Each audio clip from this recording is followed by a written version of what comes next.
Champion's Call, a science fiction superhero adventure. Book 2 in the Hero's Code series, written by A.R. Knight, dedicated to Ash. Chapter 1. The Cave. The skittering woke him, forced Thane's eyes open to see the cave, silver in the Pacific Ocean moonlight. Thane held his breath, that act alone almost too much effort, and waited for the sound to come again. The scratching on the cave stones had an animal's telltale signs, a creature's spastic motions, searching. The scratch's lightness, too, said the animal wouldn't be a threat, would, quite possibly, be food. And Thane could use food. He'd done it again. Thane knew why he lay on the cavern's floor, why his throat burned from thirst and his flimsy muscles ached from disuse. The reason why, back when the Paragons had left him in a cold North prison for decades, the staff kept him on a rigid routine, kept him stimulated if only so much, kept Thane plied with pacifying drugs that fogged his mind and prevented him from going too deep down inside himself.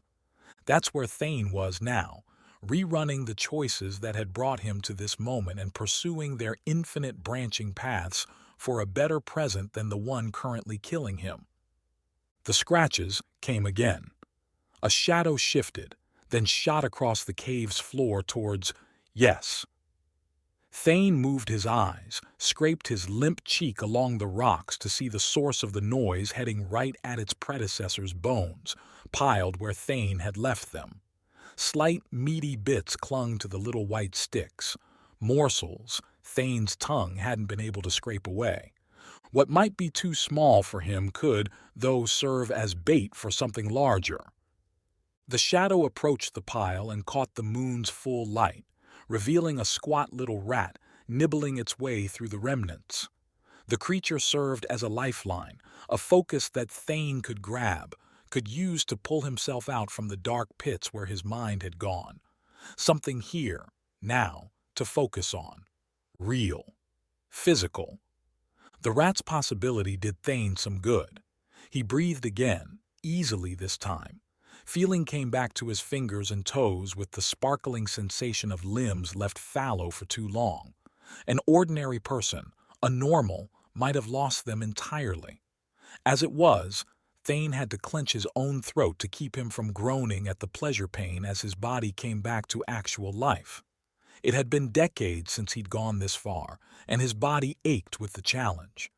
Creaks and cracks rattled his bones, sent tremors along refreshed nerves, and all along Thane held his focus on the rat and everything the rat had that Thane did not.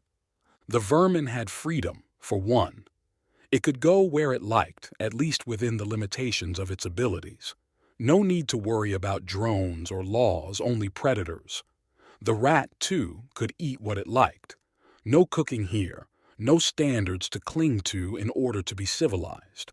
Its fur could be dirty, its little teeth coated in plaque, and still the rat would be a rat and accepted as such. Thane, though, had been cast out of his society for reasons that didn't matter here. Stay on the rat, use it, twist it. How happy it looked, tugging on gristle that might have come from its own brother. How foul a creature. The rat perverted life. It deserved to die, more than Thane ever would. But who could deliver this just punishment on the rat? Who was here in this cave and capable of doing such a thing? He could, and he would. Thane burst up, scrabbled towards the rat, arms and legs strong and kicking him forward. Thane reached out as the rat tried to scamper away, the tiny thing no match for anomaly-powered speed, reflex, muscle. It didn't manage a single squeak before its end, before Thane devoured it in a single, massive bite, spitting out the bones as he worked through the snack. Thane wheeled around the cave, hunting, sniffing. The rat had been alone, yes, but there were other scents on the air. Close.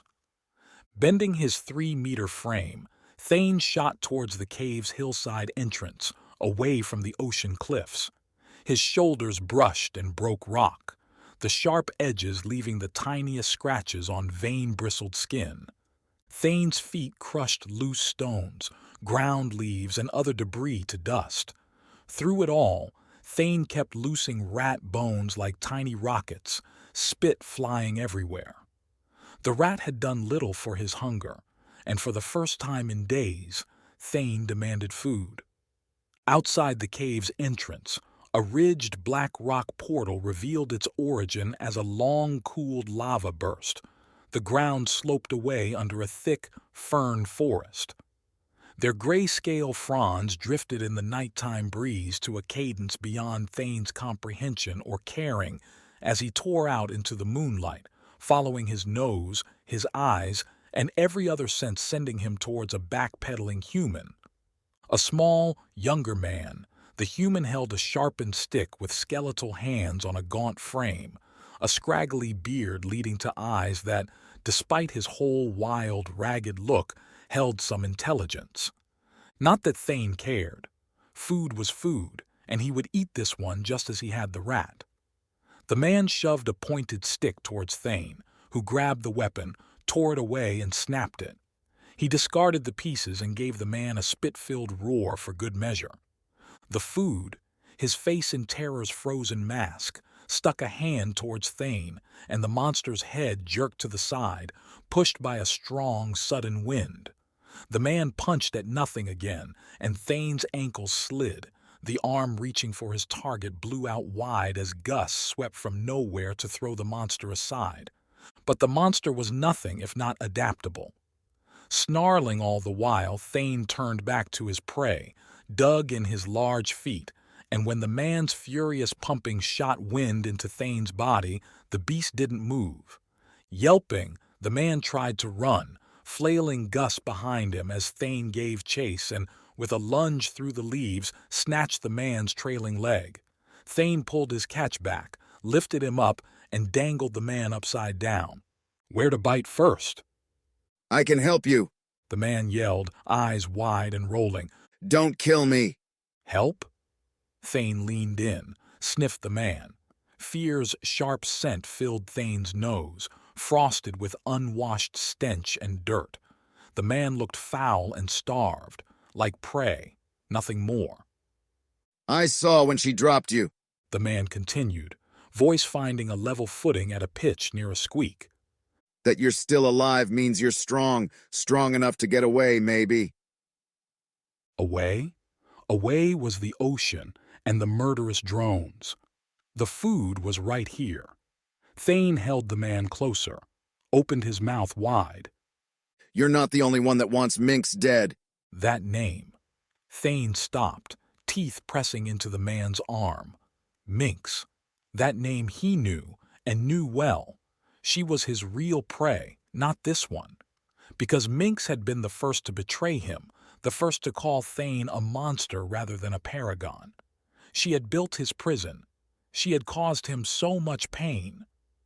Thane dropped the man without realizing it, his arms too weak to hold him up anymore, shrinking back to sanity, to the strength of a normal man. Aches returned with the reversion, and Thane traced those pains and understood them, grasped where he was, and turned to the groveling, crying body at his feet. Get up, Thane said, forming words instead of spitting them. I'm not going to kill you. The man froze, cutting off another panicked sob. On his knees, hands gripping the thin soil above the black rock, the man looked up at a much shorter, thinner Thane. The beast is back in his closet. He'll stay there until I need him. The man waited for an offered hand that never came. Without his anger's haze, Thane parsed the anomaly with an analytical eye. Gaunt, yes, and ridden with dirt and, no doubt, disease, but Thane could see wiry strength there too. Someone who'd been at the bottom for a long time and learned to live with it, survive on what he could scrounge, who traded dignity like any other resource and knew when hugging the ground counted for more than standing on it. Sook, the man said, finally rising on his own. He stood a little taller than Thane now, but that did nothing to erase the lingering fear in those eyes. That's my name. I gathered. What's yours? You don't know? Thane's record had been widely established, the sort of legend that makes it everywhere, in every language. The unstoppable beast that, when not on a rampage, turned into the Paragon's fountain of knowledge. Then again, he'd been in that prison for a long time. Perhaps the world did not care to learn about him anymore. Case you haven't noticed, we're kind of isolated out here. Don't read the news. We? Yeah, all the other anomalies on the island. Most of them are a bunch of jerks, which is why I'm out here looking for you. But there's plenty of us. Thane had seen smoke, but tracing a little plume into the sky to an anomaly horde was a leap he hadn't thought to make. He'd assumed this island would be home to a scant few anomalies like him, but the Paragons may have gone soft since he'd been imprisoned. What would have once earned a summary execution from Aegis's fist might now mean a lifetime sentence here instead. Gathering anomalies in one place would be dangerous, though. You never knew how their abilities would work together. Maybe Mynx thought the anomalies would handle her executions themselves. Are you all right? You're, shrinking. Not shrinking exactly. Shriveling would be the better word. Stop. He was doing it again, chasing ideas and playing them to conclusions. Thane faltered, his right leg suddenly unwilling to keep him upright on the slope. Sook reached out, grabbed Thane's arm and steadied him. It's a problem, Thane said, and tried to focus again. If he found the reason he'd been dumped here, a betrayal by the Paragons, their unwillingness to see him for who he was, he could bring back enough strength. I will fix it. The thought worked, pressing energy into his legs, his body, and Thane grew again, but he kept it in check this time, leveled the hatred to a simmering bubble while keeping his mind clear. What are you? Sook asked. Thane is who I am. As for what I am, Thane looked around at the cloudless star and moonlit sky, the waving plants and endless black ocean on the horizon. I suppose I am this island's new master. Sook laughed. New master, buddy. There's already too many masters of this island. You're a little late to get a spot. Thane reached out, put his hand on Sook's throat. The man stopped his laugh, froze.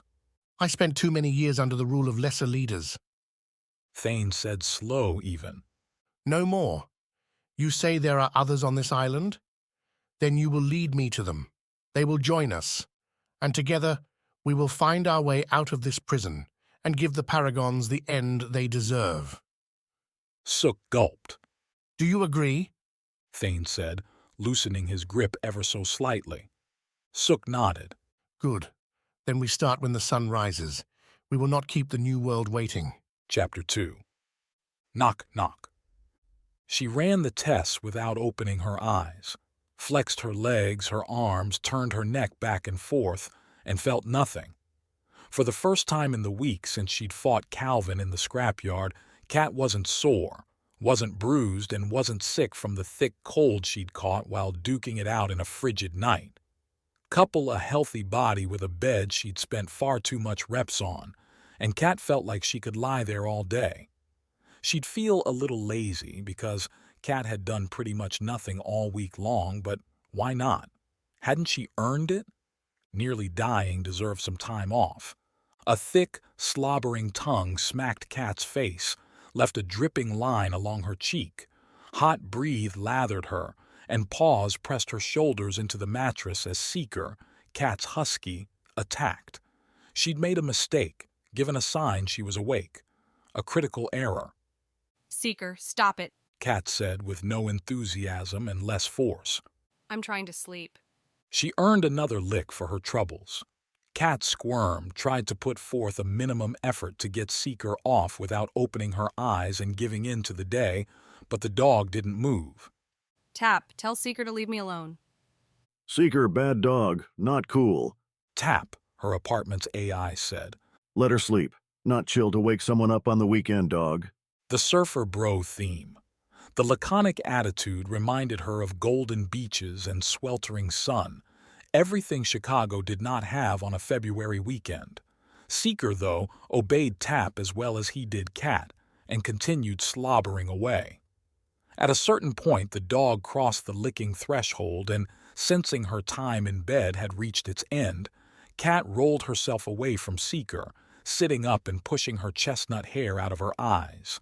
Another gray day in the Midwestern winter going by the window to her left.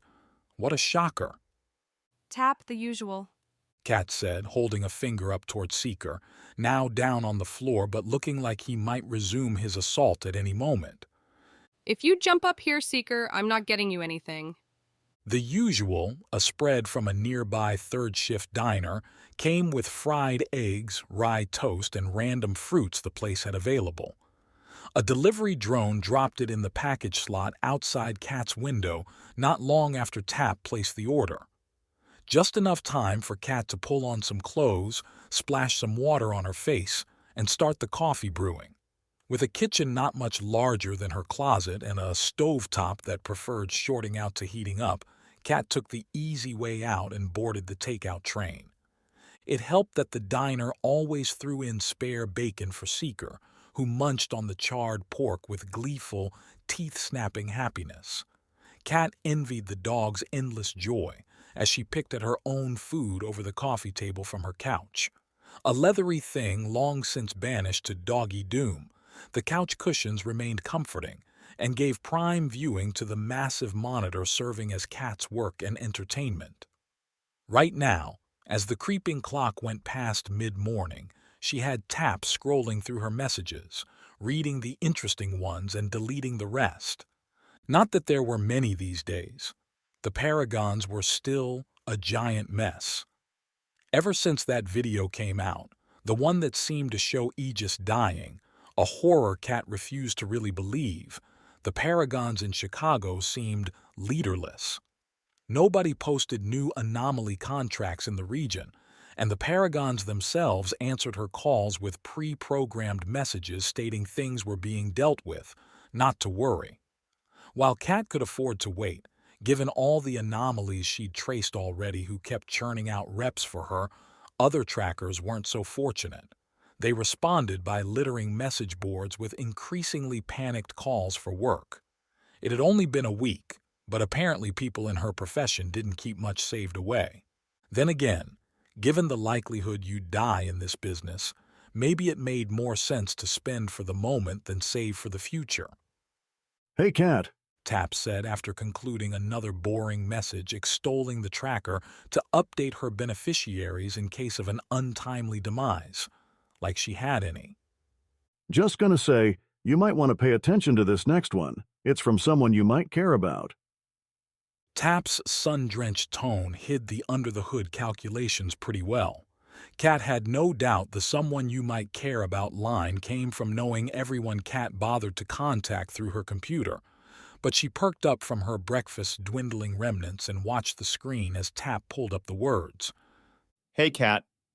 Tap read, his surf voice ill-suited to Gordon Holyoke's Midwestern lingo.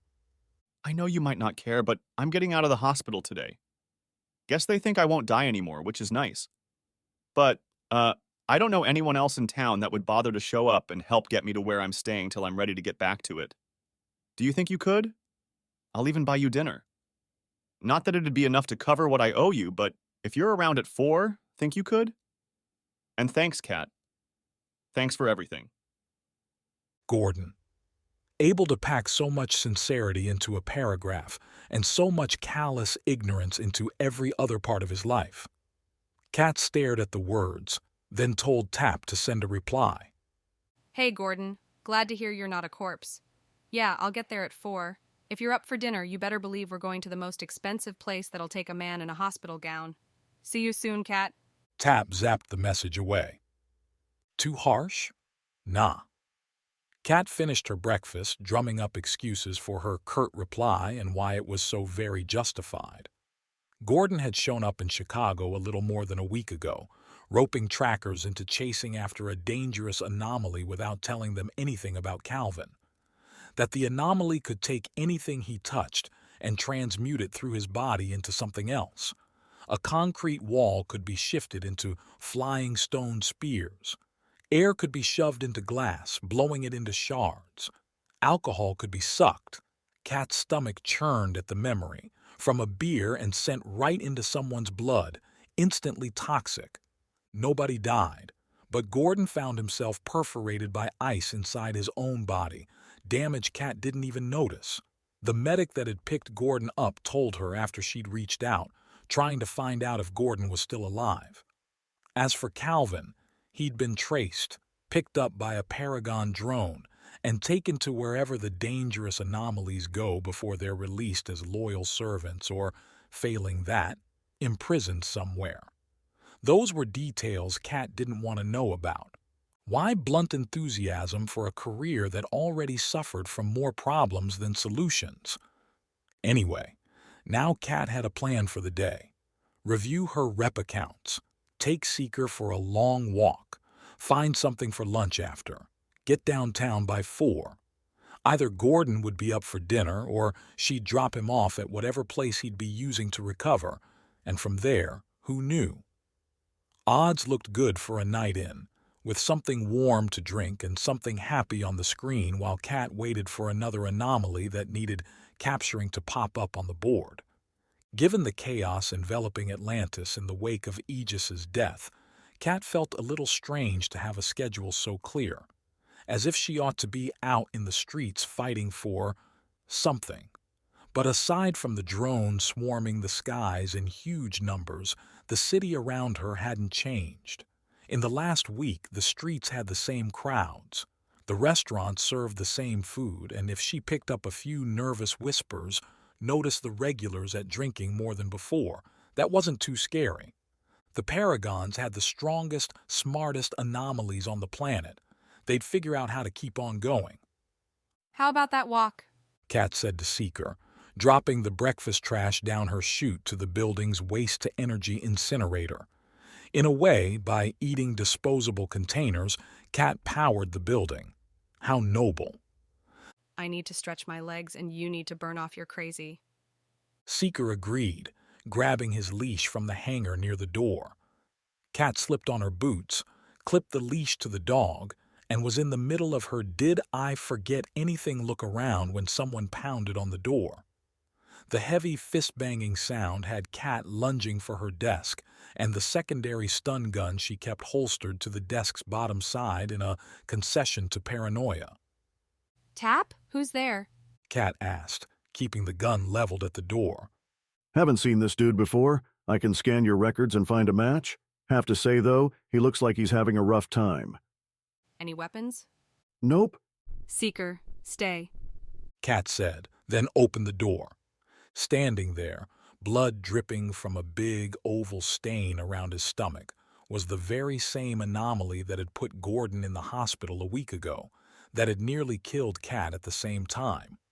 Sweat shone on his midnight skin, and while Calvin had upgraded his clothes from his old rags, the new ones already bore rips, stains, and scars. If the past 7 days had been a whole lot of nothing for Kat, Calvin had been catching much worse. Please, they're going to kill me. Kat took a step back. Seeker growled. Who? The elementals. Oh, shit. Chapter 3. Restart. The loudest clock ticked in his mind. Jean-Yo heard every second as he lifted a finger and parted a sliver in the construction plastic, coating the glassless window in the unfinished tower. The plastic fogged the late morning's light, and if Jean-Yo had to spend any more of his day in the dark, he might very well lose his mind. Camping out among exposed wires and steel beams was far from the glorious revolution that Jean-Yo expected, and the New World's presumed leader spent his hours watching his breath steam as he typed encrypted messages on his Tama. The wrist-worn computer chirped with the thought, sending Jean-Yo's eyes to a new note's blinking contents. Another status update from Wexley, no doubt as disappointing as the last several dozen. Promises had been made, had been catalyzed when Jean-Yo drove his sword into Aegis and ended the Paragon's invincible leader. Yet, grateful companies and citizens failed to appear. In the immediate hours after releasing the assassination's video, Chicago's streets remained calm, pods ferrying shoppers and diners and daters to their various ends. Perhaps with more tension, perhaps with a little fear and confusion, but a revolution, the end of days. Promises had been made, and they had not been kept. Ziran, Zhang You's company and the world's largest communications provider, found itself besieged without allies. When other companies failed to declare their allegiance, when citizen groups who'd called into Zhang You's meetings and accepted his terms stayed silent, Zhang You had to change course. In what now felt like a psychotic episode, Zhang You dealt away his responsibilities, fortune, and power to those around him with plausible deniability. A Ziran standing alone would be destroyed, and if Ziran died, then any hope would die with it. Thus, Ziran had to be preserved. So now, in hiding and at the utter mercy of the people he used to command, Zhang You subsisted on a paltry diet of news, and whatever rhymes his new bodyguard and handler happened to bring up the soul-working elevator. His bed had gone from goose down, fluffed comfort, to a hard sleeping bag spread across the smooth concrete floor. A beautiful apartment where Zhang You could watch the sun rise had been replaced by a new tower growing in Chicago's downtown, with scaffolding and plaster, his companions. Zhang You had often thought that he could survive without the luxuries his life had given him, and yet this was damn difficult. A chime came from the elevator, too cheery for this place, letting Zhang You know that Rhymes had come back. With food, hopefully. Zhang You settled back in his chair, the plastic leg scraping against the cement floor as Rhymes emerged with a big bag smelling like grease and garlic. Rhymes himself had a small frame, packed over with a heavy winter jacket, faux fur poofing from the sleeves and neck. Brown gloves to match the jacket, dark jeans, and beneath it all, Zhang You knew, shoulder holsters with lethal weapons so far from legal that Rhymes would spend his life rotting away in a Paragon prison if they ever caught him. "Did you find anything good?" Zhang You said. "Same old garbage." Rhymes grinned, set the bag down, and began pulling out the sandwiches, long subs laden with still steaming toppings. His earned decades meant Zhang You probably shouldn't have been eating stuff like this, packed with fats and other junk, day after day, but being wanted had a way of putting problems into proper contexts. Zhang You had ditched the cigarettes, though, on Rhymes' recommendation. If the Paragons searched Zhang You's apartment, they would find the ashtrays, the burns on the walls, and tell the drones to look for the smell. Smokers were rare enough in the city that an idle puff might pull in the wrong attention. Greasy sandwiches, though, wouldn't give Zhang You away, so he tore into the meal with gnashing gusto. "How is it out there?" Zhang You said, a question that could be about the weather, but Rhymes knew better. "Getting better. Nobody's that nervous anymore. Too many drones for anything to go wrong, even if the Paragons are still confused." Rhymes caught Zhang You's sigh and shrugged. "Sorry, man. Your revolution isn't going to come from the streets." No doubt. Aegis was supposed to be the spark, but apparently his death hadn't been enough. The old Zhang You would have waited, decided popular sentiment meant curling back up in his office tower and running Ziran like any other business, biding time until something else appeared. The new one, though, the one leaning over a space heater in a chilly construct, didn't have that time. Sylvie, an old friend and the dagger that had pushed this revolution to the brink, would have kept going, fanned the flames, so to speak. She would be looking for what they could do right now, tonight or over the next few days, to capitalize on the chaos and force a reluctant populace to rise up. She would want Zhang You to make a plan and act on it, and Zhang You had found one. The Tama on his wrist, a microcomputer about the size of a gauntlet, connected to the internet, and could give Zhang You all the information he ever wanted. However, opening up that connection beyond the secure messages he gave and received with a few trusted allies put Zhang You at risk too.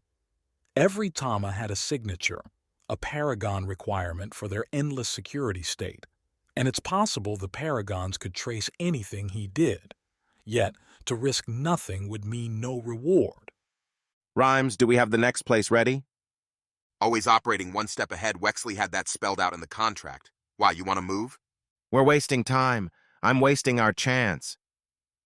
Jean-Yo stood, went back towards the plastic-covered window where reception would be better. Thanks for the sandwich. What are you doing? Starting something. Wait, let me do it. Rhymes stood up, swishing sandwich crumbs from his hands. You're compromised. That's the point. The world's going to know this came from me. Jean-Yo pulled up his tama, bathed his face in the screen's blue light. For Zeran to push the revolution, the company needed allies. Those hiding in the shadows had to come forward.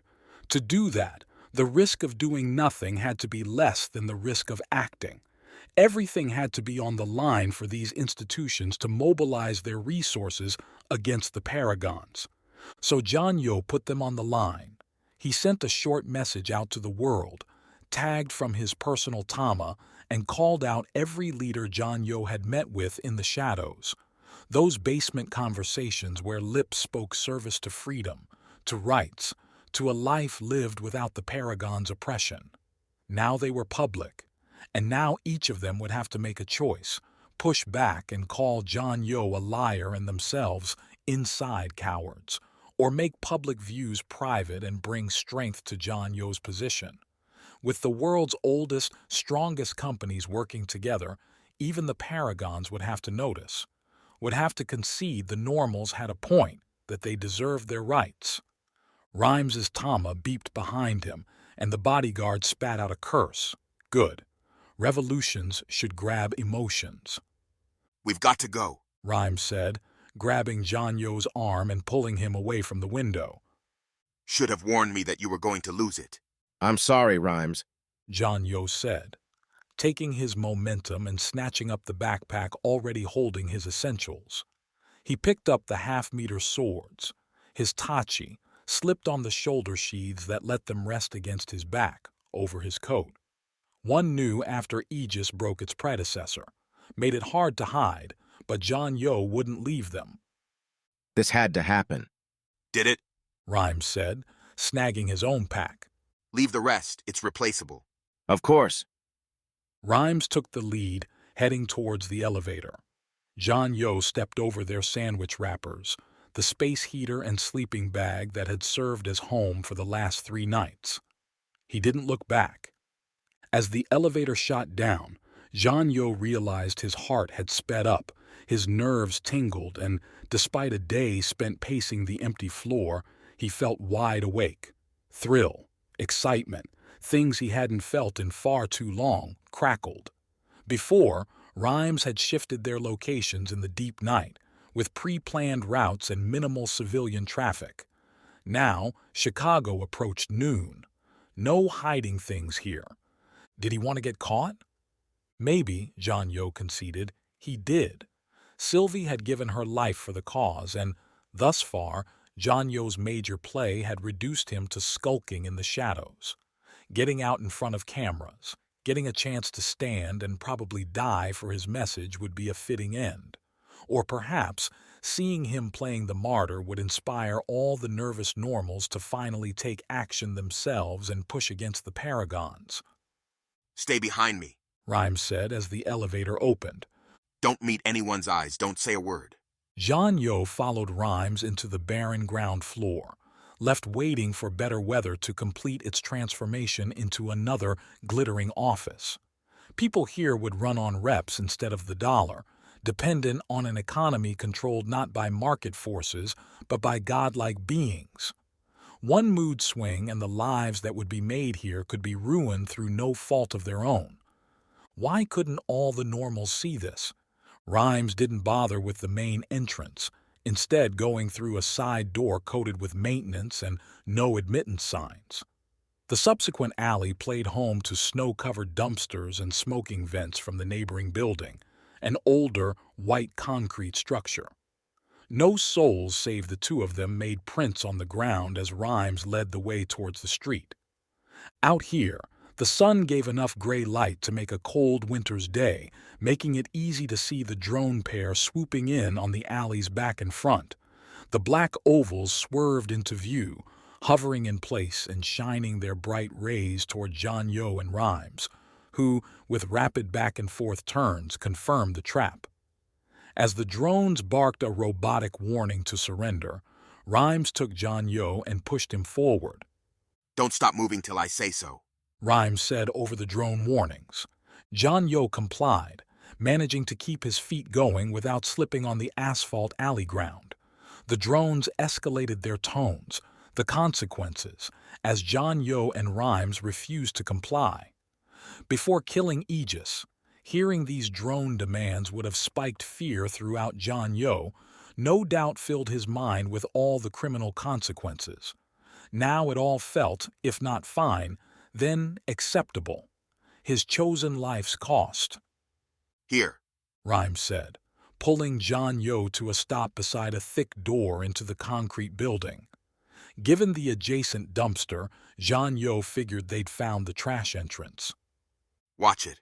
With John Yo moving aside, Rhymes pulled back and delivered a sharp kick to the door's handle. A metal bar linked to what looked like a metal door, painted a dull red. John Yo wouldn't have thought a single kick could break it apart, but apparently Rhymes had some strength, because the barrier popped and swung open, the bolts shattered pieces sprinkling the inside floor. The drones didn't take the move without action, and even as John Yo darted forward, two stunning bolts lanced out and scarred the ground where John Yo had been.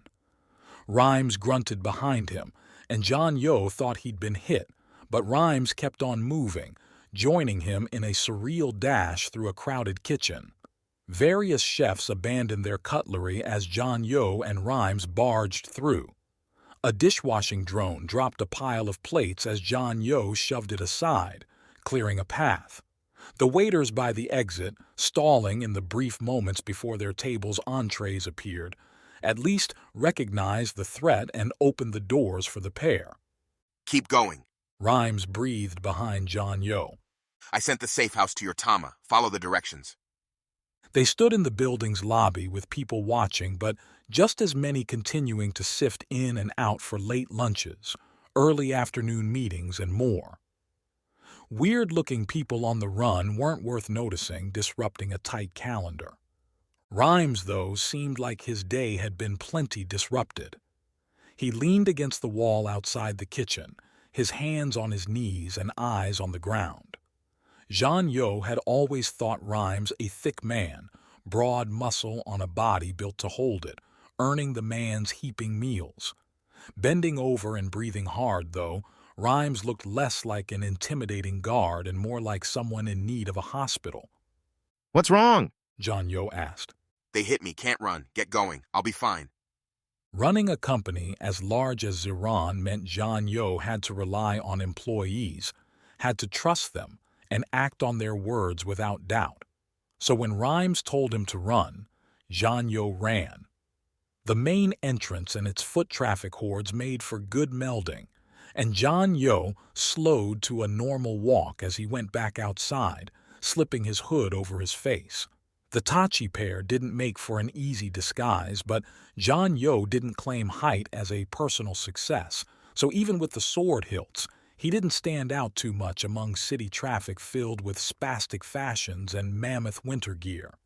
Even swords weren't all that out of place in a Paragon world, where anomalies and normals had redefined what could be possible. Drones clogged the air above, dark and ominous. Facial recognition would catch John Yo before long, but the crowds bought him enough time to get half a block away from the building and its adjacent alley. John Yo slipped into another big skyscraper, this one with a hefty restaurant on its bottom floor. John Yo went right for the bathrooms, made it inside and into a stall without attracting much more than a few stares. He shut himself in, brushed back his sleeve and looked at his Tama, while his heart kept up its rapid race. No doubt the drones were plotting his likely routes and Paragons would come crashing in here soon, looking for him. He'd be caught. He'd fulfill his destiny, a martyr for his cause. That was a bold move. Could have warned me. The message beeped onto his Tama from Wexley, Ziran's new leader trying to keep the company afloat with its former head, the most wanted man in the world. Wexley wanted the revolution as much as Zhang Yo, but Zhang Yo had kept the man away from the fateful night with Aegis for precisely this reason. Zhang Yo still needed someone with real power. Sudden inspiration. Need help. Rhymes down. Distraction. Zhang Yo heard someone else come into the bathroom, closed his eyes as they used the toilets for their intended purpose. Where? South Loop. Done. Zhang Yo wasn't in the South Loop, but there was just enough chance that he could have run there to fool the drones. Ziran still ran Chicago's, the world's communication networks, and with a bit of seeding, a few false pings from people's Tamas claiming Zhang Yo sightings, Zhang Yo could appear anywhere. Not a tool to call on too often, lest the Paragons catch on and strip Ziran's control away, but this counted as an emergency. After 10 more minutes in the bathroom, Zhang Yo emerged, and finding the streets droneless, meshed back into the crowds, following the map to the next hideout. Above and around, on scattered giant screens playing out the day's news, he saw his own headlines. His message, its many recipients among the world's most powerful companies, blasted out to a walking populace already beginning to talk, to look around with frowning faces and wide eyes at a world changing in front of them, at a revolution's true beginning. Chapter 4. Call me a champion. She looked at her friends' faces and sighed. Mynx swiped away the champion portraits hovering over the marble table, one not on her deck overlooking the Pacific Ocean, but instead a monolith inside a bulky, menacing downtown Los Angeles tower, representing the Paragons and their complete control. Control they didn't have anymore. Reeves, her AI, and, Mynx wouldn't hesitate to say, her best friend, had minimal presence here. No drone swooped in to help her stand. None brought her hot tea. Instead, Mynx had to ask the secretary, who continued to be stunned that Pacifica's leader and one of the 8, now 7, champions really existed. The shock was annoying. Mynx might have spent most of her time working in her factory's digital mines, building the bigger drones that now surfed the skies looking for Aegis's killer, but she wasn't a myth. Confronting her Paragon leadership went about the same. Regional runners so used to autonomy hadn't taken Mynx's return over the last 7 days with the deference and happiness Mynx expected. The mood hadn't hit open rebellion yet, but if Mynx thought Pacifica her realm, then Pacifica didn't agree. Reeves. Mynx spoke to her Tama on her wrist and tied through satellites and signal towers to her AI outside. The noon sun drifted over a clear winter sky. Not that you could really tell around here. Why isn't it like the old days? That is a nebulous question. We used to trust each other. Mynx said, fully aware she complained to a computer program, albeit a very savvy one. The champions all work together. We saved the world so many times. Now it feels like everyone works for themselves. Did you listen to them on the call? All about their own regions, their own goals. Not a word about our collective future. Perhaps they expect you to take care of that. Mynx looked out the window, itching in the Paragon blue uniform she'd worn. Reeves suggested it, supported by studies showing people, both normals and anomalies, respected the uniform more than standard business fare. In other words, if she looked like a champion, she would be treated like one. But looking like a champion might not be enough anymore. How many champions responded? All made public declarations of support and mourning for Aegis. None acknowledged your call for a summit. Mynx nodded. Not surprising. She probably would have done the same had one of the others called for a meeting. The champions hadn't exactly parted on the best terms, or any terms at all once they'd carved up the world so nicely that they'd never need to talk to one another. If, though, there was one thing she could do that the other Pacifica Paragons, scattered among North America's western half in population map districts, couldn't, it would be bringing the world to bear on the crisis nobody wanted to talk about. The champions would likely die, or, like Mynx wanted, disappear into their true passions within a decade or two. Others would need to step up, or everything would fall apart. The world had barely survived a fight between the Paragons and the normal nations that refused to give in. The world would not survive anomalies fighting over Aegis's scraps.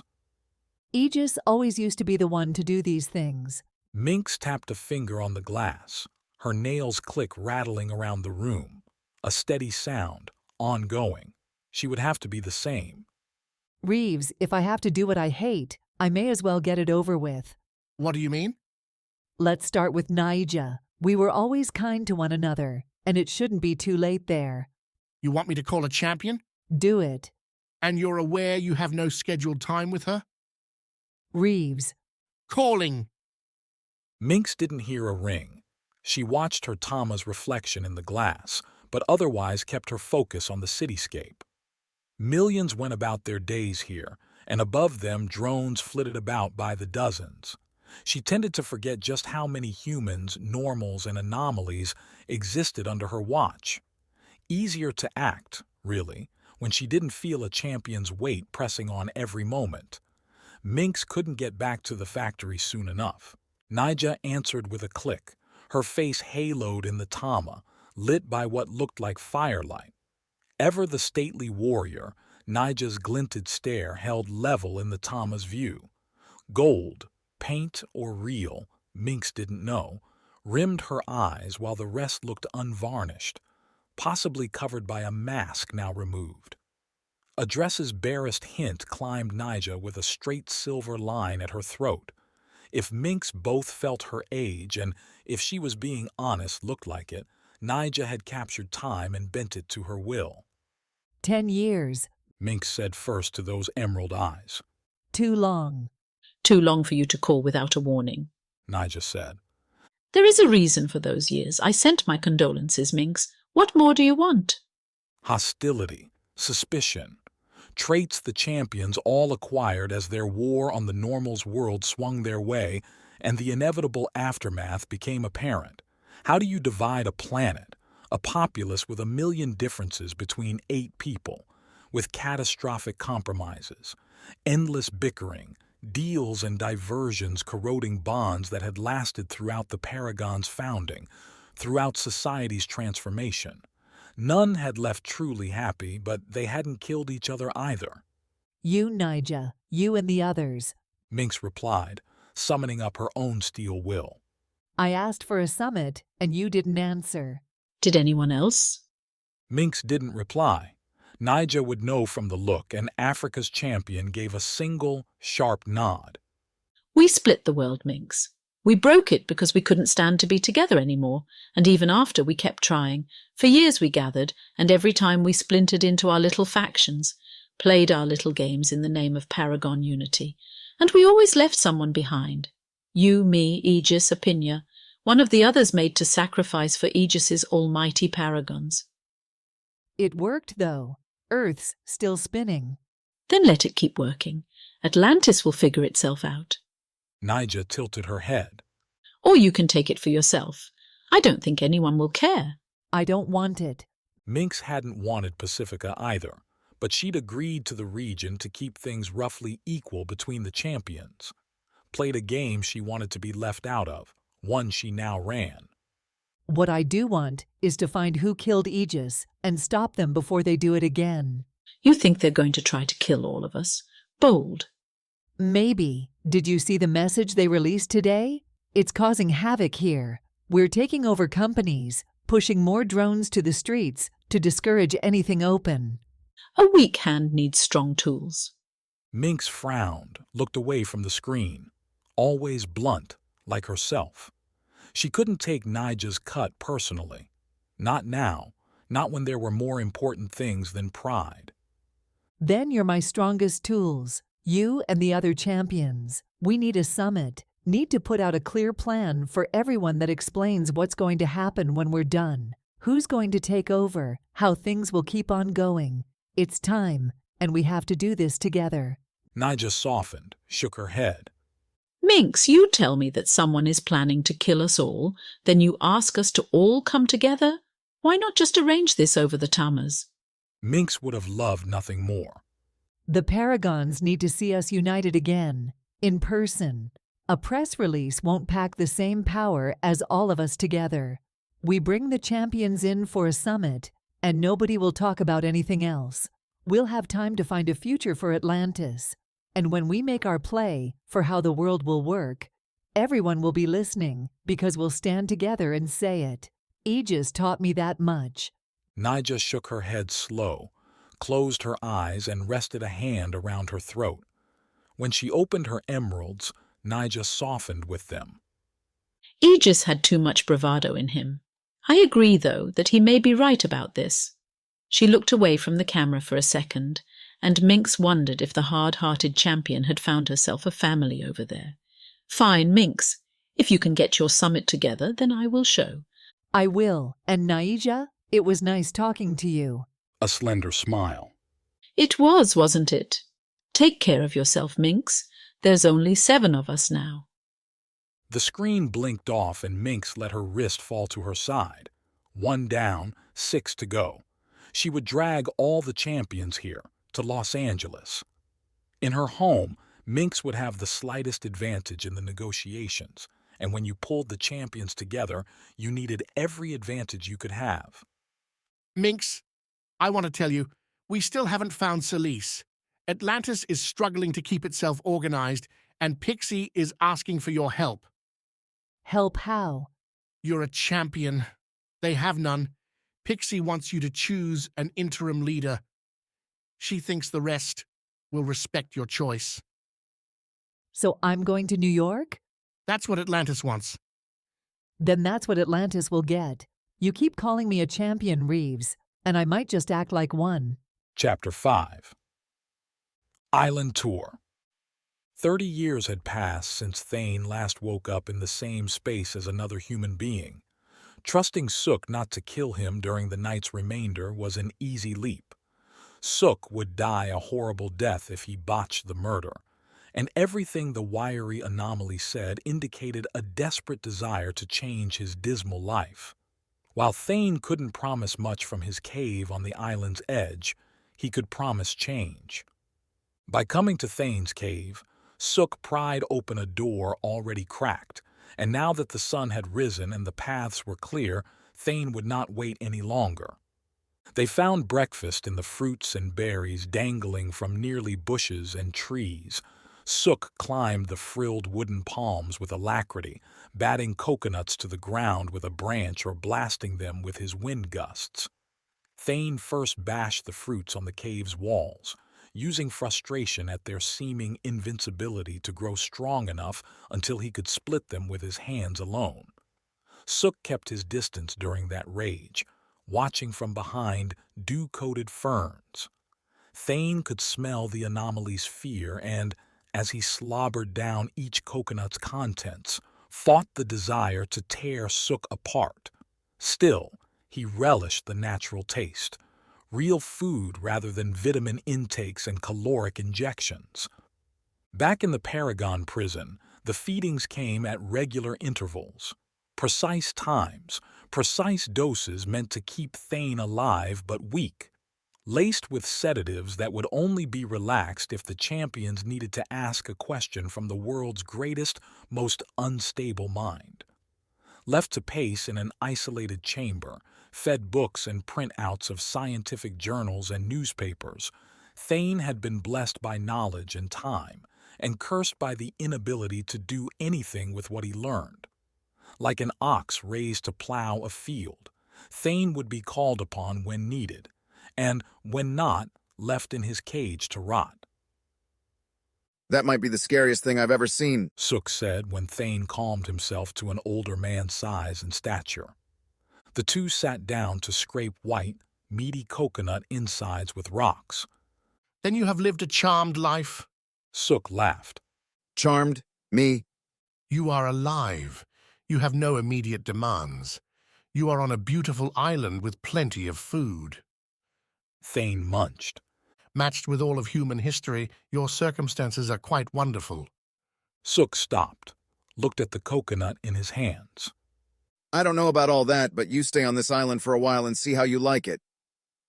Compared to where I was, this is a paradise. When you found me, I was so relaxed that I nearly died. So relaxed? You almost killed me. Before that. Sure. Sook tossed away the shells into the ferns. So, you know I came up here to look for you, right? You mentioned this island has masters. I assume one sent you? Let's go with that. Sook looked up and away, towards a seagull pair winging through the sky. Thing is, they're not really masters. Just anomalies who grabbed a bunch of friends and decided part of the island was theirs. Now they fight each other all the time. Of course they do, because they lack a true leader. And that's you, right? It is. Thane could never understand how so many people so awful at leading others found their way into powerful positions. Greed and strength could get you to the top, perhaps, but they could not keep you there for long. Wisdom, patience, ruthlessness had to play a part in order for a reign to stand. We will wrap these others into our fold, Sook, and together break away from this prison. Didn't you say a minute ago that this prison was better than most of human history? Sook, a good servant knows when to hold his tongue. Right. Sook lead as they left, taking a slow walk through the brush. A gusting breeze gave cool breaks from the sun's tropical heat, though it provided little relief from the island's native flies and other flitting insects. Sweat proved tastier than the white and purple flowers dotting frond ends, and soon Thane and Sook found themselves besieged by pests. They sought protection by snapping off leafy ferns and using them like giant fans as they marched down the hill, through jungle that grew progressively denser as they moved.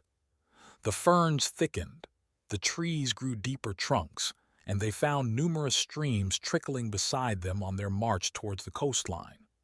Black smoke curled up from several fires, markers pointing their way. You mentioned several masters. Which one are we heading towards now?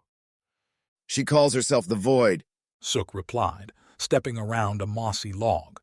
Think that title's a little grand, but nobody's going to call her on it. Least if they do, they tend to die. So she rules by fear. They all do. What else are they going to use? Money? A promise of safety. Communal society. Thane could find many reasons for people to work together, but perhaps an island of Paragon rejects, and criminals wasn't the ideal place to expect such things. Are you afraid of her, Sook? The anomaly looked back at Thane, tripping over a stick as he did so and stumbling forward, catching himself against a palm. Sook set his thin face in that false, confident pose so favored among the weak-willed. Mock bravery to let you live with the rest of your cowardly decisions. If Thane didn't know how so many incompetents found themselves leading others, he knew well how the sniveling found themselves stuck following in their ruts.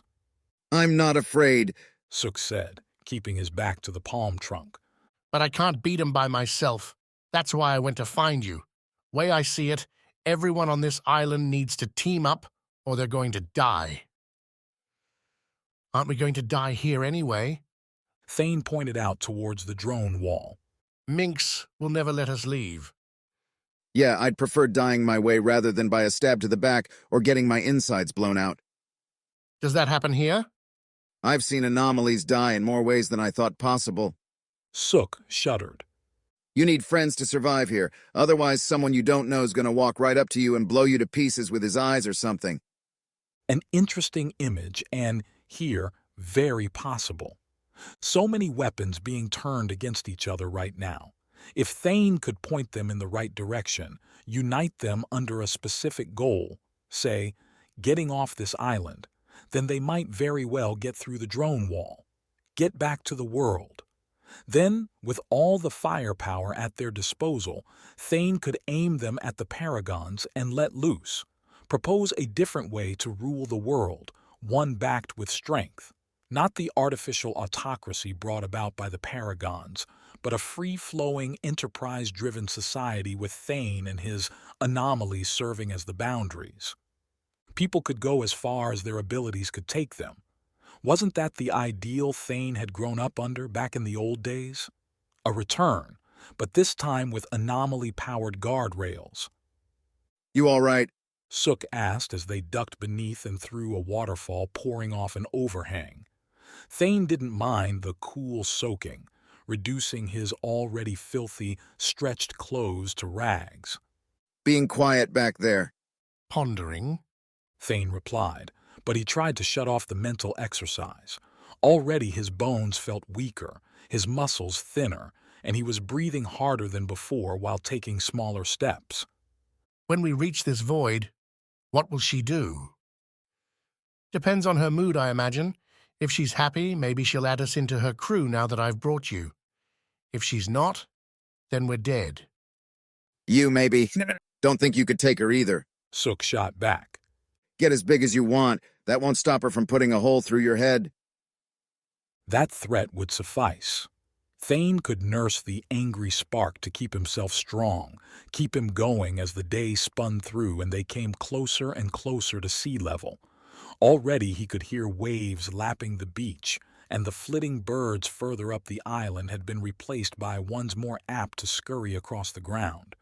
Scattered streams had formed into more formidable creeks, rustling towards their salty mother. A beautiful place to begin the end of the world. Chapter 6. Come together. A bullet. That's what caused Calvin's wound, an ugly blast that had managed to miss perforating any organs as it clipped the anomaly's side. Kat maxed out her first aid kit, spreading ointments over the bloody gash and pondering whether she could stitch it together before remembering they were going to a hospital. She'd promised Gordon she'd be there to pick him up, and while Calvin's immediate need seemed to trump being a good friend to an otherwise capable tracker, why not deal with two problems at once? I'm not going to a hospital, Calvin said, doing an admirable job keeping the pain out of his voice. Don't be dumb. You're traced. You're on Paragon rolls now. They'll pay for it. Calvin sat silent at that, while Kat slipped some gauze over the wound and taped the stuff in place. Not exactly the preferred medical treatment, but the fix ought to keep the seeping blood in check until they could get downtown. She'd already had Tap call a pod using her emergency tracker designation, a handy tool when she needed to get somewhere fast. Abuse it and lose it, but thus far, Kat had managed to keep on Mynx's good side. So many rules and regulations trackers had to follow, but Kat had been at this long enough that most felt like habit. Calvin, meanwhile, didn't speak, just sat on the bed staring at nothing. Lost in thought, maybe? You all right? Kat asked, standing up away from him, starting to put her coats back on. Yeah, I'm fine. Calvin said, snapping his eyes back to her. It's just, you're right, I can see a doctor. I, never really have before. Kat quirked her mouth. Far as I can tell, you've still got your teeth and you don't look like you're dying of some disease? Foster families got me through at first. Wasn't too hard to keep myself clean. You definitely weren't clean, Kat said, then buckled as Seeker buffed his head against her knees. The dog wanted to go out for another spin around the block, a walk that wasn't going to happen now. Come on, let's go. Gordon hates you enough already, and it's not going to be better if we're late. Gordon, that the other tracker you were with? The one you nearly killed? Yeah, he's going to be so thrilled to see you again. Gordon did not, in fact, look thrilled to see Calvin again. Kat and the wounded anomaly, Seeker, disappointed, had been left behind, took a pod to the sprawling medical complex that had grown up around the University of Chicago Medical Center. Driven by Paragon rep infusions and anomalies with various regenerative powers, new buildings emerged like weeds, each one promising patients a full cure to specific ills, all guaranteed by Paragon funds. Anomaly abilities to erase cancers with a touch or restructure skin and bone like molding clay made healthcare's difficulties fall away. Now the hype focused on life expectancy and whether true immortality was just one anomaly away. None of that meant you couldn't get yourself destroyed if you picked the wrong battle. Gordon didn't look quite so devastated as Kat remembered him, but the tracker had lost weight over his wounded week and had traded a subtle tan for the pallor of those whose bodies had priorities other than skin care. Gordon had shaped his hair, though, and had managed to put on a Paragon-branded shirt and jeans, giving him a passable appearance as someone who belonged in society instead of a bedchamber. Gordon sat in a chair in the main lobby, beneath a soaring sculpture depicting Hippocrates, not the ancient Greek, but an anomaly by the same name who could, like Jesus turning water to wine, convert one blood type to another with a touch. The statue had his arms spread, smile wide, all benevolent. Kat never had to capture these anomalies, the ones with kind and gentle abilities. All her missions sent her out after the killers, the rogues and the vagrants who declined participation in a system that could produce places like this. Still, given Kat's likely, eventual, alcohol-induced liver failure, she couldn't begrudge medical miracles all too much. Hard to complain when you could get half frozen from the inside out and still live. Isn't that right? Kat said, walking up behind Gordon engrossed in something on his tama. What? Gordon said, turning to look at her, breaking into that flashpoint smile that used to give her heart the old jolt. You owe me.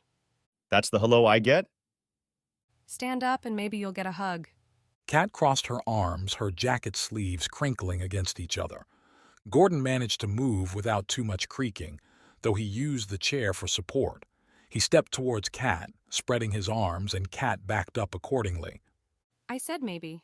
Kat waggled a finger, then laughed at Gordon's hurt face and darted in to wrap the guy up.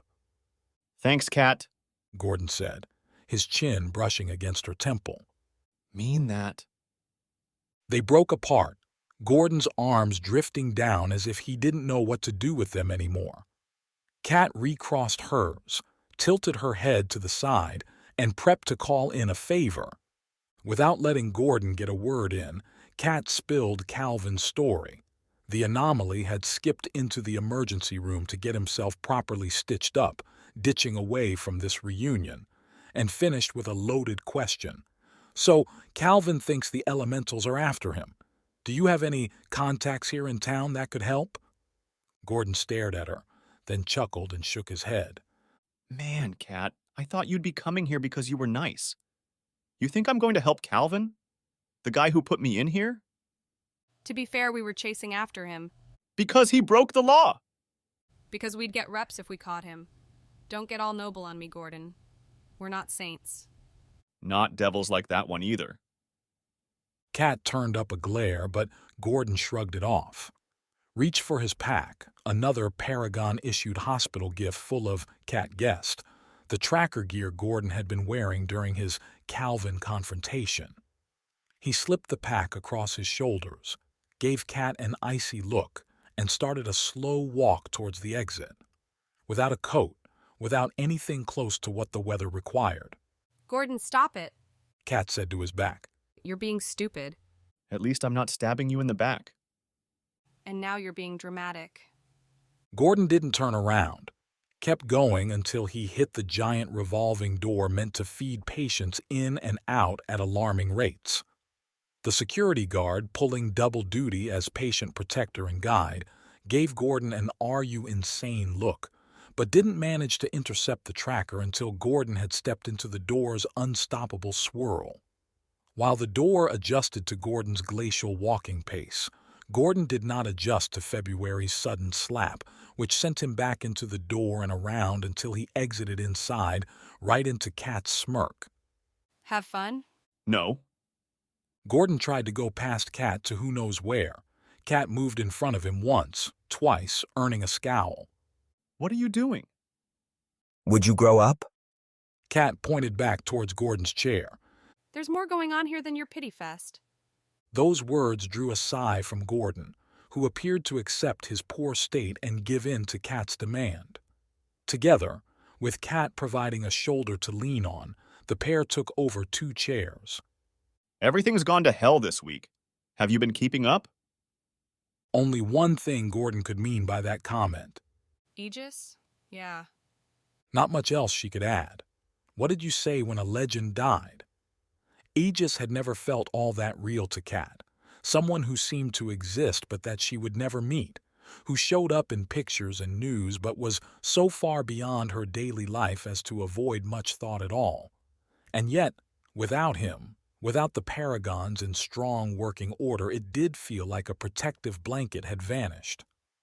I thought I had life pretty well figured out, Gordon said as the two of them watched patients and providers and medical drones mill back and forth in front of them. I like my job, even if it almost kills me every now and then. I like the people, like you. Thanks. But I never thought it could all go away. Gordon flicked his eyes to his Tama, revealing the, in Kat's opinion, somewhat hysterical editorial Gordon had been reading, declaring that everyone ought to hoard what food and water they could to survive the end times. I wonder if anyone sees changes like this coming. Probably the guy who killed Aegis. He probably saw that coming. Gordon gave Kat a weird look. You're able to joke about this? You're not? Kat shrugged. It's not that I'm not nervous, Gordon. But if I can't throw up a sarcastic wall, I'm gonna fall apart. Besides, there's nothing I can do about Aegis. There is something I can do about Calvin. Right. Help the deadly anomaly, ignore the world falling apart. Yep. Gordon huffed. Would he launch into another rant about how Kat didn't care enough about the world at large? That had been a classic staple from their dating days. Gordon's towering news onslaughts, declaiming this and that detailed diatribe to Kat with withering condescension. Kat had often weathered these by, well, recapping her latest hunts in her head, plotting out her mistakes and how she'd do better, or by singing silently the newest pop star anthem. Not that Kat didn't care about the world at large, she just didn't revolve her life around it. This time, though, whether due to his lingering weakness or the realization that Kat wouldn't change, Gordon held himself back, stayed quiet, and then asked, So what do you want? The elementals. I want to know how to find them. Kat said, then launched into her meetings with Beth, the elemental who'd asked her to capture Calvin and turn him over to them. But she's the one that found me. I can't, whistle and have her appear out of thin air. Kat hadn't tried that, actually, but it seemed unlikely. You've been in Chicago more than I have lately, Gordon replied, but his voice had that slippery side to it, someone trying to get away without revealing it all. Don't you know anyone? If I did, I wouldn't be asking you. I don't like big anomaly fights. So the elementals are way out of my comfort zone. Yet you're going to find them, for this guy. Hey, Calvin's my trace. He's supposed to earn me reps. I'm protecting my investment. That's all this is? Stop changing the subject. If you know someone, tell me. If not, then I guess I'll have to dig something up. Gordon rubbed his forehead, made his way to his mouth and down off his chin, a full-on hand-face wipe, something Kat figured was a bad idea given all the germs running around a hospital, but hey, it wasn't her body. There's a meat market. A guy there used to run messages back when the Paragons and the Elementals were talking. I'll send you the info. This was a while ago, though. Back when Mynx agreed not to dump all the Elementals into the database for us to hunt. I was pretty new then. With the dam broken, the objective achieved, Kat and Gordon settled into more casual conversation, whiling away the next hour until, looking uncomfortable and out of place, Calvin walked up with a freshly bandaged side. Apparently, his wound wasn't serious enough to get the anomaly spot treatment. Calvin, Kat said, standing and putting herself partly between Gordon and the anomaly. this is Gordon. I know you've met before, but how about we shake hands? Try not to kill each other. Neither one extended an arm. Neither one offered a smile. Great. This was going to be great. Chapter 7. Reflections. Twilight's last gasp put John Yo in front of a glossy apartment building. A green neon bear, rearing up on its hind legs, provided the aggressive logo for the tower's name, a fitting choice, while the building itself shared the subtle curves and glass-coated solar mesh design that had overtaken all newer construction in the city. A furrowed copper edge created a bear's fur feel. John Yo hadn't been to this building before, which made it a good choice for hiding. While John Yo had long ago disabled his Tama's location tracking, he couldn't control other cameras seeing and cataloging his every move, and the Paragons might have his frequented locales on a drone snooping list. Wexley had approved every hiding place, though, and this one seemed a unique fit for John Yo's lieutenant. Climbing the steps, John Yo saw no doorman, and the doors themselves splashed a greeting across their dark glass surfaces. As little human interference as possible, the matching green letters sprawled cliched statements about home and hearth as they ran across the glass, as if the phrases themselves were running away from the building's bear. A light outline appeared in the center, layered over the line separating the two entry doors. According to some observing algorithm, the square positioned itself at the perfect height for John Yo's eyes, and the revolution's leader, champion of the Free Peoples, waited for a fancy lock to give him access. "I'm sorry," the door said from a speaker embedded in its base as the green circle faded red. "You're not a resident or on the guest list. If there has been an error, please contact your host or the building's manager." Had he gone to the wrong place? John Yo glanced at his Tama, checked the address Wexley had sent to the glowing green numerals set in the wall on the door's right. Those checked out. This ought to be the next hideout, unless the Paragons beat him here. John Yo whirled, keeping his feet level on the step, and reached his hands back, gripping his tachi hilts. The swords might do nothing against a drone force, but John Yo would prefer to go out fighting than helpless. Revolutions could use martyrs, and while he didn't exactly endorse that route, John Yo would accept it.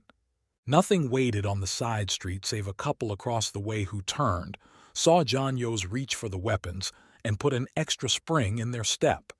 His paranoia added spice to a date night, and little else. John Yo stood, watched his breath mist, and calmed himself down. No drones, no Paragons. They hadn't found him yet. "Did someone follow you?" Wexley said as the soft sucking sound announced the locked doors sliding open. "Are you all right?" John Yo glanced back to see Wexley's hand beneath the man's great black overcoat, no doubt reaching for a very illegal gun. Wexley's eyes scanned the street as John Yo acknowledged that, no, he wasn't being pursued, just overly tense. "With what happened to Rhymes, you should be. Come on, get inside." Wexley stayed in the door's path long enough for John Yo to get by, the security system defeated by the overriding need not to crush someone between the doors. Beyond, the building's lobby opened into a faux rustic elegance, again milking the bear theme for all they could. Warm yellow lights flickered, mimicking candles against blood-red carpets lined with gold patterns. Dark wood chairs, overlaid with burgundy cushions, sat in formations around similar coffee tables, each one sporting a pine sprig or two wrapped around a potpourri bowl pouring out northwood scents. The elevator banks at the lobby's rear ruined the image, though, burning through the effect with their digital panels and gray metal doors. "This is quite the place," John Yo said as Wexley led him through. "Not what I expected." "That's the point. It's ridiculous. Everyone that rents here is as insane as we are." "You might be right." John Yo had never been to a hunter's cabin, never experienced the truth behind a setting like this. This lobby did not make him regret it. "The door didn't let me in." "Intentional.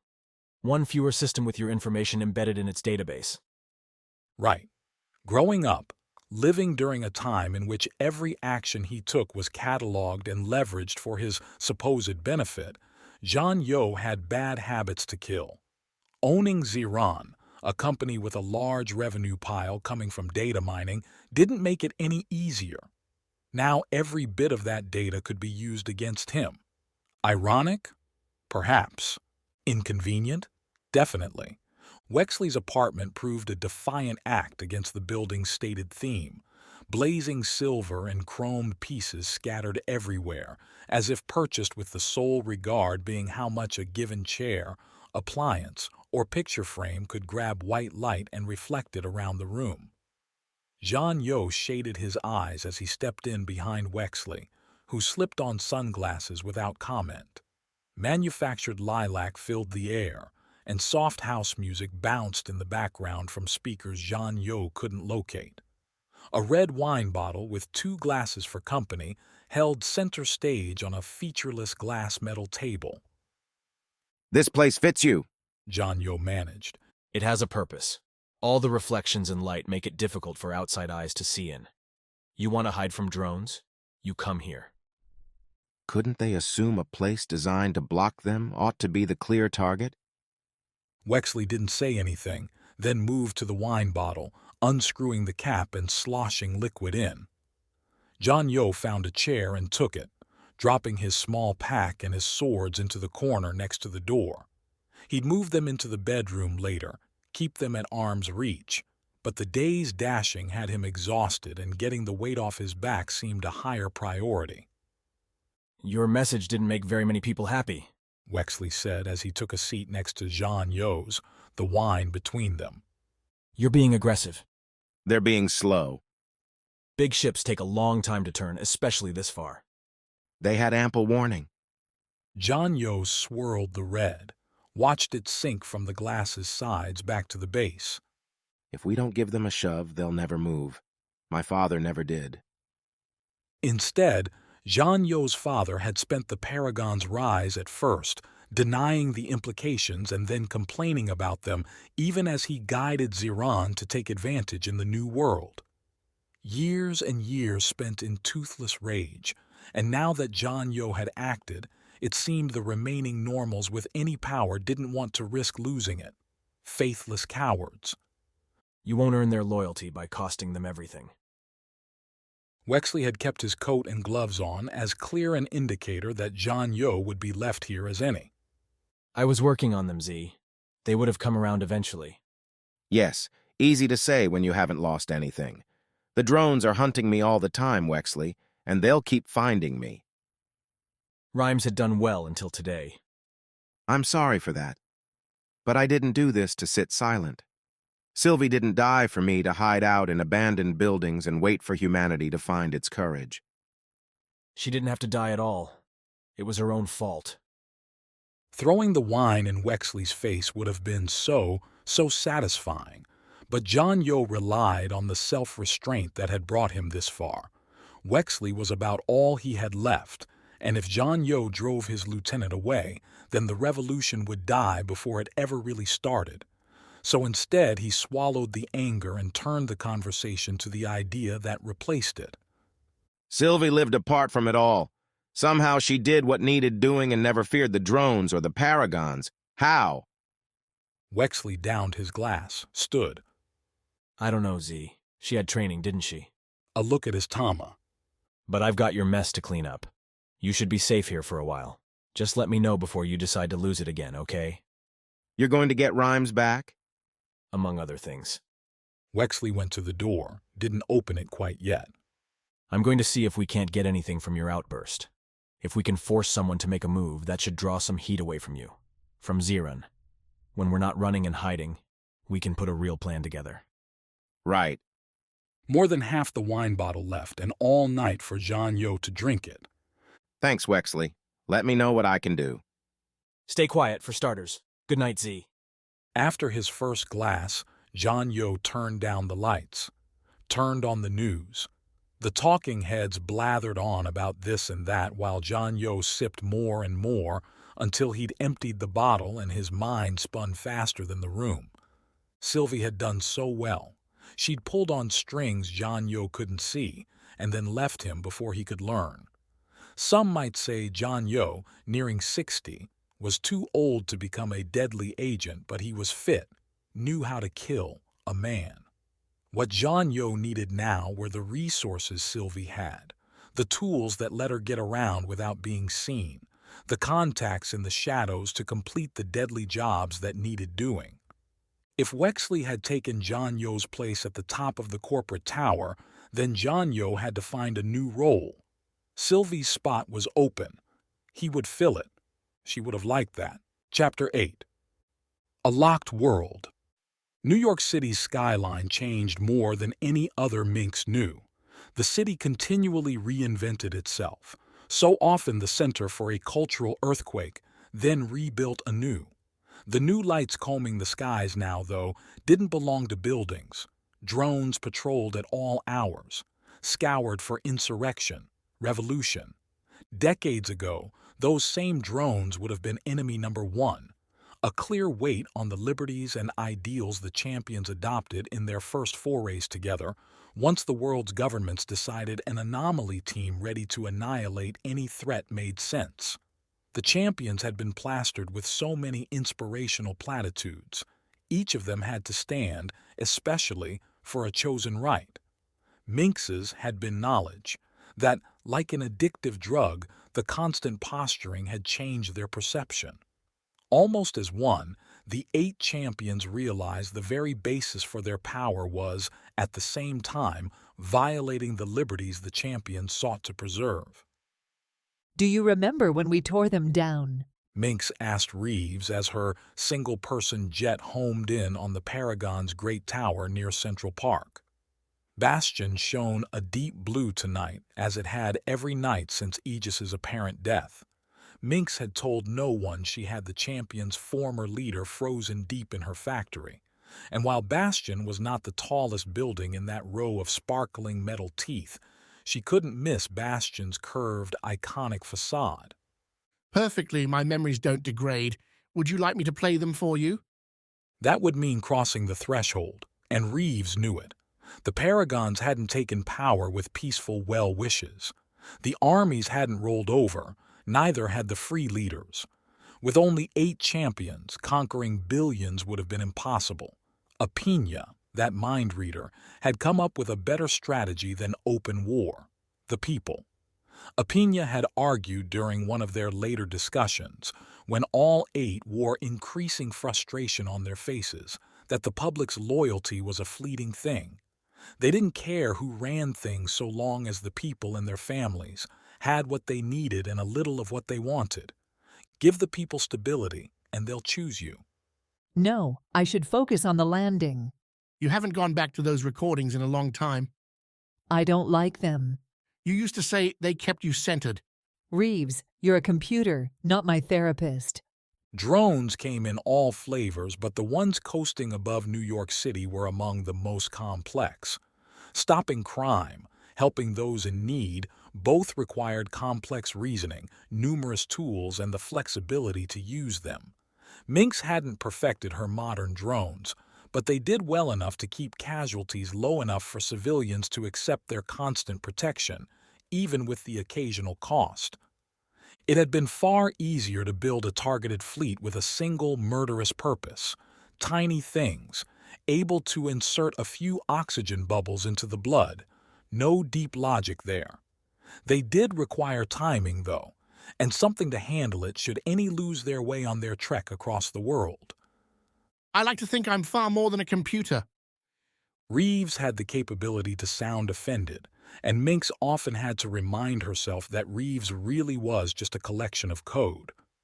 I am, after all, your friend. A bold statement. Mynx smiled as the jet's engines rotated vertical, allowing the plane to lower itself onto Bastion's rooftop landing pad. But I think you're right. Mynx had disabled the little murder bots after the mission, after Reeves's first job had been a resounding success.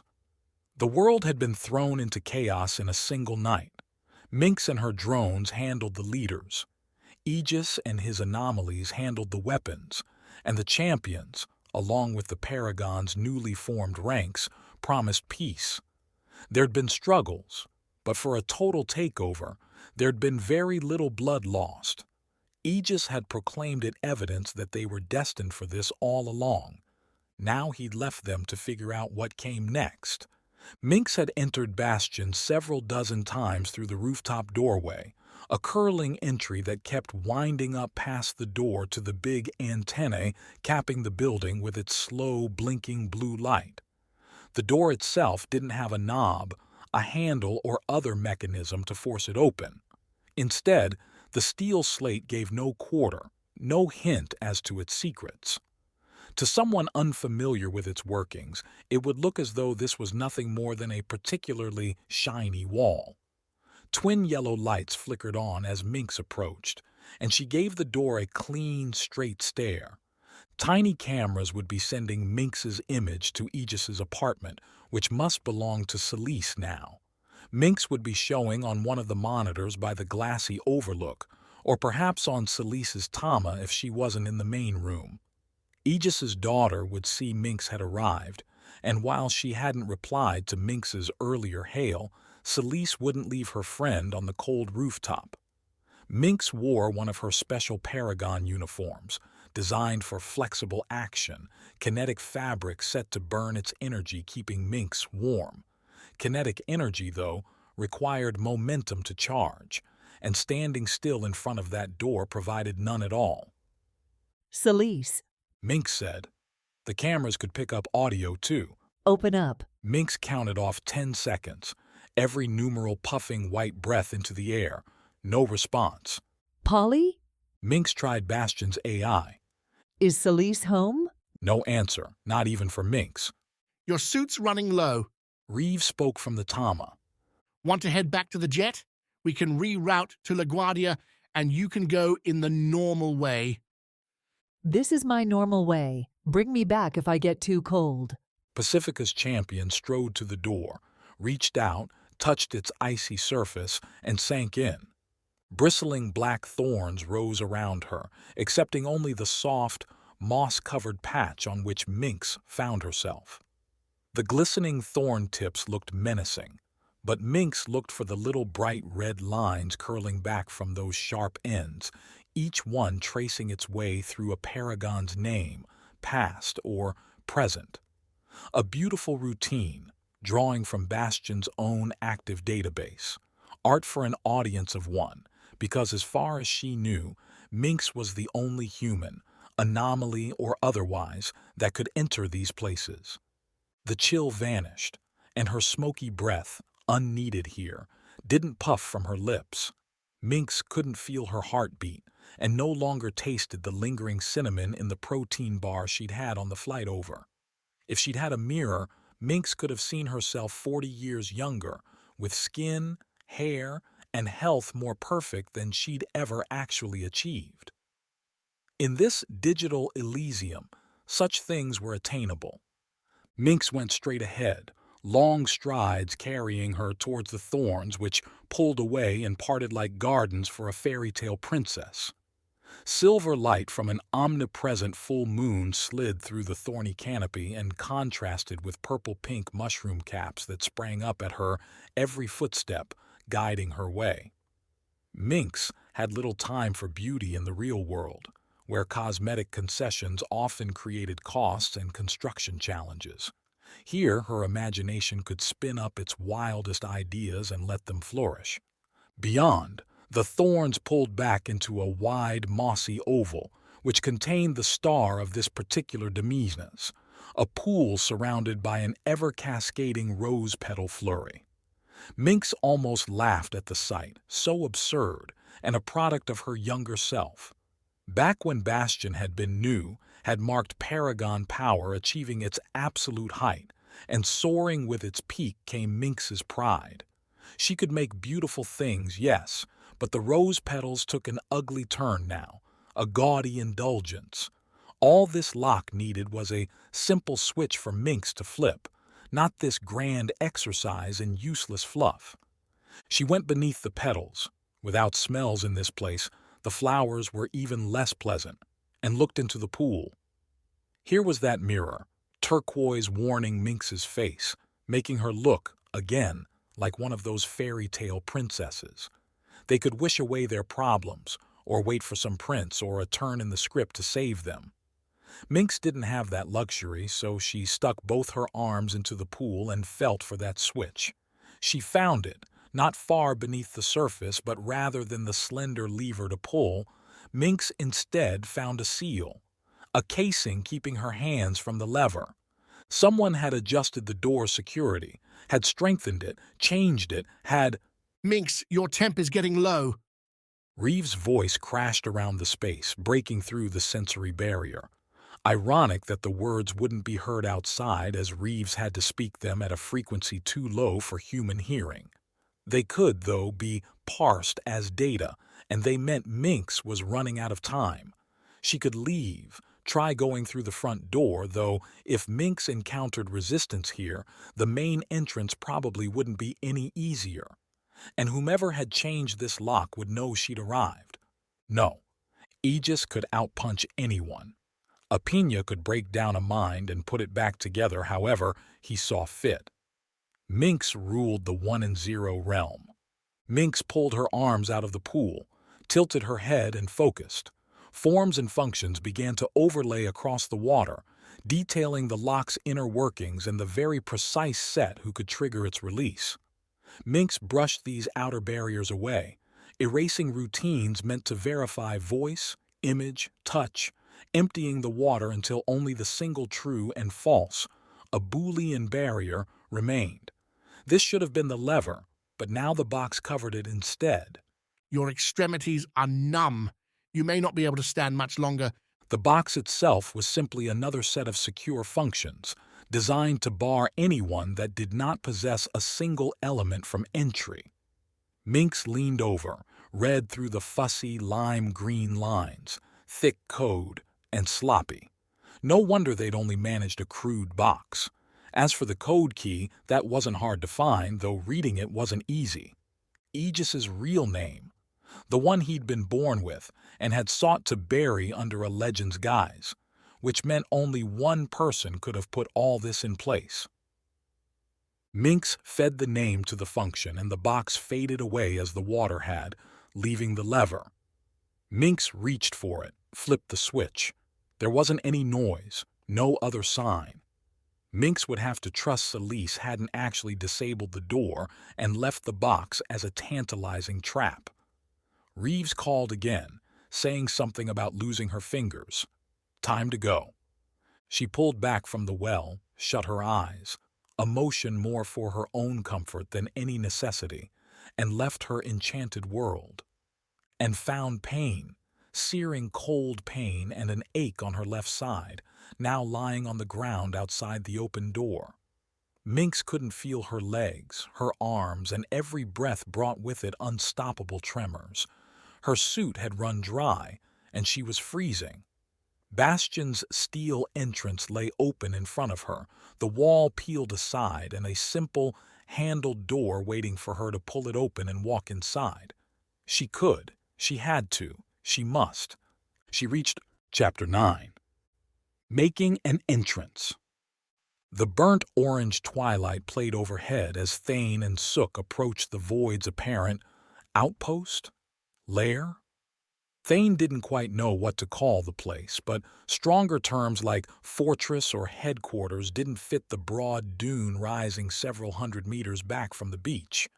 The golden sand wall, stitched with debris and darker dirt, revealed its unnatural origins as the harsh wind this close to the ocean failed to nudge even a single grain away. Cooking seafood wafted back towards Thane, whose stomach grumbled for protein after a day spent devouring coconuts and berries. Music played too, light drums and a makeshift guitar's tinny twangs.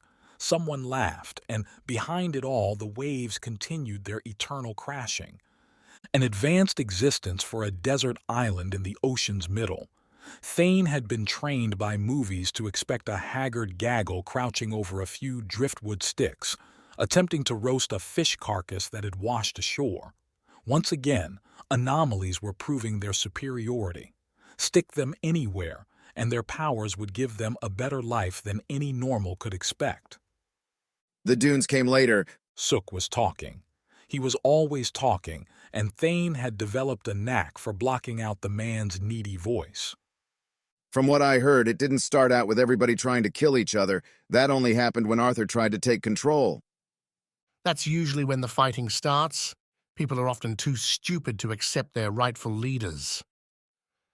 Ahead, the battered trail, which had been joined by other connecting paths leading deeper into the island, finished its journey at a split in the dune wall.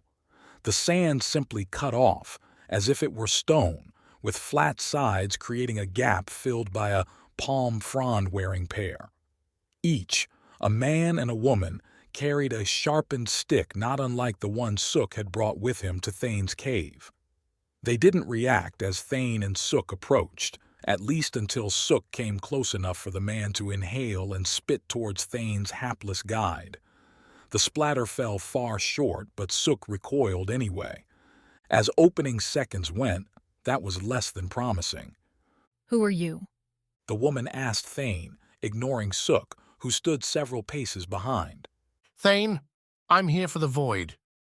He would not banter with trifles. Then you shouldn't have come with Sook, the man said. He's not going to help you get anywhere. He brought me here. I'm not an enemy. I want to speak with your leader. The guards glanced at each other. The woman laughed. Are you out of a movie or something? March up here, ask to get in. You could be working for anyone, and even if you're not, maybe you're just going to try and kill her. Sook said she was more than capable of defending herself. Maybe so, but she doesn't pay us to let unknowns inside. What does she pay you with? Thane asked, honestly curious. Seashells? Food. The only thing worth a damn on this island. Work a shift at the gates. You're guaranteed part of the day's catch. The man lowered his stick, sharpened end pointing towards Thane. You want to see the Void convince us? Sook, still behind Thane, coughed and started to speak. You don't know who he is. Stop. Thane held up a hand, didn't take his eyes from the guards. I am a new arrival. I crashed near the cave up that way.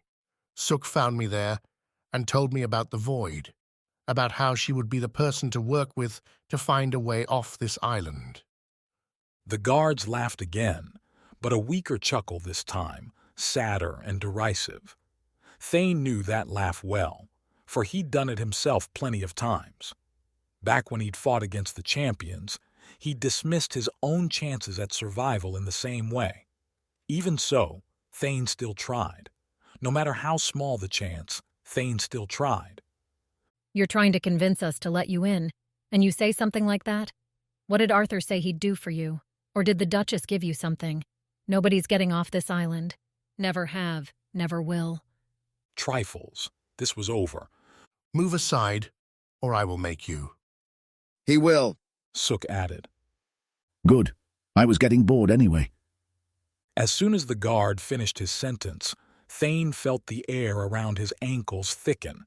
He looked down to see a soupy fog forming around his knees, with small micro-flashes sparking inside as raindrops began to pour over his feet. Those flashes started hitting his skin, each one burning him like a tiny match. A strange power, but then most were. Thane used the sparks, the pain, to fuel his anger and drive what would come next. Watch out! Sook cried, and Thane looked up to see the woman throw her sharpened stick at him, and when Thane tried to move, he slipped on the muddy ground made by those miniature storms. The thrown spear struck Thane in the shoulder, embedding in his skin and sticking up like a flagpole as Thane hit the ground on his back. More pain tearing through, starting fires Thane needed. The woman, heedless, ran over to Thane and plucked the spear out.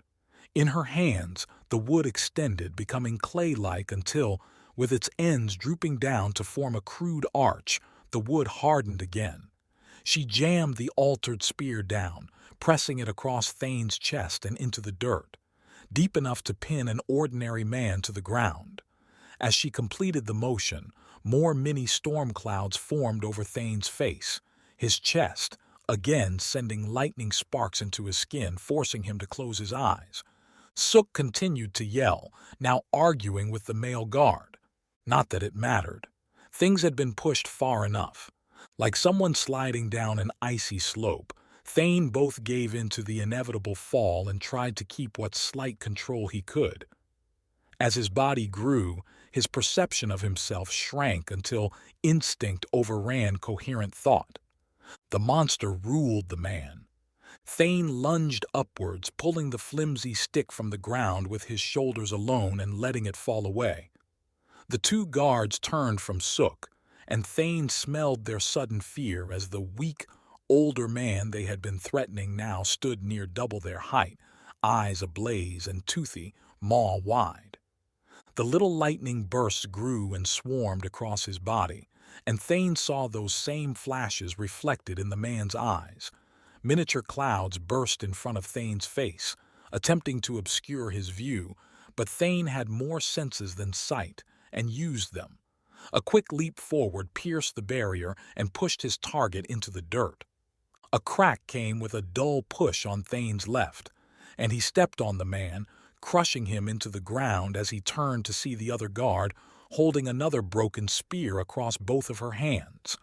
She glared up at him as both of the fragments stretched and sharpened into dual wood daggers. Worthless weapons. Thane needed only his hands to grab the guard, lift her as she broke her new toys against his arms, and throw her into the dune wall. The hardened sand didn't provide much cushion, and she bounced off to the ground, unmoving. Thane, A sniveling voice said behind him, and Thane whirled. The little man who'd led him here cowered, hands up by his face, as if by hiding his eyes Thane might disappear. A nightmare banished. Thane, though, was no dream. But this wasn't the enemy, couldn't be a threat. That question, that tiny uncertainty, provided the hook that Thane needed to start his climb away from the hazy rage, up and out, back to sanity. His muscles shrank, his heart slowed its thunderous chorus, and Thane once more enjoyed real thought coursing through his mind. The rage could be, was, an intoxicating freedom from consequence, a delving into violent ideas so enticing. If Thane had nearly starved himself bathing in cold knowledge, up there in the cave, falling so totally into the anger would result in what? are you normal again? Sook asked, chasing away the thought. Because you're going to have to say something. Sook pointed towards a growing crowd clustering in the dune breach. Torchlight replaced sunlight's last remnants, though it took Thane a moment to notice nobody held actual torches. Small, burning globes appeared in the air around him and the newcomers, as though a swarm of giant fireflies had found them. The light revealed a filthy, wretched cast. Anomalies of all types, yes, but universal in their thin frames and sun-scorched skin. The men wore disheveled beards. The women had hair frizzing below their waists, or braided into haphazard bunches. None seemed especially hostile, even though Thane stood over the unconscious bodies of their chosen guards. Sook had said the island held 3 rulers, and the 2 guards had mentioned the others before engaging in the worst fight of their lives. Perhaps the Void was the least of these. Perhaps Thane had chosen the wrong course. Aren't you a little old to be picking fights? Said a voice from within the crowd, one that at once seemed to come from the heart of the cluster, and yet also from the dunes, from the ferns behind Thane, and even from Sook. Anomalies were amazing, and Thane was beginning to find exhausting. Not too old to be winning them, Thane replied. Having nowhere else to look, he addressed his remark to the people. but I did not come here to threaten or hurt you. Your sentries refused any other path. Then why did you come here? Said that same voice, feminine steel. None of the people he saw, and Thane counted now over 24, moved their mouths, yet the words came anyway. To join us? To make you an offer. Then make it. A crossroads. Either Thane gave into the void. He assumed that's who he was speaking with. Who else could it be? Or he made a demand of his own, that she reveal herself and they speak as equals. Pride dictated the latter, but pride made many fools. Thane had given up what remained of his pride when he let the Paragons use him, when he refused to die for all those years in that makeshift dungeon. He had no use for the follies of younger men. I want to get off this island, Thane said, projecting, drawing on enough of that always burning anger to give his words depth. Add some bulk to his arms, shoulders. I believe it is possible, but not for one alone. Together, though, we can be free.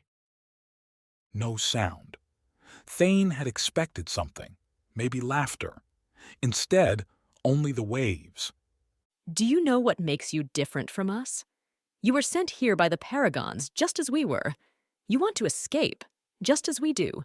You might have family, as some of us do, or you might have nothing but hatred pulling you away from here, as many of us do. But the difference? You have not tried to leave. You don't know how impossible it is. I've seen many anomalies do the impossible, myself included. All at once, all the burning globes winked out, giving the moon full command of the night sky. Thane stayed still. This looked like a show. Best let it play. When the globes reappeared, this time higher, like a halo around the dune breach, they revealed not a crowd between the dunes, but one ringing Thane, Sook, and the downed guards. No longer haggard, but clothed in various makeshift tunics, dresses, and cloaks, the washed and somewhat civilized eyes of the Void's army stood far stronger than the rabble he'd seen a moment ago. It also meant the Void had an anomaly capable of an illusion, or at least twisting Thane's vision. Anomalies really were exhausting. Standing alone in the breach, wearing a thick dress made from molten lava rock, orange threads ran through the craggy, yet somehow flowing outfit, and standing short was the person Thane presumed to be the Void. Her face set in a grimace, her arms folded. The Void didn't seem thrilled. You have bravado, the Void said, her words now coming from her actual mouth. I'll give you that much. And you put on quite a show. Are the games over? This isn't a game. This is life on this island, and now it's the only life you have. Tread carefully, Thane, or you won't live to see another sunrise. She turned away from him towards her town. Wait, you know my name. How? We're not all Sook. We know who you are, and we are not afraid. The Void led the way through the dunes, the rest of her force forming up around Thane and marching him inside. From what he saw, the Void spoke the truth. Fear had no hold here, but in its place hovered the Doom's dead-eyed stare. These anomalies might have power, might have formed a community, but they had no hope. Thane had worked with Aegis, had seen the champion inspire billions. He could manage this much. He had to. Chapter 10. Fresh meat. Kat had the pod drop her and Calvin at a greasy spoon tucked into the corner a block away from Gordon's contact. Kat had a few rules before going into a dangerous situation. Any contact with the elementals qualified as dangerous, and a good breakfast splashed with coffee entered the top 5 on that list. Just behind bringing the suit and ahead of bringing Seeker, who she'd left back at the apartment. Despite missing his slobbering joy, the huge husky made an easy target in a close-quarters quarrel, and Kat preferred her doggo happy instead of hurt. Another rule barred bringing extra people, though Gordon hadn't pushed to come along. They'd all spent the evening downtown grabbing dinner, with Kat performing a conversational dance to smooth the rough edges between Calvin and Gordon. Every time one or the other threw a glare, Kat hard-switched the topic, ordered another round, or pointed to one of those slow-moving statues orbiting the park. Not exactly her preferred role, but they'd left the restaurant alive. Dropped Gordon at his hotel, and then Calvin had crashed on her couch. Tapped the surfer AI watching everywhere for an elemental ambush.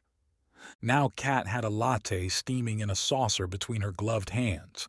Her shock-white suit, already bearing dirty snow splatters here and there, seemed overkill in the diner's omelet-flavored confines, but Kat couldn't take it off like a coat.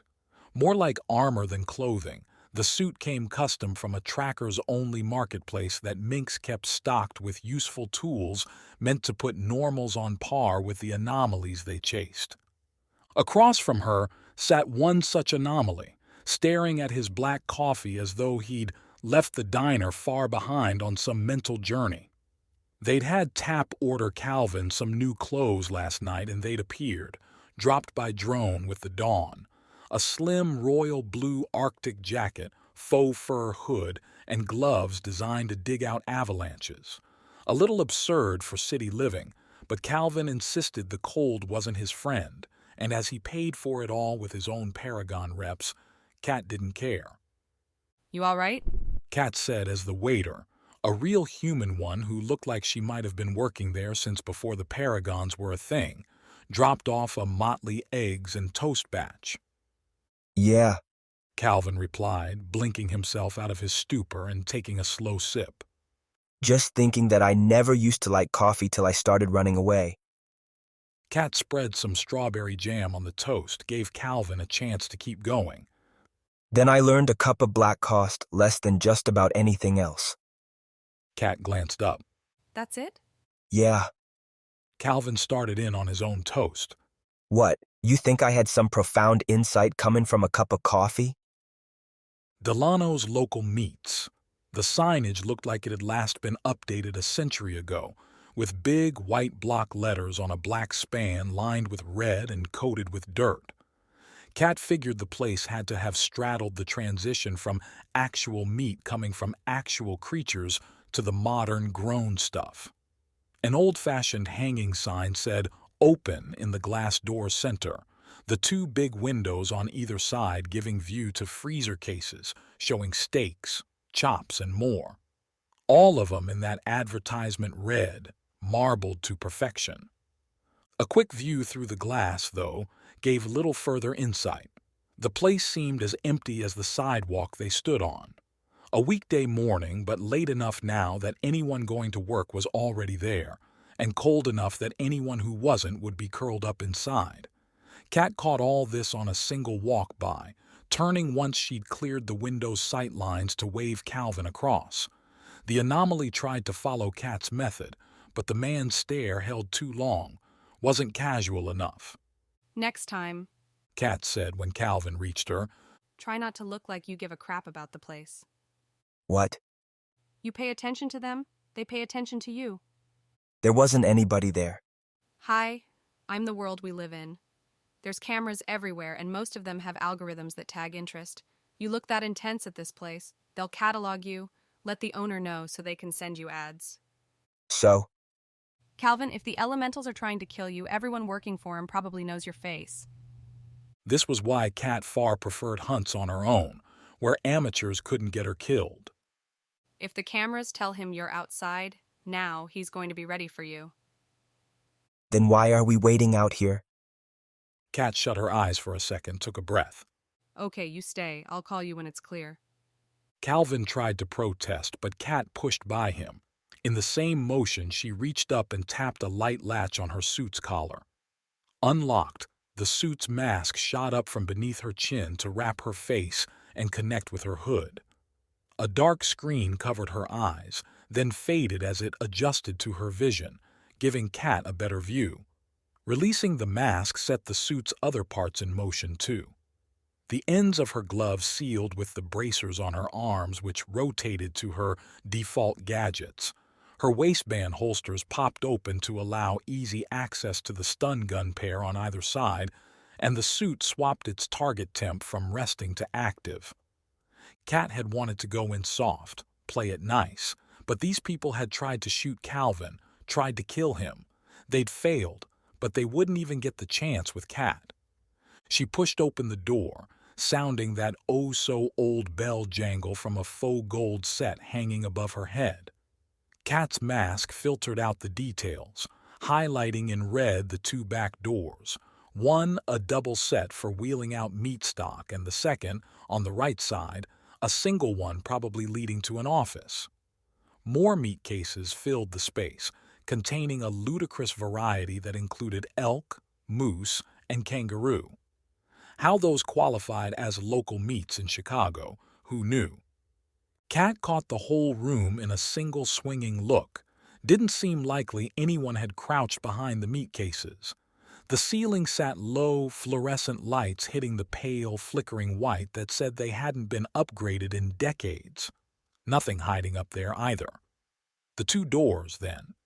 As if anticipating her next move, the small door swung open, revealing exactly the man Kat would have pegged to be running a place like this. An older, flagging body hiding better days beneath a long life opening early and closing late. A half-hearted gray beard made incursions up the man's long face to his speckled hair. An apron covered a worn t-shirt and jeans combo pack, and a wholly illegal shotgun sat in his hands. The mask identified the threat before Kat did, sending a vibration on Kat's side that she used to guide her dive. The calculated trajectory took her out of the blast's potential range by putting the place's main meat case between her and the gun, at least for the moment. "What you running for?" the man said. "I'm not gonna kill you." Yeah, sure. Instead, Kat drew one stun gun in her right hand while sticking her left wrist out and clenching that fist. The trigger shot a strong wire with a steel grappling hook on the end out and up, where it wrapped around one of those fluorescent lights. The man's face appeared over the case, looking at her and aiming that shotgun. Kat triggered the hook and she shot up off the floor as the man fired, the pellets blasting a hole where Kat had been a moment before. The hook brought her up a couple meters before the light, groaning, broke. Not that it mattered. The height took her over the meat case, giving her a clear shot with the stun gun. The dart hit the man right in the neck and he stumbled back, hitting the wall, then plunging forward and banging his face on the back of his own meat case. The light snapped off its hinges and swung down, Kat taking the landing and ducking out of the way as the meter-length light smashed into the meat case's front and sent broken glass everywhere. Ignoring the destruction, Kat quick-stepped around the case's side, slipping another stun dart into the gun's chamber while her grapple retracted back into her wrist slot. With Calvin, it had taken more than one dart to bring him down. She wasn't going to take any chances. "What would you do? Person comes into your home looking like you." Delano said an hour later, after Kat had taken away the shotgun, bound the man to a chair in his office, and turned the sign out front to closed. "I see you on the cameras, and what am I supposed to think? You're here to get a fillet?" Delano's office doubled as his living space, breaking back into a small kitchen and a bedroom. Two TVs split between daytime programming and the camera feed from out front sat on a huge green metal desk overlaid with photographs and a small, old-fashioned laptop still showing what looked like a sales spreadsheet on its tiny screen. Shelves filled the rest of the space, which apparently assisted the kitchen by functioning as a pantry and held myriad dry goods. Without her mask and its air purifier working, raw meat's heavy iron smell permeated everything. Calvin stayed on the periphery, leaning near the exit door and looking towards the ground more than anywhere else. Not used to playing the interrogator, which, fine. Kat could, had, and would continue to ask all the damn questions, and she had enough vinegar for the job this time. Delano had tried to shoot her, with an actual gun. So because you think I look weird, you decide to shoot first, ask questions later? Kat replied. With Delano sitting, Kat stood taller than the man, a position she so rarely occupied that, hey, she was going to enjoy. What if I'd been a Paragon? You'd already be locked in some cell or dead. Delano shrugged. "Look around this place. Think I've got a lot to lose?" Stop it. Seems like every time I catch someone, all they talk about is how their life's so terrible that it can't get any worse. Then why are you still here?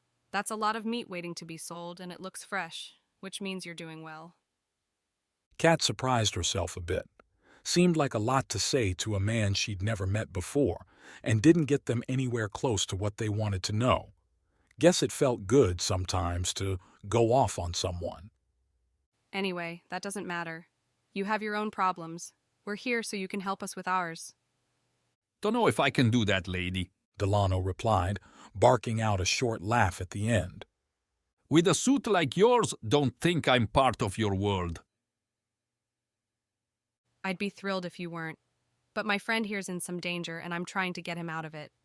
Answer the questions, and we'll forget you ever existed. Then ask him, you've already wrecked my shop and ruined my day. I'd like to forget you too. In the movies, they'd cut to a different frame. The official interrogation music would start playing and Kat would lean forward, plant her palms on the table and give Delano a withering glare as she laid into him with incisive questions. Here, she just spoke and wished she had a glass of water to compensate for all the talking. We're looking for the elementals. I heard you know where we can find them? To Delano's credit, he didn't change his expression one bit. The cocky grin stayed plastered on. His wrinkled eyes stayed bright. What do you mean, the elementals? Are they a band? You're not that stupid. You don't know me that well. Kat rubbed her forehead, stalling what could well be a coming headache. They shot me, Calvin said without moving from his wall. The elementals did. Yesterday, outside the place the Paragons gave me. Now Delano turned, his smile twisting a bit. You're a Paragon? He's a Paragon. I'm a tracker. You said you didn't like your life. We can ruin it for you, but I'd rather save his. For the first time, I'm a part of society, and now someone's trying to kill me. I want to know why. Delano shook his head. That's not how they do it. The elementals aren't assassins. I'm not saying they're heroes, but it's not about murder. That doesn't help them. You said you didn't know them. Maybe things have changed.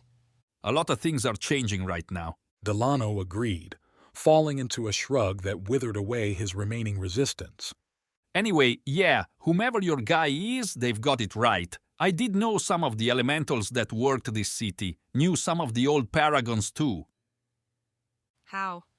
Meet, duh. You want the finest specimens in the city? You come here. Cater to both groups, then they see each other here one day, and I'm expecting fire and hell to rain down. But they start talking, and soon my shop is like the chosen meeting place for Chicago's powered players.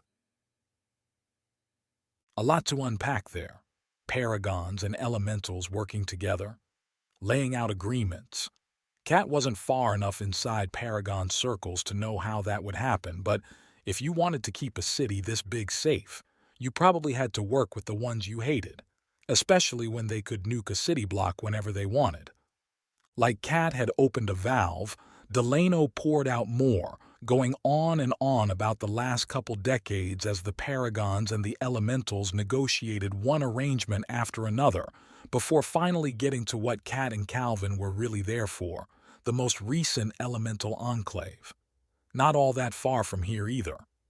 When Delano ran out of stuff to say, the clock neared lunch and Kat needed to get out of the iron, sweaty smell. She freed Delano from her grapple's binding and reset the gear.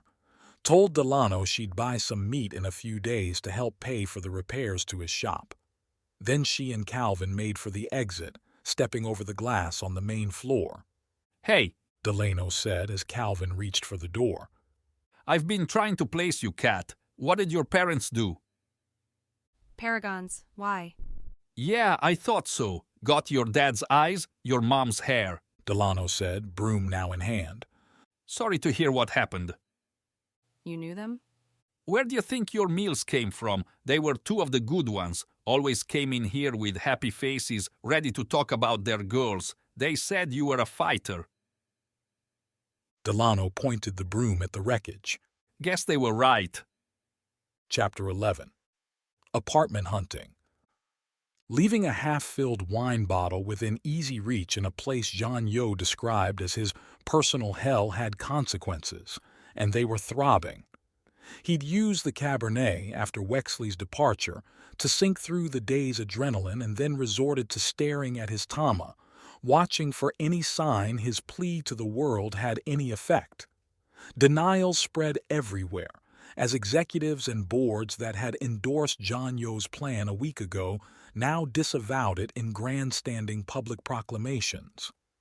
There were no clashes in the streets, no overthrows, no invitations for John Yo to come forth and lead the proud normals of the world to their rightful place in it. Thoroughly soaked, John Yo reconciled to the clock and proceeded to spend his last conscious hour in a futile quest to turn off the lights in the apartment. He realized, after combing every wall several times, establishing a handhold network to support his veering steps, that, in a concession to the most modern of modern conveniences, Wexley's place had no switches at all. John Yo confirmed this discovery when the apartment's AI finally spoke out, insisting that it was worried about John Yo's health. In a rambling slur, John Yo gave a list of demands, most of which were far beyond the AI's capacity. John Yo settled for darkness and some water. Late morning proved a thunderous awakening, one only silenced by rote processes, worked slowly, designed to blunt a hangover's power. John Yo nibbled on crackers, worked out as hard as he dared in the building's basement-level gym, and took a long shower. Headache-destroying pills practiced their magic, and by the time John Yo had himself bundled back up, he could call himself alive again. He also had a plan. Wexley's building presented a safe haven, but even after, and perhaps especially because of yesterday, John Yo wanted no part in that. The adrenaline, the feeling like he was doing something, proved a drug no amount of common-sense logic could defeat. After all, John Yo hadn't started his revolution by sitting around in Zeron's offices.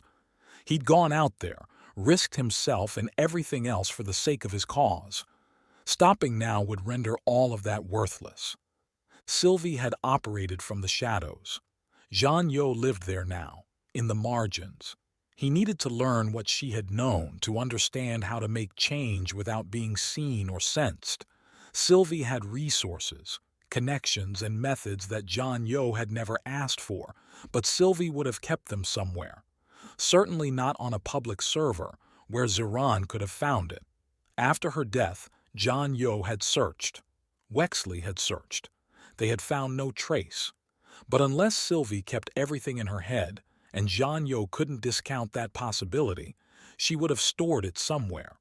And of all the places that somewhere might be, John Yo had settled on her apartment, registered under a false name and in a neighborhood of so little distinction. John Yo might not have found the apartment at all save for careful digging through Sylvie's pod records.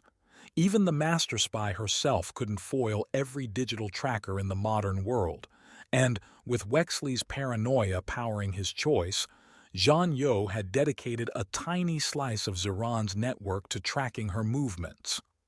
Delivered to his Tama in daily bursts, the records confirmed Sylvie's loyalty, and once confirmed, John Yo had forgotten about the program until Sylvie died. Then her movements, colored lines over Chicago's grid detailing where her Tama's constant connection put her, became a bittersweet guessing game. Why had Sylvie gone here or there on this day? Was this her favorite coffee shop or where she liked to shop for her clothes? An apparent love for the Field Museum? Her life's hidden pieces revealed. Now he stood in front of her complex, his tachi tucked beneath his ground-to-neck warm trench coat. Wexley had left the garment in the closet with a note suggesting it would be better to keep the swords unseen. John Yo smiled amid a slight shiver. Another chill day despite the winter sun. Wexley wouldn't want him out at all, but the man knew his boss well. If Wexley's apartment lived in Chicago's beating techno-heart, then Sylvie's laid its stakes in the city's bones. People flurried along the streets here, ducking into and out of pods, hustling to the shops or inside their homes. From what John Yo could see, incomes ran across a wide scale, but he didn't feel a society hustling under stress. Smiles showed more than frowns, though John Yo attributed the nervous edge on many to his recent proclamation, his invitation to shatter a status quo that evidently served this community well. But he meant to save the entire world. One couldn't look at the good pockets and assume things were fine everywhere. Contrary to Wexley's building, Sylvie's had few security features. A sole Tama-matching lock held vigil on the front door, and John Yo simply waited, smoking a cigarette.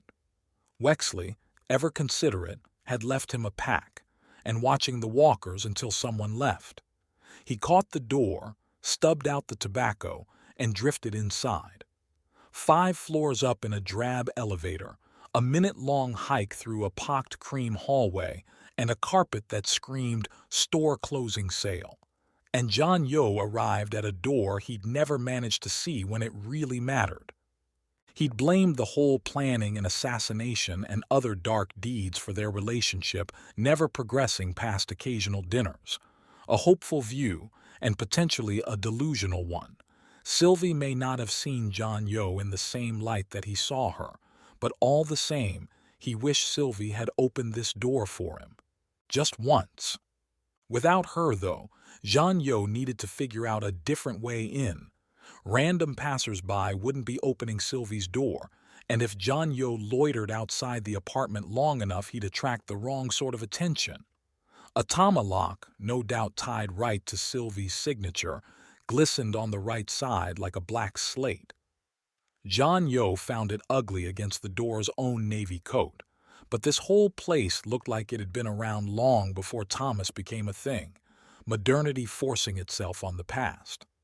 John Yo looked up and down the corridor, the building shaped like a square, and the hallway matched the outer frame, with Sylvie naturally choosing the unit farthest away from the elevators.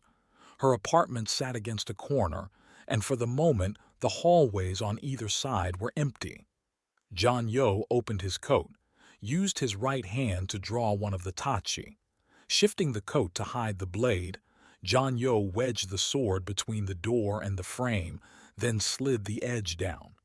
A converted building like this, like John Yo's old apartment, would substitute the keyholes for the tamas, but he bet they wouldn't change the bolts themselves.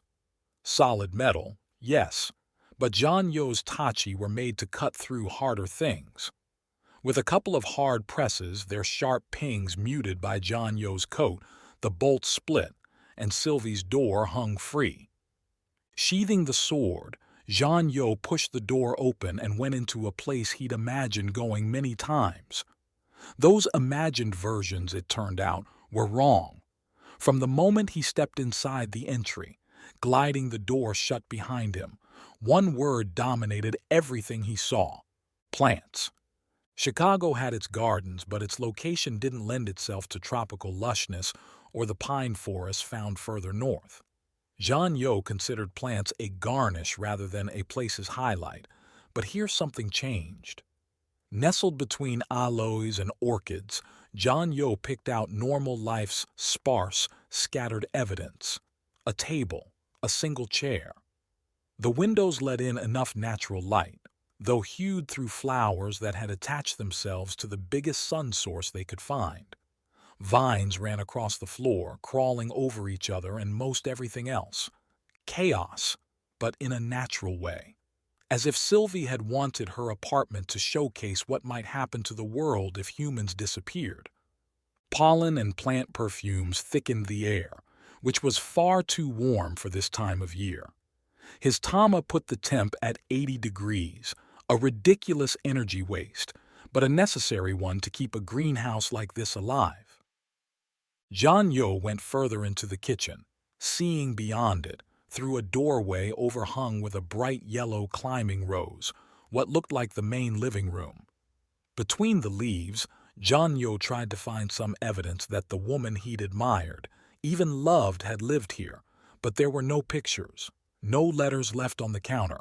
Every product he could see, from the toaster to the knife set latched onto the wall near some cutting boards, looked brand basic, mystifying. John Yo had always assumed Sylvie lived a vast life beyond their interactions, but now he wondered if this was her refuge, if, after completing yet another blackmail job or assassination, Sylvie would come here to this green-filled place and simply be. This many plants would have required so much care, so much time, But they wouldn't judge her actions either, wouldn't ask her to consider the implications of overthrowing the world's government. He laughed as he passed beneath the climbing rows. What had he expected, really? Pictures of Sylvie at her weekly bowling league, vast bookshelves detailing ancient philosophers, a knitting yarn collection. Sylvie always defied his expectations. Why would that stop now? The living room furthered Sylvie's commitment to a green thumb, with twin dwarf lime trees flanking a gigantic screen. Had he found her true passion? Movies? But no. A glance at the coffee table showed a dedicated Tama tablet, and he understood. Video-linked windows on the screen would display operations in progress. By the end, Sylvie didn't need to get her own hands dirty. She could command from afar, watch every dagger find its throat without ever leaving her couch. You're not supposed to be here. The heavy words came from behind John Yo, and he whirled, tripping over an ivy tendril and backstepping against that big screen. Watching him, standing in front of what John Yo suspected was the bedroom, was a large man, heavy-set but level, comfortable. John Yo bet the man knew how to use his weight. Jeans meshed up into a sweater. No coat, even though it neared zero outside. Hollow eyes, deep bags beneath them followed John Yo's haphazard retreat. Gloved hands, but no weapons. Still, John Yo drew his tachi and kept them both ready. Who are you? Her brother. And you're the man who got her killed. A brother? John Yo wished he could be surprised Sylvie had never mentioned that, but her family held firm on the list of things she'd never brought up with John Yo. A conversational collection deflected with ease whenever John Yo had tried to breach Sylvie's defenses. But I didn't kill her, John Yo replied. Sylvie's brother hadn't moved, and keeping the couch between them seemed like a good plan. He just did, and I did the same to him. She talked to me about you, how you had big dreams. She never said whether they were worth dying for. I would have died for them. We shared that. But you're still here. John Yo had always prided himself on his patience. He'd kept Ziran growing through innumerable twists and turns, not through intractable anger or split-second decisions, but with careful analysis and deliberate moves. He'd watched rivals crumble chasing trends or ignoring their bottom lines for risky, ill-fated investments. To John Yo, Ziran wasn't personal. It had been a puzzle to solve, and little more. Sylvie had been a puzzle, and so much more. John Yo crossed the room before he realized what he'd done. Both tachi pointed right for the brother's heart. He stopped with the points pressing against the brother's sweater, creating small indents in the black cloth. Question my feelings for Sylvie again. It will be the last thing you say. The brother walked his eyes from the sword points up to John Yo's face. If you're telling the truth, then why are you here? I never saw this place while she breathed, John Yo said, not moving the swords. I wanted to know how she lived, and I need to know her secrets. The tension broke there. The brother stepped back from the tachi, nodding at John Yo's reasons and echoing them himself. He too had come here to try and find what his sister had done, how she might have died. There weren't any answers here that he could find, save possibly in a small digital storage unit in the closet that the brother hadn't been able to unlock and no longer cared to. Sylvie had decided to keep her life a mystery even after she died, and her brother could accept that. So what are you going to do now?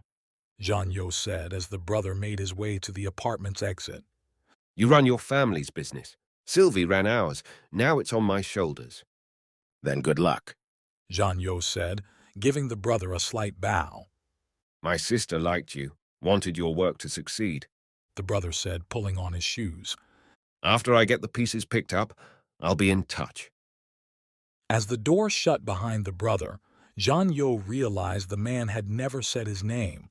A life in the shadows, just like Sylvie. Chapter 12. Hero's Daughter. Hot chocolate. The warm, luscious scent traveled through Mynx's slow consciousness, thawing out her mind with happier memories until she came back to the present, one where she should have been frozen on Bastion's roof. A stiff prize that wouldn't be found till the spring thaw brought hungry birds, as Mynx didn't think anyone else used the tower's top-tier entrance.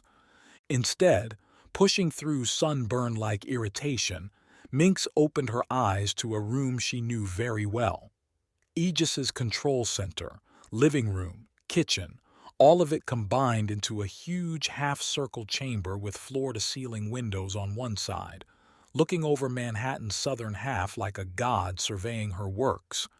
Going by the room's soft light, no direct sun here, the time had slipped into afternoon already. Mynx hadn't come to New York to spend the day lying on the floor, though her back felt all right, suggesting someone had stuck a blanket beneath her. But coming back from certain death had a way of putting a day's tasks in perspective. Mynx turned her head and followed the hot chocolate steam to the hefty blue mug beside her, emblazoned with the Paragon's slanted P logo. Though her muscles protested at the motion, giving clear evidence that this thaw would take a few days to heal, Mynx managed to roll to her side and reach for the cup. "It's hot," said the only possible voice from somewhere behind Mynx. "I could use something hot right now." But Mynx didn't drink quite yet, instead, holding the fluffy brown mix up to her nose and inhaling, sucking away some warmth and reveling in the flavor. Pacifica rarely chilled enough to warrant hot chocolate, but here, in the Northeast, she could indulge. "Thank you." "For the hot chocolate?" "For saving my frozen self. I assume it was you?" Celise, Aegis's daughter and a Paragon, despite lacking anomaly abilities, didn't stride into view, and Mynx had to complete the rollover onto her chest to see Celise standing at the kitchen's modern metal counter. In the week after her father's apparent death, Mynx kept Aegis's frozen status secret, both because she didn't know how or if she'd be able to bring Aegis back, and because Jean-Yo might try to finish the job. Mynx hadn't heard anything from Celise. Mynx had imagined that meant Celise had been doing some soul-searching, possibly some vengeance-seeking, but imagining and witnessing were two different things. Practicality had been Celise's defining dress code for as long as Mynx could remember. As a young girl, Celise had defied dresses for pockets, an attitude that had grown into a full-on obsession with keeping multiple Thomas handy and making her the Paragon's premier coordinator in the Western Hemisphere. What Mynx saw now wasn't a turn against that ethos, but Celise redirecting its intent. The pockets still existed on the blue-black getup Celise wore, but they were long and narrow, cinched around her thighs and along her waist. A setup for the field rather than the office. "You didn't tell me you were coming," Celise said, twirling a spoon through what Mynx assumed was her own hot chocolate mug. "I didn't think you'd want to see me." "I don't." "But you pulled me inside anyway." "What was I supposed to do? Leave you out there to die?" Celise dropped her hands away from the mug, gripped the counter's edge and stared at it as if lasers were going to shoot from her eyes. "I couldn't lift you all the way to the bedrooms." "I'm alive, Celise. It's fine." Mynx tried to stand, but her legs, still in shock, didn't want to cooperate. While it felt a little absurd, she'd have to carry on the conversation from the ground. "I came here for you because you haven't been answering my calls." "I've been busy." "Apparently." Mynx dangled the word, inviting Celise to take the bait. As Mynx cooled off from the thrill at still being alive, relief at seeing Celise alive suffused her. Nightmares had plagued her over the week, hinting that Celise had gone on a suicidal quest to kill someone too dangerous for a normal with little field training, no matter how much sparring Aegis might have done with his daughter in this tower. The former champion had made it clear Celise wasn't being groomed for wet work, that her destiny lay outside the violence the Paragons had used to carve up the world. "You know who killed him, but you don't have Jean-Yo, do you?" "We're looking." "How is it taking you this long? You have all those drones. His picture is on every screen on the planet. Every time he takes a breath, you should know."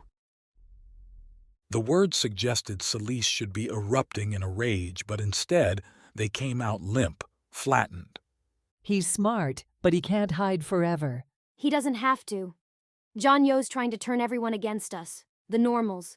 If he can keep sending these messages, he might turn more people before too long. You're assuming too much.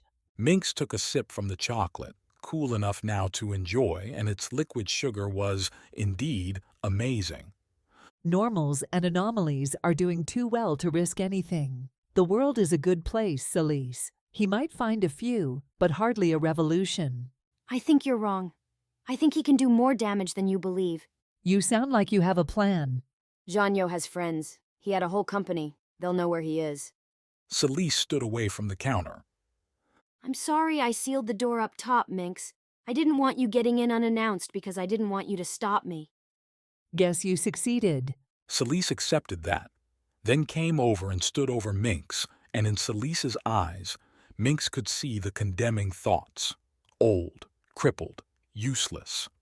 A swallowed sigh confirmed the diagnosis. I'm leaving, and you won't find me here again. This was Father's place, not mine.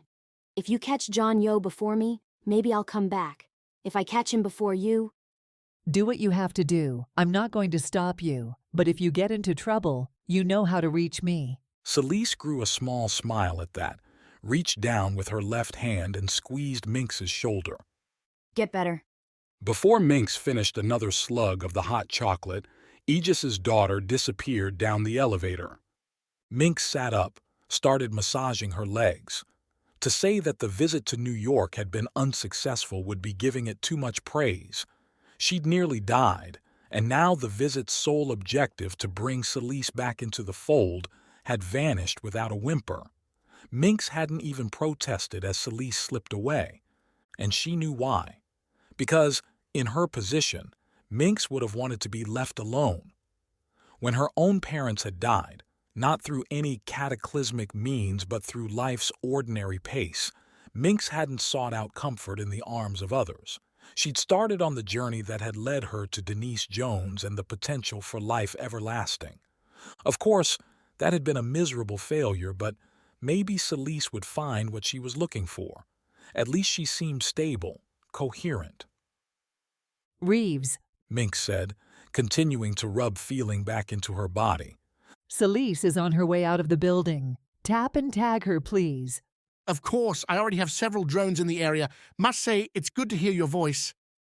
You knew I was alive. A human's vital signs tell only a small part of the story. I didn't know how much of you would be left in the thaw. Mynx twinged at that. How long was I up there, Reeves? More than an hour. Bastion's own defenses blocked a drone rescue, and by the time I convinced them, it was really you up there. Not even the remaining hot chocolate melted that fear away. Mynx wasn't one for dying.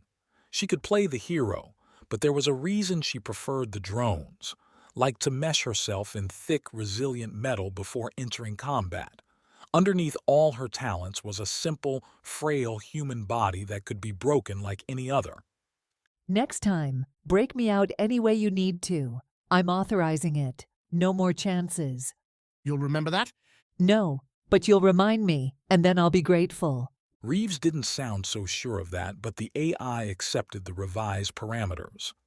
Mynx continued chatting while she warmed up, stood up, and limped her way to the bathroom. A hot shower restored her missing humanity, and after ordering a meal up from the Paragon cafeteria 30 floors below, Mynx felt rather good. Until her Tama buzzed with an incoming call.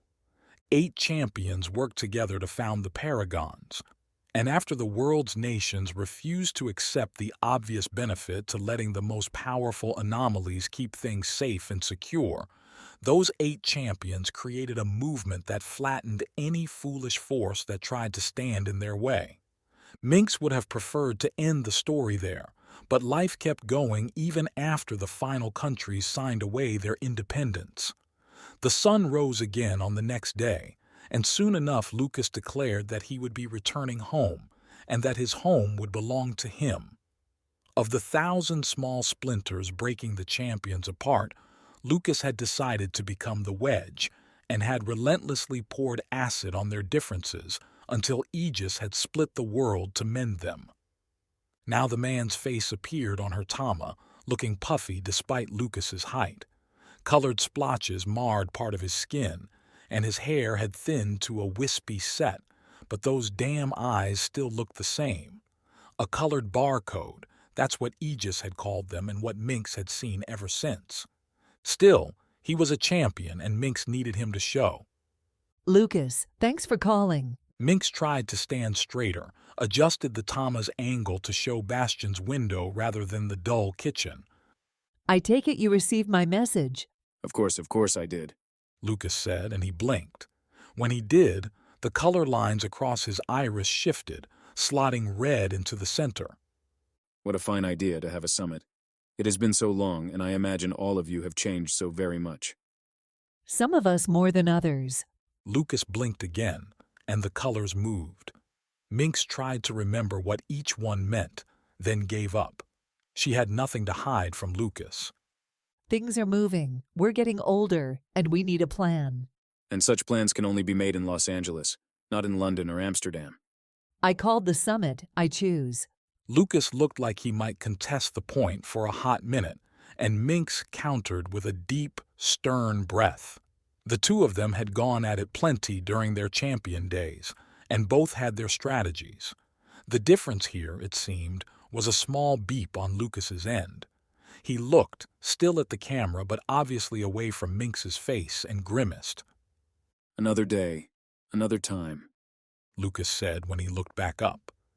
In the spirit of our companionship, my dear friend, I will make the trip.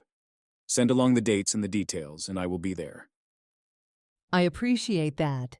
And Mynx, you may want to visit your physician, Lucas said, putting his hand to his large box of a chin. Looks like you may have some worries going on inside that big brain of yours. I'd hate to see a champion felled by a stroke. Goodbye, Lucas. Mynx swiped away the call, collapsed on one of Aegis's hard metal chairs. The media had called him Spectrum. Lucas liked it because the word was the same in Dutch and English, and it matched. Those eyes let him see what any light frequency could show him, and plenty beyond that. Mynx wasn't sure how it worked, but every time Lucas performed one of his ad hoc readings, she felt violated. The champions had too many mind readers, emotional manipulators. Apina, Lucas, and Burov turned normals against themselves. By the time their victims realized they'd been twisted against their wills, Mynx and Aegis had already claimed vital infrastructure, decimated any confused resistance. Except, when the fighting stopped, those same mind-bending powers angled at Mynx, at Aegis. The only way to keep any secrets, to be sure her motivations were truly her own, had been to split the world apart and send the dangerous champions to their homes. Now Mynx was bringing them back. See Reeves? Mynx said, finishing the last of her reheated hot chocolate. This is what it means to be a champion. And why, when the summit had finished, Mynx would give up that mantle. Chapter 13. Beach Diplomacy. Thane woke to the ever-soothing waves, this time as they rustled up the beach towards the sand patch he'd declared his own. Sook snored nearby, a noise alternating between loud rumbles and high-pitched nasal squeaks, as if playing a haphazard accompaniment to the ocean's song. Behind him, as dawn grew, the village picked itself up. Fires ignited, and several anomalies already stood at the water's edge, with a younger woman swinging her hands back and forth in wide circles, each one pulling a flapping fish from the water and into her comrades' dashing, catching hands. Others looted water from giant rain barrels dotting the village, filling thin rock pails made, Thane discovered, by that same guard who stretched the wood spears the night before, molding stone, apparently, listed among her talents. In all the world Thane knew, there wasn't a single society functioning on anomaly power. By the time anomalies had appeared, humanity had developed ways to meet all its needs without magical means, though the Paragon seemed intent on fitting anomalies in where they could increase efficiency. Here, though, Anomalies required their abilities to survive. An interesting dynamic, and Thane, after last night's long gathering where he met the 20-odd people living here, saw both the benefits and costs. Using one's ability to survive brought you closer to it. The girl drawing fish with her hands, Thane wondered at the crime that had dashed her here, showed more control, more ease with her power than most anomalies he knew. Like another limb, she leveraged every phantom pull as if she did it with her literal fingers. In last night's casual conversation, Thane had heard the anomalies boast, time and time again, about how their abilities let them roast dinner with ease, or sculpt ferns into useful clothing, or add flavor to otherwise bland rainwater. All useful, all dull. While everyone here had done something terrible, they seemed to have forgotten that potential and instead settled into a primitive existence. Thane would shatter that calm. He had to, or they'd never leave this prisoner's paradise. After shaking the sand out of his new palm dress, a loose-fitting franz shirt and what amounted to a grass-weave skirt, Thane stomped past the sleeping sook and headed up towards the town's main structure, a thatched hut serving as the Void's home and the only private meeting place in the camp. As he crested the dunes, Thane counted 3 cooking fires burning, closer to the ocean than to the main gates, each tasked with a different meal. As the sun hadn't hit full illumination yet, those dancing fire globes proliferated again, bouncing their flickering brilliance over anomalies carving up vegetables and birds' eggs to add to the fresh catch. The Void's hut sat in the camp's center, and to its left, most people slept under a large overhang protected by layered palm fronds. To the right, smaller huts provided private spaces. One anomaly, last night, had explained the need to cater to anyone sick, or those who required privacy to complete their work or to sort out themselves. A benevolent move, until Thane remembered that all of these people had done something heinous in the past. Providing space to decompress might be less a kindness than a survival mechanism. Woven boxes sat all around the camp storing dried goods. Enough makeshift spears to arm a phalanx lined the dunes inside the main entrance, while 3 bow and arrow sets sat on a rack near the village's center. It would be easy to question this Stone Age weaponry on an island with so much power, but a well-placed shot would do the same to an anomaly as it would to a normal. Not many could take mortal wounds like Thane and Aegis. The Void sat inside her hut, sipping something steaming from an earthen mug. The rock dress from the night before lay to the side, and she wore a woven getup similar to Thane's own.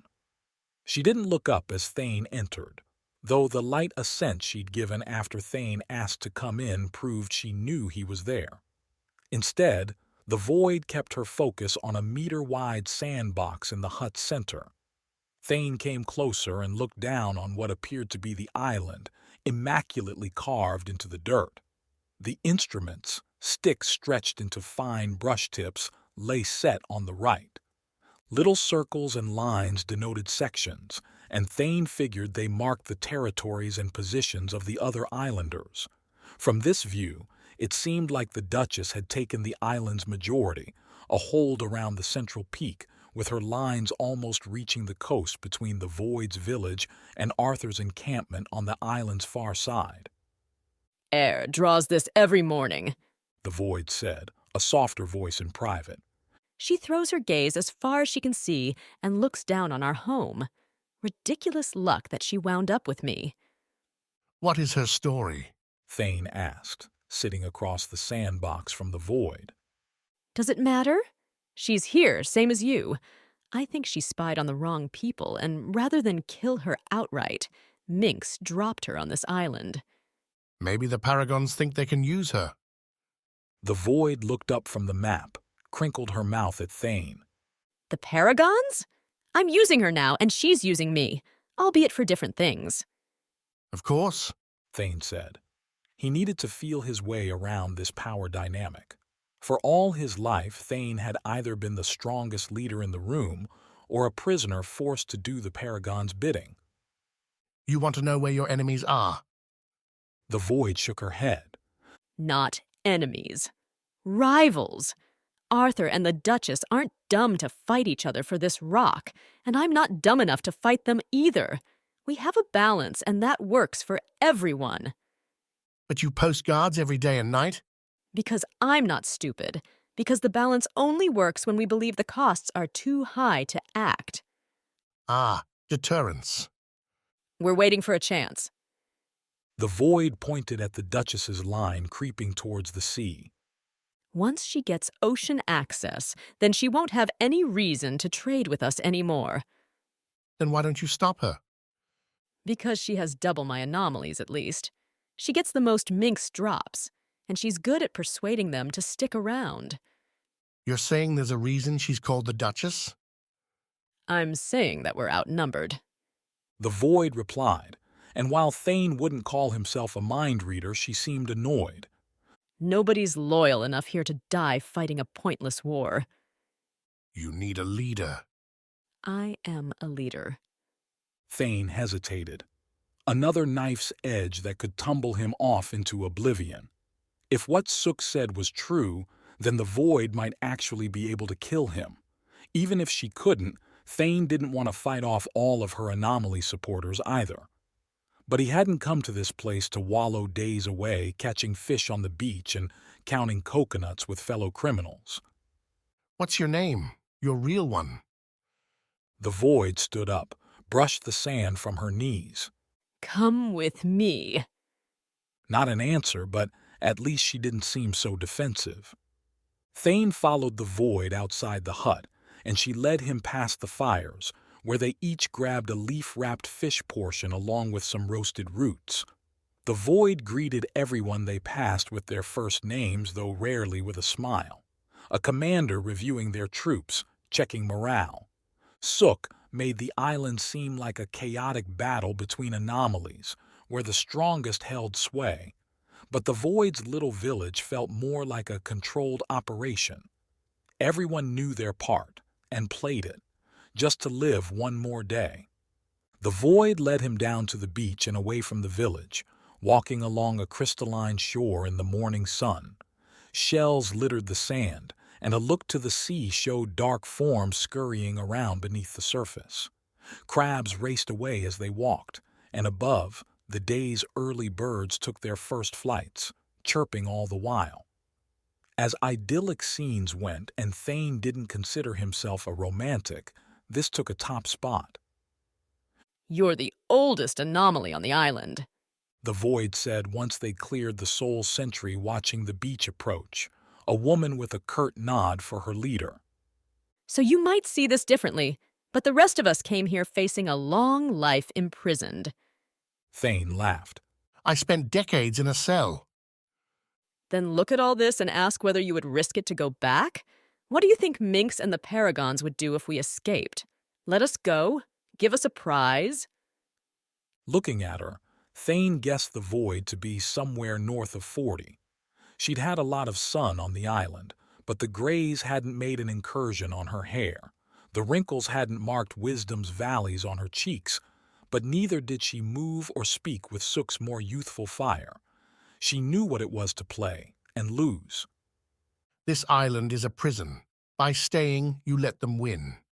They rule without consequence, without a check. With all the anomalies on this island, we could resist, force them to change. All the anomalies on this island? Now it was her turn to laugh. 100 of us, maybe, against the millions of Paragons. Thane, I don't know how strong you are, but we would not survive that fight. We wouldn't be alone. The Paragons aren't beloved everywhere. We would find allies. They reached a narrow sandbar that extended out into the ocean like a spear, and the Void chose to walk along it, the cool water kissing their feet. Behind them, a giant palm grove stretched, wearing ferns across its base. Behind that, the island's central peak rose high and gray into the cloudless sky. Have you forgotten why we're here?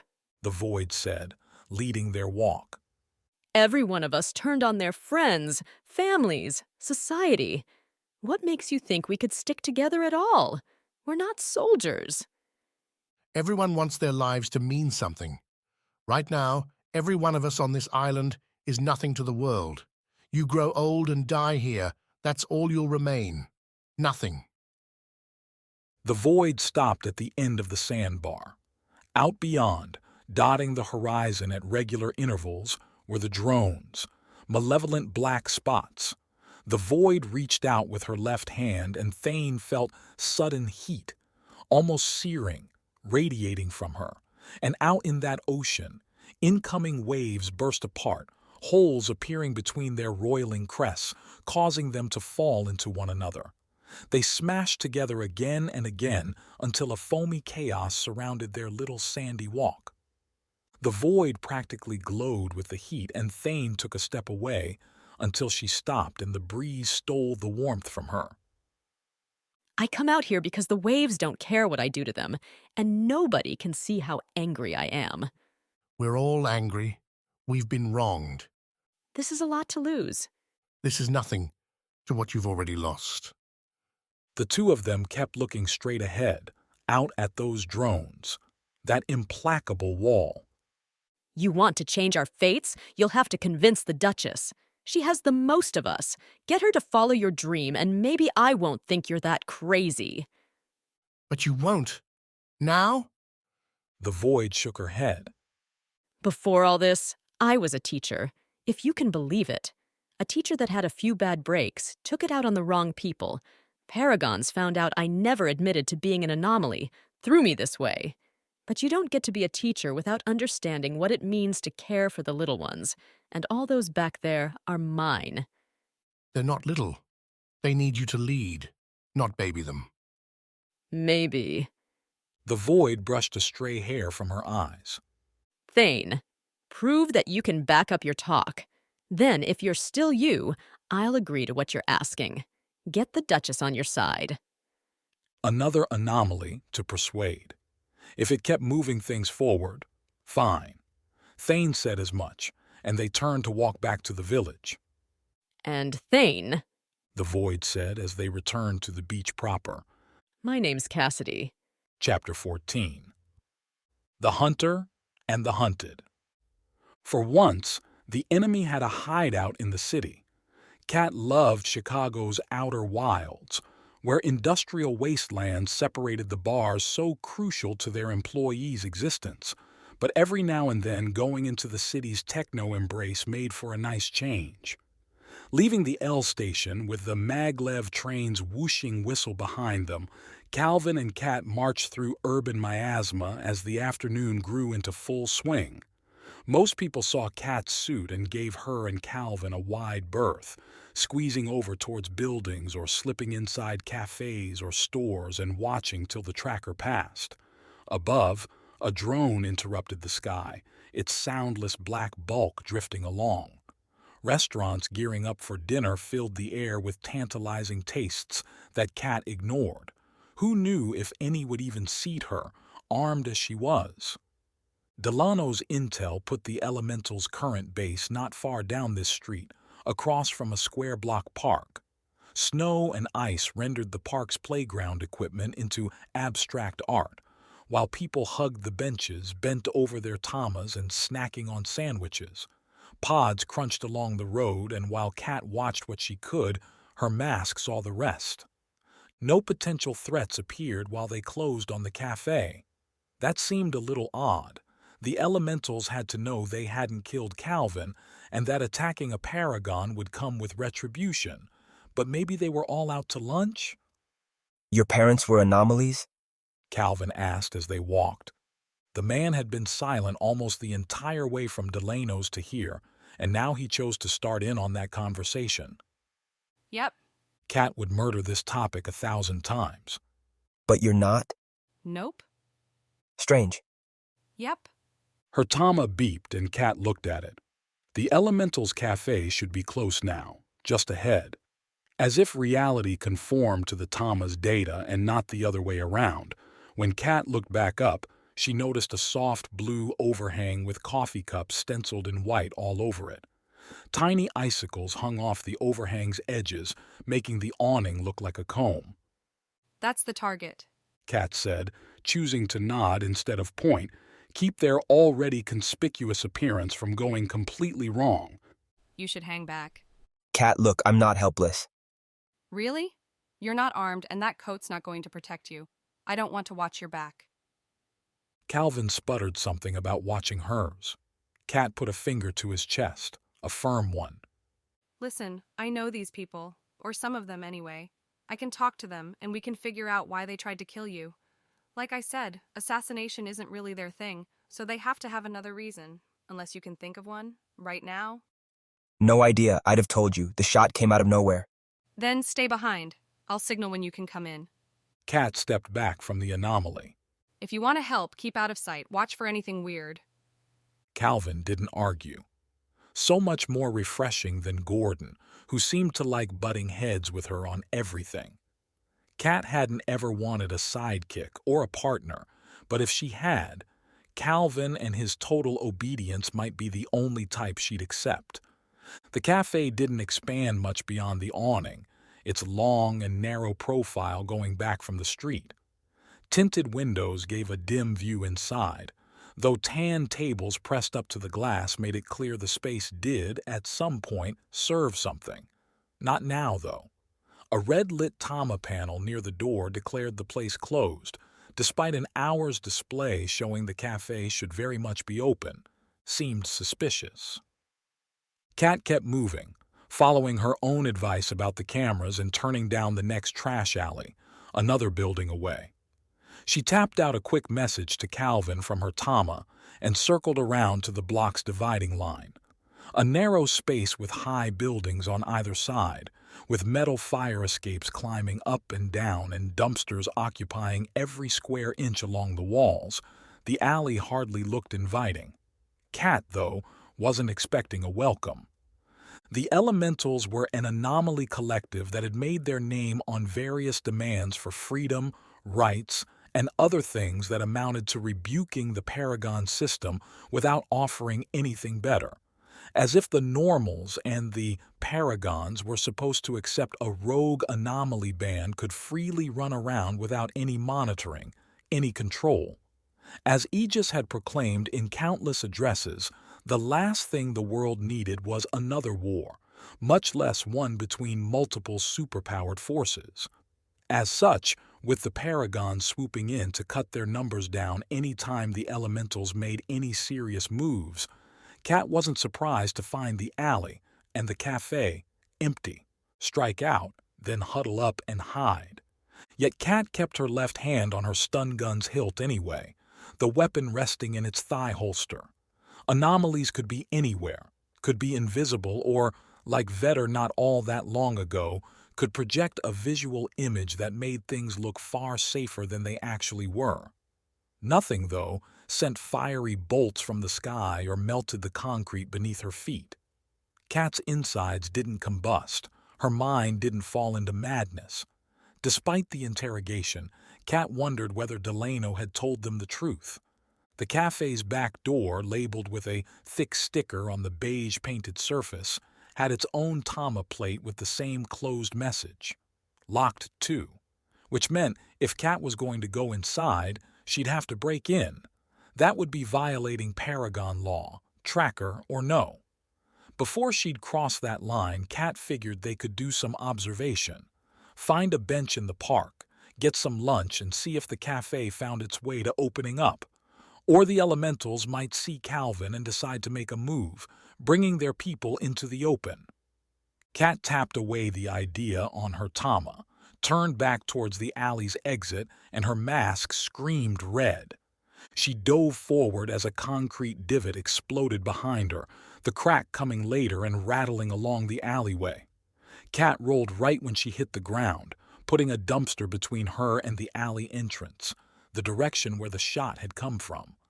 She pressed her body up against the rusted green metal, read the translucent blue feedback pouring across her mask. Her vitals, the suit, all of that was fine. She hadn't been hit, but the sound and the divot where the bullet struck suggested an illegal rifle. The mask didn't point out that almost all rifles and guns that shot lethal bullets were illegal now. A real gun. Kat had dealt with flame-launching anomalies, ones that could shapeshift or, like Calvin, turn anything into a deadly tool, but she'd never been shot at by real bullets. The suit wasn't designed to be bulletproof because anyone using those weapons put such a huge target on their own backs as to be, well, stupid, or too powerful to care. Already her mask told her the drone they'd seen drifting overhead was turning around at the noise. The mask beeped again, the suit's visual sensors picking up someone lining a shot. The mask's right side lit up, telling Kat where the shot would be coming from. She jumped again, but this time no shot came, only the constant beeping as the mask screamed she was in someone's sights. Kat needed cover, needed to get inside somewhere. Fear balled up in her throat as Kat scampered back into the alley's center, then lunged behind another dumpster on the opposite side, cutting off the mask's panic for a second. Kat hated being hunted. Hunched behind a trash pile, heart beating 1,000 beats a minute, hands shaking and breath whooshing in and out, Kat had to calm herself down, had to stop thinking like prey. Be the predator instead. Hey, Kat, you all right? Calvin called, his voice coming from the alley's entrance. Damn, guess she couldn't play coward today. Calvin! Kat cried, lunging around the corner. The shooter's on the roof. Her mask didn't light up, and even as Kat ran towards Calvin, gesturing with her arms for him to run, she looked up to the only possible place a shooter could be and still track her between the dumpsters. She spied him, and the mask outlined the crouching figure in light green. Hard to hide on top of sparse rooftops when you're hauling a long gun like his around. The weapon's thin barrel extended over the roof's edge, angling towards Calvin. The anomaly did not obey Kat's instructions, but he stood close to the alley's entrance, hand on the nearest building's corner. As Kat came around, she saw the air in front of Calvin shimmer, harden, and turn into the thick red clay making up most of those bricks Calvin touched. The clay shield moved up with Calvin's hand as it grew, and when the shot rang out, the bullet puffed into the barrier. Calvin didn't flinch, so his makeshift defense must have worked. Kat didn't want to give the shooter any more time. With the sniper's attention on Calvin, she aimed her wrist towards the sniper's rooftop and fired her grapple. The hook spun up and over, and as Kat sprinted towards the wall, she twitched her wrist to retract the grapple, letting it bite into the stone roof's edge.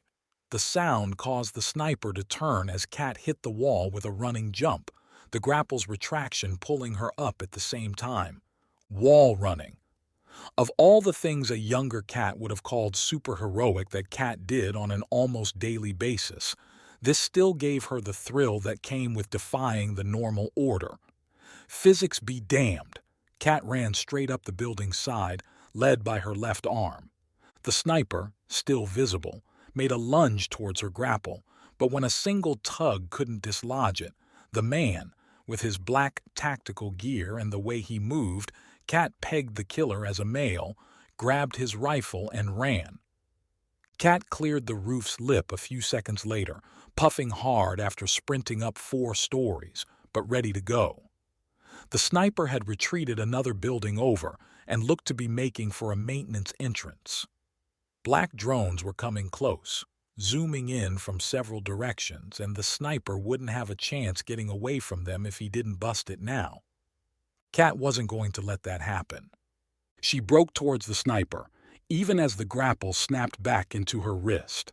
Kat drew a stun gun with her right, aimed, and fired a running shot as the sniper yanked open the maintenance door, curling himself behind it. The dart bounced off the makeshift shield, but the move put the sniper on the wrong side of his chosen stairs. The mask beeped, a yellow line appearing at the bottom of her vision, and Kat caught the warning in time to plant her foot on the edge and press, leaping over the narrow gap and onto the next tiled roof. The sniper pushed the door away and Kat's mask screamed again. In the second he'd been hiding from her vision, the sniper had dropped his rifle and drawn a smaller handgun. Kat tried to dodge, leaping forward, always forward because shooters didn't expect it. She pulled out of the somersault, aimed her stun gun at the masked man, and he fired. It felt like being punched, a breath-killing blow to her chest that knocked Kat to the ground. She tried to pull the trigger on her own weapon, but her nerves were otherwise occupied, focusing on the sudden pain, shock, and blood streaming from places that weren't meant to lose it. Her head fell back, hitting the cold rooftop. The mask screamed at her, those perfect vitals marred and quickly getting worse. But the sniper. Kat couldn't lose him. Not now, not yet. She tried to sit up, tried to get her eyes on the target, but all she saw was the flash as the door slammed behind him, leaving her up here, alone, cold and dying. Of all the ways to go, trackers died all the time, but not like this. Not shot in the streets at random, not left to bleed. This wasn't how it was supposed to work. Even as the cold spread from her chest, Kat tried to focus, tried to think of what she could do, who she could call. If these were her last moments, then she should call someone. Just not to be alone. Call him, Kat said to her suit, her mouth at once cold and hot at the same time. Call Gordon. Her Tama connected, rang as the clouded sky darkened with hovering drones. She didn't hear if he picked up. Chapter 15. Crack the inbox. Jean-Yo had been looking at the computer for hours now. The storage device, a disconnected hardy machine built to last decades with minimal power and maximum instability, sat in Sylvie's closet, tucked into the corner and hidden by hanging ivy tendrils. Without her brother's hint, Jean-Yo might not have found it at all, as the device wasn't much larger than his own Tama, made no noise, had no lights. The screen, gray and dull without a backlight, presented Jean-Yo with a blinking cursor and nothing else. A tiny keyboard on the device's bottom edge offered the chance for inputs, and Jean-Yo stared at it for a long time without touching a button. Who knew how many attempts he might get before the thing locked him out? Every try would have to be precise, planned. At first, the infinite possibilities were despairing. Sylvie knew a strong password's value, and she wouldn't play games. She would have set letters and symbols in a random series with no connection to anything, a couple dozen characters meant to befuddle any attempt at getting in. If that was the case, short of taking it to the Paragons, who might have an anomaly able to crack the thing, Sylvie's secrets would stay just that forever. And Jean-Yo, obviously, wasn't taking this thing anywhere near the Paragons. He sat in that plant-ridden apartment, taking breaks from racking his brain by browsing the day's dead news on his Tama. The most interesting story, a live rooftop shooting not all that far from here, had concluded quickly and without an obvious body count. The drones had missed their man too, just like with Jean-Yo and Rhymes. Perhaps the machines were getting old. The cerebral stewing started his mind running down different paths, lighting on the tantalizing idea that Sylvie had to have known death could come at any moment. Jean-Yo, looking at his own life, could see how much it had changed in the short time since he joined the shadowed side. When every action presented a mortal risk, you assessed those actions differently. So how would Sylvie have acted? She would have prepared. Like Jean-Yo, she'd committed to a post-Paragon future. Everything they'd done together had been moving towards that, and Sylvie had kept pushing even as the risks became greater. Aegis had been her plan. What would she assume Jean-Yo would do if she died, and he lived?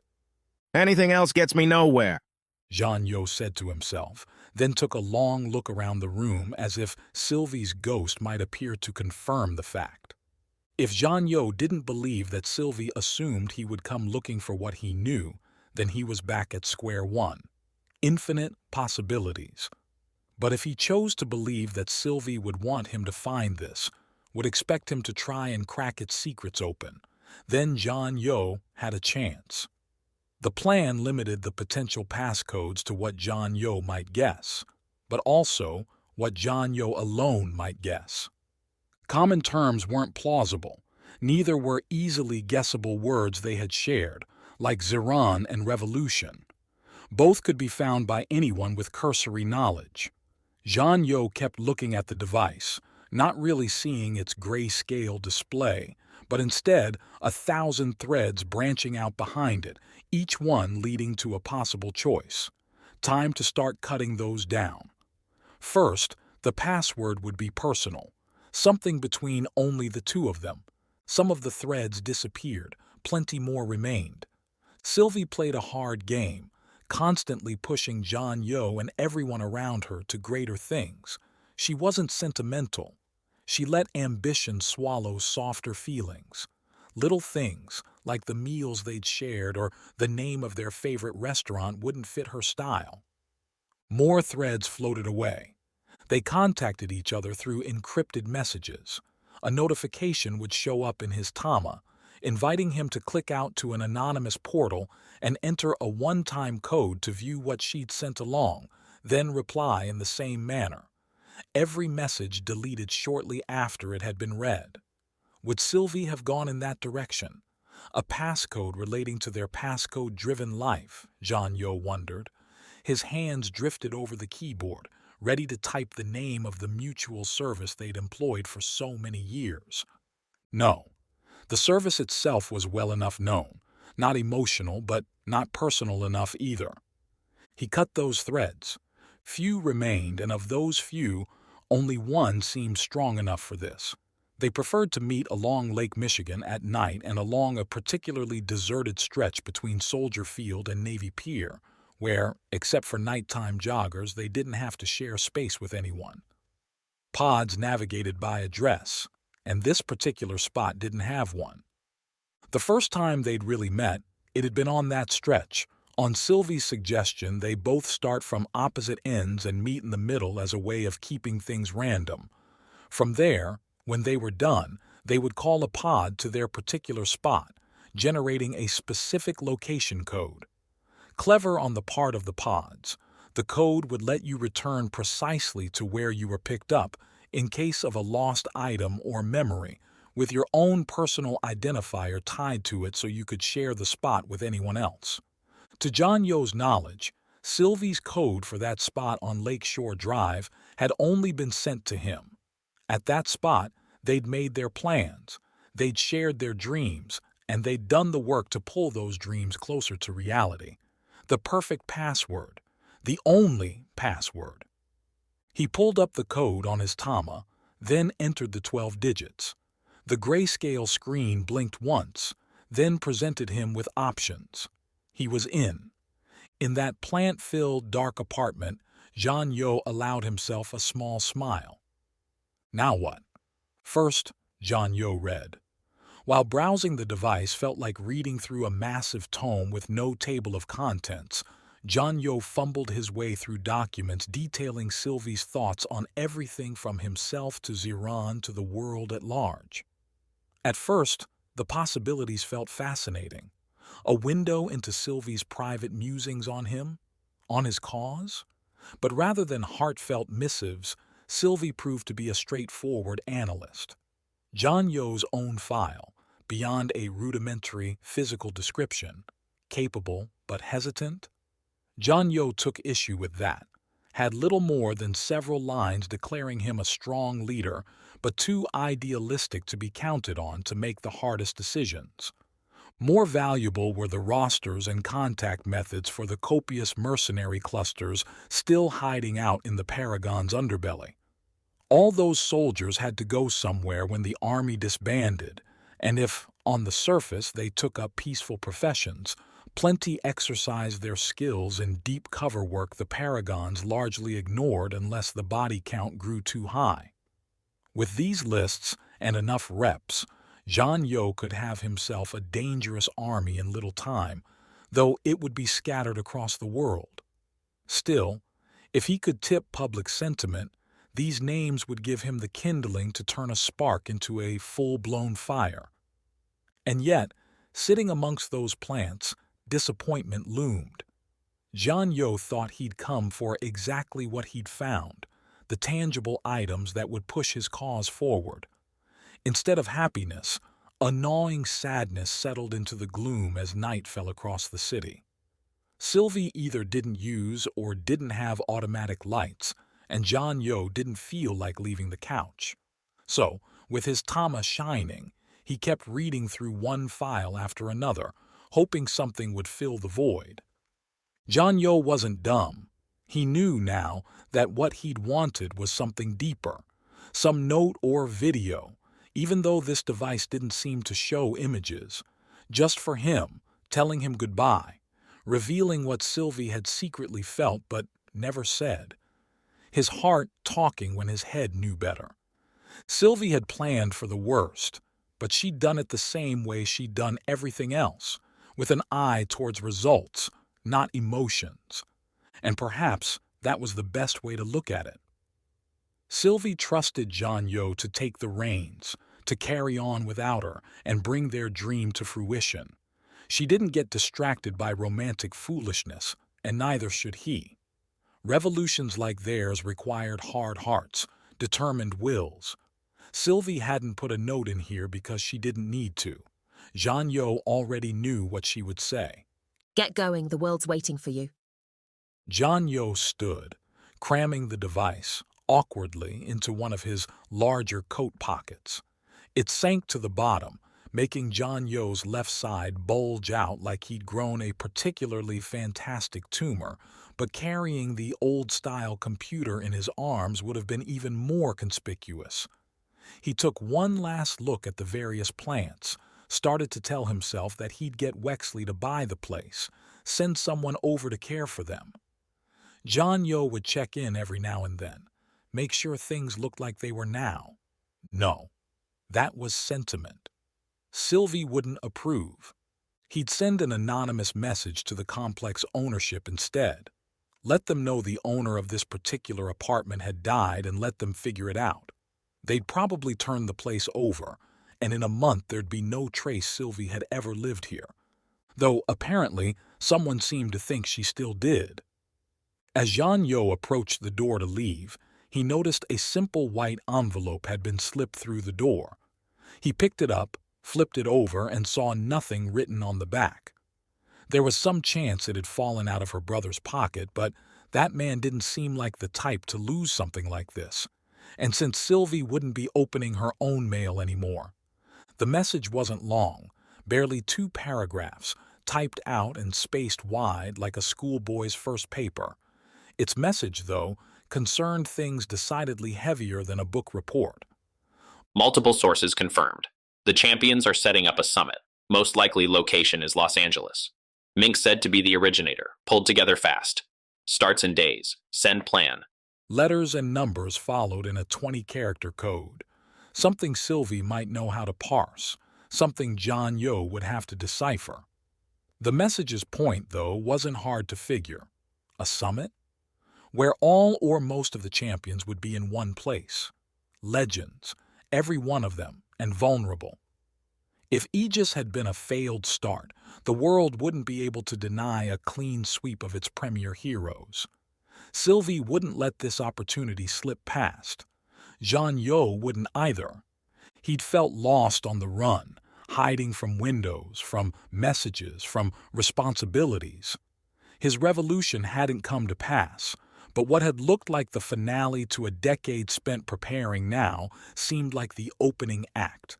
The Paragons were giving John Yo a second chance to bring them down. He wouldn't fail. Sylvie wouldn't let him. Chapter 16. Long Island enemies. Sometimes you had to turn getting frozen into opportunity. In the hours Mynx had spent recovering during the day, while her body thawed, while a drug cocktail went to work restoring her physical equilibrium, while a full-cream assault waged a successful war against Mynx's dried and damaged skin, Pacifica's champion had gone digging. With Polly, Aegis's AI, helping her, Mynx brought a monitor army up from slots around the viewing window looking across Manhattan and combed through to find any idea that might lead to the why. Why had John Yo, with everything going his way, decided to act now? The Paragons, as a worldwide force, seemed to be as strong as they'd ever been. Mynx's own drones covered the Americas and were expanding into Europe as the other champions realized Paragons were better sent to handle actual problems than patrol the streets. Opinion polling proved the public loved their Paragons. Stability counted, it seemed, and peace, generally, reigned throughout. Jean Yo also had a lot to lose, which made such a turn like this make even less sense. Logically, he would only make a move this drastic if he had some support from another powerful corner, one that might be able to nudge John Yo to becoming a real threat. While they hadn't yet made a big move, Mynx could only think of one group foolish enough to challenge the Paragons in the open: the Elementals. The damn terrorists had been around like a disease almost from the beginning, anomalies claiming they didn't want to work in the new order but instead defy it in solidarity with some imagined freedom. The Paragons weren't slave drivers, they were protectors. The Elementals claimed new laws, like conforming to reps, like anomaly registration, like Paragon positions being restricted to those same anomalies, were dictatorial and punitive, but they missed the point.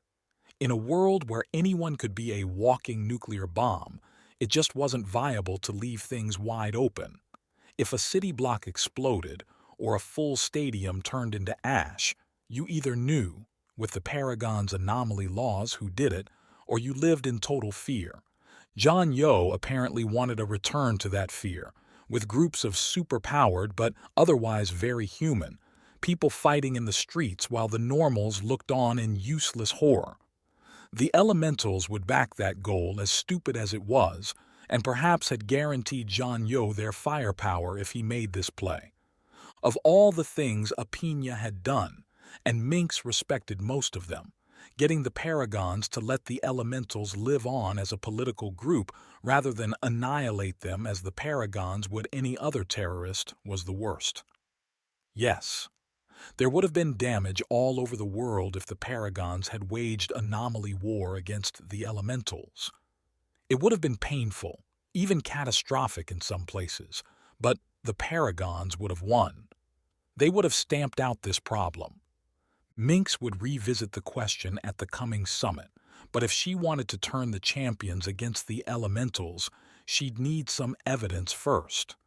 To that end, Polly helped Mynx rifle through Aegis's records, looking for and finding what she wanted: a strong elemental enclave, not all that far away on Long Island.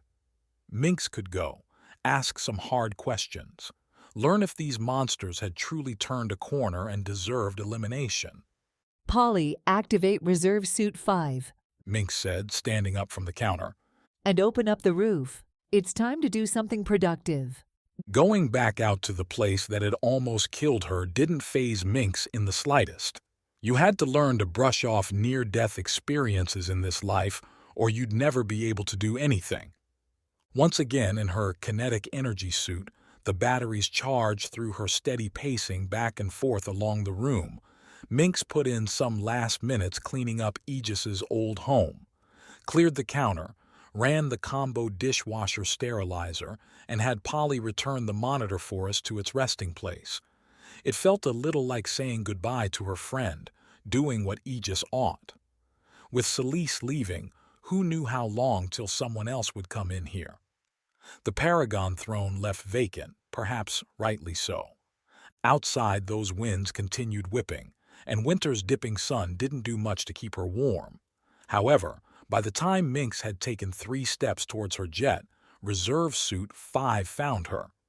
The light Paragon blue metal oval launched from its storing station in Bastion's roof, one of many secrets Mynx and Aegis had put into the building to handle an armada of just-in-case scenarios. Using its plutonium battery, the suit had enough power to go for a long time, though any puncture of that battery's thick shielding would mean a swift end to the occupant. Risk, though, was ever present, and Mynx had at least designed this one. If it failed, it'd be her fault and no one else's. The oval approached, its tiny jets keeping it afloat, and as it did, the various latticeworks making up the suit's outer shell split apart and swallowed Mynx like a jungle cat's maw. Mynx stepped forward into the embrace, sliding her hands and feet into cushioned slots while the oval's back reformed around her, tightening a strong brace along her back. Mynx entered her metal cocoon, and as soon as it closed completely, the walls disappeared. All around her, Mynx could see as if she floated in a bubble. A glance down showed Bastion's rooftop walkway, and above showed the deep purple clouds. Straight ahead sat her jet, and alongside it, floating in translucent blues and blacks, were readouts detailing the suit's systems, the outside temperature, time, and more. Mynx hadn't used this one in years, but it felt good to be back, like plugging in an old gadget and finding it worked as you remembered. Reeves, you hearing me all right? Mynx asked. Clear. Must say, it's nicer knowing you're in that thing rather than freezing out there. Nicer for both of us, I think. Mynx punched in the coordinates for the elemental base. As she did so, in front of her, a satellite image floated and helped her narrow down the target.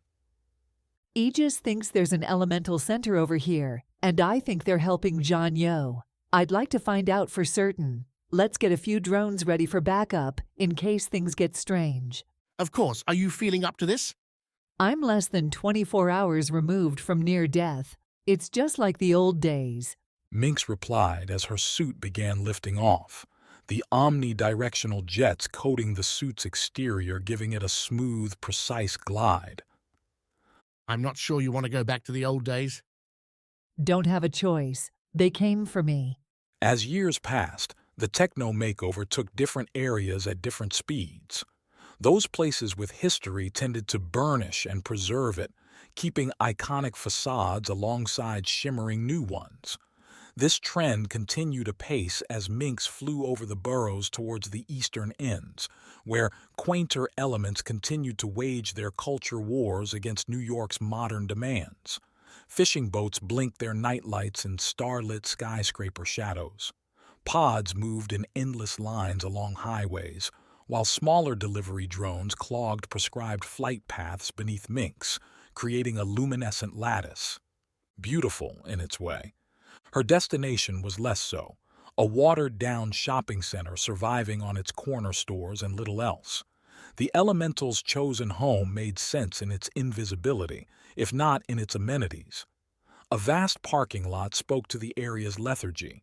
Pods made such wastes of space exactly that, but gave Mynx room to touch down near a defunct light post. A few pods did meander around the area, picking up waiting people perusing a nearby liquor store and the twin restaurants sustaining the mall. The freezing air had limited numbers, and Mynx didn't think anyone bothered to glance her way. Funny, that. Easy to shake her head at the changes that had come in over the decades, how little notice people took when a flying object landed in their midst. Funnier still that Mynx would find it funny. As much as she resisted the idea that people become their parents, the young become old and the cycle repeats itself, she had to concede its truth in this. What had been, and still were, miracles to her meant nothing to most of the world. The Elementals had chosen a smaller lot, billing itself as an exceptional members-only spa. While the Paragons, with Apina's agreement, wouldn't slaughter the terrorists wholesale, the Elementals had also pledged to keep their own operations out of the open. In other words, no running ads to recruit the disaffected anomalies too scared to live up to their birthright blessings. Instead, the Elementals hid in places like this and sent street-savvy salesmen running around, recruiting their members through gamesmanship and false promises. Yes, anomaly, you can change the world. Just hide out in this squalid mall for a few decades, until we want to do something other than annoy everyone else. Now Mynx had to make a decision. Either go in with the suit on, armored and ready for anything, or play the champion and assume invincibility until proven otherwise. Through the suit, she displayed the nearest drones and their distances in the sky around her. The two she'd requested were close and could get to her within a few seconds if necessary. That might be enough. Mynx didn't want to start a war, not yet, and barging in with this weaponized shell around her wouldn't pitch a peaceful premise. Back in the cold, relying on her kinetic suit to keep running, Mynx approached the spa. While a sign blazed closed in red neon on the front window, the spa's mint green outside lights shone, and she could pick out people moving inside too. None, though, watched the door as the champion approached. Reeves, keep the drones hot and ready. If I give the word, I expect to be grabbed in under 10. Done. Should I alert the local Paragons as well? No, they're busy enough. Aegis didn't mind Mynx working in Atlantis when she'd had to, but not every Paragon appreciated champions going vigilante outside their set regions. Pixie, the Boston woman who'd taken provisional charge, had always seemed friendly, but there were better ways to start a working relationship than a late-night call revealing an aggressive mission on home soil. Of course, if this all went sideways, Mynx would have to explain the decisions. She'd take that risk. Mynx tried the single-pane glass door leading in, glancing at her own washed-out reflection in the process. She looked tired, and she refused to concede anything else about her appearance. Mynx did stand straight and put on a sharp glare for the elemental that came to unlock the door, a younger man bearing a faltering smile. "We're closed." The man said it like a question. I'm not here for the spa. Who's in charge here? What?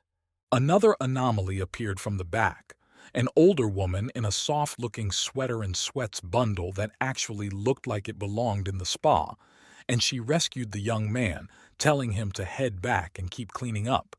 She then beckoned Mynx inside. Thank you, Mynx said, stepping through the door and running her eyes around the inside. Black nubs gave corner cameras away, but otherwise Mynx didn't catch any obvious ambushes in waiting. I need to talk with whomever leads this branch. You're speaking with her. I'm Rosamond, and I handle the Northeast for the Elementals, but let's get ourselves somewhere more comfortable. I imagine a champion is used to better than an entryway. Mynx let Rosamond lead her back into the spa, back to a massage area, and a room that looked like sales presentations were its primary purpose. Posters and brochures littered the area, declaring numerous opportunities for stress relief, muscle relaxation, and more. Soft flutes played over jungle tones, and curling flower stencils lined the walls. Mynx would have pegged the space midway between dirt cheap and actual luxury, about right for a dying mall in what was otherwise a flourishing city. Rosamond clasped her hands on the table and set a smile on her face, like she was about to stream pleasantries out in a windy road to the point. Mynx didn't care to wait for that, so she started first. Did you kill Aegis? That smile settled into a frown. We did not. In fact, I was sad to see his passing. We had something of a relationship, worked well together. Did you? To a degree. Two sides that want different things won't always see eye to eye, but I believe we kept the bad blood to a minimum. So I'm supposed to believe you just because you say so? Mynx, though, did find herself believing Rosamond. The woman's serious yet sad face and sagging pose told a story of someone still gripping with a tragedy, not preparing to take advantage of one. You saw the video. The killer admitted his own act. Ziran's leader would have the resources to pull off the attack without our help. Besides, he wants a return to normals. That's not our agenda. So you'd help us find him? That smile came back. When the mighty ask the weak for a favor, the weak must ask for something in return. And what would the weak like? A seat at your summit. Mynx hadn't expected the summit to stay a secret for all that long. She wanted to wait until every champion had committed before announcing it, but enough people knew that Mynx couldn't be surprised the meeting's existence had made its way here. I thought you were sad about Aegis. Now you're taking advantage. If we waited for the perfect time, we would never move. You're not moving here. The summit is for Paragons. Not happening. Rosamond didn't nod, didn't shake her head or shout. She did sit there, listen to a few more flute measures glide by, before tapping the table with a single finger. Thane did not release himself. Other disasters could happen if you don't respond to the risks. You're threatening someone who could level this building in a second. I am. Mynx met Rosamond's stare, contemplated calling the bluff. She could tell Reeves to have the drones deliver a precision strike a meter in front of Mynx's current location and watch Rosamond turn to ash. Yet, of the things the Paragons couldn't afford right now, open war with the elementals numbered pretty high up there. Time to throw another ball in the air. I'm holding the summit so those who deserve it can decide what's next for our world. Prove you do, and I'll get you a seat.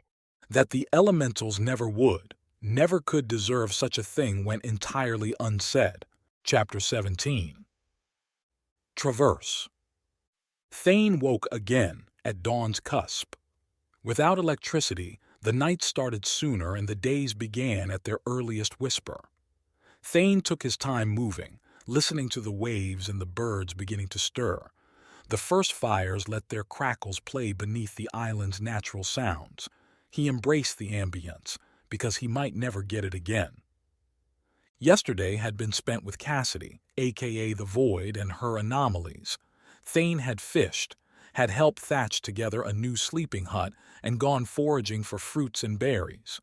In the evening he sat with Cassidy and enjoyed their labor's fruits, plus a little bit of a strange wine-like concoction one of the anomalies made with salt water, coconut milk, and their ability. It had been, Thane had no problem saying, the nicest day he'd had since the Paragons first slapped cuffs on him and jammed Thane inside their prison. One nice day was enough. Thane rolled up off the sand and assembled his grass skirt, careful to nurture that tiny, ever-present angry flame. He wasn't all that large now, and wrinkled, tanning skin abounded, but so long as Thane could keep enough frustration boiling towards Mynx and the Paragons, he'd have the strength to push forward.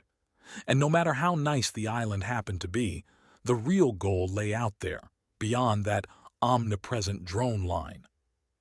Get up, Thane said to Sook, snoring close by. We're moving. The scrawny anomaly muttered something, swung his arm across his face, but Thane saw his eyes open. Sook would obey. He couldn't risk being left without Thane's protection. Cassidy's tiny village once again hummed with motion as Thane made his way through it, towards the exit between the dune walls. A thatched backpack lay on the ground next to the gap in the barrier, stocked with smoked fish and roasted roots. A single cracked coconut sat on top.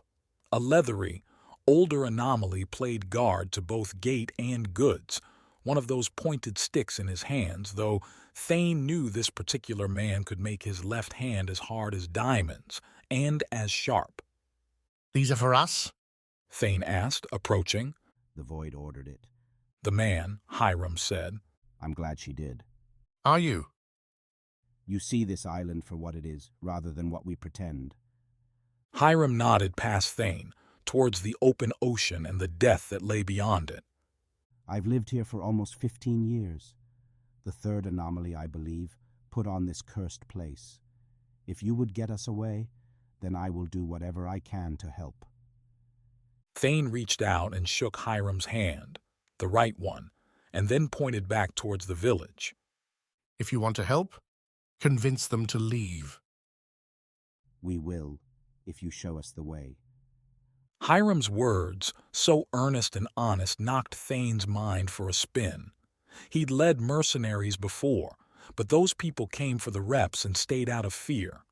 He'd never been a champion, never been tasked with guiding others towards some moral purpose. But then, how hard could it be? Thane wanted something. These people wanted the same thing, and trusted him to help get it. That, Thane could do. Sook arrived not long after, as Thane struggled to find a fit for the backpack that didn't feel like its stiff straps were slicing his back open. He wound up handing the thing to Sook, and the anomaly accepted his role, shrugging on the backpack with a wince.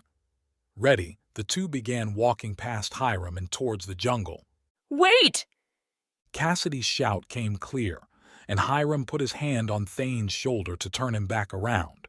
Cassidy approached, wearing a pack of her own, with several other anomalies, each carrying spears and looking ready for a journey. If you're going to see the Duchess, we're going to tag along. I didn't think you believed in me. Nothing to do with you. Cassidy grinned, shrugged on her pack. The Duchess likes smoked fish, and we could use some of the metal she's been mining from the volcano. It's just coincidence. Right. Thane drew out the word, letting Cassidy know exactly what he thought about this coincidence. Then he flipped his expression, his attitude. Regardless, I'm glad to have you along. Sook seems to know his way around the island, but I'd rather not get lost. I wouldn't have gotten us lost, Sook muttered. Best guide this island's ever seen. Sook continued his complaining as the group set out as they clomped through the ferns and walked away from the sea towards higher and higher ground where the lush tropical feel gave way, meter by meter, to long grasses and wildflowers. Bees hovered from one purple petal to another, while songbirds flitted overhead. The group continued to salve themselves with plant oils to keep away the worst sunburns, something Thane appreciated now as they left behind palm trees for the wide plain. Without shade, the sun bore down hot, and only a steady breeze kept things bearable. Why did the Duchess choose to live this way? Thane asked as they walked. The seaside seems to offer far more benefits. If you don't have a way to make fresh water, you're going to get thirsty by the ocean. And it was crowded. Crowded? Before we sorted things, Arthur, the Duchess, and I, everyone clustered together at the beach. A whole collection of murderers, cheats, and frauds with all kinds of power. A dangerous situation.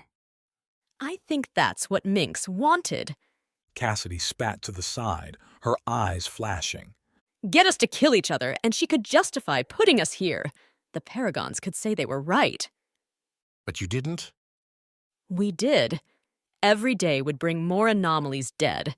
I slept in a tree, used my power to carve handholds, and then ruin them once I made it up. Not the safest, but better than getting my throat cut or my insides boiled. The ones who couldn't handle the stress, or who thought they could, tried to escape on their own. I saw one who could fly by summoning up these fantastic wind gusts. He launched himself towards the drones, thinking he could get over them. And? He didn't make it a kilometer offshore before they swarmed. No stunning here. A few pinpoint flashes and he became fried fish food. Others tried going through the ground or under the water. Never saw any of them again. Maybe they made it away. You ever hear of someone escaping this place? No. Exactly. Having seen Mynx's drones in action, Thane couldn't argue with the story. Any solo breakout would result in similar consequences. Batch a bunch of anomalies together with their complementing powers, however, and those results might be flipped, or at least delayed long enough for some to get through. That, of course, was the real key. Working under some illusion that all of these anomalies would get off this island with some symphonic operation weaving their abilities together would mean slaving himself to a fantasy. The objective wasn't to save everyone, but to save those that could make the most impact, like Thane. So you were captured all this time? Cassidy asked as they kept walking through the morning. They used you? I tried to fight them, and lost. Thane replied, the grass tickling his feet beneath his sandals. All the sensations here, just being beneath an open sky, felt wondrous. They should have killed me, but Apenia recognized my value. Isn't he the nice one? The others prefer physical punishments. They struck me with fists, machines, bullets, swords, and spears. In truth, the battle blurred together. His angry self didn't care much for memories or detail. Apenia takes a different approach. He'll turn your mind against itself, break you apart. He could have turned me into a madman or reduced me to a slurring pile of nothing. Instead, he broke my rage and let the rest of them take hold. Thane noticed the other anomalies listening in. They marched in something of a ball, with Sook out ahead a few meters keeping tabs on the trail. The eavesdroppers didn't hold Thane back, and he spoke louder because of it. Every one of these anomalies would be in the Duchess's camp later, and everyone could spread his legend. But now you're here? I made it out. Thane leveled a look at Cassidy to make sure she understood that this was no small feat. It took decades, but I broke their chains and smashed my way to a small taste of freedom. Cassidy laughed. Must have been real small if you're here already. Someone who hadn't been chained to a bed, force-fed, force-moved to prevent bed sores, and made to use a bedpan for all those years might have had pride to get hurt by Cassidy's words, her tone. Thane, though, had nothing left there, only burning ambition, and that could take a hit without losing its fire. So he laughed with her. It was not perhaps the greatest breakout in Paragon history. I think, though, it's led me to where I need to be. Guiding us to a doomsday mission that'll leave us all dead? You don't believe that? If you did, you wouldn't be here. We're delivering the smoked fish. Cassidy shifted her backpack as if to remind Thane, though the constant, nigh overpowering smell did that already. A trip that had to happen today? At just this time? Now it was Cassidy's turn to level a look at Thane. No, it didn't need to be today. But it's been a long time since anyone offered hope in this place. And even if the only thing I'm going to see today is you getting thrown into a volcano, at least it'll be something different. The Duchess, apparently, had an execution variety pack at the ready. She'd developed a reputation on the island for being ruthless to enemies and traitors, and inspiring die-hard loyalty among those who chose her tribe. Of those executions, her favorite, according to Sook and his random knowledge from traipsing the island, involved paralyzing an anomaly somehow.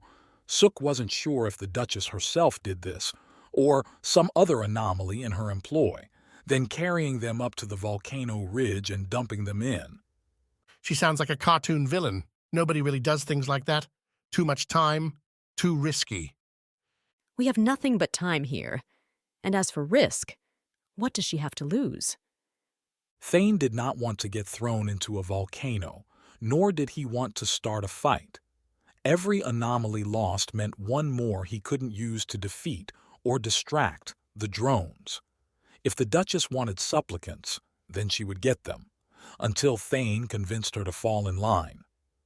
When we arrive, I'll act like I'm one of your new anomalies. I'll pretend I want to defect to the Duchess and get a meeting with her. Then I'll convince her to join our goal. So sure of yourself. When did you learn to be so cocky? When I left Aegis beaten and broken in a frozen field. Chapter 18. Life Price. Kat didn't wake up so much as find her way through the thick cobwebs clogging her mind. She pushed and pulled, ripped and tore against the sticky silver threads, heading towards a blue glow. Flickering and distant, the light drew her through the strands, and Kat's steps grew faster as she went. Soon the webs parted and fell like dust as she came closer and closer to the light, though the glow's tiny size remained the same.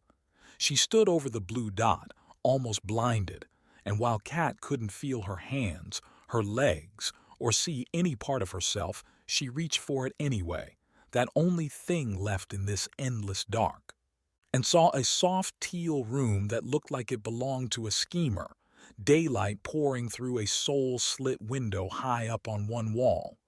Were they harvesting her organs? Kat tried to breathe, found a tube connecting to her mouth that ran along her chest and off to the side. Air pushed through it, keeping her lungs full.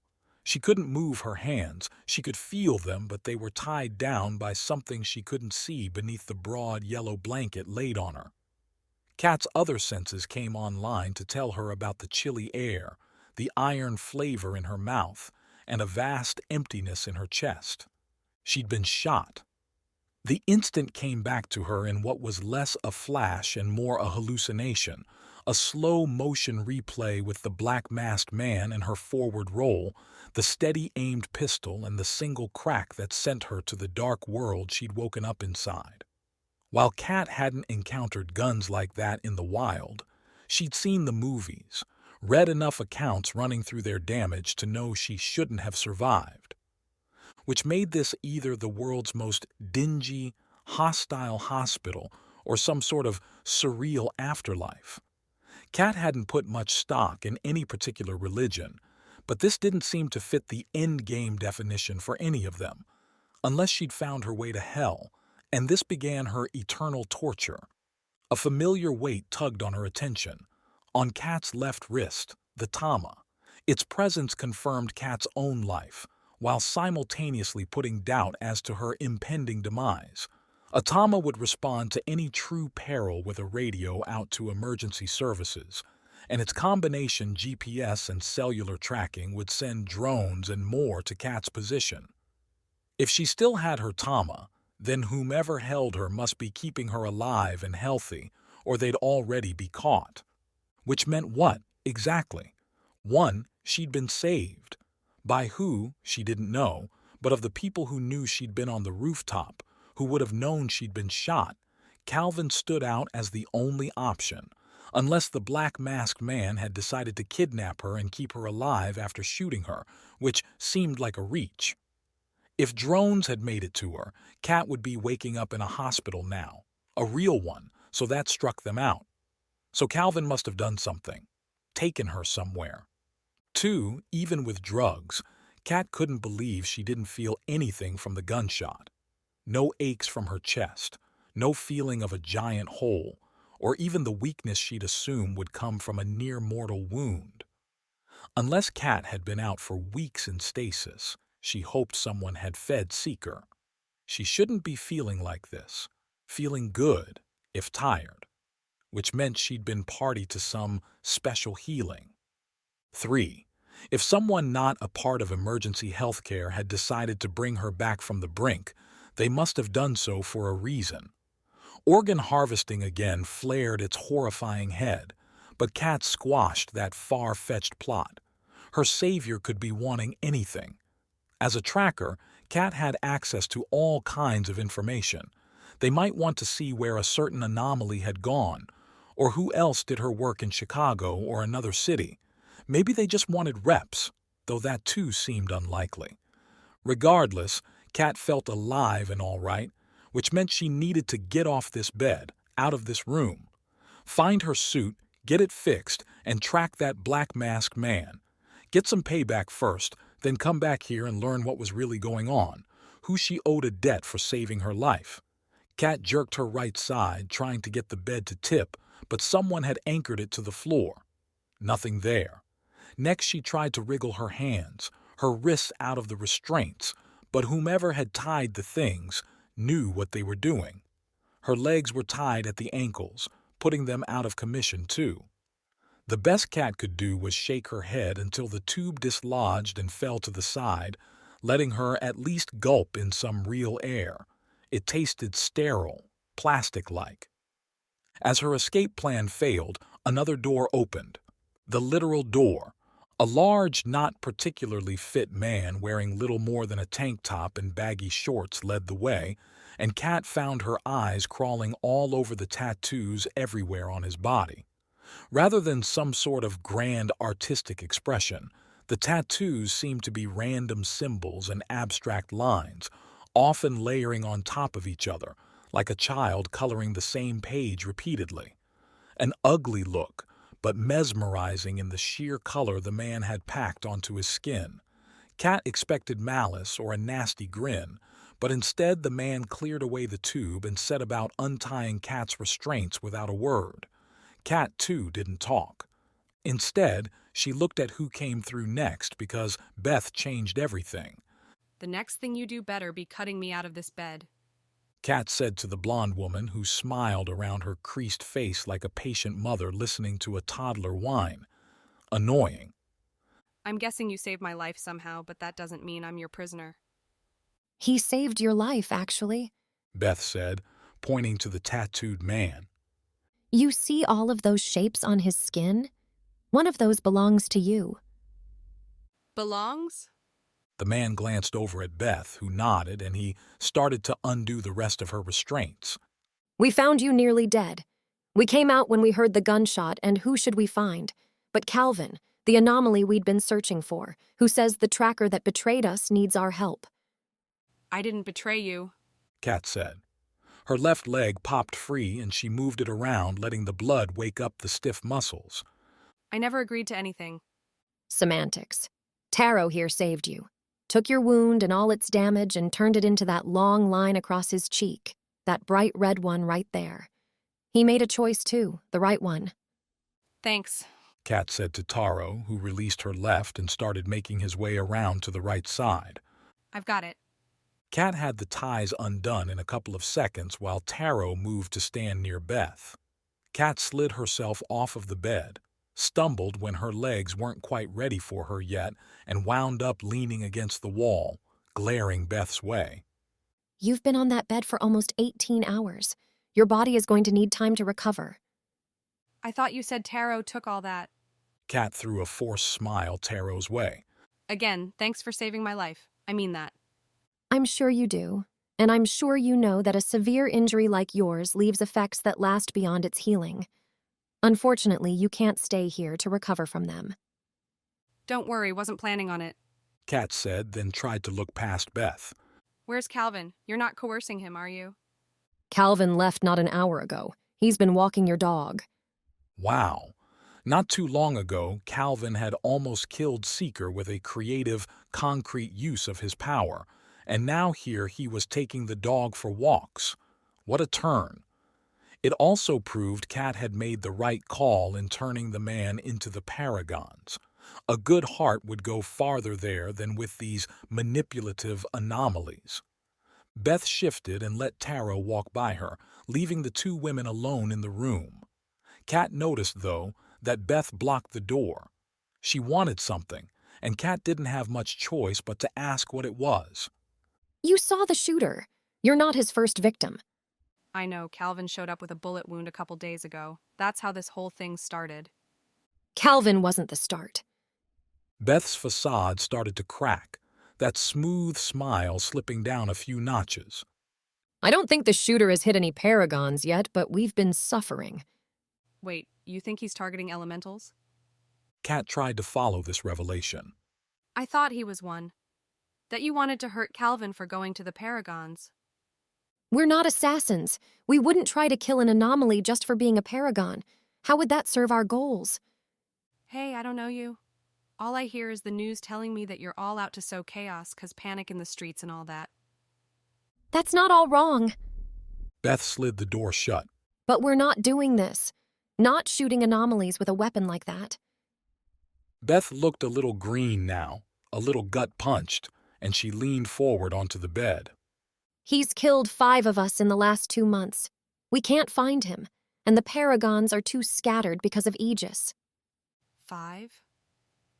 That many murders was unheard of these days, when even looking aggressive would get a drone on your ass before you'd managed an angry word. All out in the open like me? Everywhere. At night, during the day. Not all snipings either. Beth shook her head. Kat noticed her tight fists. We need to find him, Kat. But we're not trained for this. We're not trackers. Ah. Now it made sense why Beth saved her life. Why they'd kept Kat here instead of healing and dumping her off somewhere anonymous. A favor. Guess what? Normally I'd charge you for this. Charge you a lot. But when someone shoots me, I make it a point to get even. That this was a new policy, enacted now after she'd been shot for the first time, went unsaid. Beth didn't question it, and began laying out the where and when of the prior assassinations. Midway through, Taro returned with Kat's suit, its fabric already repaired and minus some red staining across the chest, ready to go. As new color went, Kat didn't mind the bloody splotches. She was going to get her hands dirty. Might as well look the part. Chapter 19. Deals made. Waking up in Wexley's hyper-modern apartment, less overwhelming without a hangover's mental bomb, Jean-Yo did what he'd been doing ever since he returned from Sylvie's old place. Try to confirm the summit's existence, or learn who the contact might be. No news organization had printed anything about the champions converging anywhere, though with the Paragon's iron-fisted rule over said news, that wasn't surprising. Jean-Yo, though, couldn't find any little notes on social media showing heightened security, rapid construction, or anything else. He did find Aegis tribute videos, everything from young children to grizzled elders posting stories of how the champion had made their lives better. Not one talked about the freedoms Aegis stole from them. Not one explored how normals had no part to play in today's government. Then again, how could Jean-Yo expect anything different? The Paragons swept fair representation from the planet. Nobody considered it anymore. Nobody cared.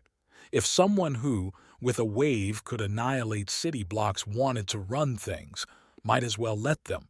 Anything else would mean disaster. So Jean-Yo turned to the contact instead, trying to figure out who Sylvie might know with information like this. Sylvie didn't seem like the type to have an open tip line, leave her contact information around random places so random information could get dumped her way. She'd also never mentioned a bounty program for hot news, which meant Sylvie must have known this person somehow. And this person kept things anonymous, which meant they were in a position with some power. Combining those two things restricted the possibilities to one solution, a Paragon. One of Aegis's soldiers turning traitor. The idea would seem ludicrous, except Jean-Yo had already seen Sylvie do it with Innes, Chicago's Paragon leader who seemed to be benefiting more from Aegis's death than anyone else. Paragons, it seemed, were just as power-hungry as the rest of them, willing to take a shot to reach the top. But if there was anyone who didn't know Paragons, who actively avoided them, Jean-Yo stared at the hated chromed appliances, their gleaming surfaces some sort of metaphor for the life he'd led compared to the life he led now. Hunting for traitors. Using his. Was crush still a term used these days? Not for him. Sylvie, that's who she was, and that's whose resources he used to root around for someone to corrupt. Seemed a long way from that moral high ground he kept insisting he stood on. "You're looking glum," Wexley said when he opened the door, refined as always in his slick hair, glasses, long black wool coat. Black leather gloves came off and slapped on the counter. "Heard you took a trip today." Heard? Was his own lieutenant spying on him now? "Some people snapped shots with their tamas outside Sylvie's old building. Had to look that bit up because it didn't make sense why you'd risk it all for a daytime walk." Wexley slid out a chair, set himself down on its edge. Jean-Yo couldn't see that part, but he could see Wexley's perfect posture, as if the chair's back were radioactive. The man crossed his legs, folded his arms, and let his hands clasp beneath the table. Wexley, a psychologist coming to hear Jean-Yo's troubles. Then Wexley waited. As Jean-Yo used to wait for him. Very well. Sometimes the balance shifted. Wexley had his name on Xeron now. Jean-Yo still served as the revolution's scion, the face that the supporters, whomever they happened to be, if there happened to really be any, looked to for inspiration. In real terms, though, Wexley could evict Jean-Yo to the streets and let the drones hunt him down. That should have been a sickening realization, but instead Jean-Yo felt free. His only accessible asset sat in this room. He could do anything without contacting a secretary and clearing a calendar, without having a cadre follow him around and pester Jean-Yo about this or that market, meeting, or motion. So what? Jean-Yo almost laughed as he spoke. He sounded like a teenager. I can do what I want. Of course you can. The question is whether what you want is in your best interest. Our best interest. You'd rather me stay inside this place all day and wait? That's what I did before, only I had an entire company to distract me. That's actually why I came. I've put together another meeting this evening. Those people you reached out to, the ones who don't want to touch this publicly, they still want to talk in private. They haven't abandoned the dream, Jean-Yo. They're just not ready to commit yet. Jean-Yo pushed back the chair, stood up and went to the window. Not as high as the one in his office, not quite so majestic a view, but he could still see the morning crowds wandering, people waiting for him. I committed. I had the most to lose, and I committed. What's holding them back? Fear. Wexley didn't hesitate, didn't hold back his contempt either. You risked everything on a chance. They'll only do it for a sure play. What about you? I'm here, aren't I? Wexley said, though he didn't follow Jean-Yo to the window. Wherever this road leads, I will walk it. The Paragons need to be destroyed. Jean-Yo nodded several times, pursing his lips and puzzling over the right way to put this before going with the blunt approach. I went to Sylvie's to see if I could find anything. She always had more happening than she let on. That's why I never trusted her. There were times to be annoyed and times to ignore. She has someone inside the Paragons, not Innes. They sent her a message yesterday saying there's going to be a Paragon summit. All the champions in one place. With more security than anywhere else on the planet. Maybe, but I don't think we can pass on this. If Aegis couldn't kickstart our revolution, then this might. Think about the chaos if we took out all of them. The people would need someone to turn to. It would happen fast. With the champions dead, Paragon infighting would break out as anomalies tried to stake their places. They'd destroy each other while Jean-Yo gathered everyone else, promising peace, order, and a representative government for the world. At first, yes, there would be pain.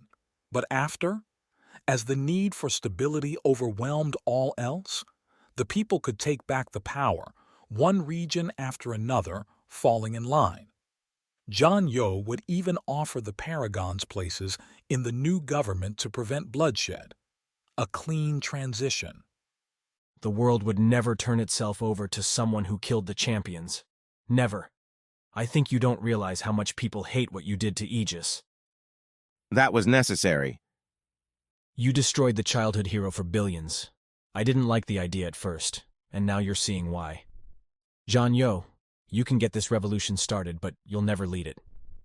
Words from someone who's never led anything. When the time comes, I'll explain and they'll understand. Wexley didn't nod, didn't say anything. Jean-Yo frowned. The man was spoiling the day, the find. The summit should be a good thing. A reason to celebrate and then get to planning. Instead, Wexley seemed more intent on crushing Jean-Yo's spirit than anything else. That's all in the future anyway. What matters now is the insider.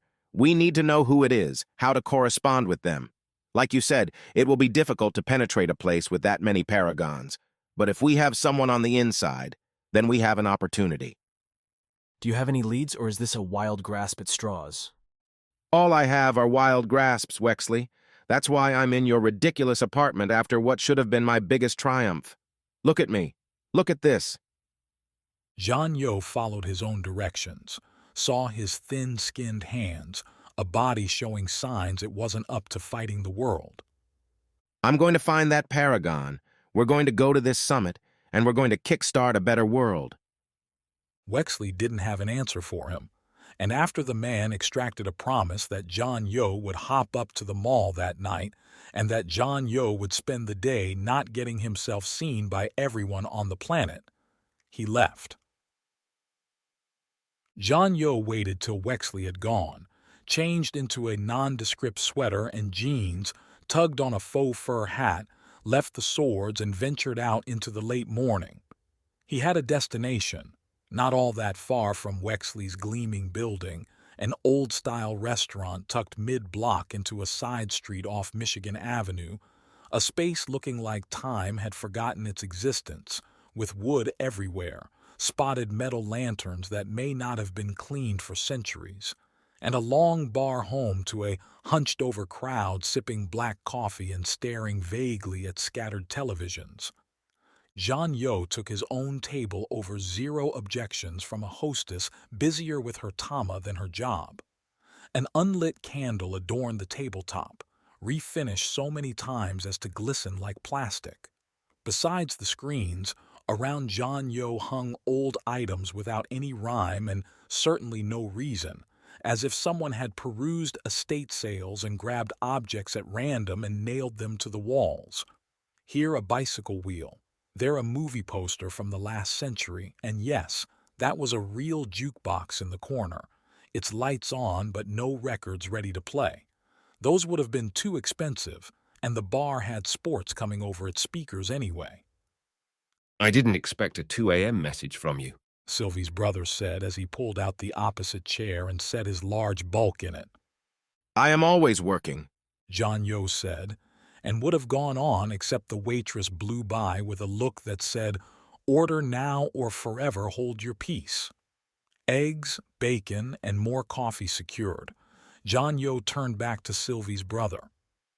Your sister received a message from someone, and I want to know who that someone is. Lot of someones in the world. They had knowledge that most wouldn't, Jean Yo replied. He took a glance around. Nobody seemed to be paying attention to them. Microphones could be anywhere, but nobody would listen to all that recorded noise without a reason. I think they're a Paragon. Sylvie's brother didn't react to the statement, then rolled his eyes and looked at his tama. Sure, I'll get right to asking every Paragon if they knew my sister. That's what you want, right? Look, I don't know how these things work, but I need to get inside that summit. And I can't get inside that summit without a Paragon helping me. You assume that because this one sent a message to you that they'll be willing to go that next step. I assume. Dangerous. The big man canceled the eye rolls, the shrugs, gave it straight now. Everyone's willing to risk it all when the stakes aren't real. You ask this Paragon to chance their future, their whole organization on you, they might back out. Jean Yo nodded. I have to try. As soon as the Paragons get themselves back in order, they'll find me. And when they do, this dream is dead. And this is what Sylvie died trying to do? Yes. Then show me the message. Digital fingerprints are easy to read. Thank you. Don't thank me. I haven't sent you the bill yet. The man offered a half smile. Name's Mathieu, by the way. Jean Yo. Hands shook, breakfast came, and they plotted the new world over bacon and eggs. Chapter 20. A Champion's Advice. Amazing what a good night's sleep and a morning enjoying drone operation reports over tea could do for you.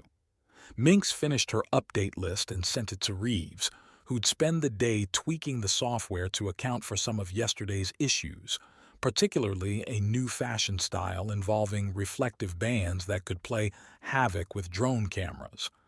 By tomorrow, the drones would account for the coloring and register the wearers as people rather than, say, construction cones or signs. Aegis would have called it boring, not being in the field throwing a fist against some goon. That had been, in part, why they worked so well together. Aegis and his constant daring drew the press to him, letting Mynx work magic behind the scenes to keep the world safe. Without him, Reeves had to block the press constantly, referring them to regional Paragon managers, inevitably not to the satisfaction of reporters and institutions. You could make the reporters illegal, you know, Reeves asked. No, I'm happy they exist. Mynx replied and swiped away another interview request from her tama. Not so happy I'm the focus. The champions had taken a saw to society at first. In those heady times after the last governments had given in, everyone clustered in Geneva's relatively safe confines. The champions had gone on a wish-fulfillment spree. They'd shot out directives, forced countries to redraw into regions, folded currencies into the singular rep, and then used that overhaul to realign industries that had suffered, in the champion's opinion, under capitalism's yoke. Mynx had driven her vague support towards journalism, more because it made an easy opportunity than a noble drive. Improving the drone program already had its claws in her time and energy. Publications of all types and quality proliferated with service-earned reps, providing a healthy supply to write up and spin out just about anything. Now, Mynx received calls from prestigious outlets, ones that survived the Paragon takeover, and the tiniest and most niche places, each one hoping to be the first one to break her sealed lips. Since Aegis died, Mynx had issued one statement, for mourning and calm. She hadn't had time for anything else. She didn't know what she would say when they asked. They won't leave you alone until you give them something. I performed an analysis on the call volumes you've received during previous crises, and they all dropped as soon as you spoke up. Reeves, I hope I didn't build a super-powered AI to tell me people will stop asking for quotes once I give them a quote. I'm confirming the obvious. Right. Mynx had to keep the Tama clear anyway. She expected another call, this one from the nebulous region encompassing Eastern Europe and Central Asia. Burov ought to have his embattled mug, always at war with itself, showing up soon. Of the champions, Burov was most like Aegis. He'd built himself up as a legend in his own native Russia first, then grown beyond its national borders through one highlighting performance after another. Unlike Aegis, the man didn't use his fists. Mynx shivered, looked away from the Tama towards the city below. Paragons with physical abilities, even ones that mocked physical laws, Mynx could understand and appreciate. The others, like Apina, like Burov, that could mold your mind like putty, made her sick. Burov, in particular, always felt wrong. Not the man's fault. He didn't choose his power, but not really her own either. As if on cue, her Tama buzzed, drawing her eyes back. Burov's face, coated with the heavy makeup the man always wore to disguise the shifting shadows beneath his skin. He looked like a wax doll, refusing to wear a mask but also bowing to the inherent impossibility of talking with someone whose face looked like, well, like it had shadows crawling beneath the surface. Mynx! Burov exclaimed when she tapped to answer the call. How are you? It has been so long. Sapped some enthusiasm today? They'd met for the first time in Japan, a joint earthquake rescue operation. While Aegis, Mynx, and others were there to handle the physical duties, Burov vacuumed up the panic, the fear, and replaced it with calm, determination, substituted confidence for despair, at least for a time. Of course, I visited a school this morning, young children looking to meet their champion. They were so excited I thought I'd quiet them a little. Not that I need the boost to talk with you. Don't you, though? Burov's eyes darkened a shade, throwing off his sparse dark hair. Mynx, you're asking me to come to your summit, but you are so cold? What did Burov do with all that sadness? All that fear he stole from the people clustering around the rubble, pulling at their families, waiting for news they suspected would be terrible. Burov stored it, kept it in those blotches stealing around his skin, and gave it back to his enemies. If there'd been a secret to the champion's world takeover, it had been Apina's mental manipulation coupled with Burov siphoning fear and sending it into the hearts of every world leader, every general, every politician sitting across from them. Mynx had watched opposing wills crumble in real time, had said nothing as coerced signatures handed the champions their dreams. Sorry, Burov, Mynx said, pasting a tight-lipped smile onto her face. It's been a long week. I don't have much happiness left. Ah, then I should visit. We can fix that. I'm sure. Oh, don't give me that look. I take a puppy's joy and it's back in a moment. But you get to keep it for a day. There's nothing wrong with a trade like that. Come to the summit and we can work it out. Mynx, of course I am coming. What happened? Here, for the first time, Burov's poise failed him. What happened to Aegis was a monstrous act. He deserved better. I will come, and together we can find this Janyo. He will pay for what he did. He will. Having secured the commitment, Mynx wanted nothing more than to get off the call. She thought she could see a shape moving beneath Burov's left eye. Whose emotions were those? Once I catch him. Burov tilted his head. I am surprised he is still free. If this had happened here, such a criminal would not last a day without getting captured. The drones will find him. Things have been chaotic. The conversation dithered after that, despite every effort Mynx made to get Burov off the line. The Russian wanted to cover all the details for the summit, the coming changes to Atlantis. Burov insisted on meeting Pixie before giving approval, and then he asked about Mynx's personal life, which was so far over the line that Mynx finally told the champion straight out that she had to leave. Still sensitive, even after all these years?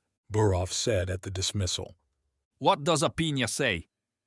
He says nothing because he understands boundaries. And look at where that has brought you. Burov did manage to look disappointed, a feat for his blocky head. For all the man's ability to steal emotions, his body language had a rock's finesse. A cut only heals if you let it. Goodbye, Burov. Mynx swiped away the call before the champion could get another word in. Of all the times to tread that well-worn path, now was not one. Any sign of Celise? Mynx asked Reeves via her Tama, watching drones drift over Manhattan. She hasn't popped up yet. An analysis of your last conversation would suggest she intends to go to Chicago. Both of us, then. Burov did have a point, Reeves. New York doesn't have what we want. Send the confirmation to Pixie and tell her to relocate here after the summit. She's the provisional champion now, and she needs to get Atlantis in order. Done. Shall I warm up the jet? Yes. The cloudless blue sky looked nice, but she could see snow whipping around between the buildings, cold and sharp. Make it very warm. Janyo had escaped the drones for too long. Mynx needed to find the man before Celise did, because the world needed to see that the Paragons were more than capable of delivering their own justice. Revolutions would not stand. Chapter 21. Meeting Royalty. From the coast, the island's volcano loomed black and pointed, a spire aiming into the bay blue sky. Up close, and Thane felt the slope with every step in his unsparing sandals. The volcano exposed its true features: crags, hardy plants nestled in rocks, and steaming vents making clear this geological wonder lived. Cassidy walked beside him at the small collective's head, Sook hidden back towards the rear where his presence, apparently a constant offense to every faction on this island, would hopefully go unnoticed. Sook himself had suggested the idea, stating they might get attacked on sight with him at the front, and that, given the Duchess's town, would make for a quick ending. Rather than Cassidy's hut gathering on the beach, this seemed more like a fully functioning space where an actual ecosystem flourished. Smoke rose, but not only from cook fires. Pounding hammers, shouts for supplies, and fizzling sparks from anomaly power inside the rock walls overwhelmed Cassidy's meager offerings. I never denied it, Cassidy said, her mouth set. She has the most land. Most people dumped on the island start here. How did she take it? Her power. Cassidy almost spat these words. You hear about anomalies messing with minds, but this is something else. I've never felt it. Never let her get close enough. Is that why Mynx brought her here? No idea, but I think you'll get the chance to ask her. The city's rock wall looked like it had been mashed together. Ill-fitting rocks ground into one another with the fix clear in an emerald moss-like substance lining their intersections. At the front entrance, where Thane and Cassidy's group approached, the mossy seal rose to coat the sides all the way up from ground to top, preserving space for a 10-meter-wide gate. Cassidy's village seemed half done, a temporary habitat meant to keep people alive until a better alternative came along. This one, though, felt permanent. People were creating lives here, even if here was a prison they hadn't chosen. What that meant for Thane's own objectives, he wasn't sure, but he doubted that it would help. People didn't mind leaving a makeshift shelter, but a home. 3 guards came forward to greet them, a mixed trio sporting grass weaves like Thane's own. No weapons visible, and with no belts to hold the hilts, it seemed unlikely there were any hidden options either. Not that anomalies needed normal weapons. Cassidy? The lead guard, a stringy man whose letters glued together with syrup when he spoke, said, We saw you coming. The usual is almost ready. You can call me the Void. Cassidy shrugged off the smoked fish pack, set it down in front of her. First names for friends only. We're not friends? Mort, we're not friends. But Thane might be interested if you're offering. Mort's eyes shifted Thane's way, but nothing friendly showed on the man's face. Thane matched the glower. Despite what Cassidy said, this wasn't about making friends. He needed an army, and a loyal one. That's all. I need to see the Duchess. I have a plan to get us all off this island, and it's going to take her cooperation. Cassidy, Mort said. Your friend, does he count as one, has nerve. He thinks he can walk right in here and see her? I do, Thane answered as Cassidy glared Mort's way. And you'll take me. Now. The rest of you can finish your trades. Mort shook his head, folded his arms. Ah, no can do. You see, the Duchess is busy today. No audiences, no new entries. Cassidy, Thane didn't see her move, but he saw Cassidy's results. Mort's weave shucked off his skin, pulled towards what Thane guessed was a point just a couple centimeters in front of Mort's chest. The grass strands hit that point, swirled and ground first to dust and then to nothing. Mort, naked and looking none too thrilled about it, yelped and backstepped behind the other 2 guards. I said, call me the Void. Next time I'll take more than your clothes. Behind his human shield, Mort's head stuck above their shoulders. He spat their way, a failure that hit the ground well short of its mark. Next time we'll take your heads. I don't think your Duchess would like that very much, not if she wants fish like these. Now, I asked you nicely. Take me inside. Being a leader required many traits, not least understanding when a man could be commanded. Mort's anger aside, Thane could see the man breaking, sputtering to keep his stature.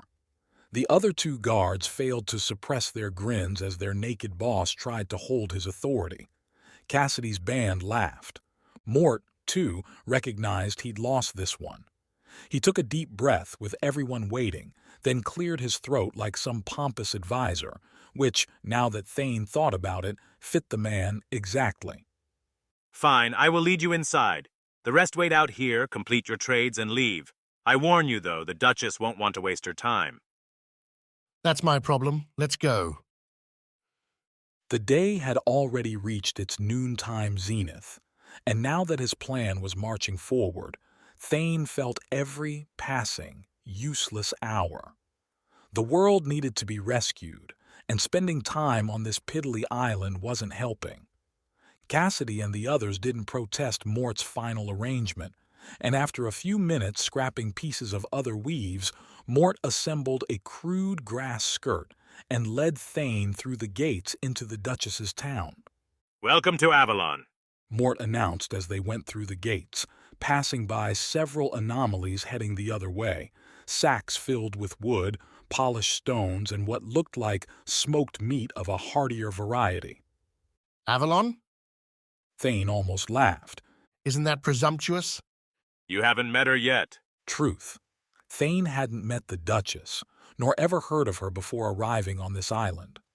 While the champions hadn't told Thane everything that happened during his years locked away, he felt he would have learned about some godlike anomaly coming forth, attempting to remake a mythical city. That the Duchess played into her ego as a means to control desperate, trapped anomalies seemed far more likely. Why not make your island village a magical place? Who here would complain? Avalon did not follow Cassidy's town template. As inland cities differ from coastal ones, Avalon stocked black rock buildings, including a few too large for houses that, when questioned, Mort indicated were used for production, forges for tools, weapons, a weaving space for warmer clothes, whereas Cassidy's village relied on the ocean for everything, including entertainment and exercise. Avalon had no such opportunity. Anomalies clustered around a large rectangle in the middle, kicking a rudimentary ball back and forth between makeshift goals. Others played a game with rock chips at a standing table, stacking them on one another. Not much compared with home, Thane said to Moore. But considering, I'm impressed. Nobody cares whether you're impressed. I do. The Duchess seems to care about you. Yes, we belong to her. Caring for us is like caring for herself. Again, Mort's voice, his eyes, gained that faraway glint when he spoke of the Duchess. We're going to her home now, where you will wait until she is ready to see you. The Duchess's house proved to be modest in size. The forges and such were larger structures, but by far the most beautiful. Volcanic rock, smoothed and layered together, formed what seemed to be a black icicle in reverse, coming to a point some 10 meters in the air. Smoke curled from the tip, sending its black finger to the sky. In any other city on Earth, the structure would make for a strange statue. On this island with no other competition, it suited a goddess. Mort deposited Thane outside the building's entrance, which had no guard. Thane stood alone, and after watching the ball game for a few minutes and drawing curious looks, went inside. Black stone floors greeted his feet, and Thane realized this was the first time he'd walked on true hard ground since he'd left the cave. After a lifetime spent on such surfaces, it had been pleasant to give his feet a rest, feel the contours in the earth. Now, inside this cavernous space, Thane felt divorced from the planet, small and insignificant. Cascading runes carved into the building's walls emphasized that last. Giant letterings in different languages spun down from the point at the top, illuminated by a small, dazzling fire. At first, Thane thought the runes were laws or maxims, but as he read around, he realized they were much dumber. Duchess. That's all they said, but in different scripts. She'd left one in Roman lettering there, removing all the mystery. This wasn't some paean to wisdom. The runes were for herself. Royalty, even self-proclaimed, needed her castle. Mort said I had a visitor? Said a lithe voice behind him, and Thane turned, already falling into a bow as he did. Dictators tended to like supplication, and Thane had no qualms about giving it, for now. But he did not say who it was. Thane, he said, raising his eyes to see a hardened woman in front of him. Like some costumed orphan, the Duchess wore robes that seemed stitched together from so many fabrics, many wearing through. They piled around her and her long silver hair, an outfit Thane would have considered ridiculous anywhere but here. Power came in different ways. Wearing actual clothes while everyone else sported grass weaves proved how far the Duchess stood above them. While Thane assumed she'd taken those very clothes from the anomalies when they'd landed here, technicalities like that wouldn't matter to her followers. I know who you are, the Duchess replied, coming into her home and walking left by Thane. The long prisoner finally set free, only to find himself in different chains. Indeed, Thane said, following the Duchess's walk with his eyes. She gestured for him to sit in one of several rock stools.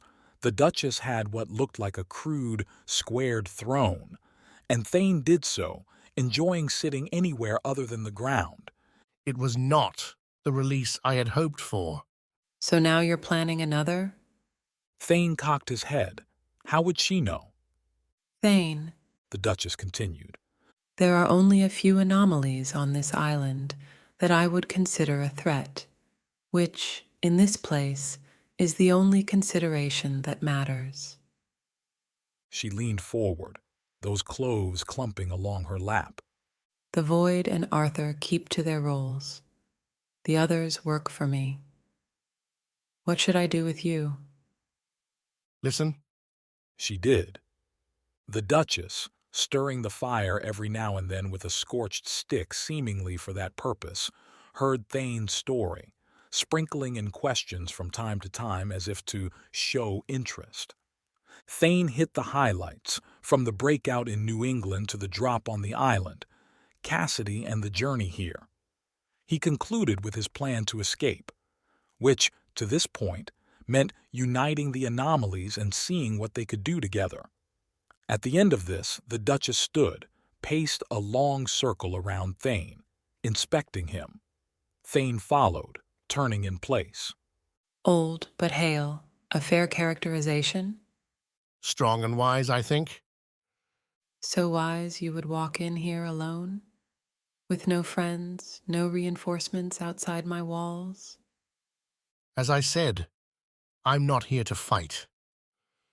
The Duchess kept up her pacing, her grass-cushioned sandals leaving bits and traces on the rocks as she moved. Her hands were at her sides, though Thane noticed the Duchess seemed to be holding, kneading something with her fingers, grains falling to the ground. No, and you won't. You will believe. What? Thane said. But as he finished speaking, he began to understand. The Duchess glowed, a faint white aura like an angel in old movies, and more than that, she didn't drop grains from her hands, but tiny sparkling stars. Her silver hair, which had been matted and tangled, now flowed free in long strands down below her waist. Those clothes were no longer patches, but a seamless, glittering golden robe. If Thane felt artistic, he would have called it Dawn's own color. The Duchess kept moving around Thane, always talking, telling Thane all the things he would be believing from now on. That he would be safe now, with his protector, his queen. That after so long a journey and such hardship, Thane could finally rest. Thane heard those words, and his heart, for so long brittle and angry, melted. Peace found him, and Thane could want for nothing else. Chapter 22. Dog Walk. Returning home after nearly dying didn't feel right. Kat went down the steps from the maglev train towards her street, the metal grates wobbling as she went, though nobody else seemed to notice. The snow didn't squish to the side from her boots like it used to. Street lights reflected from everywhere, harsh and bright. Things had an edge, a twist to them, like a dream, but sharper. She couldn't get away from Beth, the elementals, what they'd said and asked for. Work for them? Catch a killer who'd almost killed her? Kat wasn't supposed to be a hero. She wasn't supposed to be chasing evil on the streets. Trackers were meant to hunt anomalies who jumped their responsibilities, who were dangerous, yes, but weren't killers. Confused or just afraid, most Cat caught accepted their role in society once the Paragons provided it and moved on. A few fell back, tried to run, and paid for it with their lives. None had shot people in the street. None had shot her. And all of them, when caught, had given Cat a healthy rep reward. For this, if Cat could trust Beth, she'd get her life. Higher stakes, higher payoff. You think that's going to happen? Calvin said, sitting on her couch with Seeker in his lap. I've always heard the elementals were the bad guys. That's why I never wanted to join them, even when they offered. What's my choice? Kat shot back, leaning against her desk. I don't find this guy. Either he kills me or Beth makes good on her threat and I fall over when Captain Tattoo over there makes me disappear.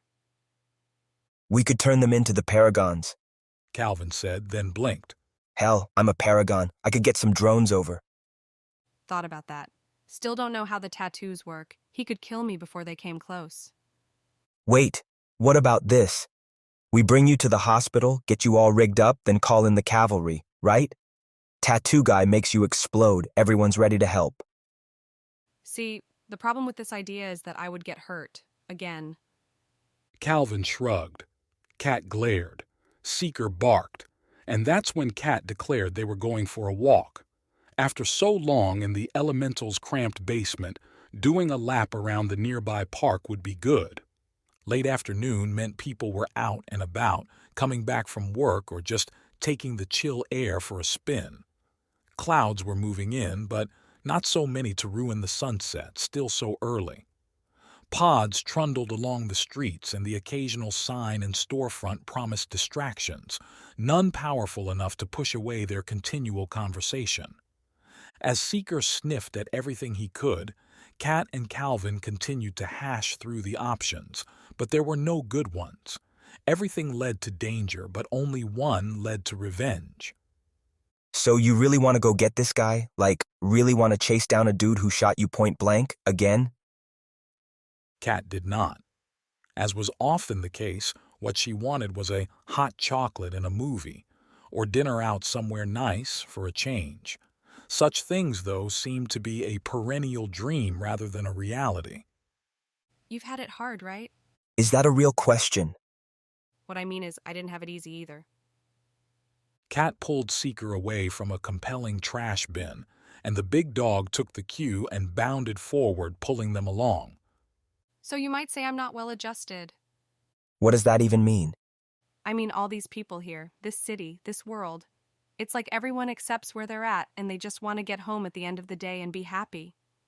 So you're what, not one of those? No, I am, but I don't know how to be. Did getting shot mess with your head? They reached the park, a big square with leafless trees providing a skeletal canopy. A small playground, snow pushed to make a sort of pit out of the slide. Monkey bars and swing set claimed the center. Benches, some with people, some without, bordered cleared walks, serene enough to make Cat twitch. Think getting shot messes with most people? What I mean is, I don't know how to be that way. I can't do it. Okay. So when you're saying to call the Paragons, when you're saying take the way that leaves me out of it, I don't know how to be that person. Cat, I ran for a long time. It works. You get used to avoiding conflict, and you know what? I might not have been happy, but I was alive. You lived in a scrapyard. Never said it was perfect. Cat laughed, and that felt good. Calvin laughed, and you know what? That felt good, too. Sharing a moment with a friend. Damn. She needed to do that more often. Needed more friends. So you're going after him is what you're saying?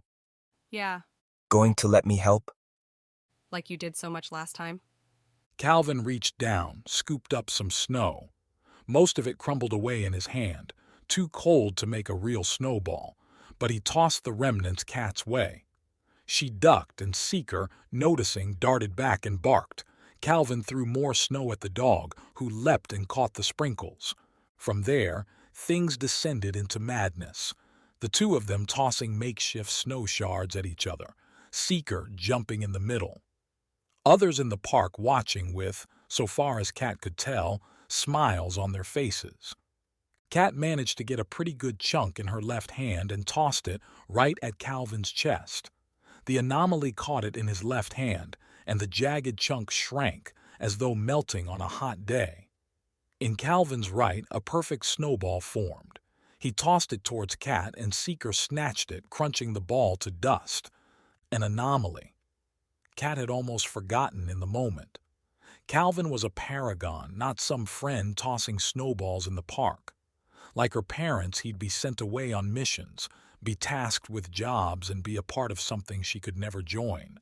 And if he had kids, then one might... Hey, you want to head back? Don't know about you, but it's getting dark and I'm getting cold. Order some takeout. Try to figure out who this guy might be. Not my ideal night, but I'll take it if you're buying. For saving my life? Oh wait, that wasn't you. I, kept your dog company? The two managed to get Seeker away from the park and went back, a plan somewhat in hand. They'd find the shooter together, stop the killings, then get the elementals to release Cat from their binding. Simple enough. Dark had taken hold by the time they made it back to Cat's building, though prolific streetlights kept things cozy. They'd decided on something hot and spicy, with Calvin holding Seeker's leash while Cat reached to brush her tama against the building's entry scanner. Seeker's yip came first, a panicked sound that had Cat turning back as the bullet whipped by her head and blasted a hole in the wooden door behind her. Cat didn't think, just dove forward down the steps, trying to get behind the trees along the street.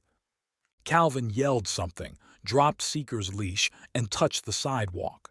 As Cat scrambled down, another shot rang out, crashing into Calvin's makeshift concrete barrier, which grew out and around the two and the barking Seeker, whom Cat snagged by the collar. I'm calling the drones, Cat said, huddling close and tapping the alert into her tama. As much as she wanted to catch the guy herself, doing it in the dark without her suit or any weapons seemed like a bad idea. No third shot came, and in 30 seconds, as drones appeared overhead and cast their lights around the surrounding buildings, no arrests came either. Calvin waited till the drones issued an all-clear before letting his dome drop. Cat looked at the buildings around them, looming in the dark, each one a potential sniping point. The shooter apparently knew who she was, knew where she lived. We can't stay here. Don't ask about my place because I don't have one. I crashed with the Paragons, but they're a mess right now. No. Cat closed her eyes for a second. I know where we can go. Don't like how you're saying that. Gordon wouldn't like it either, but he'd get over it. Gordon always did. Chapter 23. The Underground. Aegis's death didn't faze them all. Jean Yo left the pod and stopped on the curb, awestruck at the shoppers careening in and out.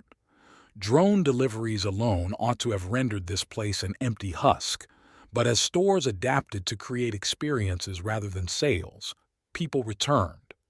Supposedly, believing that the Paragons, society's structure, were about to collapse would keep people at home.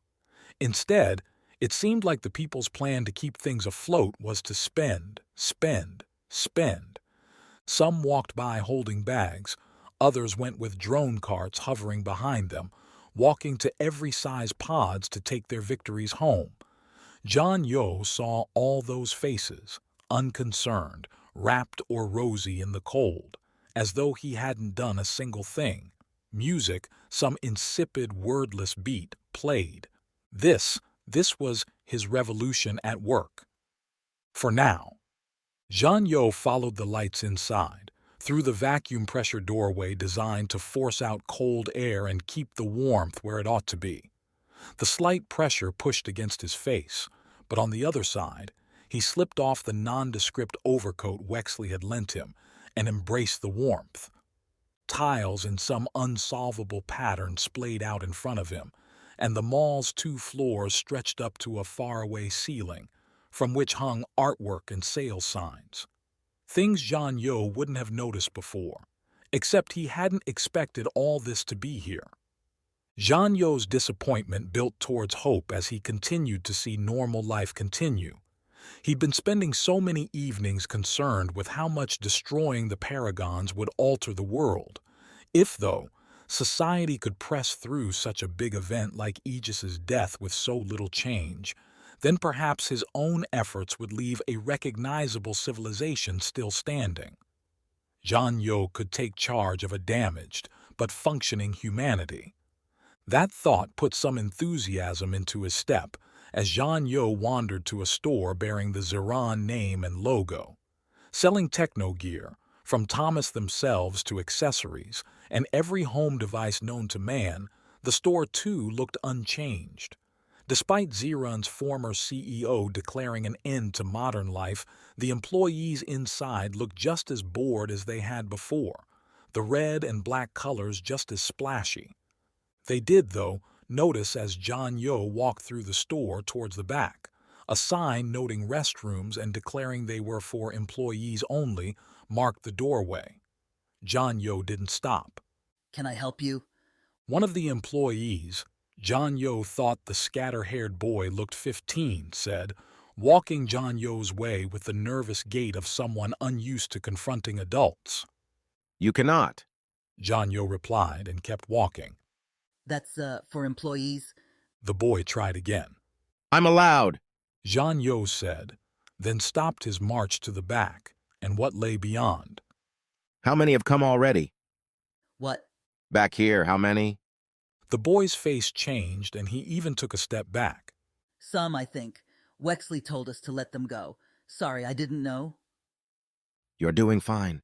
Nothing to be afraid of.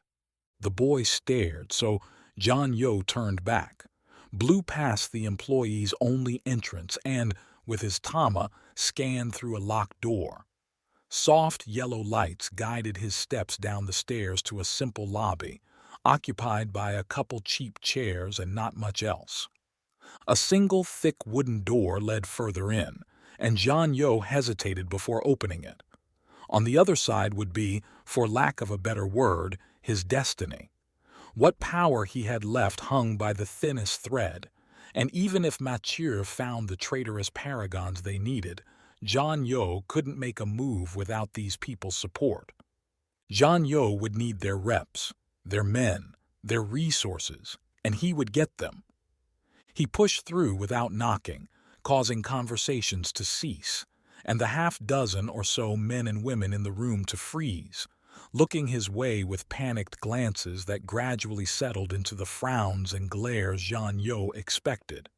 You made it, Wexley said, stepping over from the room's left side where he'd been sharing whiskeys with a leader in the world's transportation business. Wasn't sure if the pods would pick you up. I used your account. John Yo glazed his eyes over the guests, logging each who'd come and showing, outwardly at least, that he expected no less. This is a good turnout. They wanted to make sure you know they're not happy. John Yo smelled the whiskey on Wexley's breath and noticed his lieutenant wasn't wearing the business attire normally stuck to him like glue. Instead, Wexley sported more active wear tonight, as though he'd gone running before heading here. At least it matched the whole group's penchant for black. Welcome, John Yo opened. Please, sit down. We have a lot to discuss, and I imagine most of you would rather be anywhere but here. You're right, said a woman, accented and representing some natural goods firm across the sea in what had been Africa. We're here because you don't seem to understand what we've been telling you over video.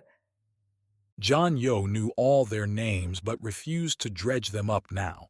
They were all one and the same in this moment, creatures to be controlled by any means necessary. You're upset because I started something you all believed in. We weren't ready. Another man on John Yo's right said, It wasn't the right time. And when would that be? When would be the right time? The man threw up his hands. The others in the room looked at each other, their tamas. Because, of course, there would never be a right time. Speak big words, and forget them when you had to back them up. I believe the right time is when you have a chance, John Yo said. He leaned forward in his chair, arms out, palms up, supplicating for now. Aegis gave us an opening, so I took it. Whether that means anything now is up to you. By the faces around the table, John Yo's words didn't mean much. Most were impassive, and a couple even looked sick, like they were uncomfortable sitting in the same space as a killer. John Yo might have been the same a few years ago, but he'd moved on from denial. Change required sacrifice, and these people didn't understand that. Yet. Wexley, can you lock the door? I can, Wexley said, but he stood up and followed John Yo's instruction anyway, swiping his tama against the black scanner alongside the door, whose light blinked from pleasant green to warning red. John Yo again ran his eyes across his opponents, settling them in a dead straight stare. Before anyone leaves this room, you're going to commit to this course. I have a new plan, and it will require funds and resources. You will support it. You can't force us, a man to the left said, pushing back his own chair. You've lost your vision, John Yo. We didn't sign up for a bloodbath. And I didn't want one, Zhang Yo said, standing up to meet the man who stood taller, but not fitter, than him. Zhang Yo trailed a hand, index finger raised, to forestall Wexley from coming to any defense. Plans need to change to meet the circumstances. The objective remains the same. The methods differ. Sizing up the man, Zhang Yo could tell he came from privilege, and not the flash-in-the-pan kind that splurged on luxury brands for the name alone. The man's suit had understated quality, his tama new, but showing with colored tags, modifications made by those who knew what they were doing. He could probably override Wexley's door lock if he wanted to. Puffy eyes showed sleep escape the man, likely due to overwork, and while he had softened around the edges, enough remained to fill out his clothes with a fitter history. That Zhang Yo's approach struck no discernible fear in the man suggested experience with adversity. All in all, an imposing individual, and while Zhang Yo's perception had helped him in innumerable business meetings, finding the right words and desires to get a contract signed, here it only showed that what Zhang Yo was about to do could end poorly. With all Zhang Yo had risked for this, though, what was one thing more? Sit down. I came for a discussion, not orders. I'm leaving. No, you're not. Not without accepting the new arrangement. The man, shaking his head, took a long step around Zhang Yo, heading towards Wexley and the door. Zhang Yo let him go by, then with the man's back turned, delivered a sharp kick to the man's left ankle. A solid leg, but Zhang Yo hit it right and swept the ankle forward, causing the man to tumble backward. Gasps and shouts, both swallowed and not, filled the room. Zhang Yo caught the man's large head before it hit the floor, then let it down gently, delivering a somber look to the man's wide eyes. This is not what I wanted, Zhang Yo said, glancing back at the crowd. However, I hope you see how serious I am. We are doing this, and you will help. There is no backing out now. As Zhang Yo finished, he saw a twitch beneath him, and the man he downed threw a wild punch from his knees toward Zhang Yo's stomach. Zhang Yo blocked the blow down, backstepping and letting the man get up to his feet, that fancy suit marred from its encounter with the concrete floor. The Paragons are holding a summit, Zhang Yo said, dodging back from another lumbering swing. All the champions will come. The man stalked him around the table, everyone watching the dance. Wexley, getting out of the way, returned to his seat. Before that time, we must marshal our weapons, both physical and digital. Zhang Yo continued, ducking another swing. The man's face grew ever redder as they continued around the table, sweat making its mark on his long forehead. He held his fists like a boxer, but one who only threw haymakers. When they gather, we'll strike, shut down their summit, and prove that we deserve to have our place in their world. Every camera will be there. Everyone will hear our words. They passed by the door leading out, and the man stole a look at it, his tama ready to make that freedom swipe. Then he turned back, nodded at Zhang Yo's legs. Big talk for a coward. You kicked me, now you want me to fight with you? I'm not asking. The man growled, no doubt very used to getting what he wanted and frustrated that wasn't happening here. He started forward again, lurched. Perhaps Zhang Yo had done more than clip that ankle into another big swing. This time, Zhang Yo stepped around it, went right up to the man's face and, sliding his right leg behind the man's, pushed his opponent forward. This time, he didn't catch the fall. With the man groaning on the ground, Zhang Yo turned back to the rest of them, these hesitant leaders so unwilling to risk what they had to put normals on par with the Paragons. Before, when he delivered rousing speeches about a better future, Zhang Yo had seen hope in those faces, had read courage in their shoulders, their nodding heads. Now, Zhang Yo saw fear. He would use that too. Chapter 24. Traitors. As buildings went, the Paragons tended to choose the tallest, most imposing structure they could find in their cities. Even so, for Chicago, occupying the Willis Tower's top quadrant seemed excessive. But then, Mynx lived in a mountainside outside of L.A., so what did she know about lording over the populace? Near enough to dinner meant few Paragons occupied the offices, and those that did were either the young and fresh or the old and dedicated, standing or sitting in spaces and reviewing ongoing cases or digital city maps overlaid with drone alerts. Some spoke to those drones or people in them, orders and advice peppering through otherwise sterile space. Every Paragon office had its own character. Chicago's celebrated local culture, the city's roots, both in the distant past and its more recent Paragon-driven era. Pictures, real, physical ones, lined the walls with faces from the local ranks, either in portrait style or in action, saving someone or something. Funny how few of them Mynx knew or even recognized. So many Paragons now, so many anomalies running loose under their name. Long ago, the champions had welcomed every new recruit personally, had reviewed their abilities and placed them in their respective divisions with the same care someone might take with color in a painting. Now algorithms handled everything, and the regional leaders stepped in when required. The champions. Theoretically, they considered the larger problems. In reality, they fiddled with their passion projects and let the world glide on.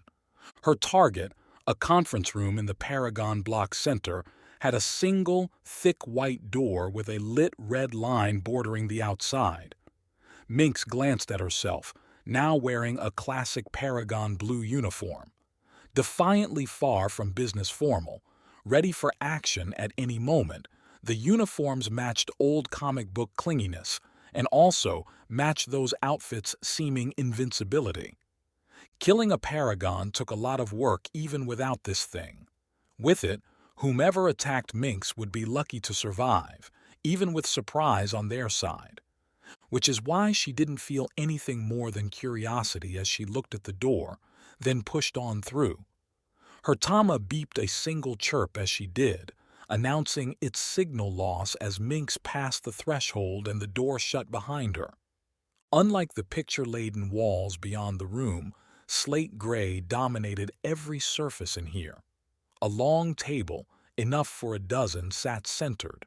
A single, burly, red-haired and bearded man held position at its head, nodding to Mynx as she came in. "Welcome, champion." Innes, supposedly the last Paragon to see Aegis alive, said, "I'm glad you finally made time to come." Innes. Mynx took her own seat opposite the man, at the table's other end. The distance between them was absurd, but Mynx felt no desire to close it. Innes seemed too composed, his smile too false and his eyes too hard. Mynx hadn't ever liked the man, and the formal greeting did nothing to thaw her attitude. As you know, it hasn't been easy. Nah, it hasn't. We're keeping it together well enough, though. You saw, it's normal out there. As I'd expect. But I'm not here about how you run your office. I want to know why you haven't found him yet. Who? Mynx narrowed her eyes. Don't be dumb. I don't have time for it, and neither do you. He's slippery. Jean-Yo has a lot of reps, a lot of powerful friends. I've got people looking for him day and night. Yes, you do. I checked into that. Seems like it's your most junior teams doing the hunting, and they're also the first ones pulled if a call comes in. My drones are the only things doing the real work. Aren't they going to be better at it? If Jean-Yo wanders into the open, perhaps. You have anomalies that can see through walls, that can go inside people's minds and tear out their secrets. Why don't you use them? Innes leaned back, cocked his head. Didn't think we were the kind of heroes that did those sort of things. Found killers? Tortured innocent people. Mynx started to reject the idea. What the anomalies could do wasn't painful.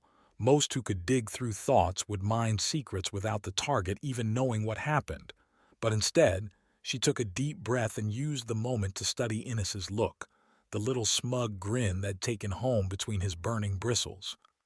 Why are you fighting me on this? Mynx asked instead. Do you even want to catch him? Innes swept his palms across the table as if brushing imaginary crumbs to the floor, then brought everything together beneath his chin, mouth twitching. See, Mynx, that's just it. Innes's face went manic and Mynx's stomach lurched. I don't. Not one bit. Innes stood up from the chair, pressed a button on his tama, and the heavy door behind Mynx, the only way out of the conference room, locked with a loud click. You don't know what it was like living under Aegis's boot, Innes said, beginning a walk around the table towards Mynx. He said something, you had to jump. He changed the rules, you had to change with them. And he didn't like me. I wasn't ever going to be a champion. Wasn't going to escape. Mynx heard the words and divorced her emotions. Just as she might reprogram a frustrating routine or deal with a day's annoying and necessary requirements, Mynx pushed away the dead, cold anger and considered the situation. Innes had threat all over him. As Traitors went, Innes would occupy a pretty high spot in the Paragon structure to go turncoat, but a betrayal like his wouldn't be unheard of. With all their power, some anomalies thought they'd make better rulers than the champions. Some tried to act on those thoughts. They all failed. So now you're going to sit right there, and we'll get the rest of the champions on the line, Innes said, walking slow now to give his own words time to spill out, as if learning his plan as he spoke it. Then you'll tell them you're giving me Atlantis, not Pixie. Then we'll all be good. Innes passed the table's halfway mark, closing in. Without a Thomas signal, Mynx couldn't call for help.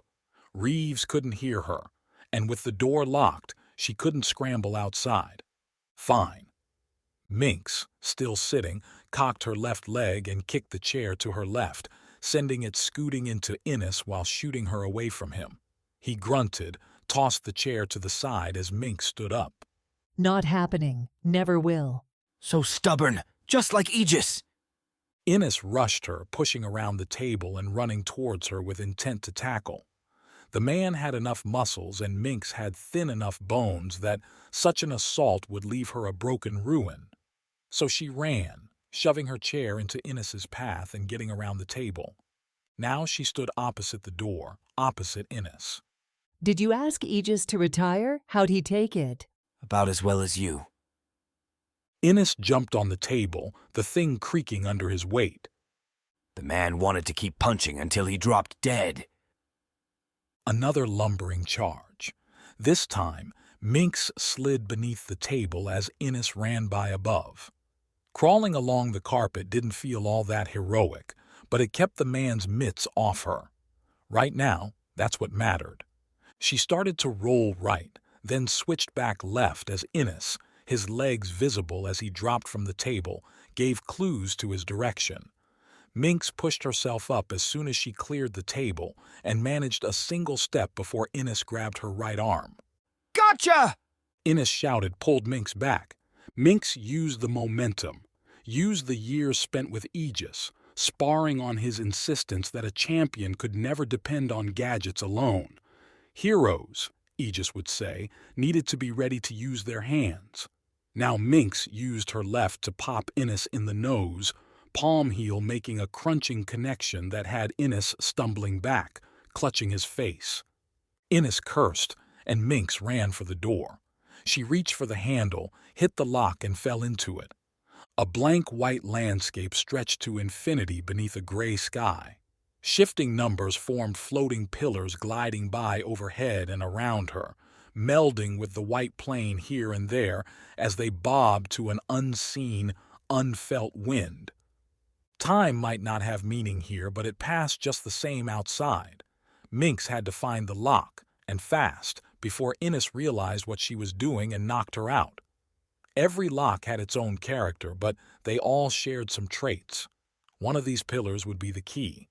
But there were thousands, maybe millions, floating across all she could see. Impossible. So rather than find the key, Mynx changed the lock. She stuck her hands down into the white floor.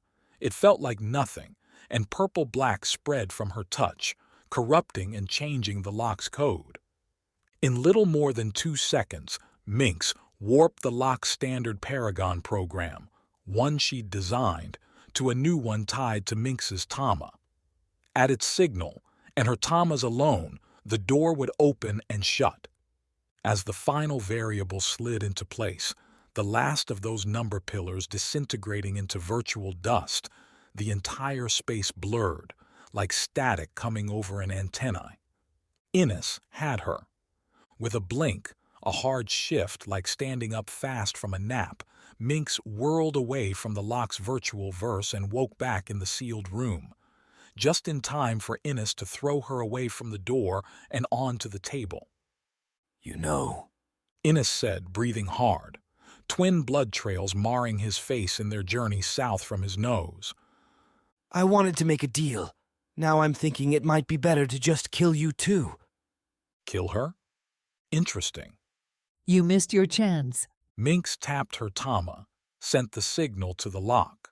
The door obeyed, chimed bright and swung open. Outside, already waiting, perhaps drawn by the sounds from inside the room, were a half-dozen Paragons, uniformed, ready to come to their champion's aid. Then Innes laughed, waved out the door to the gathered Paragons. Come on in, Innes barked. Mynx doesn't see things our way, so come help me persuade her. Relief died before it had a chance to grow. Mynx barely processed Innes's words, their implications, and what the sudden constriction around her chest meant for her survival. A Paragon stepped forward, reached out with his hand and closed it into a fist, crushing her further. The man lifted his fist, and Mynx floated off the table. He pulled his arm back and she moved towards him, Innes nodding the entire time to her right. See, Mynx? Innes said, following Mynx outside the room. Kevin's beat you already. He's clearly better, so why's he stuck here when he should be running a region? Mynx would have replied, except Kevin's fist made it hard to breathe, to talk. Thought, though, ran freely. At least a dozen traitors here. From the looks on their faces, too, these gullible goons no doubt thought Innes would lead them to power, if not glory, that they would achieve some sort of stature denied to them by working here, as if preserving civilization wasn't enough. How many times had the champions cleansed rot from the Paragon ranks? Apina and Burov would make their world tours, peering into hearts and minds and destroying any who harbored seditious thoughts. Cleansings had sufficed to convince the Paragon ranks and the world at large that dissidents would not be tolerated. But those sweeps ended years ago, when the Paragons became too large to monitor with individual examinations. Mynx proposed the drones instead, autonomous, incorruptible bodies watching over the tempted and twisted. Her machines missed this mark. Every system had flaws, and it seemed like this one might kill her. Kevin, looking somber yet pleased with himself, guided his invisible fist to put Mynx in the Paragon crowd, which parted with the champion in the middle. Blue uniforms surrounded her. Grim faces split here and there with the half-smile of someone finally about to get what they wanted. What do you think happens? Mynx managed as she drew in her breath. You kill me. You betray the Paragons? How long do you survive? There were hundreds in the Chicago area alone. Unless Innes had turned them all, this little group would find themselves destroyed within hours. Without a plan, this was nothing more than suicide. We didn't kill you, Innes said, stepping into the ring. You died trying to find Janyo. We found you. So tragic. Mynx rolled her eyes but stayed on the ground. She didn't want to die quite yet. You believe him, Mynx said to the others. You think he'll be able to protect you? Dots kept connecting, tracing back through Innes's other words. He's betrayed everyone else. Why not you? What do we have to lose? Kevin said, crouching and looking Mynx in the eye. A lifetime stuck with this, or a moment reaching for our true potential? I know which I'd choose. Aegis would have felt like he'd failed these Paragons. He would have bemoaned their morale, that they could have chosen a path like this, what this unfulfilled ambition meant for the Paragons as a whole. Mynx just laughed. Finish her, Kevin, Innes said to the sound. We gotta get on the cleanup. Do it, Kevin. Fulfill your potential, or whatever nonsense you're telling yourself. That, at least, drew a frown from the young Paragon. He stood straight, though, reached out with that fist of his, and Mynx again felt the air shift, press in close. Not the way she thought she'd go, but how many get to choose. The air closed around her, lifted her up above the Paragon Traitors, then began to press her into a ball. As her arms folded inside, her legs came up. Mynx looked over their heads and out the windows, one last glimpse of Chicago's glittering lights. Only she saw none, slate black outside every panel as though blinds had been drawn. End it. Innes spoke the command, and those black windows burst into bright light. Milliseconds later, even as the Paragon started to shout, the rattle-crack of shattered glass mixing with assault fire filled the floor. Bullets designed to pierce Paragon armor swept through the ranks beneath Mynx, razing the Traitors. Kevin's fist dissipated along with Kevin himself, and Mynx dropped to the floor as the fire stopped. She landed right where she'd been, this time surrounded by torn bodies, Innes among them, lifeless. I was worried you didn't have enough time, Mynx said as she went from body to body, confirming their ends.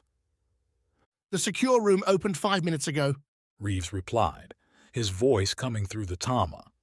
I only needed 3. Chapter 25. The Other Side of Desire. Thane lived in the space between dreams and waking, that reality sliver where he couldn't quite make himself move, where his cracked open eyes saw black rocks blurring into memories, incapacitated, yet understanding. The vibrations, the ever so slightly cooler air, the changed breeze confirmed whomever carried him marched up a slope. Their steps' clatter confirmed stone. The steadiness confirmed a well-worn path. Logic dictated where they were heading, and why. The Duchess feared him, as she should. From her position, leading a large anomaly group through her own ability, the Duchess ought to fear Thane, a creature that could, by purpose or accident, churn into a violent, thoughtless rage. Why keep a monster like that around? Why not kill him? But killing Thane would not be so easy. Take a knife to him and Thane's skin would harden at its touch, his bones would turn to steel, and then it would all be over. So how, then, to remove this sudden, lethal inconvenience? Thane jumped from that thought line. It didn't matter whether the Duchess had a way or not. The more interesting question was why she didn't want to get off the island when, clearly, Thane represented the best possible way to do so.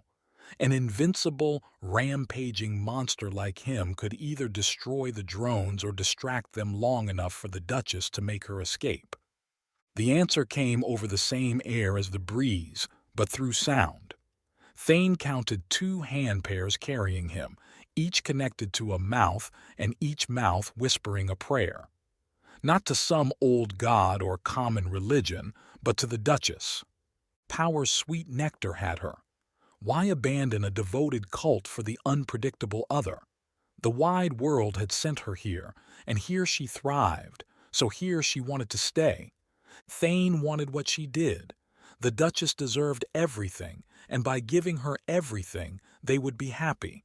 He would be happy. How funny that he could feel this way while knowing the Duchess would likely have him killed. But such is love, right? Holding someone above yourself. And Thane would hold the Duchess as high as he possibly could. With his flimsy muscles and brittle bones, that might not be very far. All this placid worship had drained away Thane's strength to the point where his own heart pumped blood with feeble pulses. His lungs wheezed puffs in and out. If he stayed in this state too much longer, Thane would die even if the Duchess did nothing at all, which would not do. The Duchess was having him carried up this rocky path for a reason, and if Thane expired before they reached the top, then she would be disappointed. Thus, he needed to live. Thus, he needed to find some anger, some pain, some drive. Thane tried to speak to the hands lifting his shoulders, the person holding Thane above their head. At first, a wheeze came out and vanished without much sound. Vocal cords shriveled and weak. He had to summon what energy he still had, dip the ladle into that shallow pool and scoop out what he could. "Help me," Thane said, the words sounding like the wind. "Let him talking." The voice beneath him spoke. "I didn't hear anything." Another voice near Thane's legs replied. "Help me," Thane said again, this time scratching his throat with real tone. Now the walking stopped. Thane felt a shuffle, felt the voices lower him to the ground, the front one telling the back that Thane was saying something, definitely speaking to him now. "You're telling me that wrinkled thing spoke to you?" The voice said. Thane's head rested on the rock, looking to the side. He didn't have the strength to turn his face to see who carried him. "Looks like he's dead." "He said to help him, I swear." The back voice laughed. "We're doing that, aren't we? Who cares what he wants? We're almost there." "I don't want him hurting me." "How would that thing hurt you?" Yes, Thane wondered. How could I hurt you? How could I hurt anybody? "I don't know," said the front voice. "Duchess just said he was dangerous. I didn't think he'd wake up." The Duchess said Thane was dangerous? The thought flooded him with sadness, the same as when Aegis had told Thane he no longer belonged among the Paragons, that someone as dangerous as Thane ought to be sealed away, kept where he couldn't hurt anyone. When Aegis had said that, Thane had wanted to destroy the little man, but now, if the Duchess said the same, perhaps Aegis had been right. Perhaps Thane ought to end. "Do it," Thane wheezed. "Kill me!" The voices, still arguing, fell silent at Thane's words. Then Thane saw thick legs wander into his vision, tanned and ending in those same grass sandals worn by everyone on the island. The leg's owner squatted down, and Thane felt the man's breath on his face, hot and vile. Not much oral hygiene in a place like this. "See?"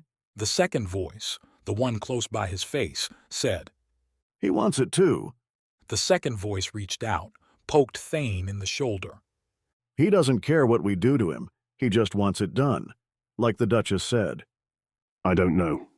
The second voice moved away from Thane, went back towards Thane's legs. "You're so scared of this guy. He's just an old man. Watch."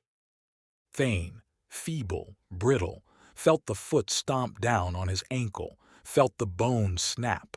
His atrophied nerves followed the sensation with the requisite pain, with shock, with paralyzing panic. The Duchess might want him dead. Thane could see that, but she would not want him, one of her devoted subjects, to suffer. No, that would not make sense. That would follow no plan. She did not want pain. They were traitors, these terrible voices. They had hurt him for no reason, just to be mean, needlessly cruel. The flame, once sparked, burned bright through Thane's fogged mind, at first clearing and then consuming him. As it did, those same muscles, with little more strength than a thread, grew like that same fire, expanding, healing, and boiling into furious energy. "What the—" The words came from the first guard, and they ended in a cursing, increasingly high-pitched stream as Thane picked himself from the ground, growling like a trapped animal. The Duchess had demanded obedience, worship, subservience. Such things meant nothing now. Such concepts lay beyond Thane's reach. The two guards did not. Thane pounded them to the beat of his heart on the mountainside, thick and red. Crisp air invaded his nose, the breeze masking the aftermath of Thane's destruction.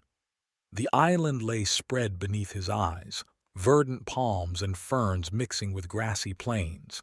Except for one place, not too far below, where fires burned and sent their smoky tendrils towards him, rich with cooking food.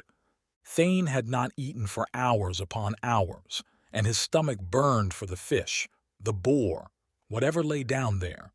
He looked to the 2 bodies he'd just smashed, but they were too pulverized to eat. He would need fresher things, thicker things, running down the mountainside, bounding along the rock, roaring into the wind. Thane barreled towards the smells, towards the food. As he neared, little people began to appear, to shout and run from him. Some manifested strange things, conjured lightning from the air, or made the surface Thane ran on slick. Burning scratches racked his throat, while sudden, blasting concussions hammered his ears. He roared through it all, kept pressing on to the flimsy walls and then through into the town itself, which, seemingly, was no longer there. Instead, Thane stood in a great blue plain, with silver-clad translucent spirits floating all around him. Mirrored copies of himself, they gestured as Thane turned, roared when he roared. But they did not smell like he could smell, could not taste the fear as Thane could. So when he caught the scent, whirled and dove, the blue grass and ghostly spirits disappeared, revealing the town and a smaller, shouting man in his grasp. An easy snack. Stop. A command, not a cry for help. Thane tossed the anomaly aside, bouncing him off a building and to the ground. He turned towards the person now repeating her order. She stood righteous and great, a glow wrapped around her, brilliance personified. Thane squinted as she ordered him to stop for a 3rd time. He should listen to her, his mind whispered, and in that whisper began to sap the strength from his bones. He should listen and obey. But Thane was so hungry. She ordered him to sit down, and that Thane could not do, would not do. She had come closer now, 3 meters away, far too close, and he was so hungry. The monster didn't hear what else she had to say. His rage left Thane alone in Avalon's center, skin stained by his efforts. Not a soul remained, though the fires still burned. Rags clustered around him, torn like everything else, ruined like everything else. The Duchess had taken him, and now he had destroyed her. Fragments played back as his fire dwindled. The carry up the mountain, the charge into the village. If he hadn't given in to his anger, then Thane would be dead. Better her than him, right? Thane?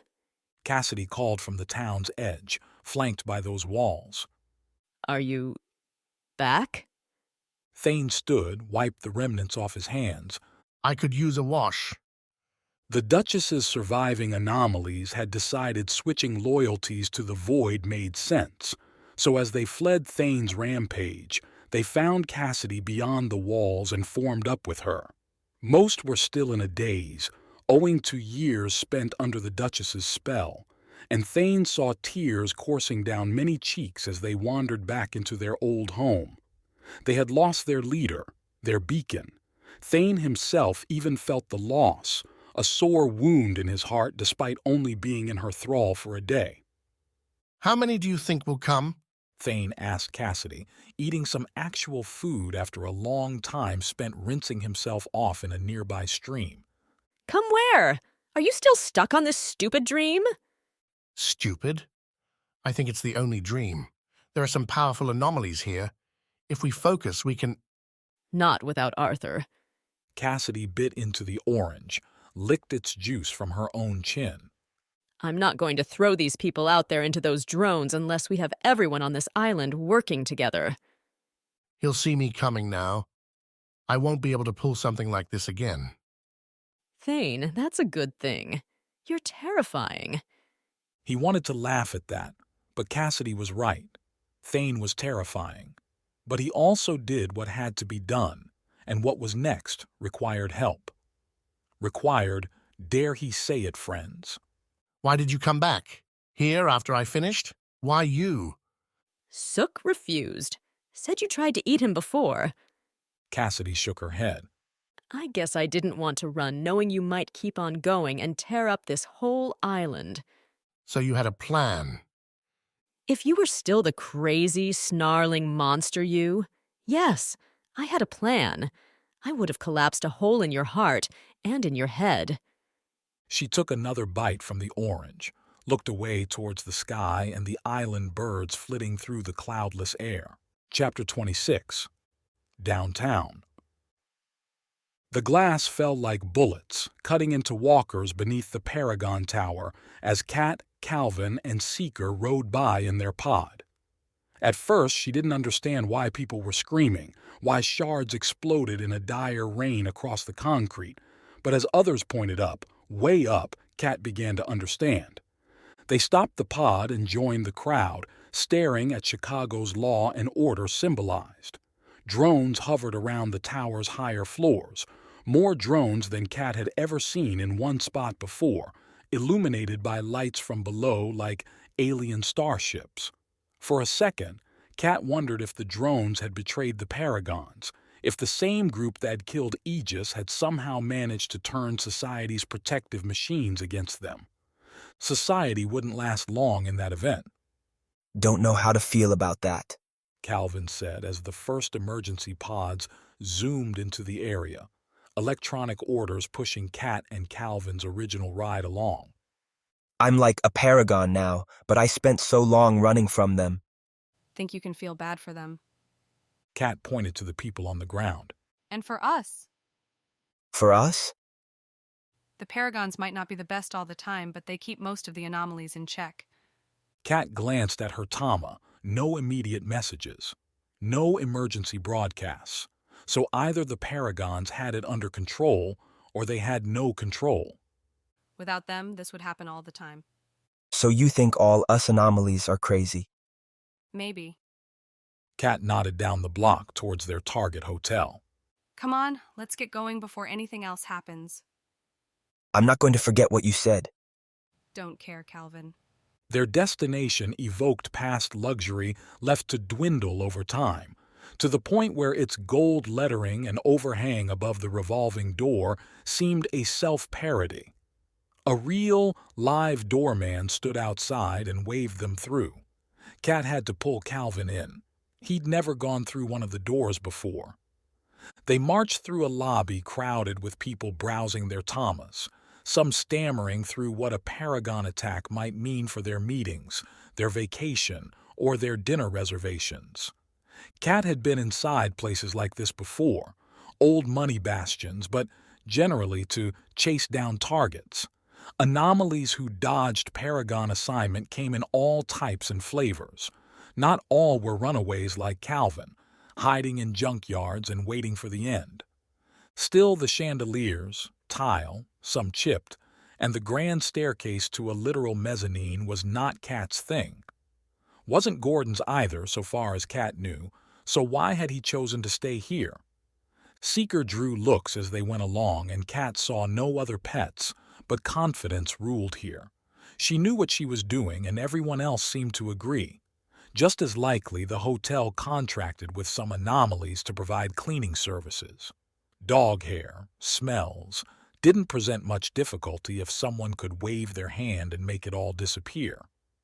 The elevators creaked their way up to the 20th floor, and after winding through a faded green hallway with tarnished gold lights, Kat knocked on Gordon's door. Calvin stood off to the side, in sight, but very much an accessory. Better, Kat had said, to keep the anomaly in the periphery. You look better than before, Kat said when Gordon opened the door, in a white shirt and pajama pants.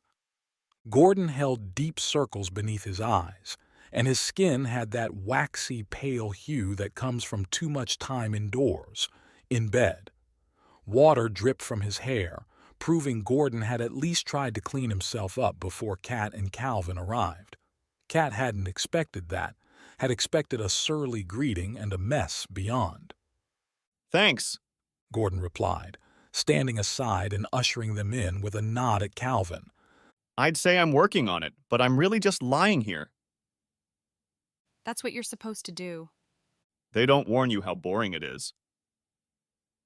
Gordon's room held the traditional hotel trappings, Bland, comforting paintings scattered along off-white walls, a desk and a dresser with a widescreen on top. A queen bed nestled into the tiny room with a dark wood nightstand filling the distance between mattress and wall. A closet-like bathroom sat on the right. A single cushioned chair occupied the corner next to the desk, looking like it hadn't been used in decades. Seeker burst by them all to jump on the bed, prompting a laugh. Calvin slipped into the bathroom, shutting the door and leaving Kat and Gordon standing alone in the tight space. She took the chair, and Gordon sat next to Seeker on the bed, petting the husky, who gave him a couple big licks in exchange. Miss those.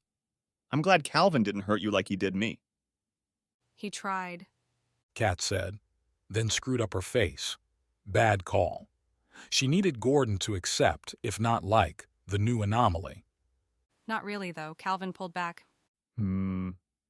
Seeker still likes you. Seeing that? You haven't turned him against me? Gordon cupped the dog's face with his hands.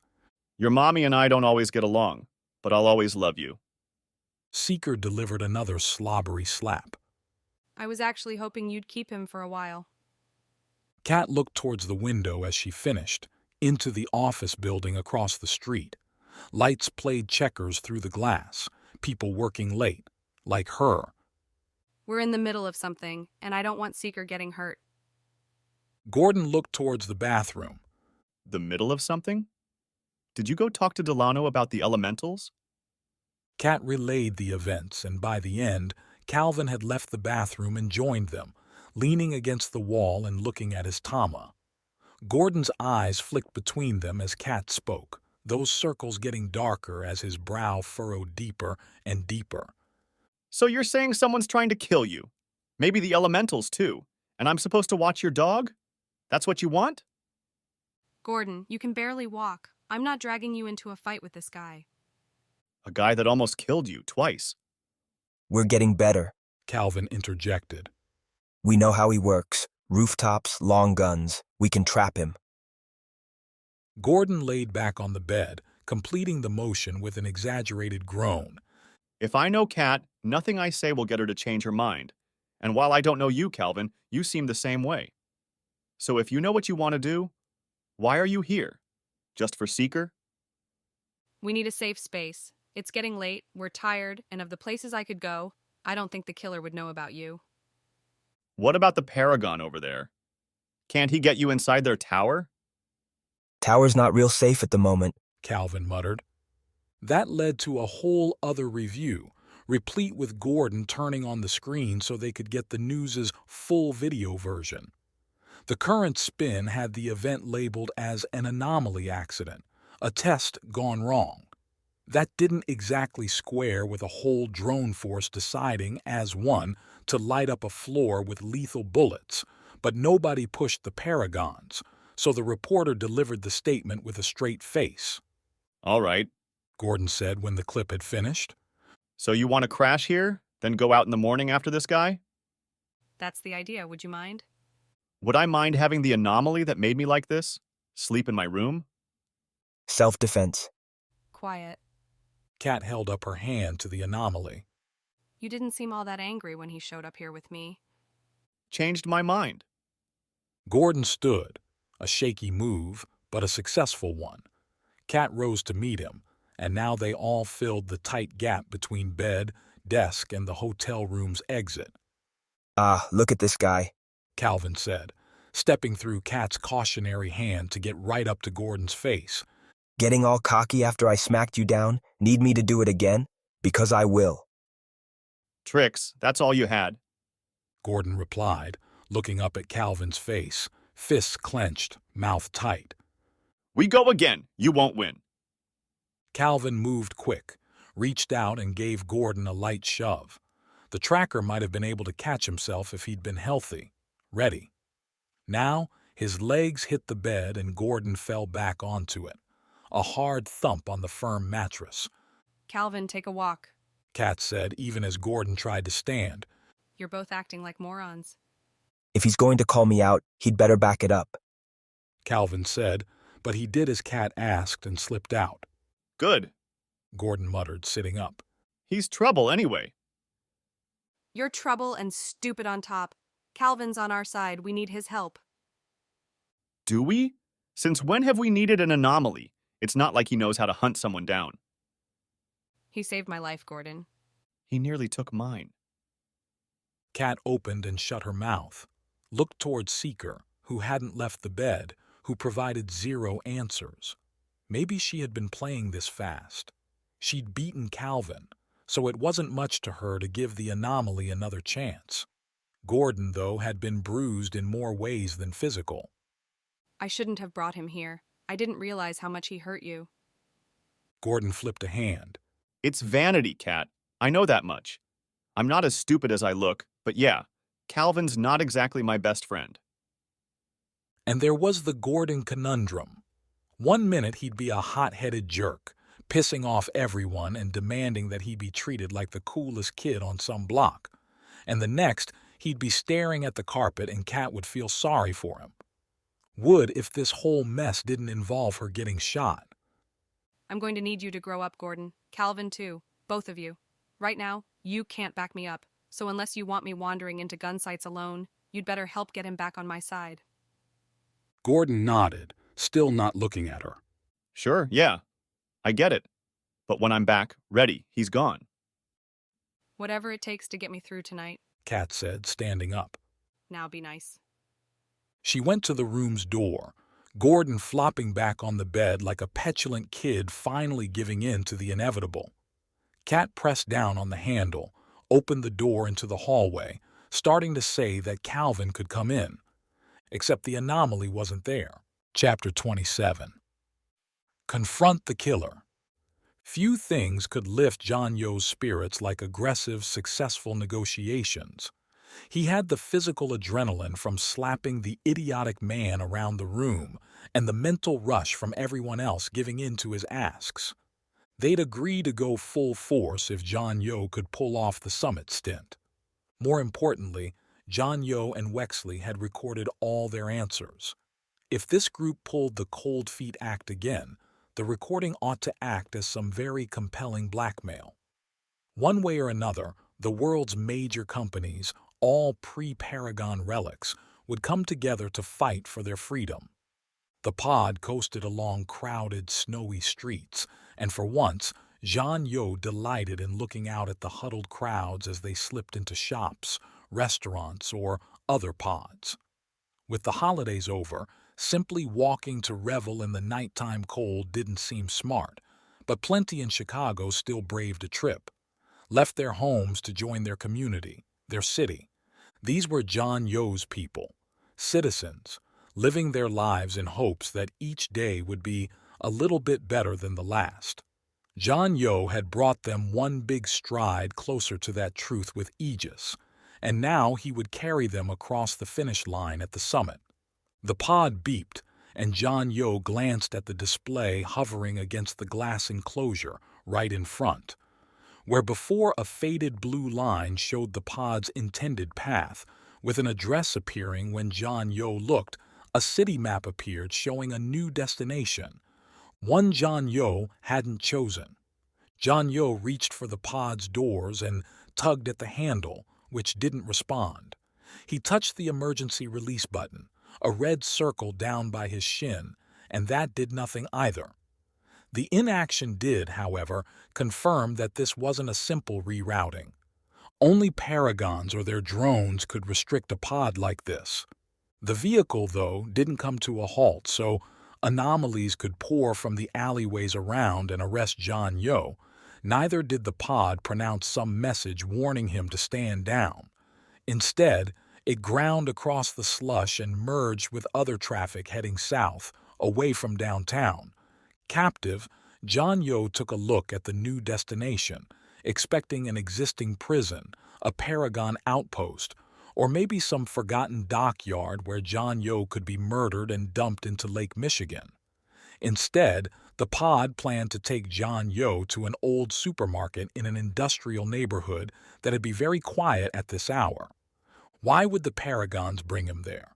Why not stage a flashy arrest? John Yo couldn't read minds, but he could prepare for what might come. He pulled up his Tama and dashed a quick message to Wexley with the new coordinates. Another oddity there. Jean Yo assumed any Paragon ambush would come with signal blocks, a freeze on his devices to prevent precisely this from happening, which meant Jean Yo wasn't dealing with Paragons or even professionals. Fascinating. The destination fulfilled its promise. A dark, fence-lined pit amid a quiet neighborhood undergoing much of the same change Jean Yo had seen spread outward from the city during the Paragon years. Whole economic sectors overturned as the champions decided, based on their momentary whims, what would be legal and not, what would be tolerated and not. Beyond those top-down forces, anomalies alone wrecked the hierarchy. A single efficient anomaly could replace hundreds or thousands in factories and offices. As a result, places like this lost their purpose. No need for supermarkets or stores on every block when you could get a drone to deliver anything for you. So unless you craved the exploration or could get to the stores Jean Yo saw downtown, the ones conquering ennui with experience, why leave home? And so these neighborhoods sat quiet in the cold, their families passing every day and night afloat on a thin rep cushion, provided for and depending on the Paragons. Not for much longer. Jean Yo would bring purpose back into their lives. Soon. The knock came from his right, and the pod reacted the way pods tended to when authority came calling. Its doors opened up and the interior light, a bulge built into the pod ceiling center, lit up a soft green, an appropriate color as Jean Yo didn't have any visible weapons. He'd left his swords back in Wexley's apartment where they wouldn't draw eyes, or blood. Two Paragons, so Jean Yo had guessed wrong, waited for him outside the pod, standing and, it seemed, shivering in the cold. Both had the stock blue uniforms on, and both looked like young men, arms folded and twitchy stares giving clues.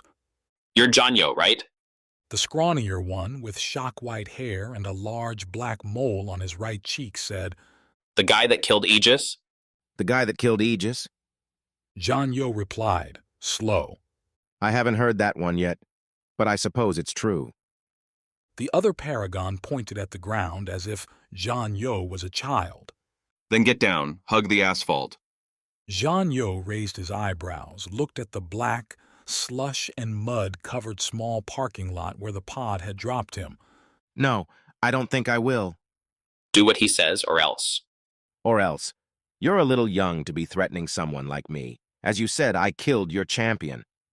That's why we're here, said the other, and Jean Yo chose to mark him by the black stubble over his dark chin.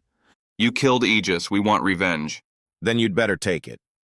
Playing with the executive had been one thing, a demonstration for the crowd. Jean Yo, though, hadn't had a real fight since tussling with Aegis in Chicago's Undercity. He'd been running too much, talking too much. Jean Yo exorcised those demons by rushing toward Stubble, and just as Stubble recoiled, pushing off his right foot and launching toward Shockwhite. The Paragon didn't see the move coming because, like so many anomalies, they forgot about combat basics and relied on their powers. Shockwhite saw Jean Yo turn towards him, threw up his hands in a panic, and let a man 3 times his age sweep him up and slam him down into the asphalt. Jean Yo didn't stay still, but pushed off the downed Paragon and kept running. Behind him, Stubble finally pulled himself together enough to unleash something.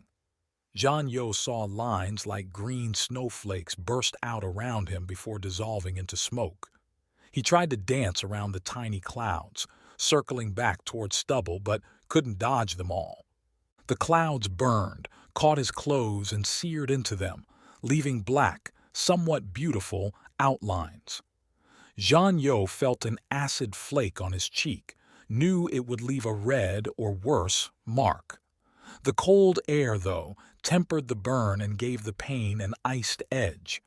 Stubble couldn't quite pull off Jean Yo's attack, and as the older man closed in, The acid flakes disappeared and Stubble turned to run. The kid took a step, forgot he stood on an ice patch, and bit it into the ground. Jianyo caught him an instant later, planting his foot on the Paragon's back and putting a hand around the young man's throat, keeping Stubble pinned.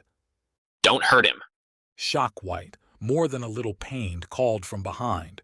or I'll kill you. One twitch and I snap his neck, Jianyo said, turning his head to look back at the standing Paragon. The words weren't really true. Jianyo didn't have the grip here to deliver a mortal twist, but he bet Shockwhite wouldn't know that. Why don't we start again, with you telling me how you found my pod and why you're taking me out here, where nobody can help you? Shockwhite looked past Jianyo to his friend, who must have done something because all the bravado, all the confidence, or what was left of it, drained out of Shockwhite and left him sitting on a slush pile next to the dormant pod. The Paragon ran his hands through his hair, marring it with mud, but he didn't seem to notice. You weren't supposed to fight back. Everyone's seen the videos. It took like a dozen of you to get Aegis. He had you before you tricked him. Life doesn't always work out as you planned. Answer the questions, please. We're dumb. Does that work? That's obvious, but not an answer. Tell him, man, so he'll get off me.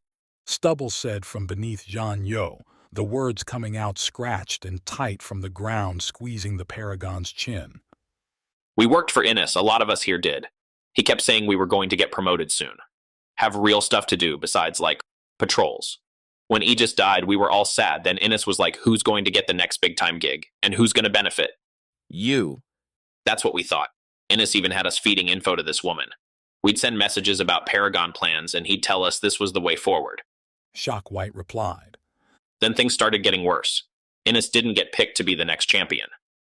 Shockwhite breathed, looked at the P on his uniform as if he expected it to peel off and fall to the ground. Then this guy reaches out, says he knew what we used to do, tells us to get in touch with you. Now Mynx showed up and we were out on patrol, but it's all over the news. The fight at the Paragon Tower. Jianyo had caught word of it on his Tama. Some sort of drone attack and an explosion. News wrote it off as a test gone wrong, but this seemed far more interesting. Mathieu had found the Paragon insiders, though whether they would stay that way much longer seemed in doubt. Innis is dead, Shockwhite concluded. That the whimpering Paragon traitor had died left Jianyo feeling nothing, really. Innis had been Sylvie's mark, a man coated in mindless ambition's rotten smell. Jianyo had let him leave the Undercity after the fight, hoping Innis would continue to infect the Paragons, and it seemed he had. So now you're caught out and alone, Jianyo said, still holding Stubbles down. Mynx might kill you if she ever finds out where you placed your allegiance, so you want to buy her goodwill with my body. Shockwhite stared at the ground, gave a slight nod. Tools came in many forms. Jianyo's Tachi, back in Wexley's apartment, served a physical purpose. People, though, could solve bigger problems, provided you fit the right person to the job. These two hapless anomalies might not be the best of the bunch, or even average, but plug them into the right problem, and they might work. Here's what you're going to do. You're going to go back, tell nobody about your relationship with Innis, and work for me instead. What? Why? Shockwhite said. Stubble tried to protest too, but Jianyo pressed his face harder into the asphalt to stop it. That's not going to get us on Mynx's side. Mynx won't be in charge that much longer, and she's going to be too busy to care about you two. Besides, I don't think you're in a position to disagree. Shockwhite didn't fight those facts and relented to reality. Jianyo laid out the task, a simple one. Find out where the summit would be, how it would be protected, and, if possible, get themselves there to help when the time came. Do that, Jianyo said, and they would find themselves in high places when the revolution came. How will you know we're doing what you say? Shockwhite asked when Jianyo finished. Maybe we'll just turn and kill you as soon as you let Marcus up. Maybe you will, but I have friends, and my Tama's been recording this whole conversation. They'll get the message, and you won't live much past that. Zhanyo knew how to deliver a steel-eyed edict when he needed to. You've dug yourselves in deep, little Paragons, and I'm the only one offering you a way out. Best take it. Suitably threatened, Marcus a.k.a. Stubble and Xander a.k.a. Shockwhite confirmed their names, said they'd take the chance Zhanyo offered. They didn't sound thrilled, didn't look happy, but revolutions required prices to be paid by many, and these two uniformed anomalies could afford the cost, would afford the cost. Back in the pod, Zhanyo coasted the streets heading towards Wexley's apartment, reveling in the adrenaline, in the action. This was what Sylvie had been doing all these years, making deals in the dark, bending people to her will with threats and promises. Zhanyo understood now why she enjoyed it, why she kept at it despite the danger. This was a powerful drug and he wanted more. Chapter 28. Bodywork. Carnage didn't happen these days. Wasn't supposed to, at least. The Paragons, the drones, all existed to ensure mass slaughter for any reason ended. The good guys were supposed to root out the problems and fix them before they could, like cancer, metastasize. Mynx stood in the impossible, watching as Paragons from lower floors, one still loyal to the champions, to the cause, dragged their former friends' bodies to waiting drones. The bodies would be taken far away, cleaned up and returned at a slow pace for funerals, excuses developed for their deaths. Nobody would know what really happened here, and these Paragons, in time, would realize it was healthier to forget. You learn to do that in this life. Disgust roiled with icy shock in her gut, refusing to dissipate even with danger's end. Because this wasn't about the danger, wasn't about Innes and his flunkies trying to do her in. So many people and worse things had tried to do that during her decades in the open. The Traitors, though, stuck with her. Innes going against the Paragons itself wouldn't be unheard of. Anomalies often had great power, though Innes himself hadn't been all that strong. Ambition always burned with anomalies at the top. Worse, and stranger, was the body count around her. How had Innes, by no means the most silk-tongued person around, convinced this many Paragons to go along with his scheme? What had he been able to say to convince them that their efforts would be rewarded? After Mynx had chosen Pixie to be Atlantis' new champion, Innes and his followers had to have known there would be no chance. Perhaps you should get cleaned up, Reeves said, the message displaying silent on her Tama. Cameras will be waiting, and a champion covered in blood, according to data I've been analyzing, does not play well. Mynx ignored the message, directed some of the loyal Paragons towards a newly arriving transport drone. Little moment-by-moment orders served to build back her sanity, restore some standards to her life. Perhaps getting the blood and worse off her uniform would be the next best thing. No cameras up here, Mynx announced to the floor. If anyone asks, tell them I'll be on the ground level before too long to take questions about the accident. She put weight on that last word, enough so that everyone understood. This was an accident, an unintended fallout from poor choices. That's how it would be explained, and that's what these bodies represented. Terrible accidents. As Mynx went towards the restrooms and a wash, she saw Innes himself, still splayed out near the door to his central conference room. It looked like the man had been making a break inside and had taken rounds to his back, a traitor and a coward, but one with a Tama, there, on his left wrist. Splattered and battered, yes, but likely still functional. What are you doing? Reeves asked as Mynx changed direction as she knelt over Innes. I don't think you want to take his clothes. Dima, watch me. Mynx said to a nearby younger Paragon who looked stunned but somewhat coherent.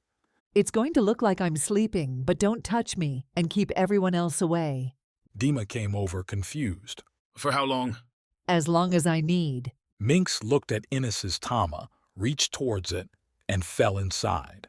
Barrels stacked as high as Mynx could see, including over her head and at impossible angles. Not the big movie-style ones either, but refined casks meant to store whiskeys and wines. Her feet, too, stood on more barrels, balanced between two. Their stacks appeared to form walls, breaking and leading into different paths as Mynx took in the space. Innes had a unique digital makeup, but then so did everyone. Mynx wasn't quite sure how her ability formed the world. She could mold it herself into something completely different with time, but Mynx suspected the barrels had something to do with Innes's interests. In other words, looked like Innes was a bit of a drunk. A closer look revealed the barrels were more than just decorations. Each one had a label, branded on in black-purple marks, declaring the barrel's contents. Here and there were messages between Innes and various people. The stack to her right contained all of his recent purchases, and the barrels Mynx stood on held Innes's various videos. None seemed secure, and to test, Mynx reached down towards one marked with a decade-old date, labeled birthday.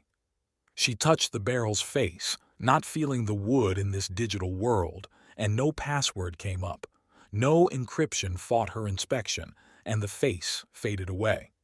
The video began to play, forming a virtual square in the air, right at Mynx's eye level. Innes running around with several small children, acting like the big, galumphing man Mynx had always thought he was. Behind him, cooking against a blue-sky summer's day, were other adults. One kept yelling at the children to catch their uncle, and the collection finally did. Innes feigning a fall to the soft grass and succumbing to a tackling cascade. Mynx wiped the video away, so Innes had a family. Aegis had one too, as did all these other Paragons who followed Innes into the abyss. Mynx would give their deaths the anonymity they didn't deserve. Buried as Paragons, their families would be cared for. Those children would never know their uncle's stain, though maybe they should. You had to get creative with people to keep their loyalty. A drone never required persuasion, didn't need career advancement as a carrot. If normal Paragon service wasn't enough to compel anomalies anymore, maybe a little raw example would work better. A dilemma for another time.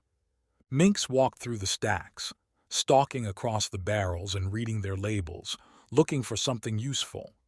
She didn't care about the correspondence, didn't care about the family heirlooms or the large stack apparently devoted to Innes's heretofore unknown shoe obsession. The Paragon had hundreds of the things, in all shapes and sizes, photographed and laid out on forums for the admiration of virtual strangers. Eventually, Mynx looked back up to the ceiling. She focused and grew taller, or pulled the ceiling closer. Either concept worked in this world, and the end result let her read the labels that had been too far away at first. Innes, perhaps I gave you too little credit. Mynx said, thought, whatever. No sound here to carry the words, but her digital mouth moved anyway. Keep your secrets in plain sight, and maybe nobody sees them. The barrels forming the ceiling lay well back in the nested files making up Innes's Tama. Deep down in the system's folders, but lacking any protective barriers, she'd overlooked their relevance. Clever, but only viable if you don't give an interloper time. And with Innes dead, Mynx had plenty. These barrels held digital conversations too, but with more besides. Tracking signatures, address lists, names, and Tama identifiers, all labeled with odd codes. Mynx opened a couple and read their contents, but the actual values were nonsense.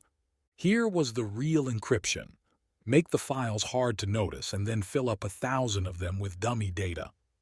If you didn't know exactly what you were looking for, you could sift through Innes's maze for days and never know if what you found was real. Mynx, though, knew what she wanted. She placed her hand, palm spread against the ceiling. A light blue film spread out from her fingertips, running at increasing speed until it covered every hanging barrel. The blue flashed once to signal the search had captured every single object, and then Mynx put her function to work. First, she isolated on obvious targets, Aegis, Ziran, Zhan Yo, and keywords like Chicago's lower level. She also added herself, just for kicks. Each command zipped from her head down through her arms to her fingertips and into the function. The search began its work, and as the terms mined their way through the barrels, the targets began to disappear as Mynx filtered them away. The ceiling faded in whole sections as irrelevant barrels vanished. Others, which the blue film highlighted in a neon green, shuffled through their dissipating brethren, forming a neat box above Mynx. Time didn't stop inside the digital world, but without references like the sun or a watch, Mynx couldn't track it, so she couldn't be sure how long her search took, how long she'd been inside Innes's barrel maze. But when the function finished, she had 6 targets above her. With fast-acting swipes, Mynx scanned their contents, found what she suspected, the initial plans concerning the ambush. Innes had worked with someone named Sylvie, who had, apparently, both fed Innes's ambition and threatened those very same family members Mynx had seen earlier to ensure his cooperation. Another held thorough plotting with the other Paragons about their potential ascent to greatness, filled largely with fantasizing about future power. The third held something better, something she could use. A dossier Innes had been building about the one behind Aegis's assassination, a collection Innes himself had noted, in one terse description in the barrel, was for his own protection. If John Yo ever decided Innes wasn't worth it, Innes had been prepared to feed the man's information to Aegis, to the champions. And Innes had found the goods. The man was a backstabbing monster, but he'd done better than Mynx would have expected. Here was what she needed. Here was the key to the summit, to fixing the disaster that had started when John Yo plunged his sword into Aegis's back. Chapter 29. Hot Air. The narrow ledge proved enough room for the Duchess's former followers to watch as Thane tossed the collected rags the anomaly had once worn into the churning, orange glow far below. The clothes didn't even make it to the bottom, bursting into flame before they'd fallen a dozen meters. As a ceremony, quiet except for the burbles and cracks from the depths, the Duchess's funeral lacked just about everything, even the body. You made the right choice, Cassidy said after the early morning funeral had finished, as the assembled group headed back down the mountain. They'll appreciate it. They were slaves. Why would they want to honor her? I would never stand for someone who controlled me. You're strong. Most of the anomalies here didn't work with champions, didn't play with the Paragons. We were thieves, or people who had one bad idea that put us here. Ah, yes, you're not all evil. Sometimes I forget that. Sarcasm doesn't suit you. Things rarely do. While Cassidy's prediction had turned true, the anomalies around here, leaderless, had looked to Thane and, as Cassidy called herself, the Void for guidance. Thane still had little idea what powers lived within the group hiking down with them, within the group still down at the village, pulling together what things they wanted to bring with them. You seem to think power suits you, Cassidy said, tugging him back to the conversation. Hasn't fit anyone that I've seen so far. Might as well have a turn. It's not easy. Is that a warning? Thane brushed away a rogue fly, trying to snack on the sweat coating him. Turned out volcanoes make things hot, and the island breeze hadn't cooled him off yet. Because I know what I'm getting into. Do you? Are you going to keep peppering me with questions, or are you going to say something worthwhile? Thane said, and saw Cassidy's face turn down at the remark. Because what I struggle with is how I'm supposed to take you seriously when your grand accomplishment on this island is to catch some fish and build a hut on the beach. Cassidy didn't talk again on the walk down, and Thane told himself he didn't care. The walk gave him time to think, to piece together a plan for Arthur and what would lay beyond. Keeping that little angry flame alive enough to prevent his muscles from shriveling away entirely, Thane focused on the drones, visible in their dark ring. Too many to destroy, too many to fight straight on, no matter the anomalies he had. But the ring was shallow, and he couldn't see reinforcements. Get past the first line with speed, and you might be able to keep going. Whether any anomaly on this place could produce that kind of acceleration, who knew? So, have you decided who gets to be what? A new voice, Sook said. Cassidy had fallen back into the crowd among the people she'd brought with her. Sook had replaced the void at his side, and it seemed like he'd upgraded his clothes, shoes, and walking spear along the way.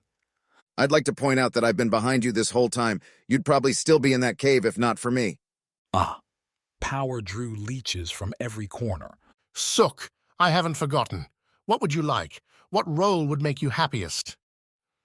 If Thane were a kinder man, seeing the sparkle that came into Sook's eyes at the question might have prompted some warmth, a fuzzy happiness at bringing someone so close to their dream. Instead, Thane frowned at Sook, pitied his small ambition. Not that Sook noticed. I'd make an excellent guard, and running the guards, your own guard, like bodyguards. Bodyguards? Everybody important has them. You're important. I'm invincible. Thane didn't know if that was technically true, but close enough. Why do I need bodyguards? Appearances, Thane. Sook turned mid-step and gestured at the crowd. They expect it. If you don't have armed anomalies standing watch at all times, you'll look weak. And you, Sook, of all people, would make me look strong? Sook laughed, a ghast little thing. Let me prove it to you. I'll pick some good ones from the mix, and we'll make you look like the leader you're meant to be. I swear. Thane had led dozens before, but they were always military forces intent on completing objectives, never a society actively looking for leadership. Perhaps Sook was right. Perhaps now Thane had to play by different rules.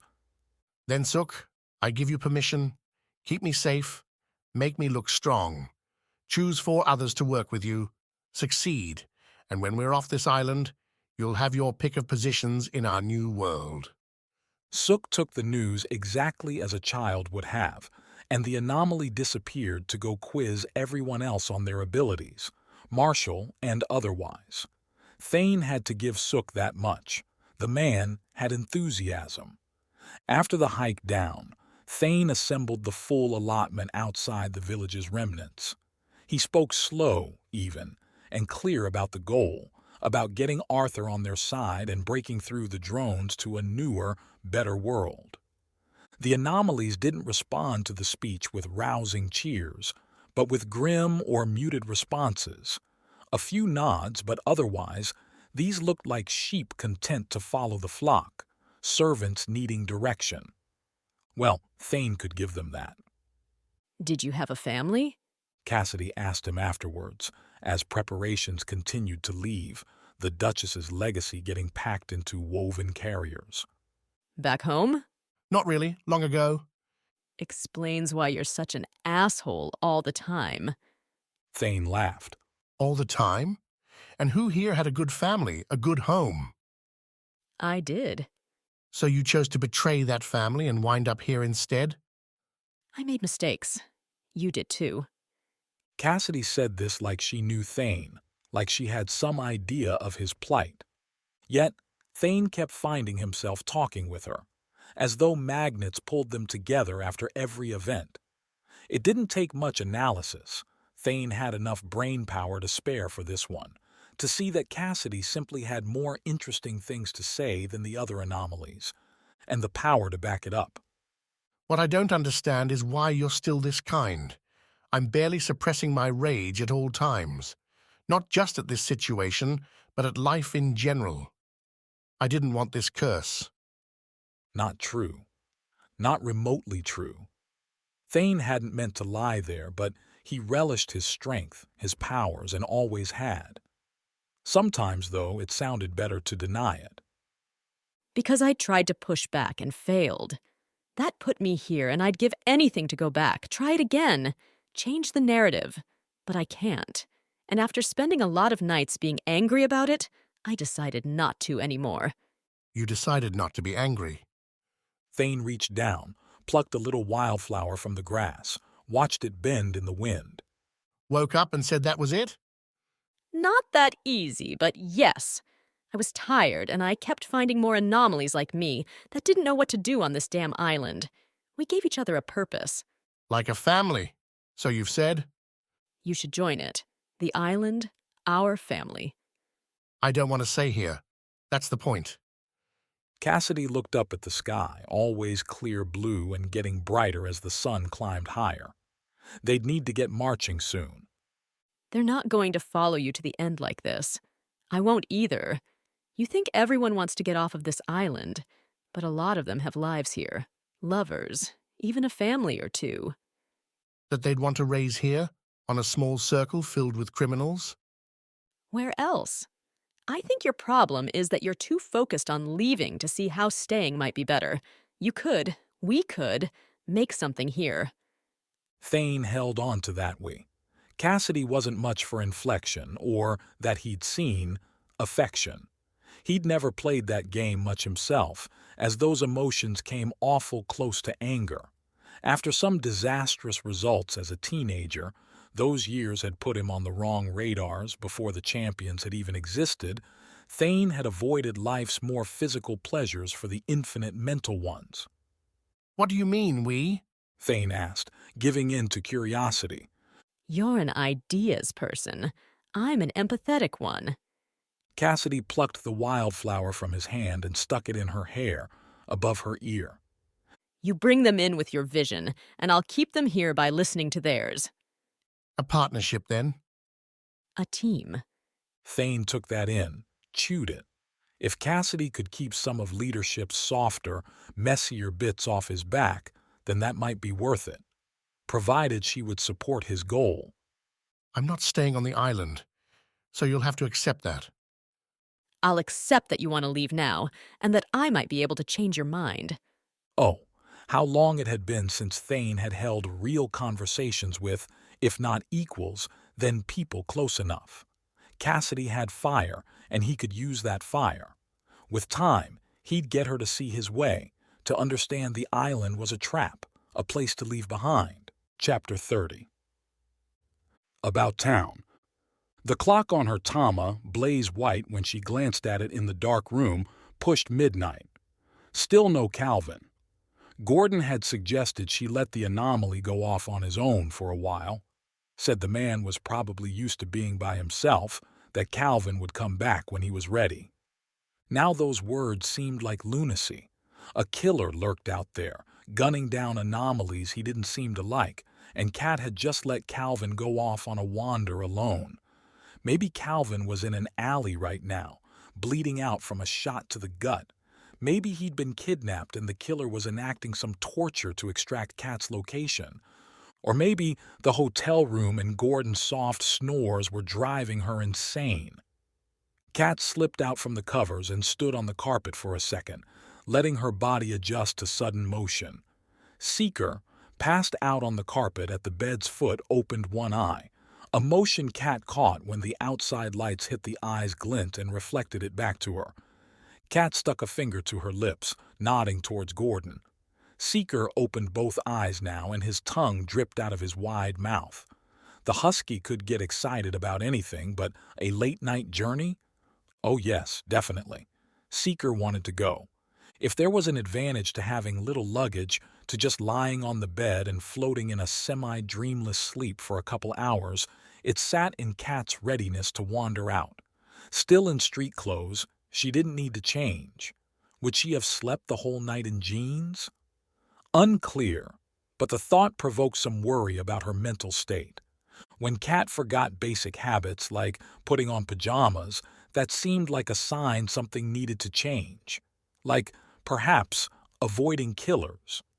Kat did some gentle work on the door handle to let her and Seeker into the hall with minimal noise. From there, she walked the bland, yellow-lit path to the elevator and rode its humming descent to the lobby. If someone asked her what she thought about during those few minutes, Kat wouldn't have known. Beyond the desire to find Calvin, everything else had become a mental fog. The lobby, because this was Chicago and things weren't that late, had people milling around. The fancy bar and restaurant off to one side seemed crowded with people doing their best to avoid the coming day, while the receptionists were handling latecomers from the airport or other destinations, arriving in their huddled masses. February Tim equalized everyone beneath gigantic coats. Kat, with Seeker padding along with her, stuck her head in the restaurant and scanned the bar seats. No Calvin. So when the hostess, who seemed exhausted by the hour, asked if she wanted a table, Kat just shook her head and went out to the street. Flakes decided to make their nightly appearance, drifting between the big buildings in sparse numbers. Not enough to make things magical, but the flakes provided a texture to the glowing lights and scattered people tromping along the sidewalks. Pods didn't fill the streets, but they came by often, adding their rolling whoosh to the city's sounds. All in all, compared with Kat's quieter apartment, the downtown mix felt pretty good, like a harmless postcard. Any guesses? Kat asked Seeker, busy chomping on a flake. The dog looked at her, then focused on the smells attached to a nearby streetlight. Fair enough, Kat muttered. Calvin wasn't in the most convenient option, the hotel bar, and Kat doubted he would have taken a pod back to the suburbs. Even with Gordon's hostility, Calvin was smart enough not to throw himself back into deadly territory without help. At least, Kat hoped he was. At the same time, Calvin had only been drawing a Paragon salary for a week, which meant he might have skipped on the hotel's offerings on price alone. Might also mean he'd reject renting a pod. More than that, if Kat included pods as a potential option, she'd have too many possible destinations. Instead, she raised her tama, pulled up bars in the area, and found the cheapest, dirtiest one. A couple blocks away, in a place that functioned as a pod repair shop during the day and converted to a greasy spoon for overnighters once the sun dropped. Oil and vinegar had the look, and going by the menu someone had slapped on its outside wall definitely had the prices. The signage had a flickering neon glow that screamed inattention, and the single door was so fogged over that Kat couldn't see inside. No doormen here, and its twin luxury shop neighbors, ones that probably hoped oil and vinegar would die in a fire, were closed, so the dive sat alone as the clock tripped towards 1. Inside, a narrow bar cut between equipment racks, with the mirrored shelves behind covered with bottles Kat could neither identify nor want to drink. Labels had been torn off, and the woman standing behind the counter looked like she'd been doing it for years. Despite smoking inside being illegal, she puffed on a cigarette and hit Kat with an icy look as the tracker and her dog came inside.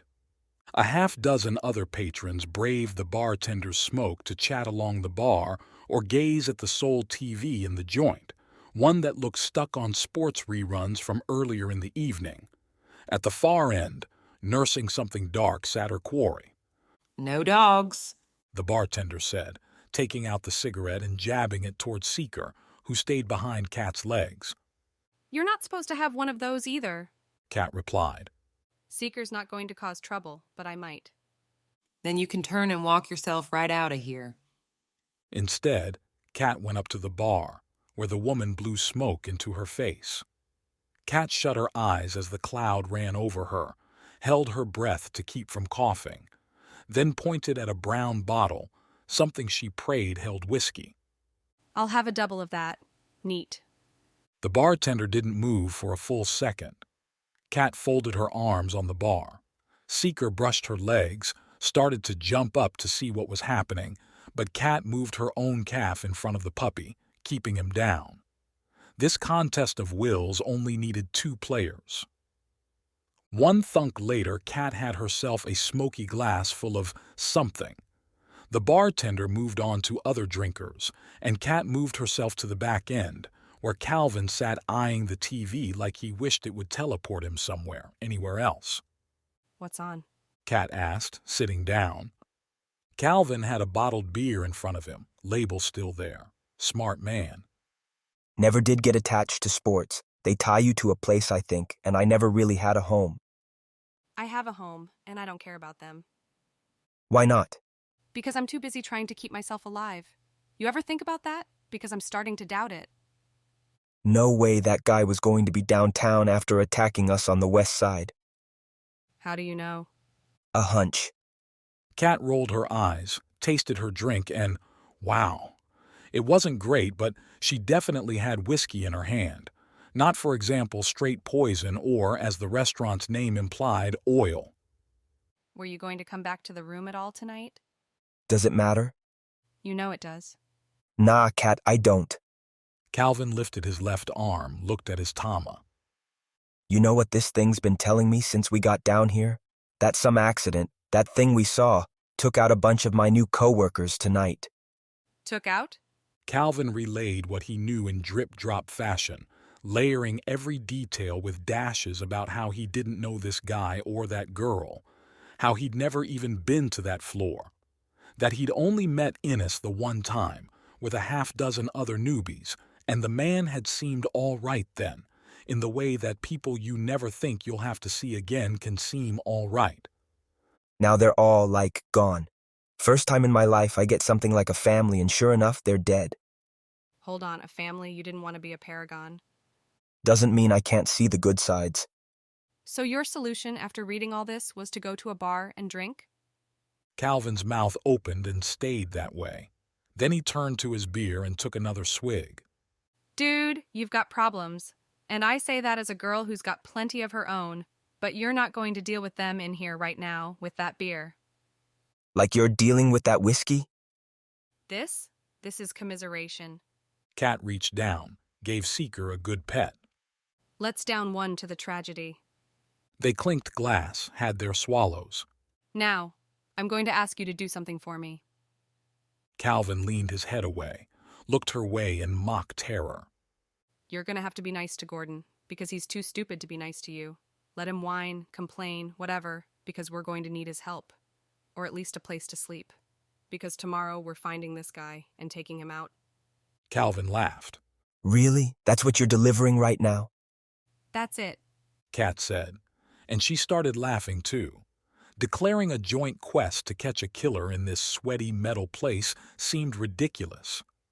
That's what I want. Then she stopped, just as quick as she started.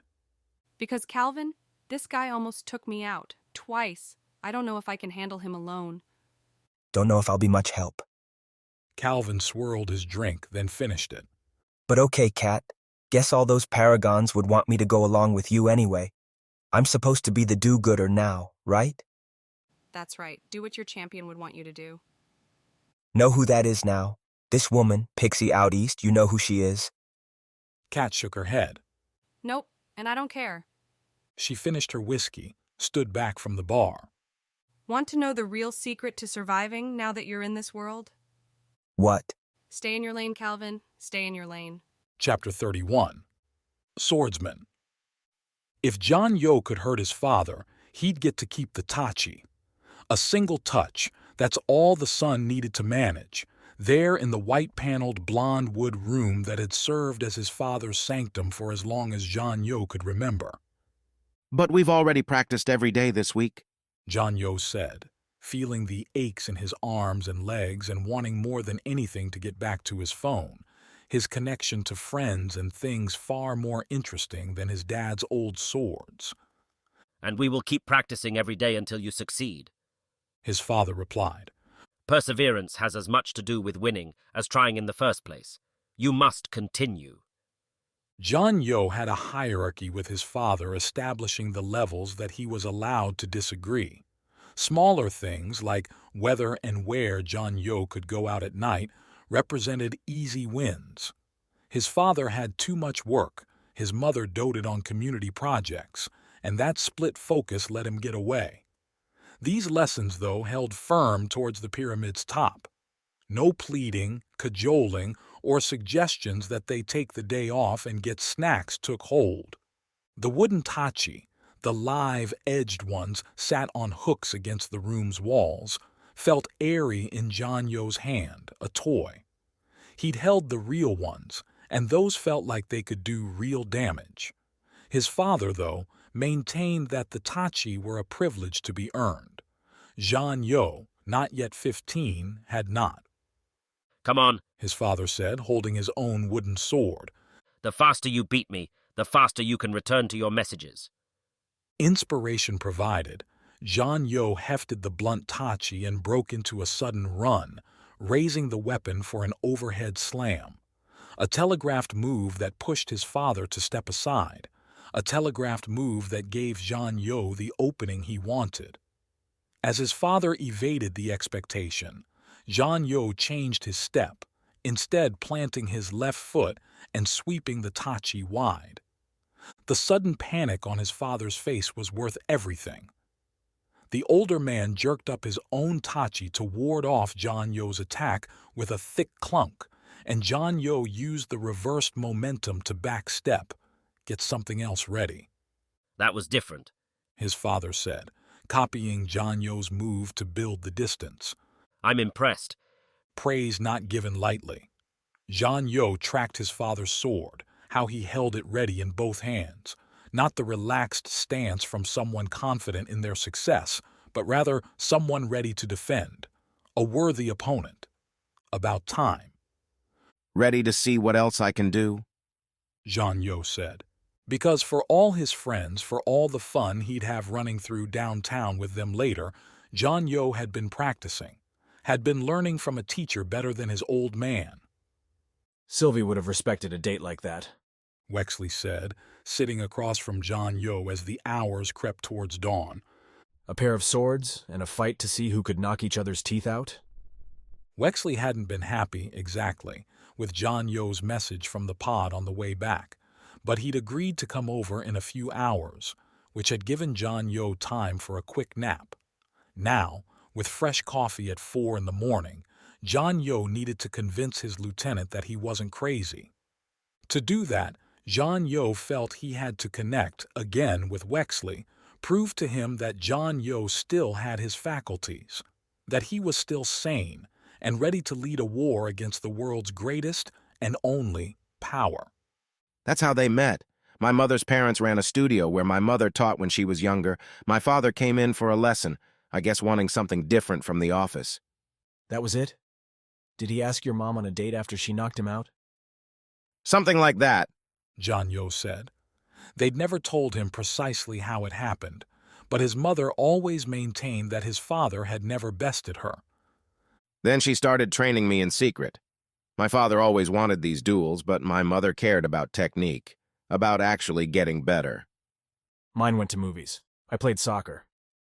They took long drags from their coffees with Wexley's eyes gliding over to his Tama, to what was likely a devastating meeting and email list, the kind Zhang Yo used to know that he missed every now and then. So you have these Paragons in your pocket. You think you can trust them? Wexley said, his voice indicating just how little he cared for the plan. They're going to deliver the summit details to you. They might. Mathieu is leaning on them. They're kids, ambitious ones. We might be able to use them to get into the summit itself. Then what? You want to bomb the place? Exactly. It's not about how many I kill or even wound. It's about the message. The world needs to see the Paragons. The champions are too vulnerable to lead it. That will create our opening. So you're going to sneak a bomb into the most guarded place on the planet?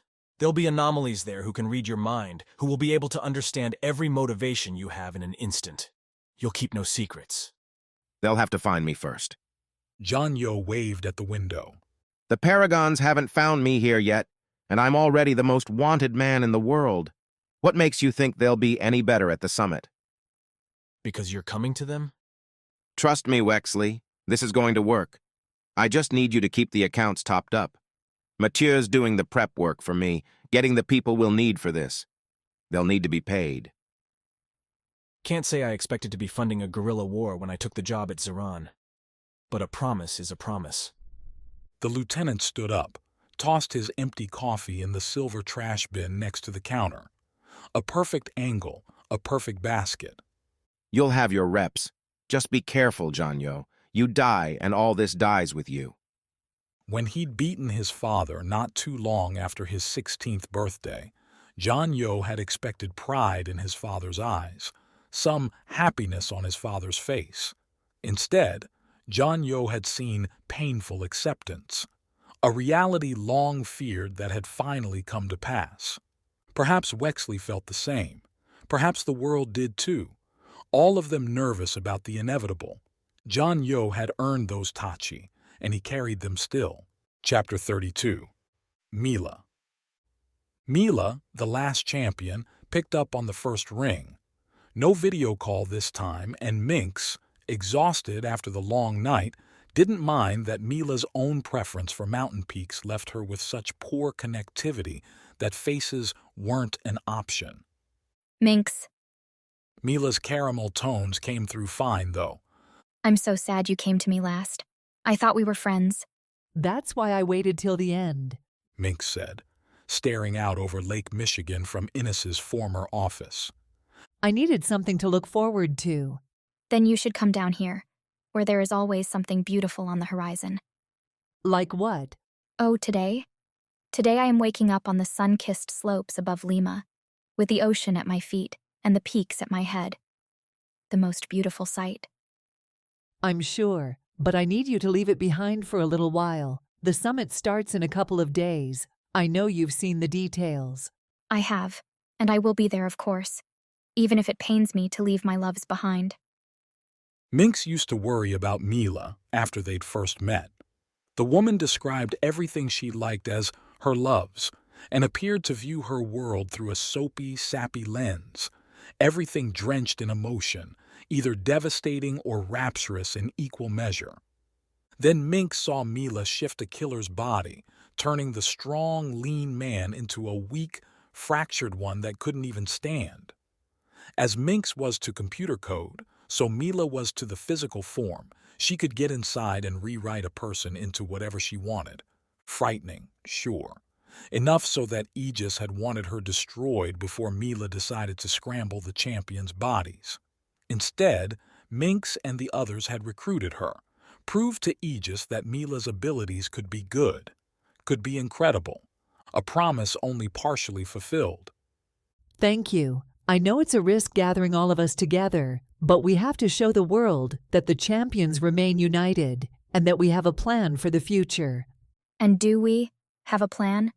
Others might have sounded accusatory or even mocking asking that question, but Mila let a little laugh linger at the end, as if the idea that the champions might not have such a plan was ludicrous.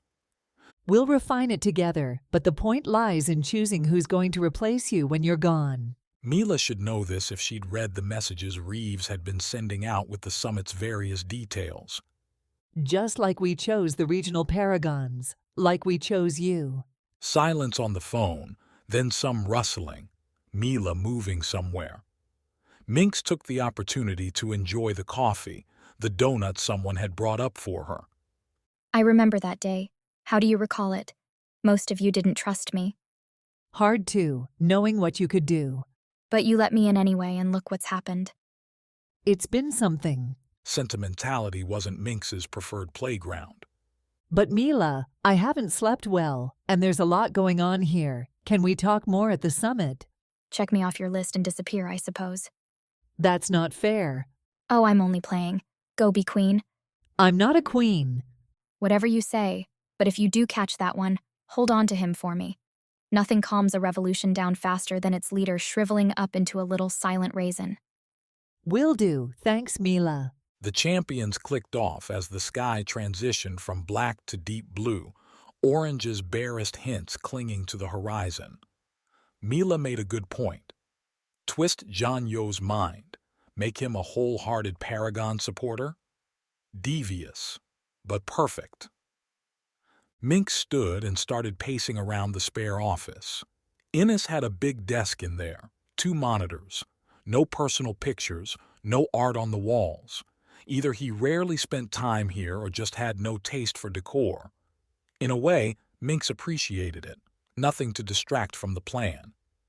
Reeves, we have the targets. We do. The drones are ready to launch as soon as you say. Give it another 2 hours. I want the city to see it. I want the cameras ready to catch what happens. A visible capture risks energizing Zhang You's base. They could see it as an inflection point and begin their revolt. Other revolutions were sparked with moments like this. No, we're not doing this quietly. We have to show everyone that this won't be tolerated, allowed. John Yo put his move in the open, and we will too. Reeves, as the AI ought, accepted the argument and began making plans. Mynx, exhaustion blurring the edges, left Innes's office and went back down to the broken floor. Already, the bodies had been removed and several Paragons with constructive abilities were piecing together the glass with hand waves or simple stares.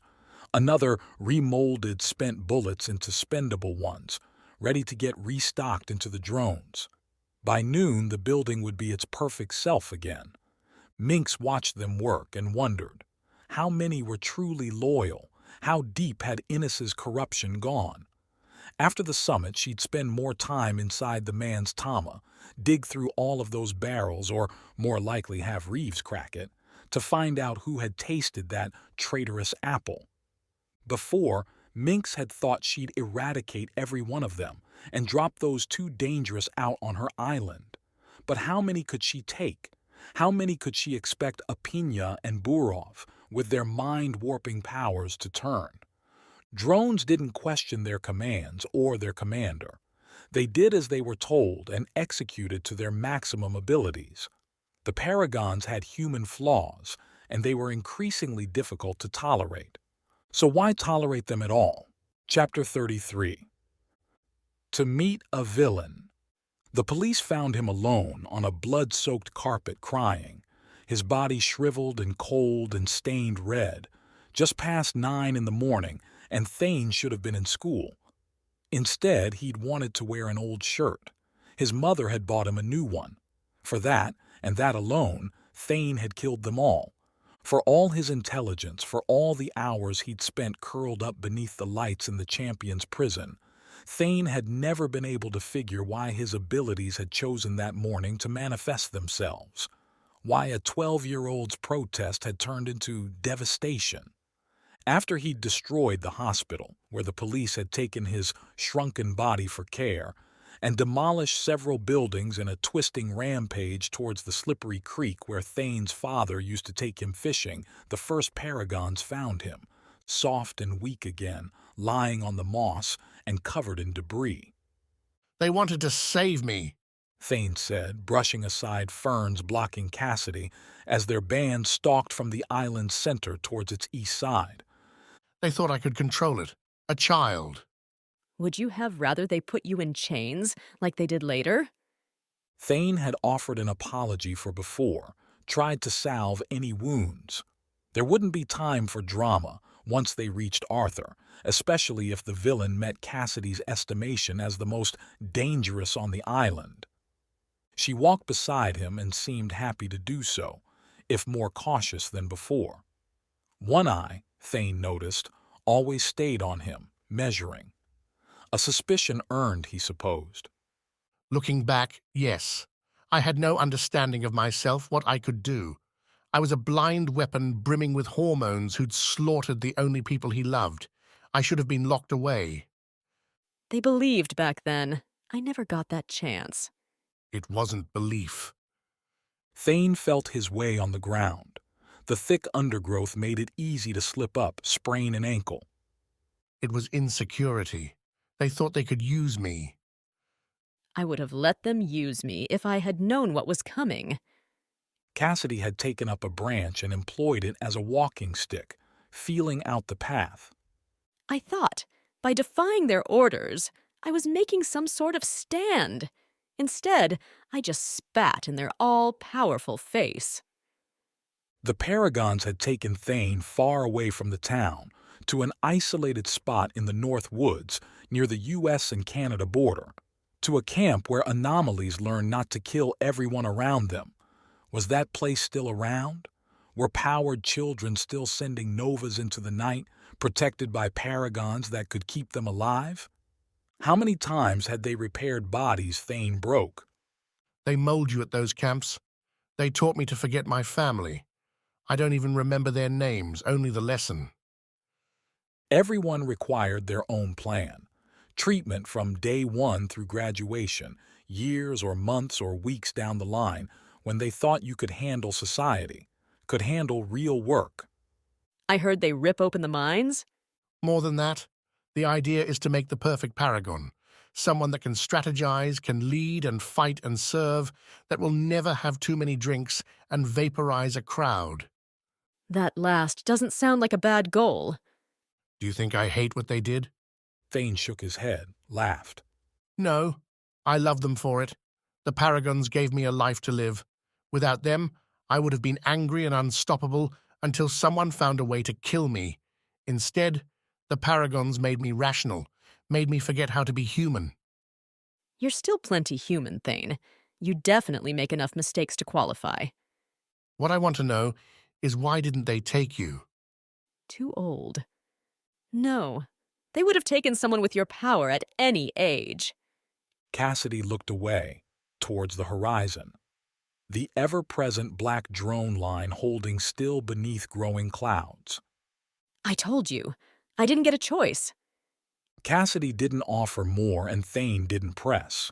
They were nearing the slope's end anyway, coming into a flat, forested stretch before the lagoon beach Arthur called home. They'd left the Duchess's territory and stood on contested ground. Unlike Cassidy's side, the island climate shifted here, with the volcano serving to stop and split clouds, such that rain coated the ferns, and the green seemed far deeper. Lush described everything. The ground became muddier, and Thane's woven sandals did little to prevent the sloppy ground from squeezing up through his toes. More insects buzzed around, taking the generous water and turning it into spawning beds. Flowering plants benefited, their purple and red petals peeking out in shy brilliance, beautiful and distracting. The Duchess's former anomalies during the march had warned about this, had said Arthur kept a tight watch on what went on around the island. Rumor had it the man kept an anomaly that could see here and there like a spotlight shining on a black building wall. The thought that they could get close, walk right up to the lagoon like Thane and Sook had approached Cassidy's town, was mocked. So Thane marched at the column's head. While, with his mild anger always burning, Thane didn't appear as the most imposing monster, he could take a hit. If Arthur chose a surprise assault, Thane would likely live long enough to counter. How often does the leader serve as the bait, the target? For Thane, that seemed to be all the time.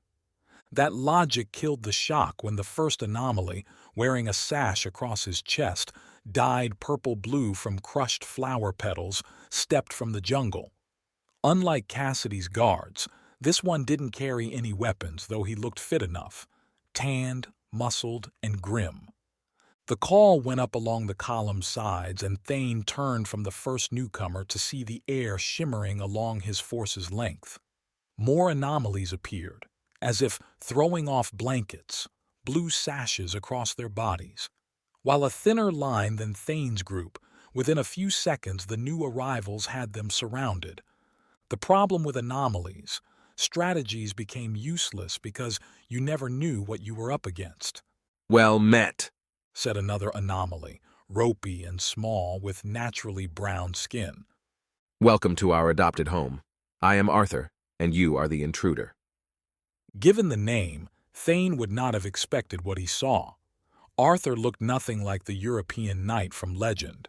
He'd expected someone physically imposing, willing to supplement his ability with brute force and a dire disposition.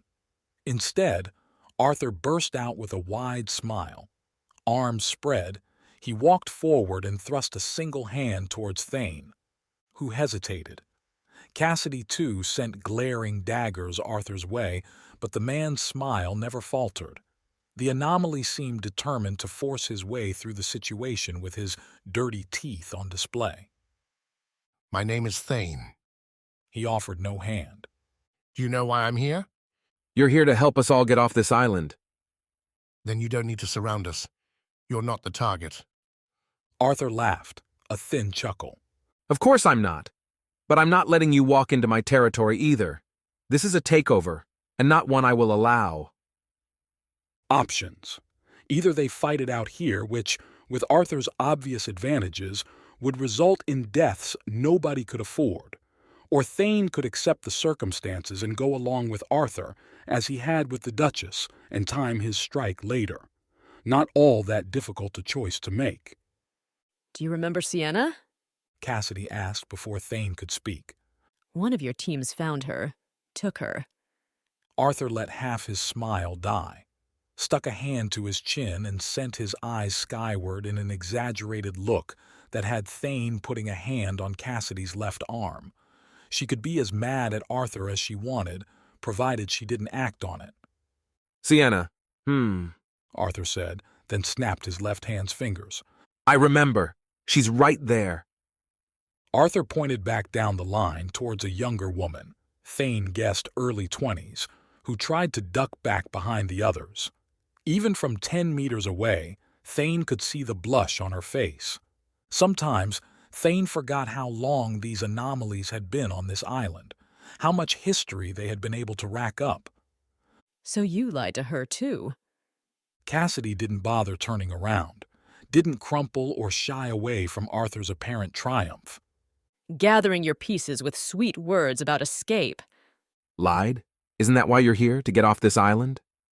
We're actually going to do it, Thane said, retaking the conversation before Cassidy decided to act on impulse and open a hole inside Arthur's chest. We heard you had a plan, so we're coming to help you make it work. This shouldn't be a fight. And you? Void? What do you say? Arthur folded his arms. Are you coming to work for me, too? Not for. With. Just this once. This time, when Arthur extended his hand, Thane and Cassidy shook it in turn. Together, they would get off this island or die trying. Chapter 34. Hunter-Killer. Her suit did its level best to keep out the water, but Kat felt the slush making inroads between her boots and leggings. Cold, especially given the sun's unexpected, hot assault on winter's chill. The melting snow made her a tempted disguise. Lying prone in a rooftop pile near the Elemental's cafe, looked dumber as the morning went on. For the moment, Kat held a clear sight line across all the roofs for blocks around, and her suit's white blended enough to pass, so Calvin said, for a particularly stubborn snowdrift. Any sign? Kat spoke into her Tama. Nothing on the ground, Calvin said. I stopped counting the laps. Healthier that way. Stakeouts tend to go long. I'm also getting a lot of looks. Might have to bail for a bit. Take your coffee break if you need it. Kat didn't remark on her current situation, how her muscles were falling asleep, how she could use a restroom or some water. I'll be here. Mentally, she'd prepared for this. On the way back from the bar last night, Kat and Calvin had decided the best way to deal with an assassin would be to take the fight to him. They'd left Gordon's room in the early morning after Kat extracted a promise from her tracker friend to look after Seeker and ventured back to Kat's apartment. She'd left Calvin to keep an eye out while Kat went through a side door, avoiding the entrance and the bullet that might come with it. Her apartment hadn't been ransacked, and a cautious door opening proved unnecessary. No ambushes. Apparently, the killer limited his traps to the outside, which is what Kat and Calvin were doing. They'd gone back to the Elemental's cafe. Kat even sent them a heads up, letting the rogue anomalies know to keep things going as per usual and not scare off the prey. Hopefully this guy would come and try to do his thing. And Kat really, really hoped he would. She'd never thought of herself as a revenge person, always felt she was above that, but the last day had kept at her, whispering to Kat's subconscious about how close she'd come to biting it. And not only the near death, but that Kat had failed to get this guy twice now. Deadly and also insulting. Do you want, like, a latte or something? Calvin popped in over the Tama. This might sound weird, but I have reps to burn now that I'm a Paragon, not used to treating people. What are you going to do? Throw it to me? Calvin hesitated. Maybe. I'm already covered in slush. You get coffee on me. We won't need the assassin to get a body today. Sorry I asked. Don't get too angry up there. Only gonna get worse. Kat clipped the call, shifted to get a better view across the eastern rooftops. Flatter that way for a bit, though the places over those next few blocks were mostly houses. Not like the assassin would be crawling from some attic window to snipe the streets. And yet, over that way, looking like he didn't quite come from one of those houses, but instead rose to the roofs by way of an older dry cleaning enterprise, a shape cut across Kat's view. Unlike the solid silver and snow-coated fixtures, the shape moved, looked like a human, and had the all-black outfit favored by their target. Kat didn't even count the big old gun hanging from the shape's back, its barrel providing a straight contrast to the form's athletic shape as the assassin jumped from one roof to the next. He moved with a speed that suggested planning, or at least enough repetition to learn the ideal, least risky route. Every rooftop jump occurred at the closest possible point between irregular buildings, leveraging overhangs and built-up edges to give himself an advantage. Kat would have applauded the display if she'd been watching it in a movie or in some competition. Every landing came smooth and kept him moving, every jump timed with his push-off to give the assassin maximum air and space to land. Kat almost never found herself on the rooftops chasing anomalies, but even so, she wanted his talent. Instead, Kat would take everything else. Incoming, Kat said to the Tama. Looks like he's going to go across from the cafe to set up. The assassin hit a snag in his journey just after Kat said the words. While he'd been progressing towards the main avenue and a skywalk across the boulevard connecting two offices, likely to scamper across the roof, drones interrupted his travel, passing over the area like the silent observers they were. No doubt the assassin's gunslinging around here had the drones doing additional patrols. So the assassin liked to play it dangerous. Sense dictated that he ought to make his killings random, space them around the city to keep anyone from honing in that they were being done by the same person. That he wasn't bothering suggested either insanity or that the assassin thought he was invincible. Either way, Kat had her target. She shifted, twitched, on her chest to keep the assassin in front as he made his way towards the main avenue and the people clogging it. The warm day pushed everyone outside, a pleasure vice squeezing the populace into the open. Standing over the busy street and trying to take a shot, though, would only get the assassin caught right away, so he settled a few buildings back, began unlimbering his gun. He's in the block's middle, 3 back. Looks like an apartment building he's setting up. What's your status?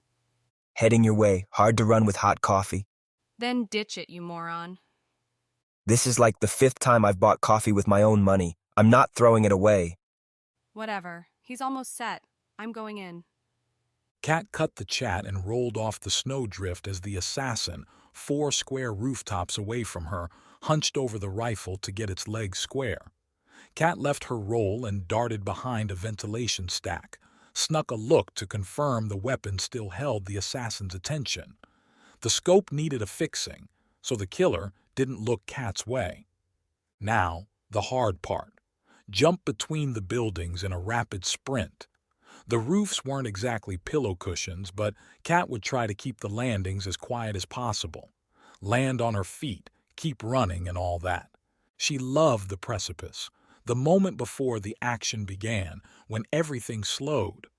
No turning back. Once she took this next step, Kat became a tracker for many reasons, and these moments were definitely one of them. So Kat seized the instant, turned around the vent stack and its belching white smoke, and ran. Her tight boots gripped the tiles, gave every leg pump all the momentum she needed. Breathing came easy. The suit moved with her like a second skin. The mask, highlighting the assassin in red, traced the optimal path to him. Roof ledges shone green with yellow arrows pointing to the best arcs for running jumps, as if Kat could hit them perfectly. As Kat picked up speed, the first ledge flashed, then stayed bright. The mask thought she had momentum to clear the first gap. Kat planted her right foot near the ledge and leapt, holding her breath as the alley passed by beneath her. Dumpsters, if they had eyes, would have seen her billowing white-silver body fly over them for a hot second and nothing else. She heard no shouts from below, her heroics unnoticed by living things. The landing came up quick, that second hanging ending with a hard crash pushing Kat into a roll. Something on the rooftop squeaked as she went across it, hard and smooth. As she came out of the roll, sliding some on slush, Kat glanced down. Solar panels. Why weren't they raised, collecting sunlight instead of lying flat, coated in melting slush? Because Kat had miserable luck, that's why. Her mask beeped in her left ear as Kat gathered her remaining momentum and turned towards the killer, who wasn't where she'd last seen him. The man's rifle still sat there, on stands and ready, but its owner. Kat spun further left, making a straight line from her building, then another 2 roofs to the main street. The killer jumped the gap to the middle, landing smooth on the roof. No solar panels on that one. With her sneak attack canceled, Kat raised her left wrist and squeezed her palm, triggering 2 silver balls to launch across her roof to where the assassin turned towards her. As the balls landed, Kat crouched and burst forward. Her left foot caught the roof's lip. Because the assassin came towards her, Kat didn't have to run across the entire roof to jump, and she flew. The assassin glanced at the silver balls, then raised that same pistol towards her. Kat, in flight, soared with 0 cover. Her mask, as if deciding she didn't need to see her own death, blacked out her vision. Her stomach twisted and Kat tried to hold on to her own space, where she was and where she'd be in a second. Twin flashes, and Kat landed as her sight returned. A sudden clarity that showed the killer stumbling back from her, from those silver balls, his gun waving wide with his other hand grabbing at his face. Never one to let an advantage waver, Kat pressed hers. She dove forward in a tackle, trying to close the range on that gun, make it pointless. The assassin's backstepping kept Kat's attack from reaching glorious perfection, and instead Kat wound up grabbing the killer's ankles. Use what you get. Kat pulled the killer's feet towards her and the man dropped the gun to catch his fall, the pistol clattering on the tiles and bouncing away. Kat snapped her left wrist as she pulled herself up the man's many-pocketed pants, changing from the empty flashbangs to something more useful. With her right hand, she tried to pin the assassin's own wrist to the ground. That didn't work. The killer leaned up, still shaking his head, and swung a clumsy punch with his left hand. The hit whacked Kat's face, with the mask blunting the impact, but stalling Kat's attack and letting the assassin find some grip with his feet and push himself out from under her. Kat grabbed her stun gun, brought it up and fired point blank at the assassin. The dart buried itself into the man's black vest, then fell away. The killer didn't seem to care, and they both rose to their feet, staring dead on at each other in a frigid puddle. You should be dead, the assassin said. How? None of your damn business, Kat replied, then stepped into a kick, angling for the killer's ankles. He danced back, letting the kick miss, but kept his own fist raised. Anomalies? the ones you haven't killed yet. Kat feinted for another punch, then angled her left wrist towards the assassin's right leg and fired. The steel cable shot out and embedded itself into the killer's thigh, and the man shouted high and loud, not exactly a berserker's yell, but the panicked yelp of someone who hadn't felt much real pain. He would be feeling a lot more. Kat jerked her left wrist and the cable pulled the killer down to his back again, hitting him hard on the roof. Kat, where are you? Calvin's voice came from the Tama. What roof? Get up here and you'll see us, Kat said, walking towards the killer. As Kat approached, the killer, his breathing hard, reached and pulled a buzz knife from his belt, slid the blade towards his thigh and began working the edge against the cable for all of a second until Kat kicked it away. Got me once, Kat said, looking down at the man. His mask hid his face, and while he had no coat like Kat, black gear covered everything, even the man's Tama. Never again. Kat aimed the stun gun right at the killer's neck, in what should be a soft spot in the armor. Stop! Lower the weapon! The drone's stern-voiced order came blasting loud, the dark orb floating towards them from the main street, its tech out and pointed like a cactus towards Kat and the killer. Freeze or you may be injured! The drones had been close by, but not so close as to get on top of them in seconds. There hadn't been any loud gunfire, and Kat wouldn't have expected someone from the street, even if they had seen a pair jumping between the rooftops to call for help. But the drone was here, which meant Kat had to obey. She lowered the stun gun, glaring at the drone the whole way. The killer didn't get the message. As Kat dropped the weapon, she felt her ankle blow out from under her as the killer kicked. He rolled as Kat slipped, as the drone called for them to stop moving. The killer, with Kat's cable around his thigh, rolled to the roof's alley edge and kept moving, pulling himself over and off. What? Had the man just killed himself? Kat felt the cable spooling out from her wrist, did a lightning-quick calculation. Not enough slack to get him to the ground, which means he'd pull her over the edge, too. She snapped her wrist, disengaged the cable's clamps, and felt the thing go slack a moment later. She went to the edge, looked down towards the alley, expecting to see a broken body.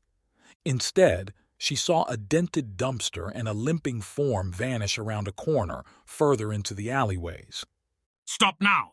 The drone called again. Or I will fire! No need, Kat said, turning back to the drone and showing her hands. The stun gun returned to its holster. I'm not resisting. She's not the target, Calvin yelled this time from the next roof over, climbing up a fire escape ladder. It's the dude in black, man. The drone swiveled between Kat and Calvin, confused. The one I was fighting with, Kat said, sitting on the edge. She could have tried chasing the killer, but diving off the roof seemed a bad call. Go after him. He's the one shooting people. The drone finally seemed to get it. The machine ordered the two of them to stay, then drifted off in the killer's direction. Maybe it would get lucky. More likely it would catch nothing but air. He got away? Calvin called over from the other roof. I thought you had him. I did, till that thing showed up. Kat respooled her cable. But it's not all bad. We can find him now. She pointed a couple roofs away to the killer's rifle, still set up and waiting to lead them to its owner. Chapter 35. Generations. Downtown Chicago in February stayed true to its old moniker, and Gus buffeted John Yo along the sidewalks as he went, hood up beneath glass and steel towers. No Tachi today, and he kept his head down, dodging eyes from walkers going to and from work, play, shopping. Everyone, in fact, seemed to be matching his downward stare, keeping their faces from the wind's chill kiss. Crossing beneath Lakeshore Drive, its wide avenues once glorious, now shrunk to match a pod's increased efficiency, their asphalt ripped up and given over to more grass, trees, the natural things that had been demolished in humanity's conquest. He had nothing against the greener things in life, but John Yo felt that familiar pain. Another childhood memory made only that. Lake Michigan's vastness, coated with floating frozen slabs like the scene from a daring Arctic rescue, cured any malaise. While the breeze stayed as brisk as ever, it seemed less hostile here, with the wide shore stretching in either direction. John Yo crossed the path, normally crowded with bikers, walkers, and randoms like himself, but now a barren stretch, to the walled edge and leaned on the cold stone, elbows down and face forward. For a long time this view had served to center him. Clouds filtered the sun today, but its soft orange still proved inspiring, a chance to connect with more than immediate sensations, a chance to draw deeper into his purpose. Everyone should look at a view like this and feel that they, too, could hope for a brighter future made possible by their own actions, not a Paragon's largesse. His Tama beeped and vibrated. the telltale double signal calling John Yo back from reverie to the present's demands. The thick jacket sleeve had a Velcro window that John Yo opened up, letting him see Sylvie's brother on the Tama's screen. The man's voice came through muffled, the wind blocking it out, so John Yo had to lift his own arm, hold it close to his ears, like a phone from ages ago. I made contact with those 2 Paragons you mentioned, Mathieu said. I wouldn't trust them with anything important. You want my honest opinion. We don't need them for anything other than getting me inside, John Yo replied. They can get me past whatever's watching the entrance. From there, we leave them out of it. So now you want to get them over there too? Wexley will manage that. Tell him how many seats you need. Get it done. We're almost there. And the other thing, the packages? The cryptic dance. John Yo smiled into the wind.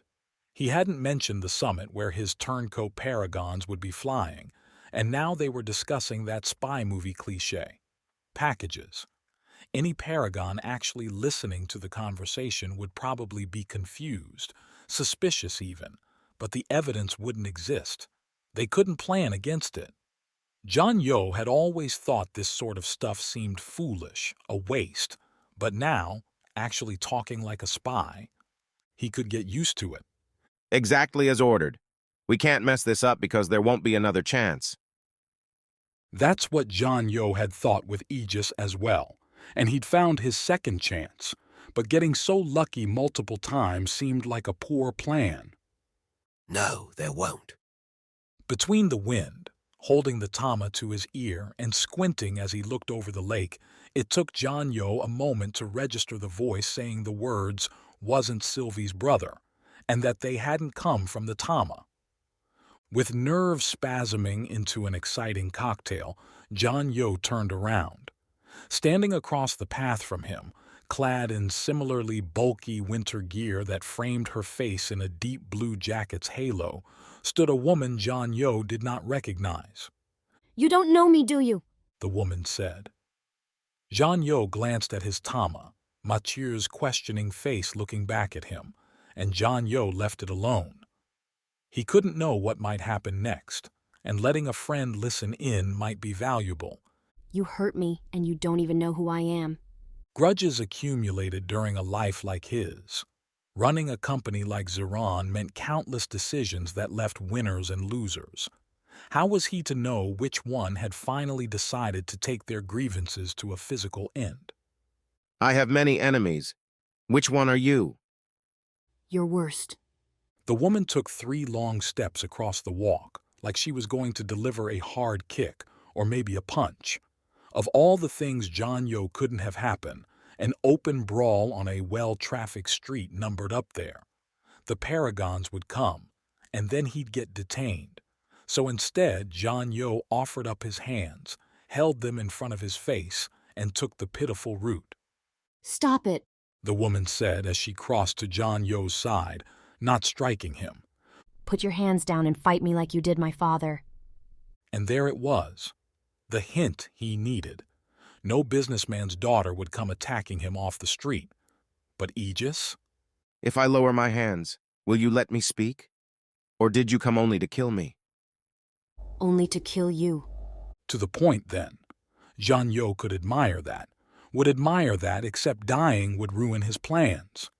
Then you'll never know why, John Yo said, still keeping his hands up, now backing until he felt the wall behind him. I didn't want to kill your father. "Don't care," the woman said, and John Yo parted his hands ever so slightly to see her walking after him, breath sending clouds as she moved. "What matters is the end result." Then you're as short-sighted as your father was, John Yo said, taking a chance. Aegis's daughter did not take the bait.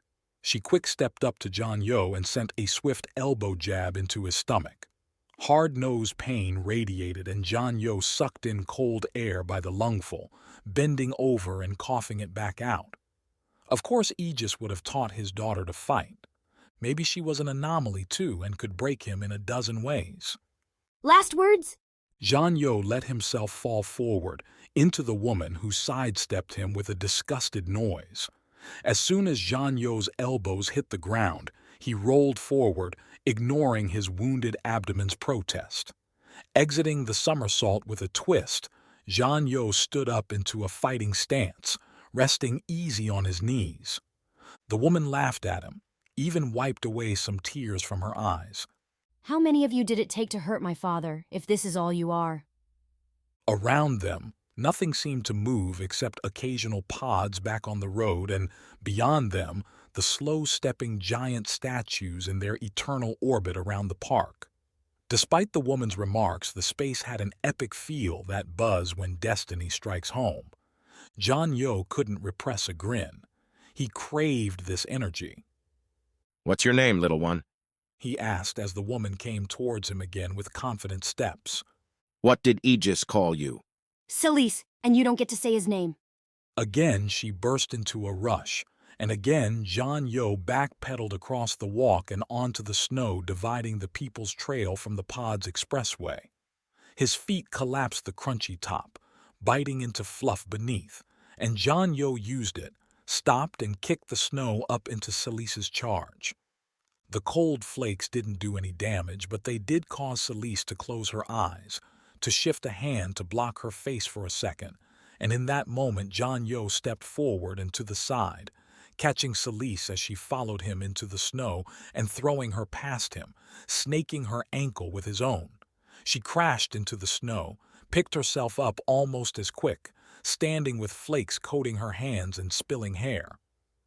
Aggressive, Celise, Zhang Yo said, settling in. Like father, like daughter.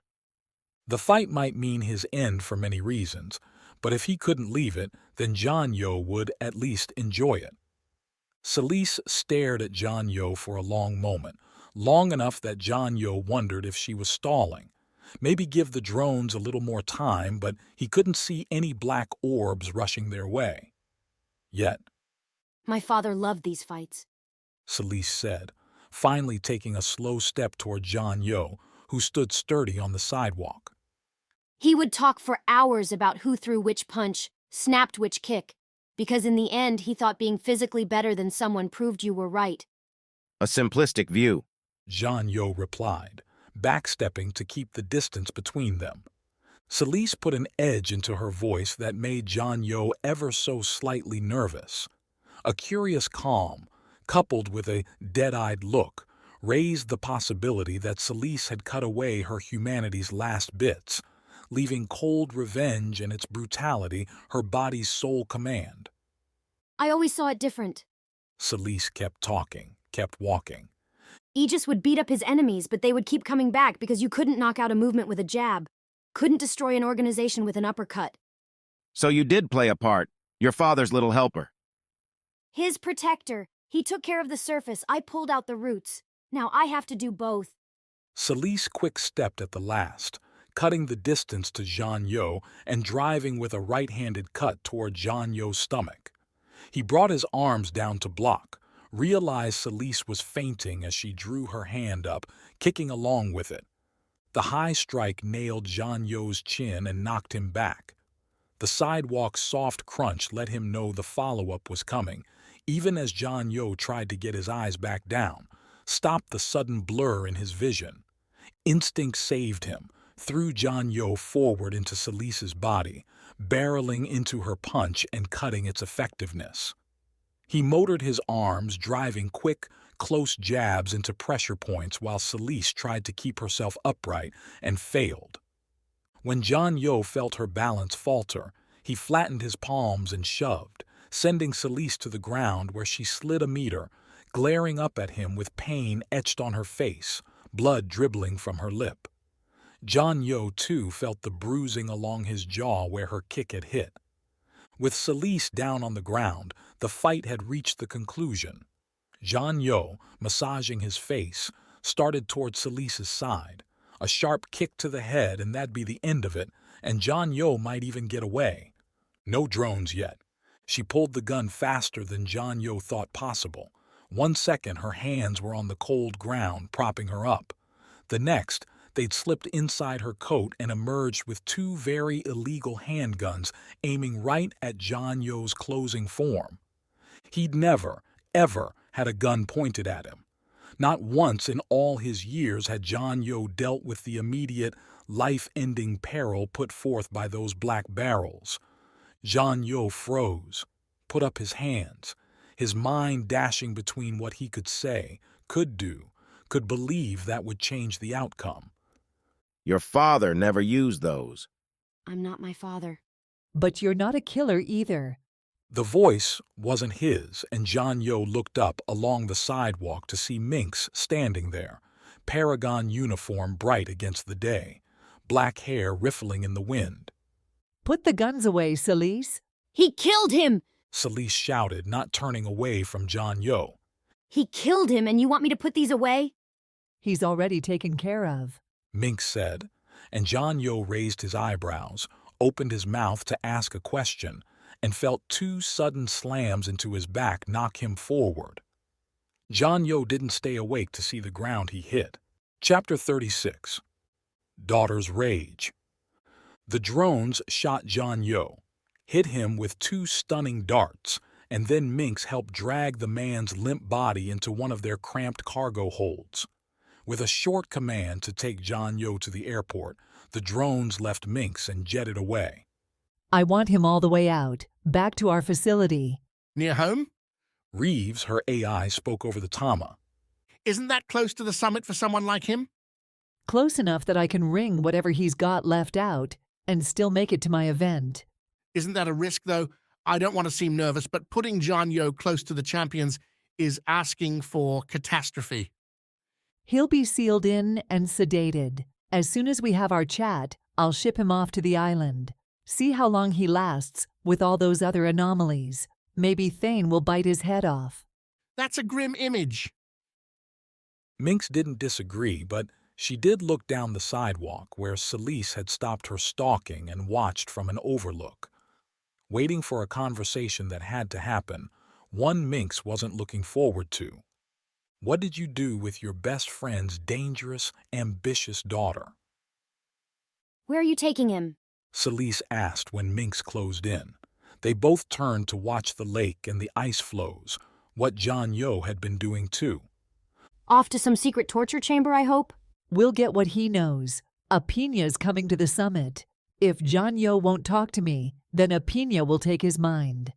What do you think you'll find? Some grand plan? Celise laughed. You think a guy who wanders by the lake by himself has some big force waiting for the word go? You should have let me shoot him. That would have done you no favors either.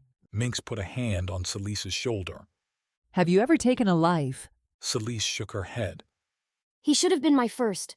No, you should never have a first. Keep your slate clean. Your dreams won't be so terrible. That's what Dad used to say. Celise brushed her hair from her face, set her hands on what must have been ice-cold stone. Everyone sticks with you. For him, I'm sure. But not you? It's different when you're in a machine, or controlling one. I don't get too personal. Aegis had struck a deal with Mynx when the champions realized delivering knockout blows wasn't quite enough. When their enemies progressed from anomaly criminals to armies and rogue states. Mynx designed weapons able to level hundreds, thousands. Making drones to destroy had been easy. Mynx had gone along with the idea, powered by Aegis's rhetoric and Apina's philosophical necessity. Create a new world, powered by those with powers rather than greed and corruption. She delivered, and when those first enemies fell, torn apart by missiles and bullets, Mynx hadn't felt the pain. The soul-rifting agony, Aegis said, came with every fatal blow. But maybe she had, and didn't know it.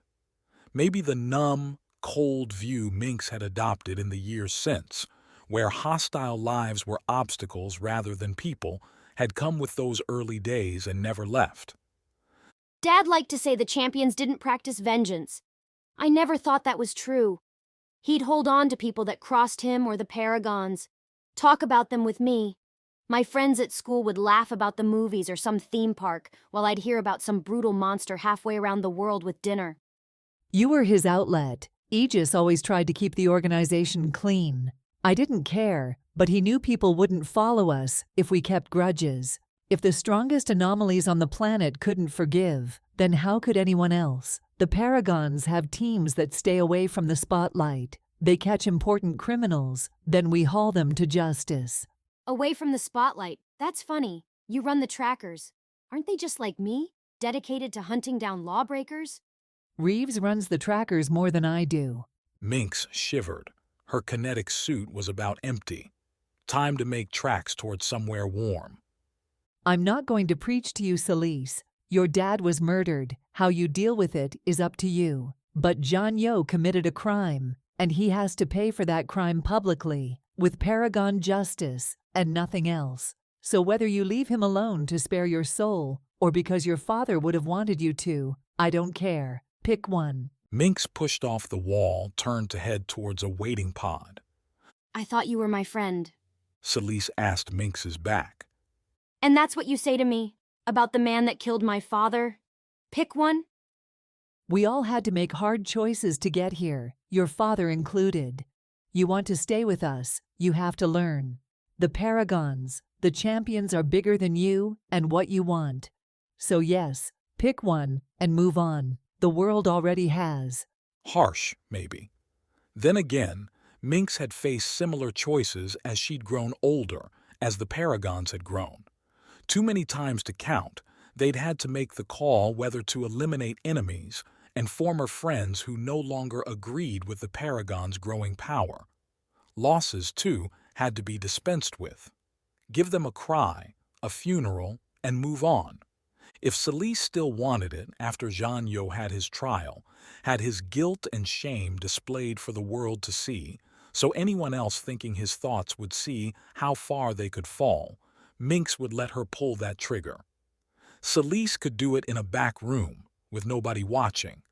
Excise her anger, and see if expelling John Yo from the living would give her any satisfaction. A body had never offered Mynx any solace. The victory, yes. The solution, yes. The final act, no. Mynx left that to the machines now. They didn't care, and they didn't fail. Mynx watched Celise as the pod pulled away. Aegis's daughter had turned back to the lake, staring out over it as though her answer lay among the ice. Who knew? Maybe it did. Chapter 37. The Beach. Arthur's plan would kill them all. Thane knew this as well as he knew anything, though Arthur's showy presentation, complete with a sand diagram embedded into a crude table, seemed to sell Cassidy and the other anomalies in the wide room. That they stood in a room at all testified to Arthur's power on the island. If Cassidy's group had beachside huts and fishing nets, the Duchess improved upon that with an actual town and bigger, if still thatched, homes. Arthur had a brittle village. The explanation, as they had walked through a fully functioning wooden gate, settled on several anomalies whose powers could work in unison to mold sand into stable, resilient glass. The binding shaded the sand darker, making the village's walls, homes, the gate, all appear like shiny mud. An interesting look, and not one Thane would choose given any options, but on an island like this, you worked with what you had and what Arthur had beat out the rest. Here, in this room, Thane even had a chair. Cushioned with a grass and leaf weave, the chairs ringed Arthur's central table in a house lit with torches. That table, uncovered now to reveal a sandbox inside with drawn diagrams, pulled Thane back to Paragon planning meetings long ago. While crude compared to computers, the table's real power came from everyone standing in the same place, sharing opinions and ideas. Anywhere else, you'd burn the place down, Arthur said as he demonstrated his own power to light the first torch. Thane couldn't detect the dimmer light around him as Arthur drew the sun's energy for the first flame, but all the other torches dwindled when Arthur siphoned their photons for the next one in line. The anomaly touched each unlit wick, his arm glowing and fire sparked and spawned. But our houses are strong, fireproof, better than home, I think. Sure, if you didn't mind dirt floors, no indoor plumbing, and lived only in places with ideal climates. Thane, though, kept his mouth shut. Let the man show off his toys. Thane could take them away later.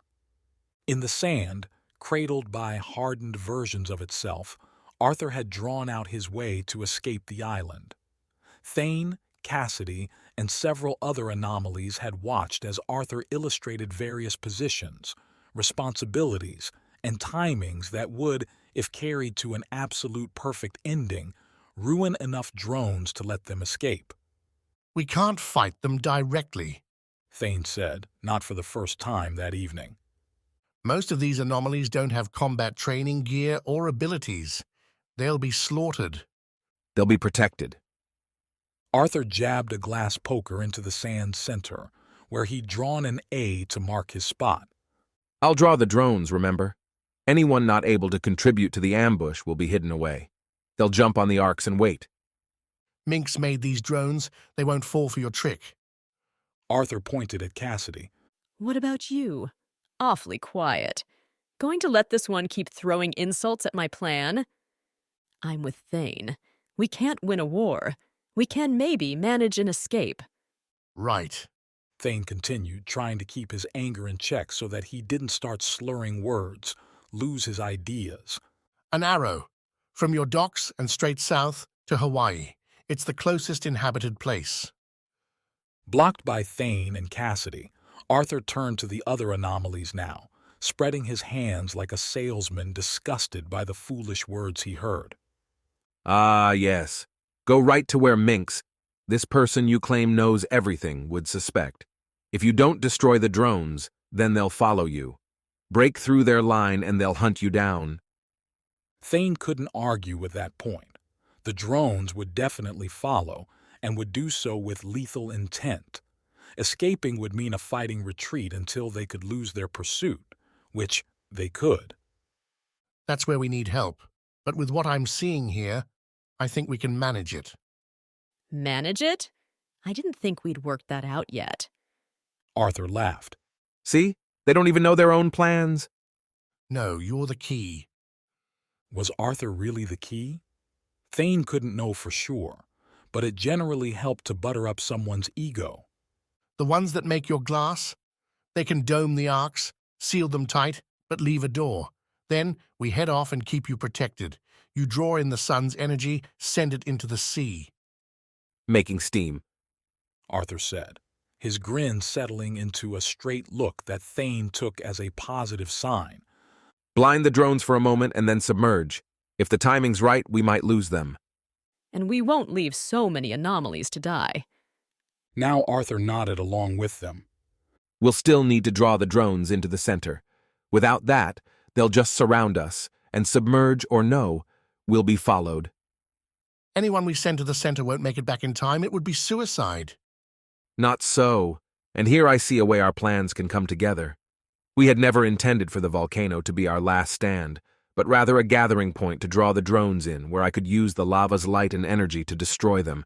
Such a thing might rupture the volcano itself, so we have been making gliders. Cassidy snorted, crossed her arms. Gliders? You're going to blow up all the machines and just float back home? Of course. We had been working with the Duchess to stock them, but you must have dealt with her before learning about our deal. We didn't talk much. Well, thankfully we did. Arthur jammed his stick in the sand center like a flag. We draw the drones in, destroy what we can, then glide to you and make our escape. Perfect.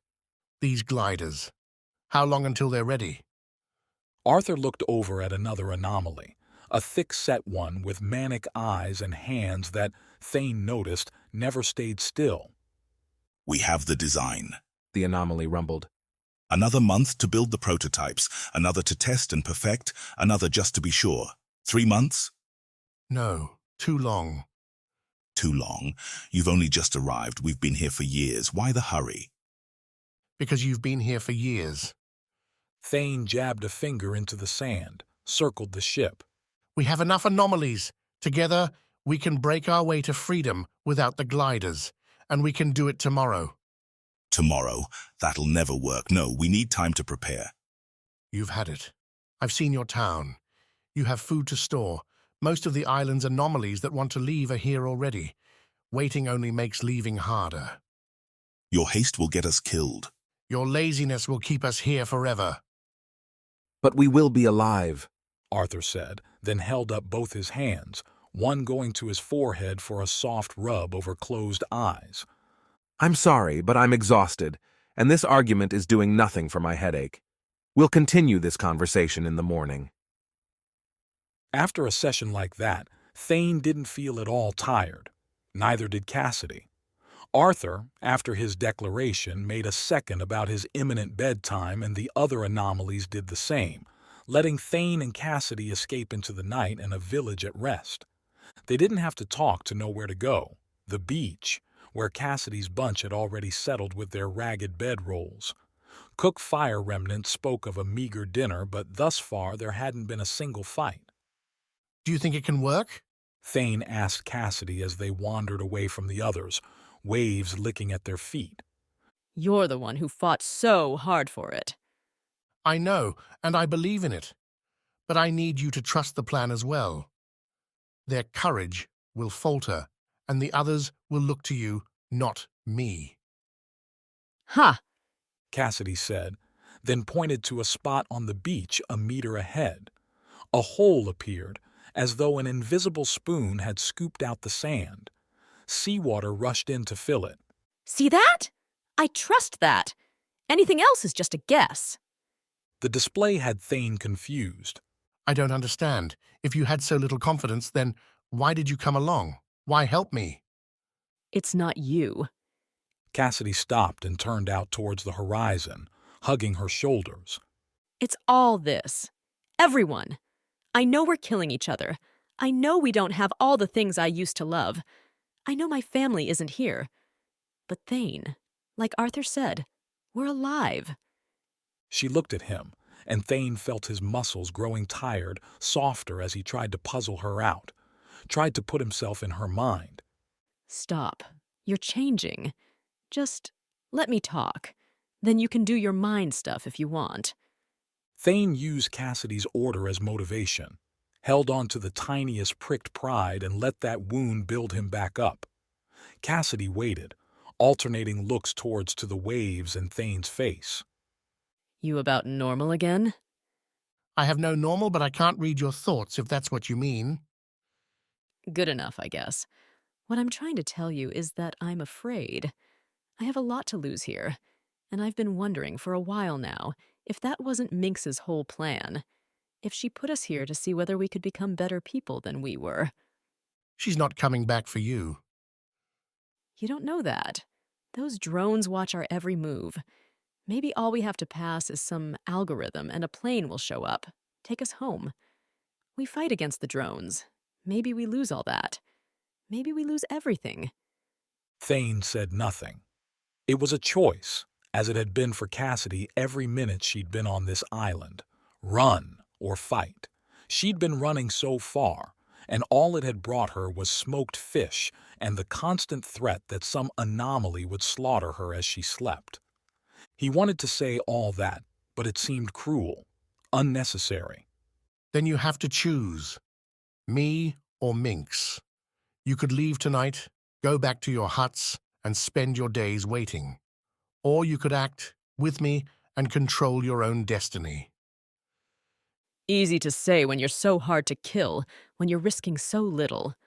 Thane shook his head. I'm risking you, and that is no small thing. The words surprised him as much as they must have surprised Cassidy, but they were true nonetheless.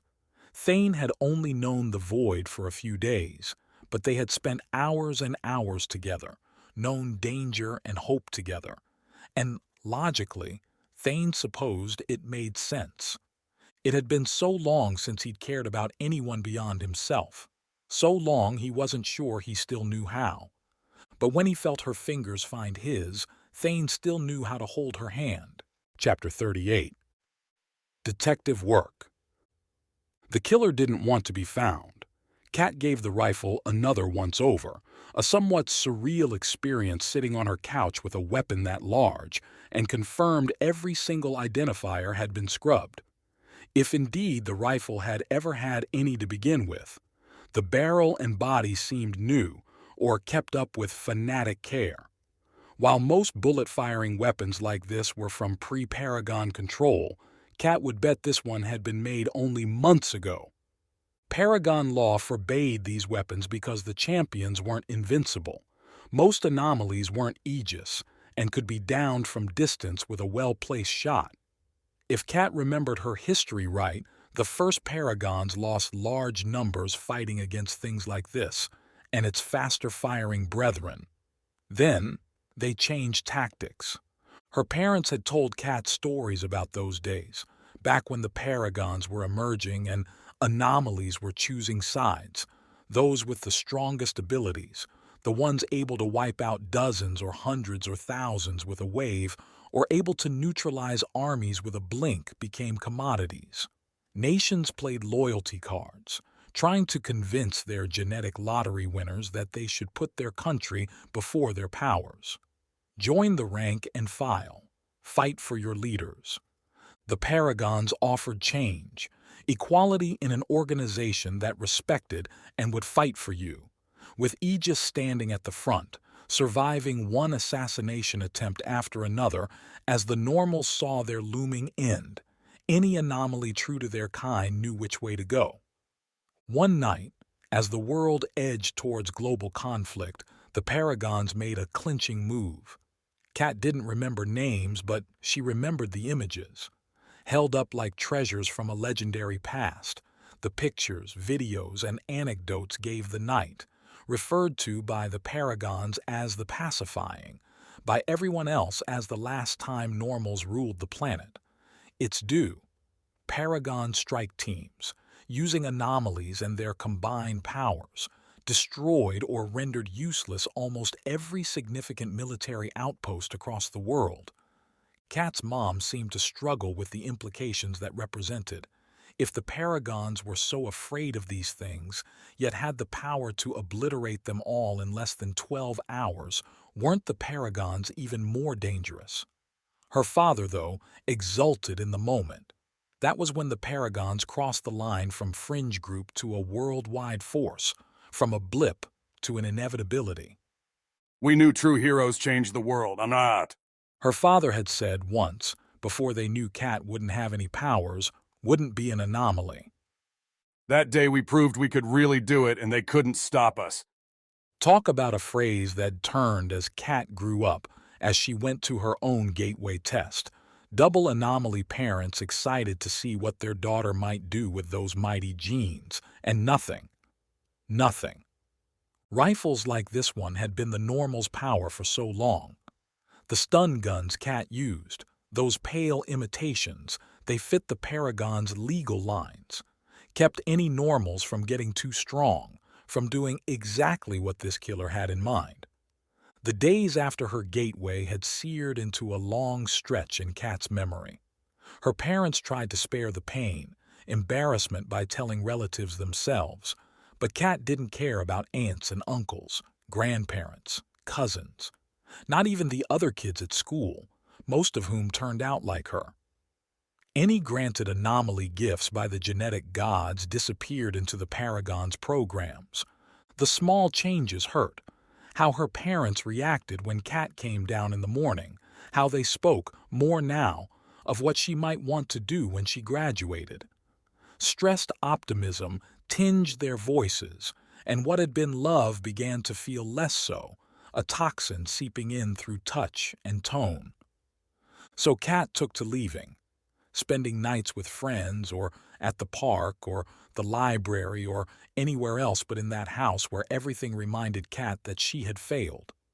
Until her sister, through lottery luck infinitely worse than Kat's, solved that problem and created millions more. The rifle didn't have a number on it, didn't have a name attached, but that didn't mean the weapon couldn't be traced.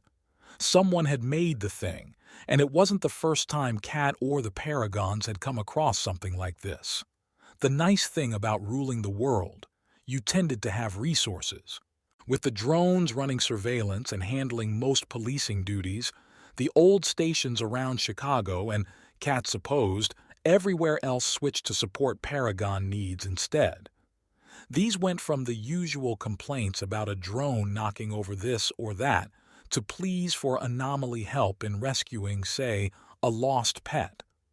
Kat used the stations to drop any anomalies she'd rounded up, and occasionally to access some services the Paragons kept to themselves, like who might be manufacturing illegal weapons around the area. "That's a pretty one," said the Paragon, an older woman in that bright blue uniform, hair pulled back in the one concession she made to severity. Everything else, from her slouch to her half-lidded eyes, spoke to a crushing boredom not even the rifle could penetrate. "Give it over." Kat had crossed the station's threshold from its boring lobby with its carbon copy Aegis statue. These would be, no doubt, replaced with Atlantis's new champion eventually, to the Warren hallway network lying behind. Anomaly and normal holding cells adjoined equipment lockers, split from offices with thick walls. Kat had heard the marketing pitch for the gray-scale concrete walls, supposedly power-proof. Normals with pre-rep fortunes burned it all on homes made with this stuff. Ridiculous. Nobody could guarantee an anomaly wouldn't be able to blow something apart, or turn it into jelly, or nothing at all. Now Kat watched as the woman lifted the rifle, balanced it between her hands. Kat could have sworn the woman's uniform suddenly glowed a bit, like a lamp turning on, and the woman nodded. "We've seen ones like this before," the woman said, setting the rifle on her desk and tapping on her tama. "They're all coming from the same place. Not too far from here, actually." What? The woman glanced up as confused as Kat. "Did you not hear me?" No. Kat shook her head. No, I don't get it. You said you have more of these? "Oh yes, not rifles like this one, but smaller weapons." The woman chuckled as if lethal tools were just hilarious. "Amazing how many these people lose. We get them turned in all the time." These people? "It's a group." The woman chuckled again, though more dire this time. "If you want to call it that. They collect these guns from outside the city. We don't know what they're doing with them, but every so often they screw up, get caught, or drop one of these things." Wait, so this happens often? Like it's ongoing? Kat's tone frosted the woman's attitude, and she leaned back behind her desk, holding her arms straight against the surface, as though pushing Kat away. "You're sounding judgmental, Tracker. I'd watch your tone." Watch my tone? You're telling me you've been letting a bunch of armed killers run around the city? "Killers, hardly. They don't bother normals. They don't bother us." Kat wished she was naive enough to take that response and be fine. Wished she couldn't connect the dots. Wished she didn't understand how the elementals and the Paragons, who both wanted to avoid anomalies fighting in the streets, could use other agents to get after each other. So because they're targeting elementals, mostly you don't care. That's what Innis said. They stay in their lane, we stay in ours.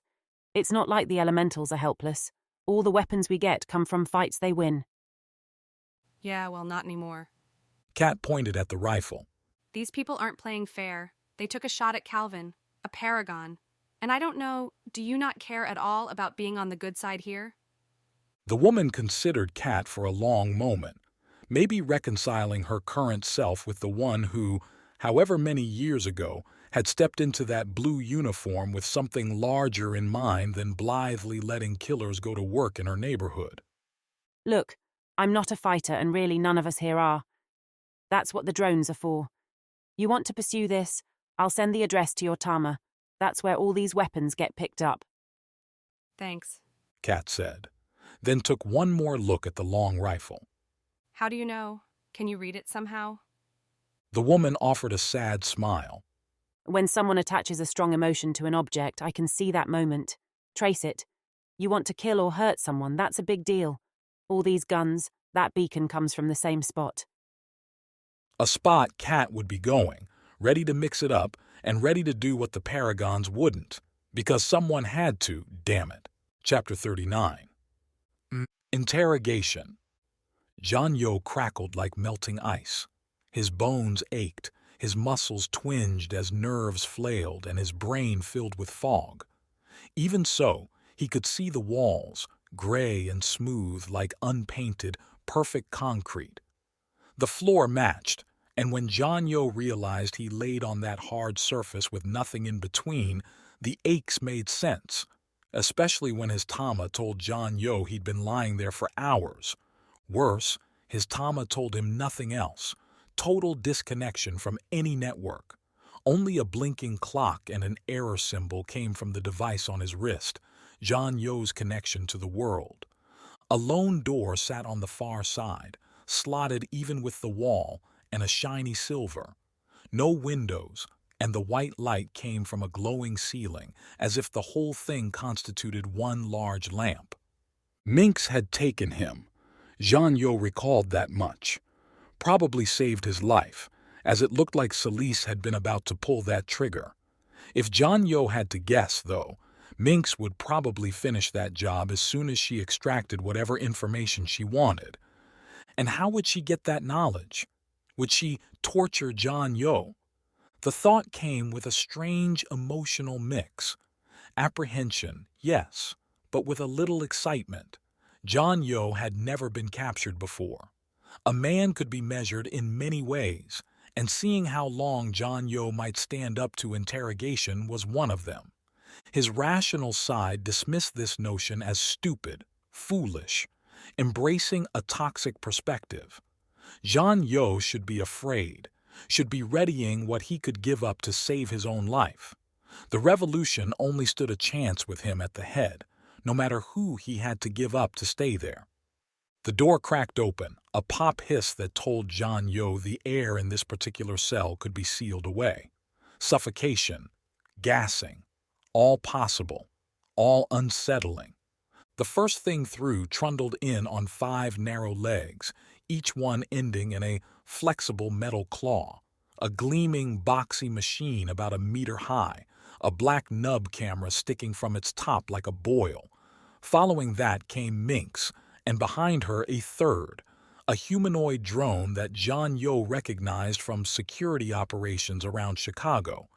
The last one held an assault-grade stunning rifle, blue lines running across the weapon's gray metal giving away its purpose. We never had a proper introduction, John Yo managed, sitting up and hiding a pain-induced grimace. Thank you for saving me. I wouldn't be so happy. Despite all his stature, his goals, and his experience, John Yo's heart curdled as Mynx sent her set stare his way. Being in a legend's presence warped reality. John Yo had watched and rooted for Mynx and Aegis and the other champions for a long time before souring on their efforts. And the room and its contents fuzzed. John Yo's ears rang and his eyes burned as Mynx continued her silent judgment. It felt like his mother's disappointment, his own shame. Logic struggled through the emotions, fought against the tide as Mynx waved the spindly drone forward.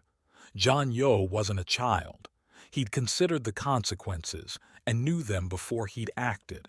The champions weren't his parents. They had no moral high ground. Mynx, Aegis, weren't the heroes John Yo had idolized. Those were myths. These were people, flawed people. One breath, two. Focus, as Chloe, his martial arts instructor, often said.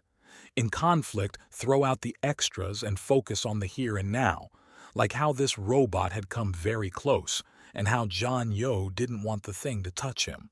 Don't fight, or I'll knock you out again, Mynx said as John Yo edged away from the drone. And I'd love to do that, but it makes talking difficult.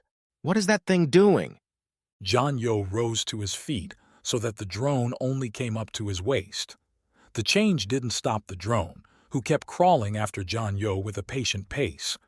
The machine seemed to know John Yo had nowhere to escape, which did nothing for John Yo's tired nerves. I believe you're a smart man. Mynx and the other drone hadn't moved from their spots near the door. And you were a very wealthy one. Someone like you doesn't risk it all without a plan. And I think a plan like yours requires help. John Yo backed into a corner, then loosened his knees as the spider drone drew nearer. If he had to fight the thing, he would. As the drone crawled within a meter, Zhang Yo snapped a kick. It didn't connect, or rather, his foot hit the drone's leading claw, which had risen up at ludicrous speed to catch Zhang Yo's attack. The drone jerked Zhang Yo's kicking foot, and Zeron's former leader, the Revolution Spark, found himself landing hard on his back, staring at the white ceiling trying to catch his breath. I don't expect you to tell me the truth, not without some confirmation, Mynx said, and from her voice, she'd moved closer. You know that we did not design the Tama, the champions, I mean? Zhang Yo raised his head as he saw the spider drone's second claw land on his chest and spread. The machine pinned Zhang Yo, and when he tried to move, the pressure increased to stick him down, force the air from his lungs. When Zhang Yo laid back down, the force relaxed, letting him breathe. Those were the rules. I know the inventor. Zeron invested in his company. So did the Paragons, and we were very persuasive. Zhang Yo looked to the left, and there Mynx stood. Only she didn't look at his face, but his left wrist. The champion nodded once. Your wrist has everything we need. Impossible. Thomas delete everything when they're removed. That's the only way I'd wear one. Impossible is relative. Zhang Yo felt a prick near his elbow, and within seconds his entire left arm went numb. He raised his head, the machine keeping his chest down, and did all he could to keep his scream in his mind. When it came to promises in modern times, the Tama maintained an unbreakable one. Your friend, your teacher, your memory from the moment you attached one to the moment you died, your Tama was supposed to be yours and yours alone. Sure, things you beamed out from it might be intercepted, but the data it gathered about your health, the recordings that it made, the moments it stored away, all driven by algorithms designed to filter out boring and keep meaning, those were yours. Only yours. The drone pressed another claw against Zhang Yo's Tama's screen. The metal end spread out, covering the face, before tiny flaps all along the claw opened, and what looked like 100 tiny tools sprang out. Little blue-white flashes sparked as the devices spread like a canopy over Zhang Yo's Tama, and he'd seen enough Zeron manufacturing to know those lights marked precise measurements. How have you kept this secret? Zhang Yo whispered as the little tools found their positions. Nobody would. Walk it through, Mynx said, keeping her eyes on the drone. You'll figure it out. The drone, from somewhere deep in its mechanized guts, gave a buzzing whine, and the tools went into motion.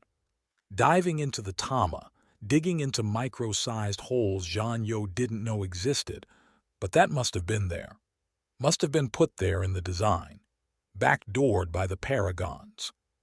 With his left arm numb, Zhang Yo didn't feel the weight leave his wrist a minute later, didn't notice that, for the first time in nearly 15 years, his arms were the same. He could see, though, and the hairless, bleach-white spot on his arm looked alien. Thomas used various means to keep their areas sterilized and clean, but they didn't ensure the skin they covered matched anywhere else. Why would they? You'd never be alive to see it. The drone lifted the Tama away, its screen and connecting bracelet hanging loose and limp in the air. For all it contained, the device seemed so small, so insignificant.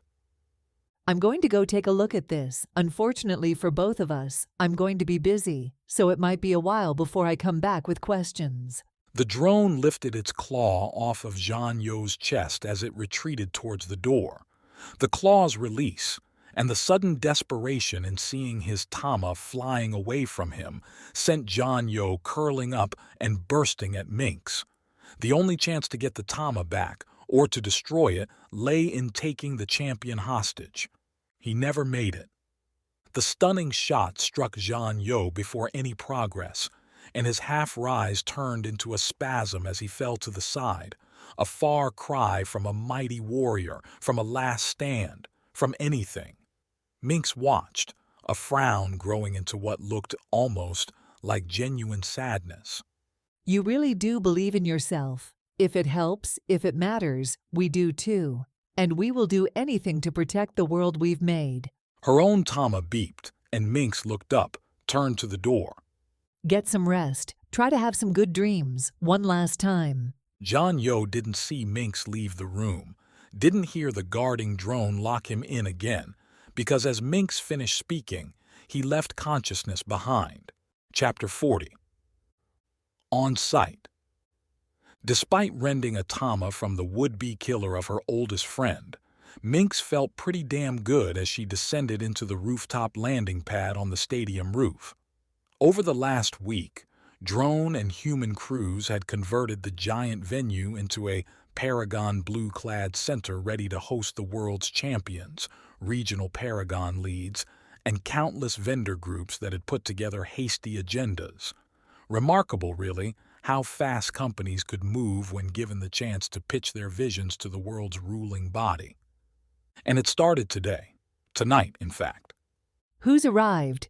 Mynx asked as the drone touched down, this one large enough for Mynx to sit in an actual chair compared to her cramped jet or the hands-on small drone collection she wore for her own exploits. Tell me it's not everyone. Yes, eventually Mynx wanted all the champions to show. Tomorrow would start the real discussions to get to a unified succession message, a template for how the world would go on turning as champions retired or, as hard as the thought might be, died. She hoped today might serve as a warm-up, a tentative ice-breaking for some who hadn't seen each other in years. Too much personal baggage, too many fragile egos at once, and Mynx feared the whole event might collapse before it started. Apinya and Burov are on the premises. They're talking.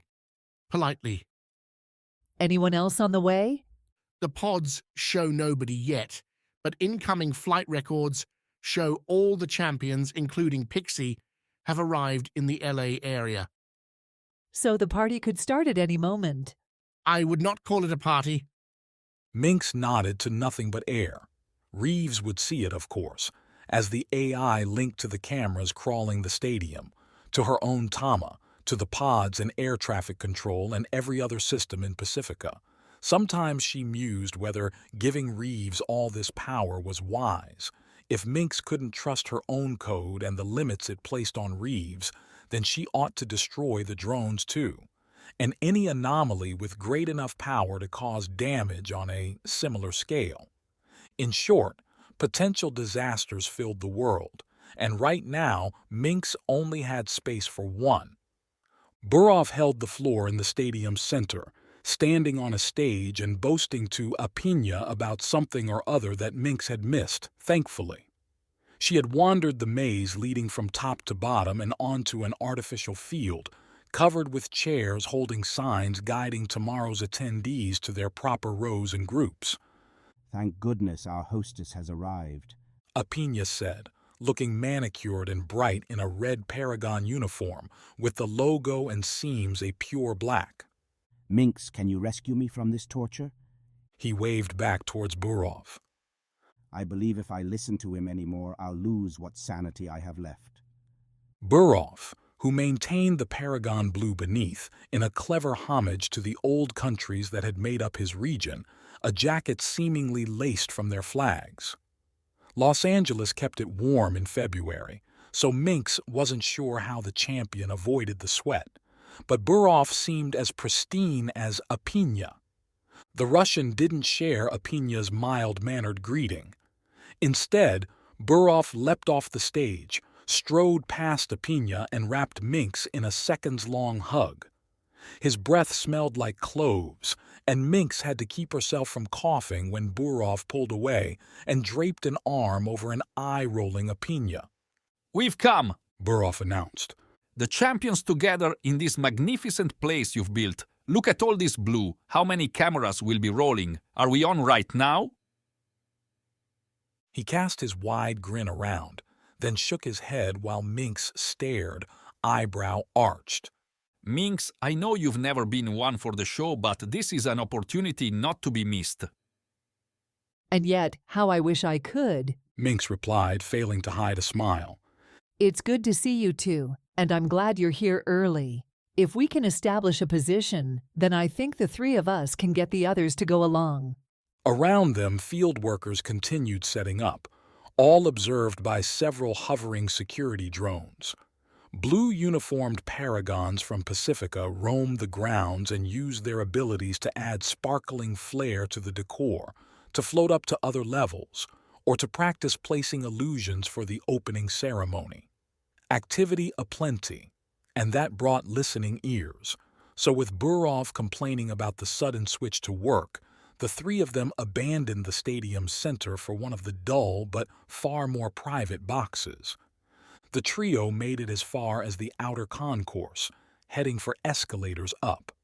The churning black steps almost covered the approaching feet, but the champions, with battle-forged habits, couldn't ignore the running footfalls.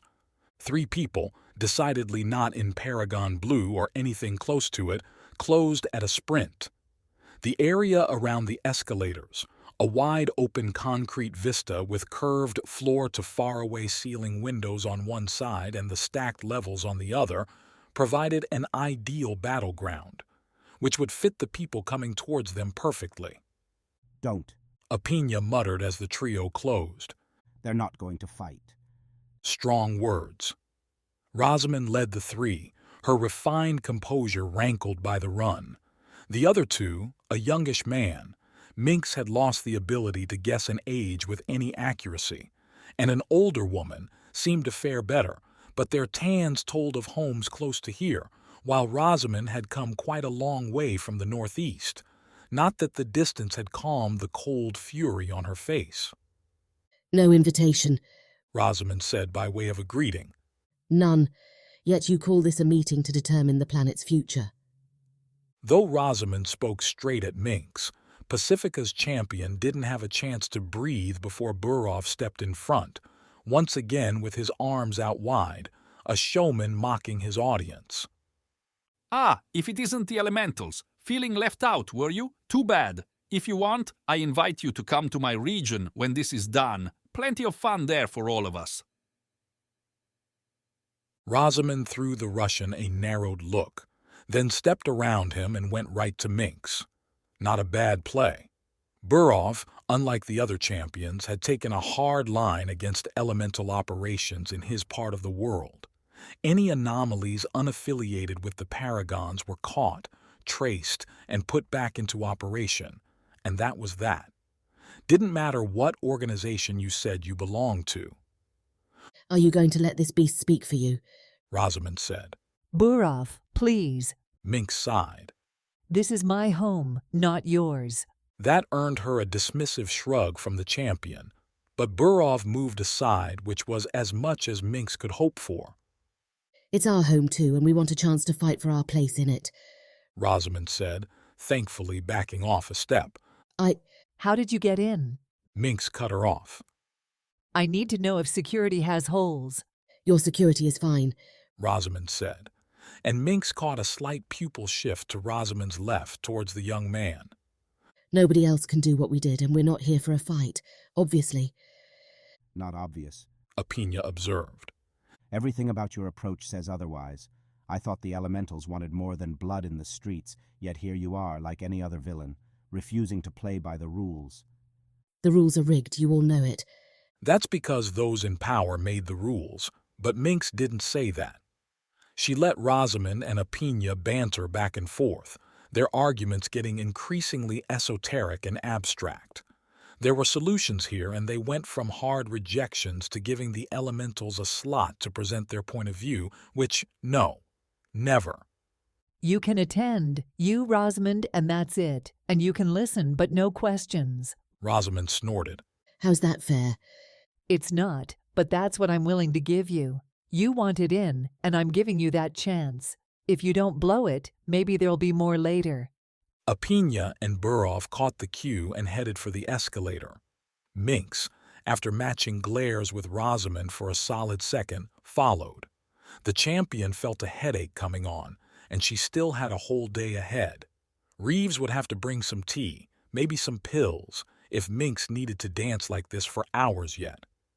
I'm going to be here, Rosamond shouted up after them. We all deserve a voice, Mynx. and Rosamond unfortunately knew how to use hers. Chapter 41.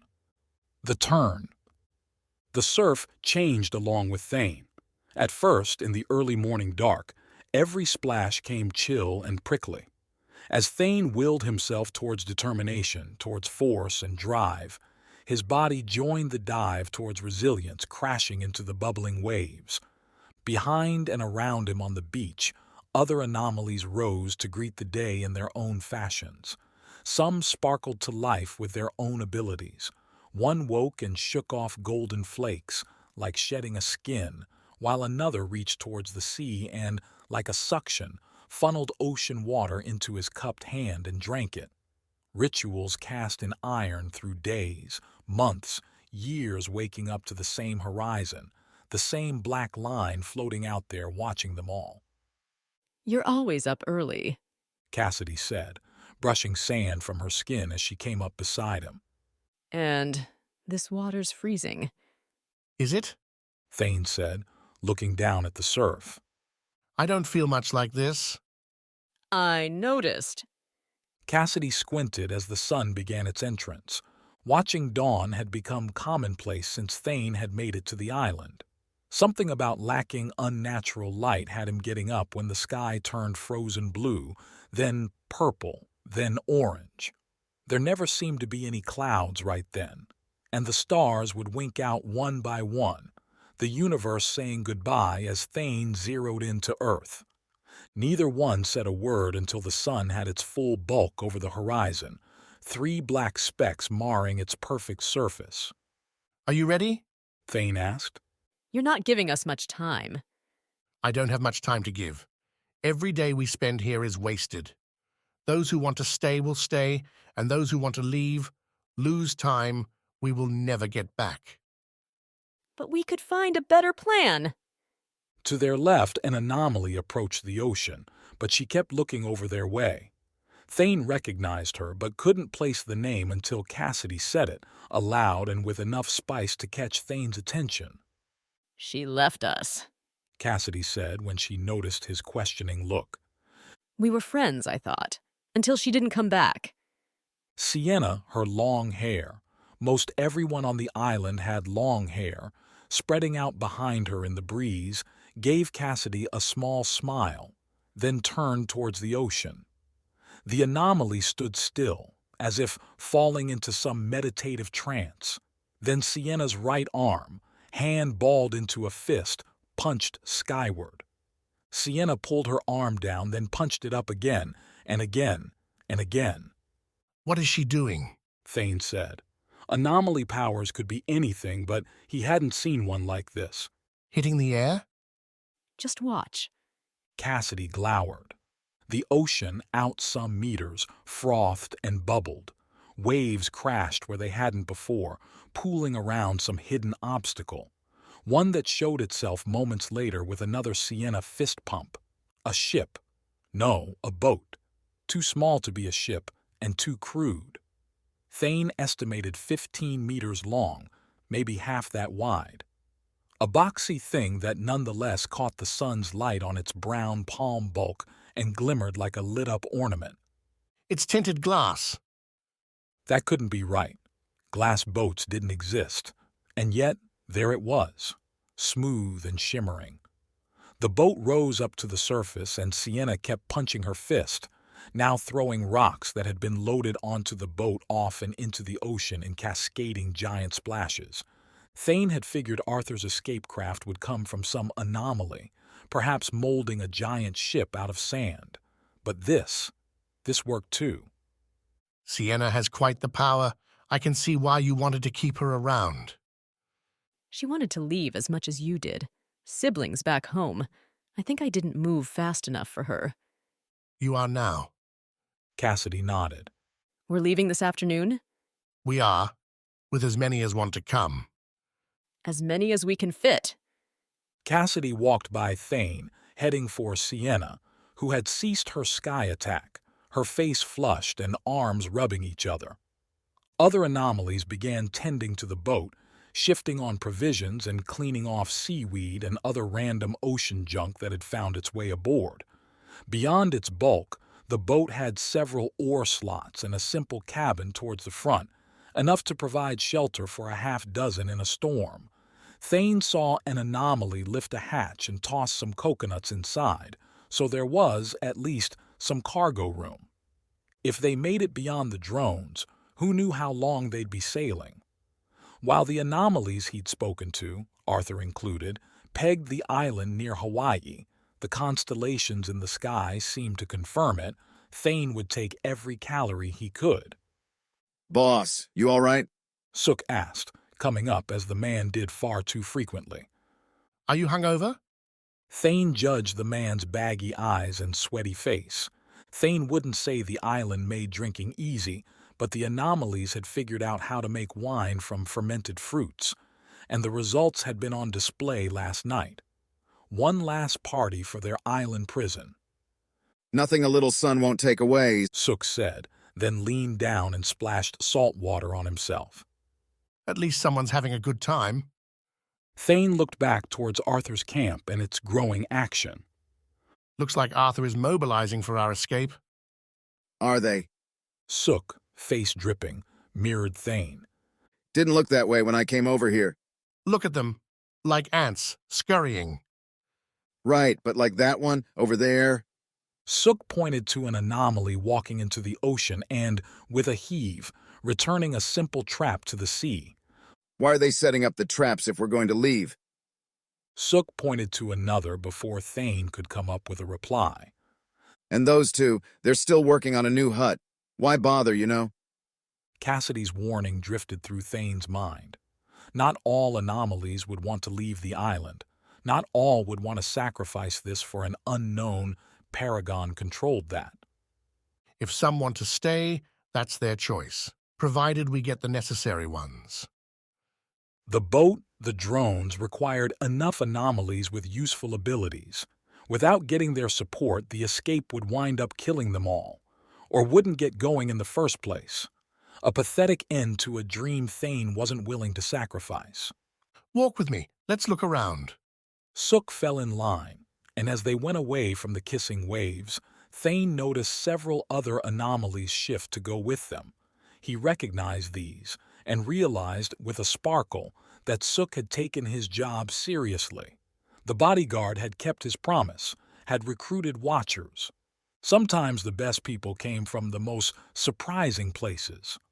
Arthur's camp proved as busy as it looked, but for every anomaly Thane saw loading provisions into the ship, or pulling together equipment for the journey, he counted another focused on useless tasks. New buildings, planting and tilling gardens, shoring up dune walls that had been damaged by winds. A woman who'd been in Arthur's house the prior night, when they spoke about the plans, hunched over a muddy pit, molding what stiffer soil into a pot. The anomaly's hands left faded red trails wherever they touched, trails that smoked and seared the mush, turning it hard. "You're making pottery." Thane started the conversation, standing over her. "Why?" "Because we need it." The woman replied without looking up. "For what?" "Storage." The woman began tracing with her right hand, a lazy spiral into the pot's side. "Our harvests are large enough now. We need someplace to put the extras." "Except we're not going to be here after today, and we won't need any pots on the boat." Thane felt a little stupid, stating what seemed obvious. "I'm not going." "Why?" She looked up at him, her dirty hair clumping around her shoulders, her teeth tarnished and her skin salted and dry. "Because Arthur asked me to stay, so I'm staying." Thane asked, and the woman answered more questions, growing more and more mocking with every response. Thane would get his true believers, the ones who really wanted to leave the island. Anyone else, those on the borderline who didn't see dying under drone fire as a noble end to their life, would stay. Arthur would welcome them. Arthur would support them. Because the damned villain wasn't leaving either. Chapter 42. Into her own hands. As last meals went, Kat savored the sandwich and fries, the grease, the mustard, and the toasted bread. The place wasn't fancy, but it had proximity. 2 blocks from the destination. Kat had her suit on, but kept the mask down. People tended to get nervous when she went full battle mode in a crowded space. Kat paid for the food and swept back out to the cold street, asking herself for the 50th time in the last hour why she had decided to do this alone. The reasoning went like this. Gordon, still recovering, wasn't in a position to fight, even if he wanted to. Calvin, a runaway who'd spent his time hiding from enemies rather than confronting them, might hold his own, but the anomaly hadn't helped with the killer. Better to keep Calvin in reserve, watching Seeker and waiting for a call. Mostly, though, Kat preferred it this way. No baggage, no concerns about anyone other than her own armored, highly skilled self. For a house dealing in deadly weapons, this one didn't look all that dangerous. Faded light blue paint meshed with a whitewashed front porch, deeper blue shutters, and a snow-coated lawn to check all the ordinary boxes. Hanging from the second-floor windows, as if to confirm the bored vibe, a few Christmas light strands still hung, their owners too lax to clear them away after the holiday. A question: to mask now or mask later? Maximum protection dictated going in expecting death and destruction, but fights tended to start when a player walked in ready for one. If Kat came in to talk, the people here might be willing to indulge. She couldn't be sure the killer was here, and scaring away her sole lead wouldn't help anything. So Kat picked the middle ground, twitched her wrists to ready the flash bombs, adjusted her collar so that with a quick nod the mask would spring up, but otherwise left her red-nosed, half-frozen face open to the world. No doorbell, no Thomas scanner, so Kat knocked on the tan cedar door. Waited, puffed a few smoky breaths, knocked again, waited again. As if timing her thoughts and their trend toward smashing in the door, a man swung it open. Stood behind the screen in an outfit Kat described as tactically tasteful. A sweater bearing reindeer fit snug over an obvious bulletproof vest, while black pants loaded with pockets left just enough space for snowflake-coated socks to poke through. "Not every day I get a tracker at my front door," the man said through the screen. "What can I do for you?" Wait, what? How'd you know I was a tracker? The man tilted his head, then shrugged and opened the screen door. "Not many normals wear gear like that, and before you ask how I knew you were a normal..." He stepped aside, pinning the doors open for her. "Why don't you come inside?" You're letting a stranger into your house? Kat tried to buy some time, understand the man's game. "Better than losing all my heat. Come on in. Promise it's nice in here. Coffee and everything." Kat flashed a brief cold smile. Well, if there's coffee. She went by the man, keeping her muscles tensed and eyes moving the whole time. Immediately inside, the house gave away its basic origins. A central stair leading up to a second floor, rooms to the right and left filled with generic, soft-colored furniture that said nothing about the owners, and a hall back towards what Kat would bet was the kitchen. All the tension meant she jumped a bit when the man shut the door behind her. Kat turned as the man laughed, felt a flush climb her cheeks and hated it. "What are you so nervous about? You came here, remember? Now come on back, let's talk." Stop, Kat said, keeping her arms down by her sides where, with another motion trigger, her stun gun holsters could sweep out for a microsecond draw and shoot. Who are you and what's going on? "Rhymes," the man said, reaching out as if to shake Kat's hand. She eyed the offer, eyed his wide, toothy smile, and gave him a single shake, saying her name with the gesture. "And Kat, what's going on is you showed up on my front porch looking like you're ready for something rough. I'm ready for a warm drink, so I'm choosing that option, if you're fine with that." I hear what you're asking, but what you're wearing says something else. Rhymes let his smile break for the first time. "Kat, let's save ourselves some time and stop playing dumb. I'm willing to bet you don't show up everywhere looking like this, which means you know what's going on here and what we provide. So let's talk about how I can help you." Blunt honesty. Kat admired that, really. Made things go a lot faster. When Rhymes finished the admission with a walk towards the kitchen, Kat followed, keeping up the inspection and finding nothing more than generic artwork that matched the lived-in, lifeless house. A small table served as the tiled kitchen's resting place, and Kat took a seat on a crunchy wooden chair while Rhymes grabbed a couple mugs and a pitcher from the one thing that really stood out in the house, a luxury-grade infuser made by Anomaly hands to siphon the optimal flavor and caffeine from the beans based on how much water you put in.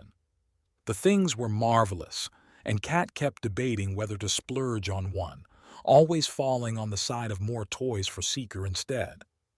That's really good, Kat said after the first chocolate nut sip. Always is, Rhymes replied, nursing his own mug. So I didn't think trackers liked the lethal business? Cuts down on your future earnings? When I saw what happened to Aegis, figured I should get better protection. Kat replied, rolling up a story. Not everyone plays fair. Of course, the Paragons don't have anything for you. They're not paying much attention to me at the moment. Rhymes laughed, which he seemed to a lot. Right, makes sense. Let me ask a different question. How'd you know to come here? We like to know who gives referrals, so we can credit them, you understand. Ran into someone while I was working. He had some impressive stuff. He didn't want to tell me right away, but managed to pry this place out of him. It's a tight group, our crew. Rhymes finished the coffee with a long gulp. Don't mean to rush you, but we've got more folks coming soon, and I'd rather get you out the door before they come in. Customers don't like seeing each other. You get my drift. Sure. What do you have? Follow me, Rhymes said, standing. And if you would, leave the coffee. Don't want to risk things getting messy. Kat would have rather finished, but delicious coffee ranked somewhere below the need to find the killer, to understand how this crew worked. Buying a weapon from Rhymes wouldn't get Kat quite what she wanted, but seeing them might help her figure out where they were getting the guns. When Rhymes went to a plain door, swung it open and revealed the basement as their weapons cache, Kat didn't have any surprise to hide. A little cliché, isn't it? Kat said as Rhymes led her down sturdy steps, metal ones that broke from the house's usual wood vibe. Keeping all the secrets in the basement? I find when dealing with dangerous people, it helps to be predictable. People keep their fingers off the triggers if they know what's coming. Sure, whatever, man. Kat didn't need to come up with a response because getting to the basement proper, where the lights came on automatically, motion detection, probably, served to kill the conversation. Kat had never seen anything that justified the word arsenal until now. Kat wandered past Rhymes, who stayed at the stairway's end with a knowing grin, and looked at guns, knives, long rifles, and things more suited to straight military action, all mounted on slate-gray walls and organized by lethality. The basement had a second room, too, and Kat glimpsed the opposite end through a doorless entry. Armors, vests, boots, and all the gear a discriminating monster could want. Impressive. Isn't it? Rhymes said behind her. It's what you were looking for, right?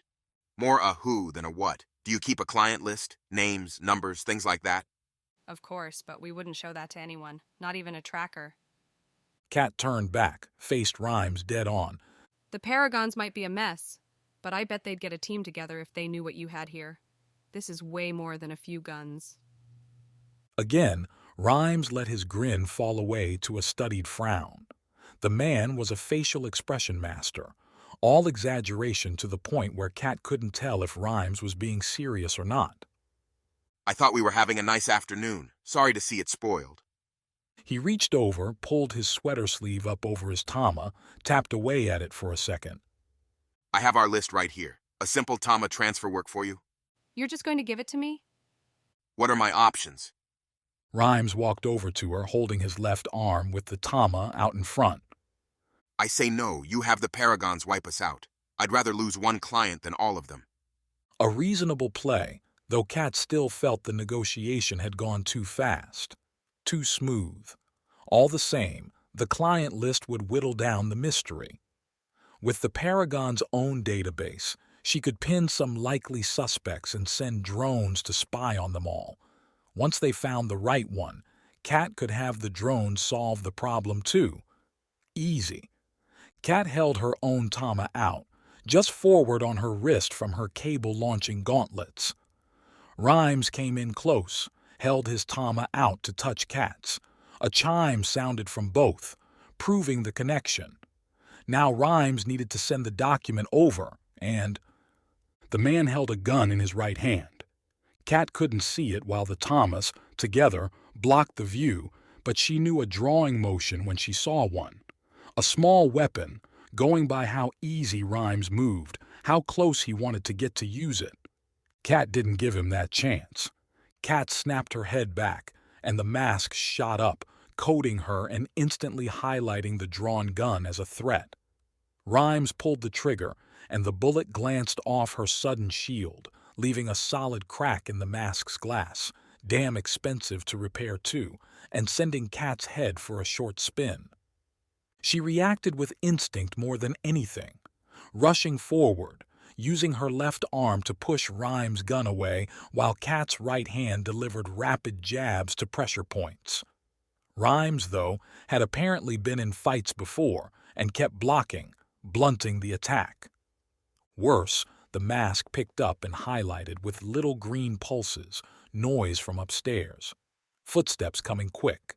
The front door slammed shut too, after apparently being opened with quiet intentions.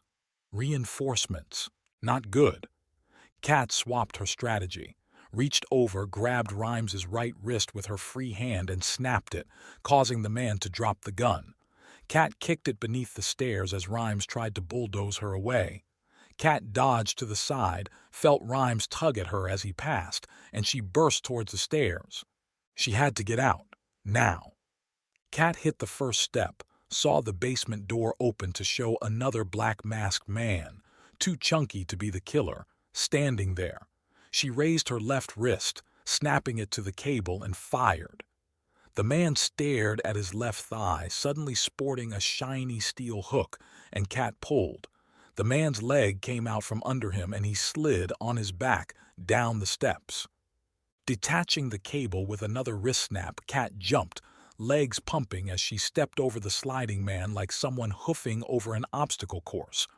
Up the last few steps to the hallway and... "Stop or we shoot," shouted another voice. A woman's this time. This one stood guarding the house's front door, what looked like a rather heavy rifle in her hands. A second shout came a breath later from behind Kat.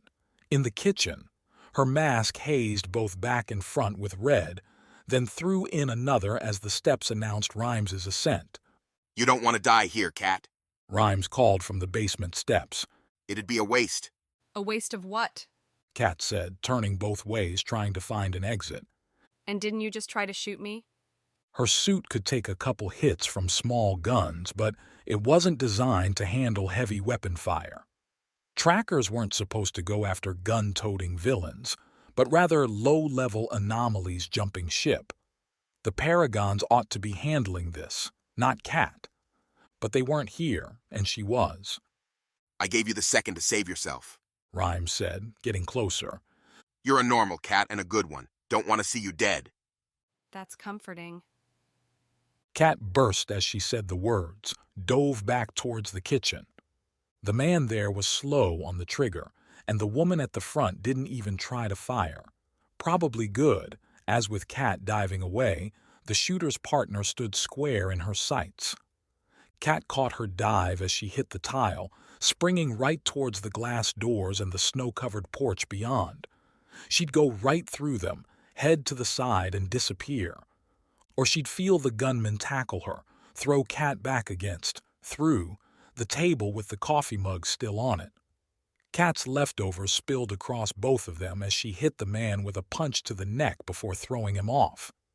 There Rhymes stood, sweaty and with a tear across that sweater, holding a stun gun that looked very familiar. Kat felt her right thigh where Rhymes had run into her down below and came away empty. "Like I said," Rhymes raised the gun. "Don't want to see you dead." The dart hit the mask, right at the crack Rhymes had made earlier, when he'd tried to kill her, no matter what he said. Kat felt the prick in her forehead, the icy numbness that followed. Kat would get him for that. Get 'em all. right after she remembered how to walk, talk, think, or stop her eyes from shutting. Chapter 43. Another chance. No windows, no Tama, no time. Jean Yo couldn't be sure when he woke up, only that he woke up alone. Still in the sealed room, left there with a headache, a growling stomach, and a dry throat. The ideal state to contemplate failures, missed opportunities. If Jean Yo had been frustrated when Aegis's death failed to create a vast uprising, he at least had hope that he could try again, kickstart a revolution some other way.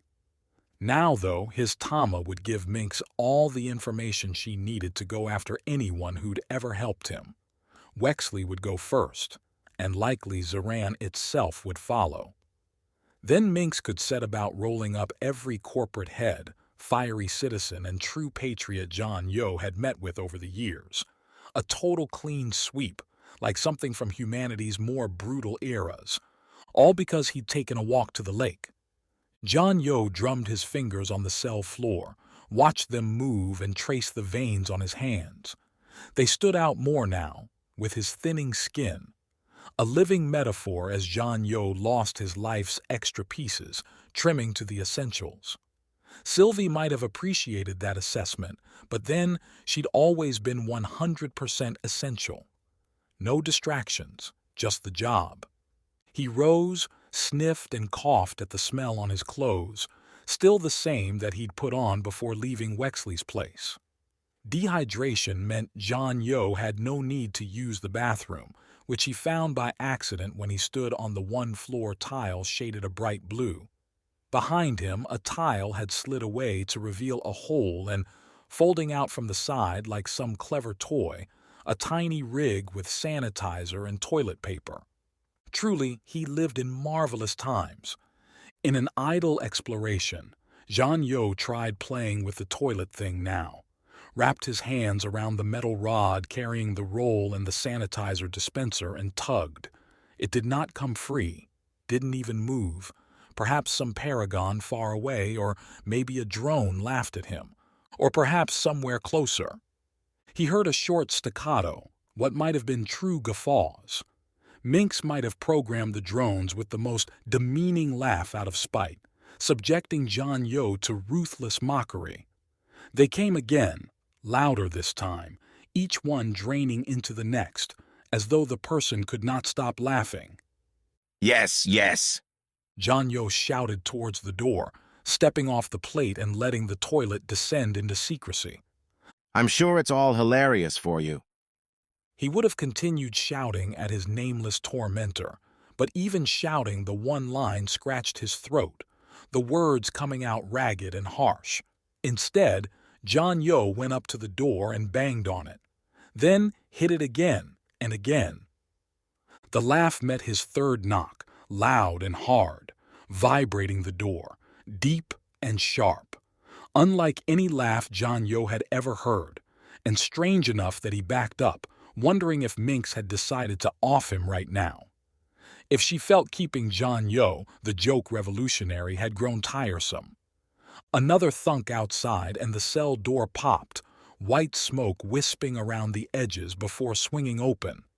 Xander, one of the traitorous Paragons from Chicago, walked in, looking as confused and frightened as Jean Yo. Behind Xander, Jean Yo could make out others, hear shouts and more bangs. Not laughter, he realized, but guns. Actual guns in a Paragon facility. What are you doing here? Jean Yo said, tilting his head. Getting you. Xander replied. We need to go now, before they figure out what's going on. Jean Yo had seen enough movies, read enough stories to know a prison break when he saw one, and while those tales tended to punish someone for running, he didn't exactly have much to lose. When Xander started speaking, Jean Yo had already begun moving for the door. By the time Xander finished, Jean Yo had gone through it. Jean Yo had expected a hallway, cells lining solid walls with all the grim trappings meant for prisons. Instead, he left his cell and entered a wide space, an entire floor with its middle section coated in glass. Zhang You's cell did indeed join others around the floor's outer rim, each one opening to hard slate tiles. No windows except that central pillar, whose transparent build extended, apparently, from the bottom to the very roof. The sunlight coming in revealed the work done by Zhang You's would-be rescuers, as drones littered the space, crumpled over and sparking in corner clusters as masked men in black tactical gear dragged and dumped the robots with each other.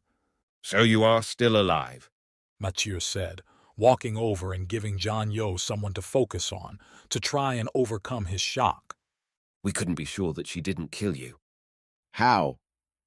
Zhang You nodded past Mathieu at the crew and noticed Stubbles was there too, looking ill as he helped pile a spider drone onto its gladiatorial comrade. Your Tama. Wexley had it tracked, and so we knew you'd come here. When you disappeared for a bit, while we were still coming, we thought you were dead. Then your Tama came back online. Mynx took it. Still has it, I think. It's in the building, but we don't have time to dig for it. Mynx is probably already on her way. Zhang You wanted to hear more, but with the last drone clustered, the mercenaries set what looked like plastic explosives, beige cubes with little black detonators next to each bunch. One signaled to Mathieu, and Zhang You didn't need a translation to know they needed to leave. Only how? There didn't seem to be a stairway or an elevator.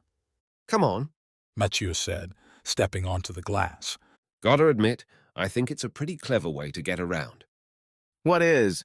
Zhang You said, stepping onto the glass. Marcus, the other Paragon traitor, went over to them, gave Zhang You a cautious look. Ready? Let's go.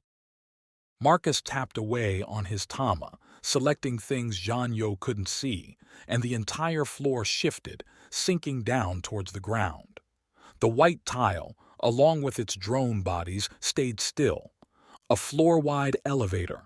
Inefficient, unless you wanted to keep your prisoners from breaking out.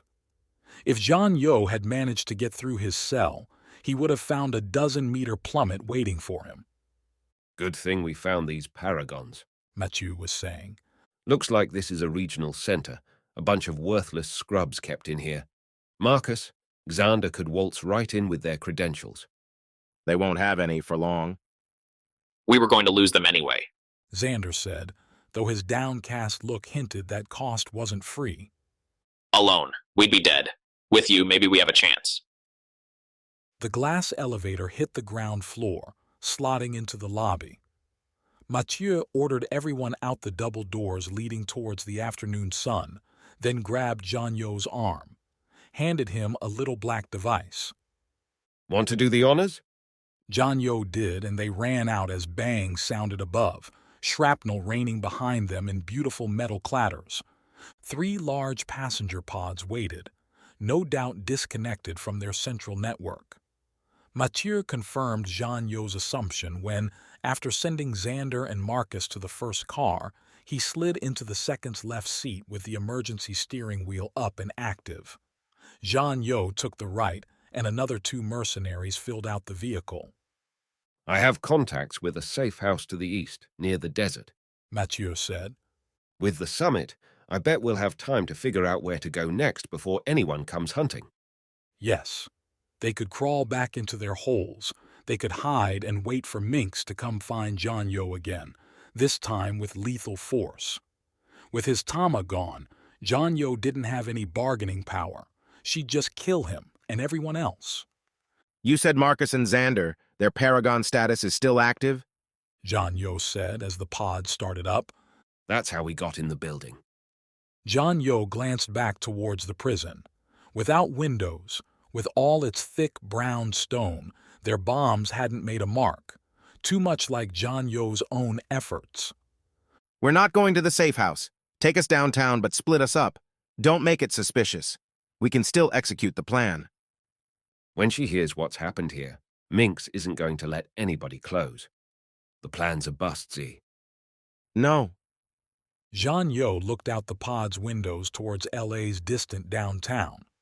I've been where Mynx is now. She won't call it off. She won't declare an emergency. Mynx is hosting all of her rivals, and she cannot look weak. We go. Chapter 44. In the box. With the elementals mollified, Mynx, Burov, and Apina made it to the upper box for a late lunch, one that Mynx, already feeling her social stamina fraying, hoped would be small, with only one surprise guest. Pixie, alone in the room, picked at a central buffet stuffed with Pacifica food. Tacos mingled with fresh-caught fish and Hawaiian pineapple. Almonds and cashews lingered in bowls at the room's edges. Perfect finger food. Reeves, who Mynx had tasked with catering duties, had done his job. "You beat us here," Mynx said, leading Apina and Burov into the room and summoning up the warmest look she could find.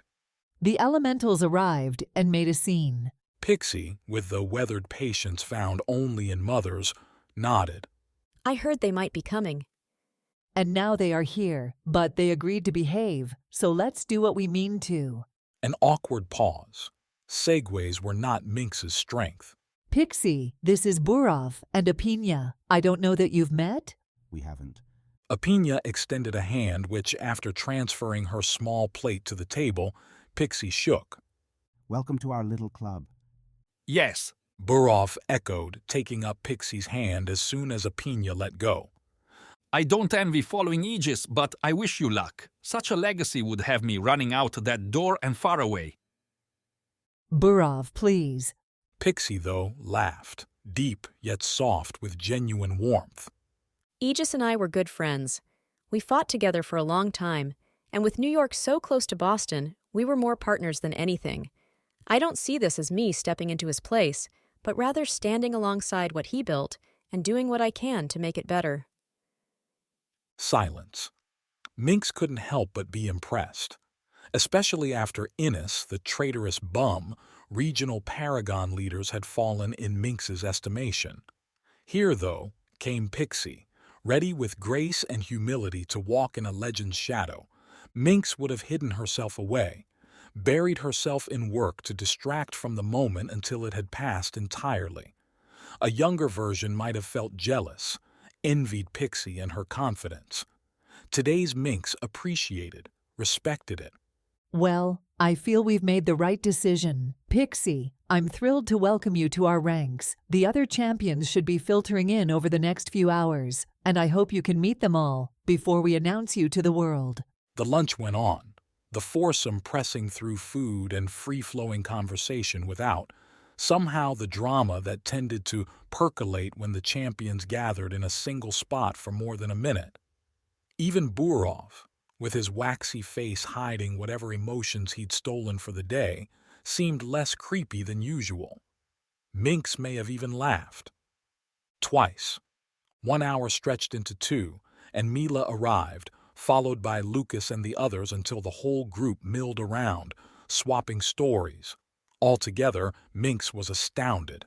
Not one outburst, not one threat or old grudge came up. "Mynx," Pixie said, appearing by Mynx's side as Pacifica's champion sought a breath while refilling her water glass. "A question." "Ask it." "I know some of the other champions have families, but with what happened to Aegis, I'm hoping I can get some of your drones to watch over my children and my husband." "Pixie, you command every drone that's in Atlantis," Mynx said, pulling back her full cup, a Paragon blue plastic that would, after this event, find its way to an anomaly-powered recycler. "You can order any of them anywhere." "No, I mean, I want something better," Pixie said, and Mynx caught the tone. "I'm not Aegis. I'm not the same kind of fighter, and I don't live in Bastion. My kids are vulnerable." A hard question to answer. Yes, Mynx could design a new drone, could attach all manner of gadgets and gizmos to make it the best machine ever built. But that wouldn't get to Pixie's core question, her core concern. "You're a champion, Pixie. You will be a target now. Your family too, maybe. But you are not alone. You have all of us. You have the Paragons, the drones. Anyone that strikes at you will be found and dealt with. I can promise you that." "I don't care about revenge." "Then you do the best you can to protect them. Move to Bastion. Do what Aegis did. Hire tutors. Keep them with trusted paragons. Doing that would keep them from a normal life. They would lose their friends.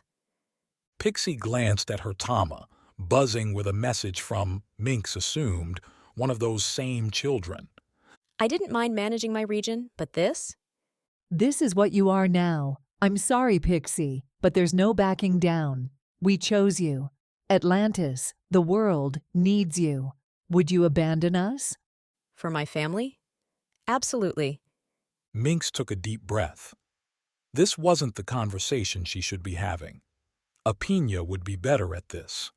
Pixie, though, looked like she needed an answer now. Pixie, The room's doors burst open hard enough to bounce on their hinges.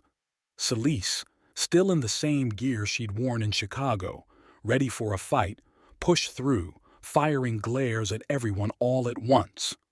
After a hot second scanning the room, during which Apina made the first flowing step her way, Celise narrowed on Mynx and Pixie.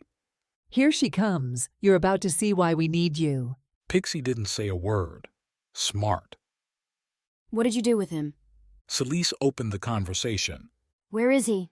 Safe, secure. Who are we talking about? Apina joined the conversation, letting Pixie fade into Mynx's shadow, away from Celise's heat. Celise, we haven't seen you in so long. Shut it, Apina. I'm talking about my father's killer. Mynx has him, and I want to know where. Apina looked Mynx's way and she gave him a slight nod, otherwise keeping her mouth shut. Let the diplomat handle this one. Because you want vengeance? Apina said. Damn right I want vengeance. Celise replied, sticking a pointed finger towards Mynx. I nearly had it in Chicago before she took him away. I hoped, maybe, I'd see something on the way here that you were doing something, Mynx. Anything. But no. Everyone still thinks he's out there free. He's not. If we tell the world we have him. Then you show that you pay a price if you attack the Paragons. You show that my father is going to get justice. Is that how it works? Justice. I seem to recall announcements like this spur more danger than quell it. Drive perhaps this man's supporters into the open. Instead we disappear him for a while, and the fervor dies. Then when we show a broken, lost man, the cause is forgotten. Celise closed her eyes, balled her fists. Mynx knew the signs. Apina working his ability, massaging her mind. Not something Mynx had ever seen done to another Paragon before, much less someone like Celise, who knew what Apina could do. Nonetheless, like the tension being loosed from a string, Celise's face settled, her shoulders drooped, and a few stray tears replaced the fury that had lit Aegis's daughter a moment before. At a wave from Apina, Burov strode over and placed a gentle hand on Celise's shoulder. Beneath that mask, Mynx couldn't see what happened, couldn't see those splotches shifting, but when Celise broke into a full-blown sob, she saw the effects. Apina had primed the woman, and Burov had pushed her over the edge. Before Celise opened her eyes, the Russian stepped away, turned back to Mila and Lucas, as if he'd never been near. I'm sorry. I just can't keep going like this. He was all I had, really. Come on. Apina put a gentle arm around her. Let's get you some food, a lot of wine, and you can tell me all your favorite stories about your father. A line like that wouldn't have worked on a clear-headed Celise or on Mynx herself, but with Apina nudging her along, Aegis's daughter took the salve and went over towards the buffet. That was amazing. Horrifying, really. We do have him, though. John Yo. Soon we'll have everyone he ever worked with. Round them all up. I'll even let her pull the trigger if she wants. Her Tama buzzed, angry, urgent, a vibration reserved for emergencies. Mynx looked at it. Read the message once, twice. What's wrong? Pixie asked. Everything. Chapter 45. The King in his Castle. Arthur's house, impressive for the island, a hovel anywhere else, buzzed as the morning moved into full swing. As Thane approached the building, located on the village's edge, atop a small hill that presented a scene-stealing view, voices carried along the breeze. Laughter, too, the conversational cadence that comes when one speaker is presenting to an adoring audience. That Arthur would be attempting a betrayal, would be trying to keep the most valuable anomalies for himself, didn't surprise Thane all that much. You couldn't forget that everyone on this island had been sent here for some grievous misdeed. Why wouldn't they perform another? And yet, hope hadn't been Thane's key quality. He'd survived on grit through forced medical treatments and the gradual realization that nothing in his life would ever be charmed. Work, fight, rend, rip, and maybe Thane would get somewhere. For the first time in 40-some years, Thane had the real chance to forge his own direction. Hope lingered in that possibility, and Arthur wanted to take it away. Why? Thane approached the door, a leafy shield that presented little more barrier than air, but gave privacy a slight nod. Inside, on the same dirt floor he'd walked the night before, he saw enough new footprints to confirm the sounds. No small gathering here. The monster had many friends.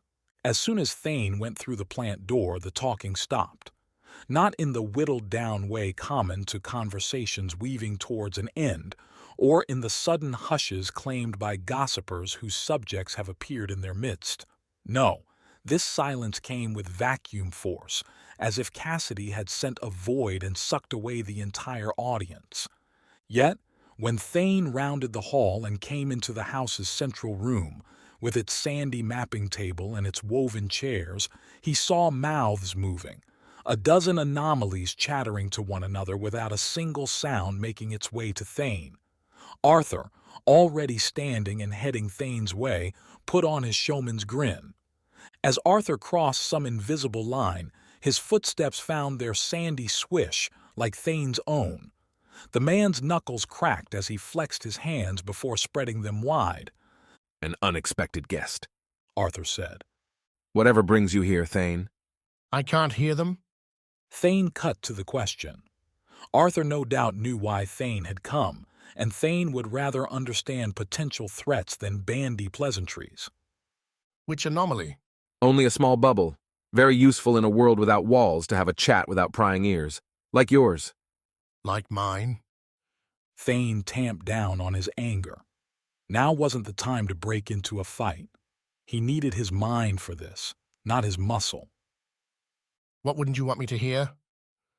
Arthur moved to put his hand on Thane's shoulder, and Thane took a step back, forcing Arthur into a shrug, then a glower. You want to leave the island today, right? That's why you have all these anomalies working to get that boat ready? That was the plan. Not everyone runs on your time. Some of us, it turns out, have grown fond of this island. We like it here. I gathered. Thane pointed behind Arthur to where the group had stopped their conversation and, still muted, watched the confrontation. Is this your meeting to carve up the island after we're gone? Arthur laughed. They told me you were smart. You didn't like my plan. I don't like your plan, so some of us are choosing to stay here instead. You heard my plan last night. The desire to throttle Arthur began to overpower Thane's reasoning. We're leaving the island today. Ah, but Thane, that's the thing. Plans change. My plans, specifically. Your plans, not so much. Take the boat. It's yours. Go with my blessing. I don't want your blessing. Then why are you still here? Arthur managed to look confused. None of us want to go with you. I'm here because this plan requires some anomalies to succeed. The ones we don't need can stay. The ones I decide we need will go. Oh, I don't think so. Arthur shook his head. No, that's not going to work. Every anomaly on this island gets to make their own choice, my friend, and you have to live with who you can persuade to go along on your little doomed boat ride. Thane counted 10 others in this room, nearly a quarter of the anomalies in the camp. Already a dangerous ability decline, and who knew how many others had seen the ship, taken a look at the drones this morning and found their faith wavering. Could Thane fight his way to victory here? Beat up and break down Arthur's house and his contingent, then try to force everyone onto a boat where they'd have to work together to overcome the drones. An unlikely idea. You okay, Thane? Just staring off into space there? Kind of scaring me. I'm thinking about whether to kill you. Ah, carry on then. Just know that if you try, I'll fry you, then have you for dinner. Bet you'd be a bit gamey with all that muscle. Not my preference. Arthur laughed again, an obnoxious chortle. I prefer the fatty stuff. A good fish. Some pork belly. Haven't had that in a long time. Maybe if you get away, you could send us some. Airdrop. Please, please shut up. No, don't think I will. Arthur flashed a smile at his audience, one that they returned. This is my turf, Thane. These are my rules. You're leaving today, and who you're leaving with is entirely up to them. Then bring them together. I want everyone on the waterfront. We'll make our pitch and see who chooses to leave, who chooses to stay. A daylight debate? Sounds lovely. I'll be there. Thane didn't wait for any more words. The noise came back as he left Arthur's house, walked down the hill and went back into the village. Found breakfast and bit into the smoked fish with ravenous abandon, frustration fueling Thane's mouth.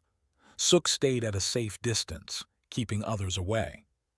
Over near the shore, Thane saw Cassidy still talking with Sienna. Other anomalies shifted around, looking towards the boat or lingering by their huts, over their cooking fish or broken coconuts. Caught between a stagnant, stable life and hoping for a better one. Thane would make his argument. He would spread his vision for a bold new world spearheaded by those who had lost the current one. He would persuade them to climb aboard that boat, to use their powers to shield, destroy, and flee the drones, an anomaly army making its first foray. Then Arthur would make his own, and when the little man had finished, Thane would see the impact. If Arthur had done well, if he saw souls wavering, too many, then Thane would simply snap Arthur's neck right there. Kill the movement with the man. Thane would get off this island with the anomalies he needed, today, no matter the cost. Chapter 46. The Man Behind the Mask. Someone held her hand, not in a loving way, but with a tight grip, keeping it pinned to the soft faux leather found in high-quality pod cars, the ones people paid extra reps to reserve. Kat wanted to open her eyes, but the lids felt heavy, and seeing what lay beyond them probably wouldn't improve her mood. A headache took turns with her sore body, not aching, more like a medical shock, easing up from the stunning bolt. Thankfully, someone had pulled the dart from her forehead. The other reason she kept her eyes closed? People were talking. But did you expect the dive? Rhymes said to someone else, his voice near enough to tell Kat he held her wrist. Think if I tried that, I'd make a fool out of myself. You would? A woman's voice, the one with the gun. I've seen you try to run. Not pretty. I may not be smooth in the action, but who talked her down there? And who let her get out? You ever pin a tracker before? I don't think so. Kat felt the pod car slow down, take a long left turn and barely speed up. A small road then. She wanted to look at her Tama, figure out where they were taking her, but held back. Instead, she took another bodily inventory, tested out nerves, and traced the aches to confirm nothing felt broken or tied. Aside from Rhymes holding her wrist, they hadn't bound her. Bold and stupid. Rhymes. The woman's voice changed now, softer, less confident. You heard about the Paragon building, right? What about it? I don't think we've had a word from Innis since. So? I didn't sign up for this to get killed. A sound. Someone shifting on the wide pod seat. We had our deal, but without Innis keeping us safe, how much longer can we do this? As long as we're getting paid to. Rhymes unshakable. He's got you, doesn't he? What does he have? Reps. What are those going to be worth if we're dead, or hell if we win? Then maybe it's loyalty, or the contacts. What are you asking me all these questions for? The pod slowed, stopped. Kat tried to keep breathing shallow even, tried to parse the words, get to some conclusion, and failed. I don't know. Guess pod rides get me reflective. Guess maybe I'm worried. The woman opened her door, a soft thunk. Do me a favor, Rhymes said, not moving. Keep your worries to yourself. They're not helping right now. If the woman replied, Kat didn't catch it. The woman's door shut, and a few seconds later the door behind Kat popped open, causing her to slide until hands reached out, caught Kat's back. Cold air slapped Kat's face, sliding in through the mask's crack and getting trapped along her cheeks, her neck. Kat couldn't keep down the shiver and popped her eyes open, looking right up into the woman's face, which screwed up into a nasty smile that fit right in with her dry, freckled skin holding more wrinkles than the woman's years deserved. Look who's awake, the woman said, and she dragged Kat out. Kat had enough feeling to get her legs beneath her as she left the pod seat, preventing a stupid and embarrassing collapse to the ground. With the woman lifting and Rhymes letting go, Kat stood, took a look around, and saw no less than 3 guns pointed at her. The man from the house, plus another 2, all in that same black gear, stood back from the pod, spaced just enough to keep Kat from hitting them all at once. They each had their weapons pointed her way in a solid form, suggesting a career's experience.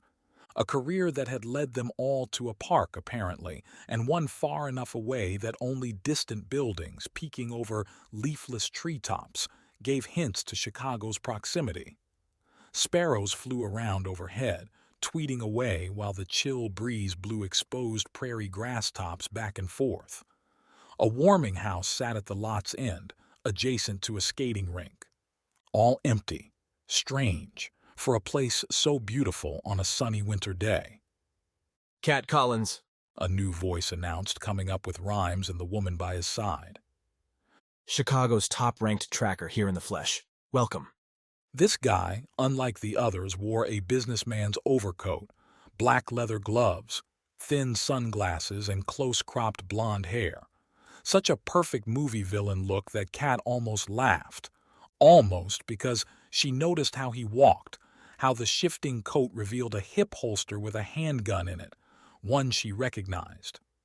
With a twitch, Kat sent her mask folding back into her suit, the crack splitting and sprinkling some glass in the process. That'd be expensive to fix, but better some more damage than going into a confrontation with blurred, scratched vision. And she really wanted to see this guy straight on.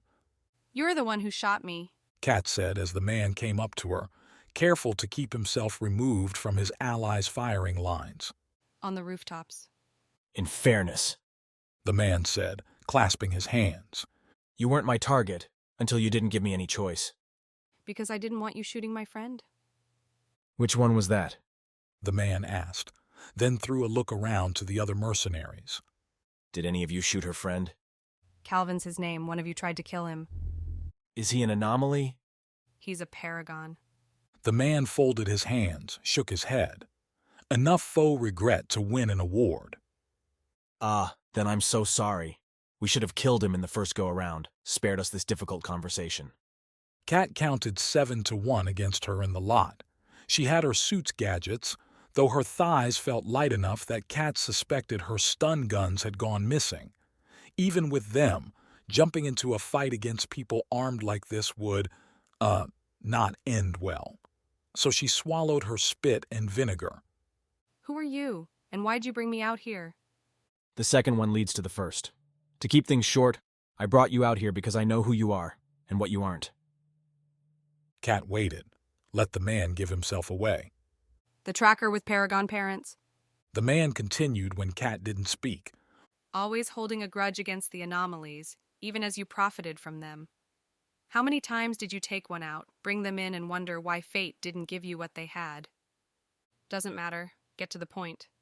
The collective hesitation around her at Kat's reply confirmed the boss-toady relationship between the man and his gun groupies.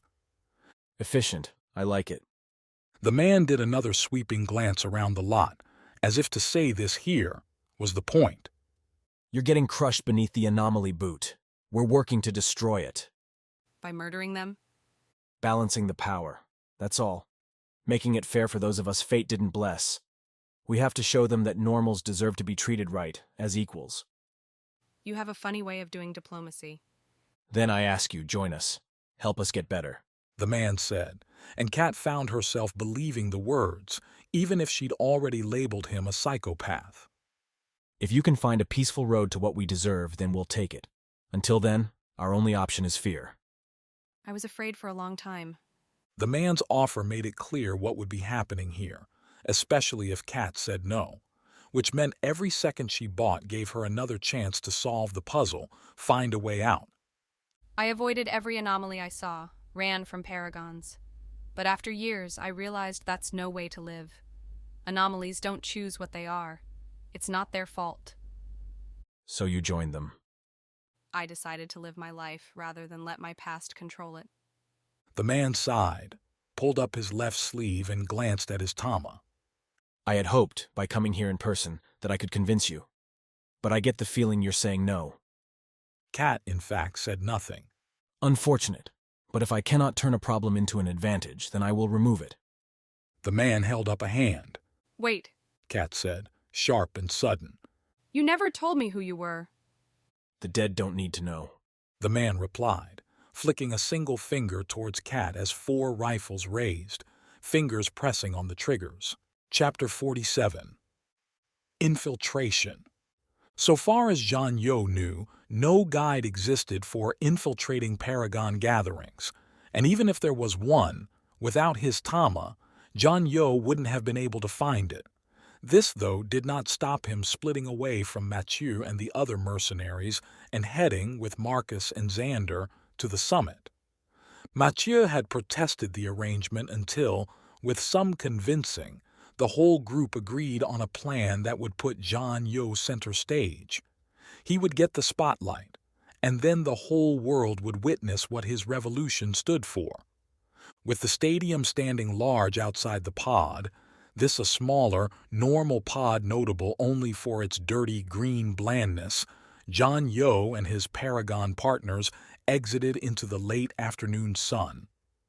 While L.A. wasn't warm by summer standards compared to a Chicago February, John Yo felt like he ought to be in shorts, a t-shirt, on the beach, 0 for 3 on that front.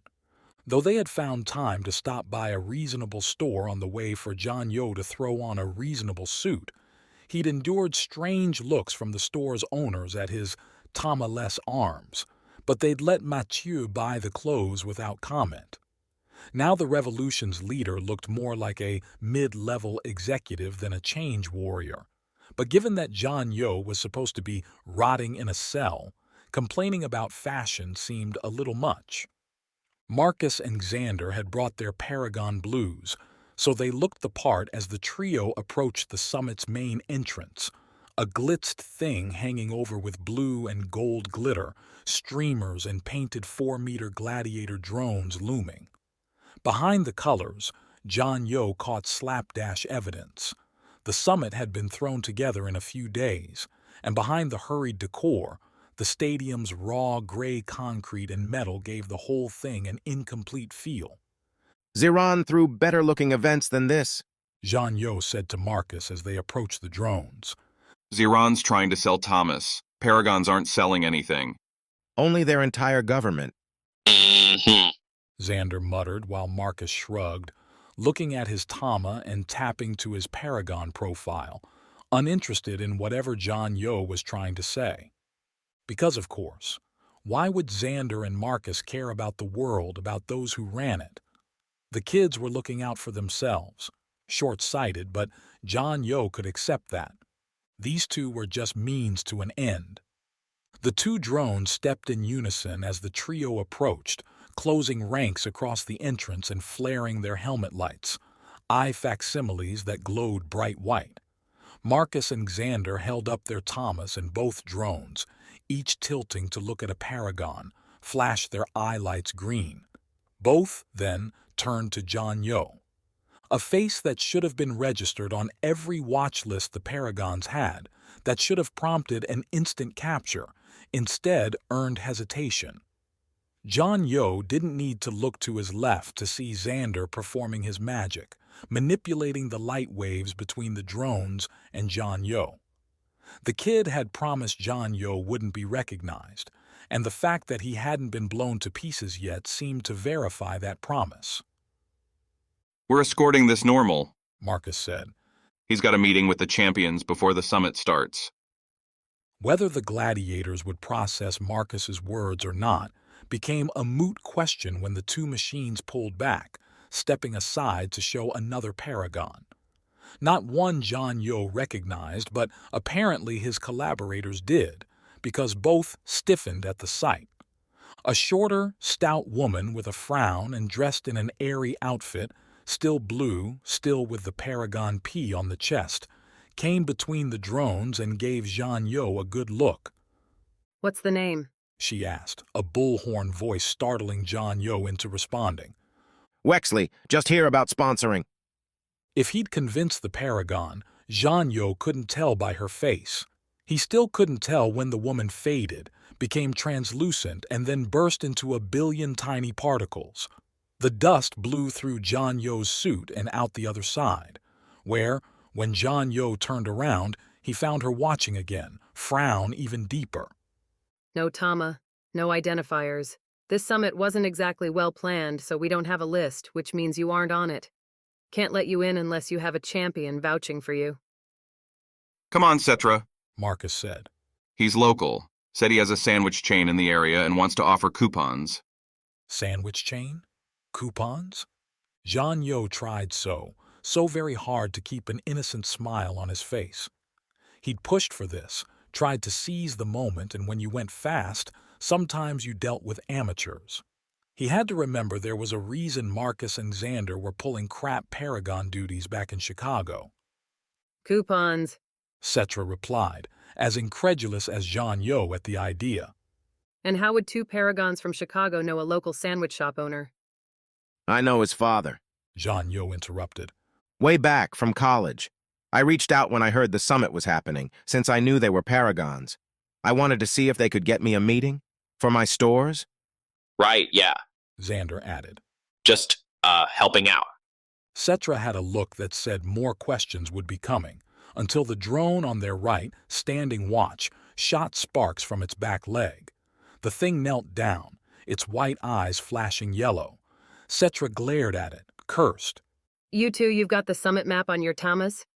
Marcus and Xander nodded. "Then take this guy to the main entrance. That's where the media's going. Someone will help him there." Got it, Marcus said, and the three turned to head inside. "And don't lose him," Cetra said to their backs. "Anything stupid happens, I'm holding both of you responsible." Neither Paragon replied, but John Yo caught the fear in their walks, their eyes.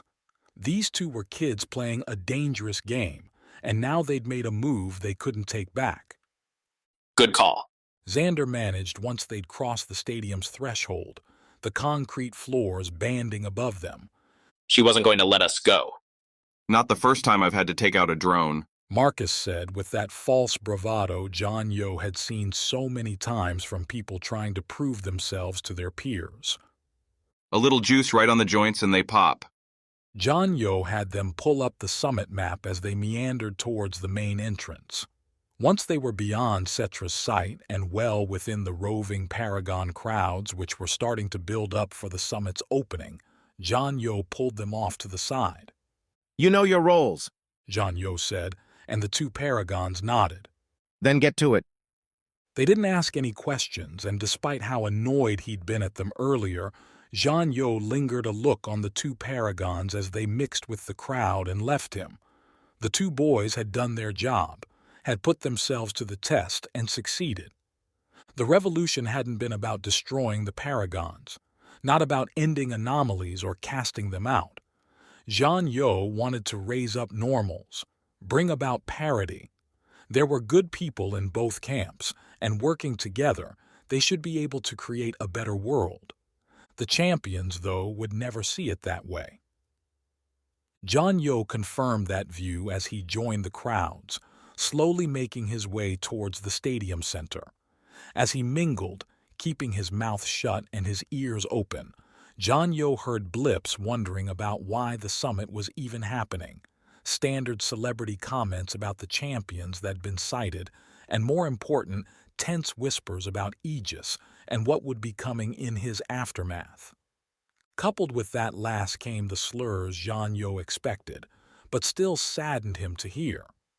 The Paragons had always looked down on normals, but, in public, tended to paper over those feelings with uplifting platitudes and plastic paeans to some unified Eden.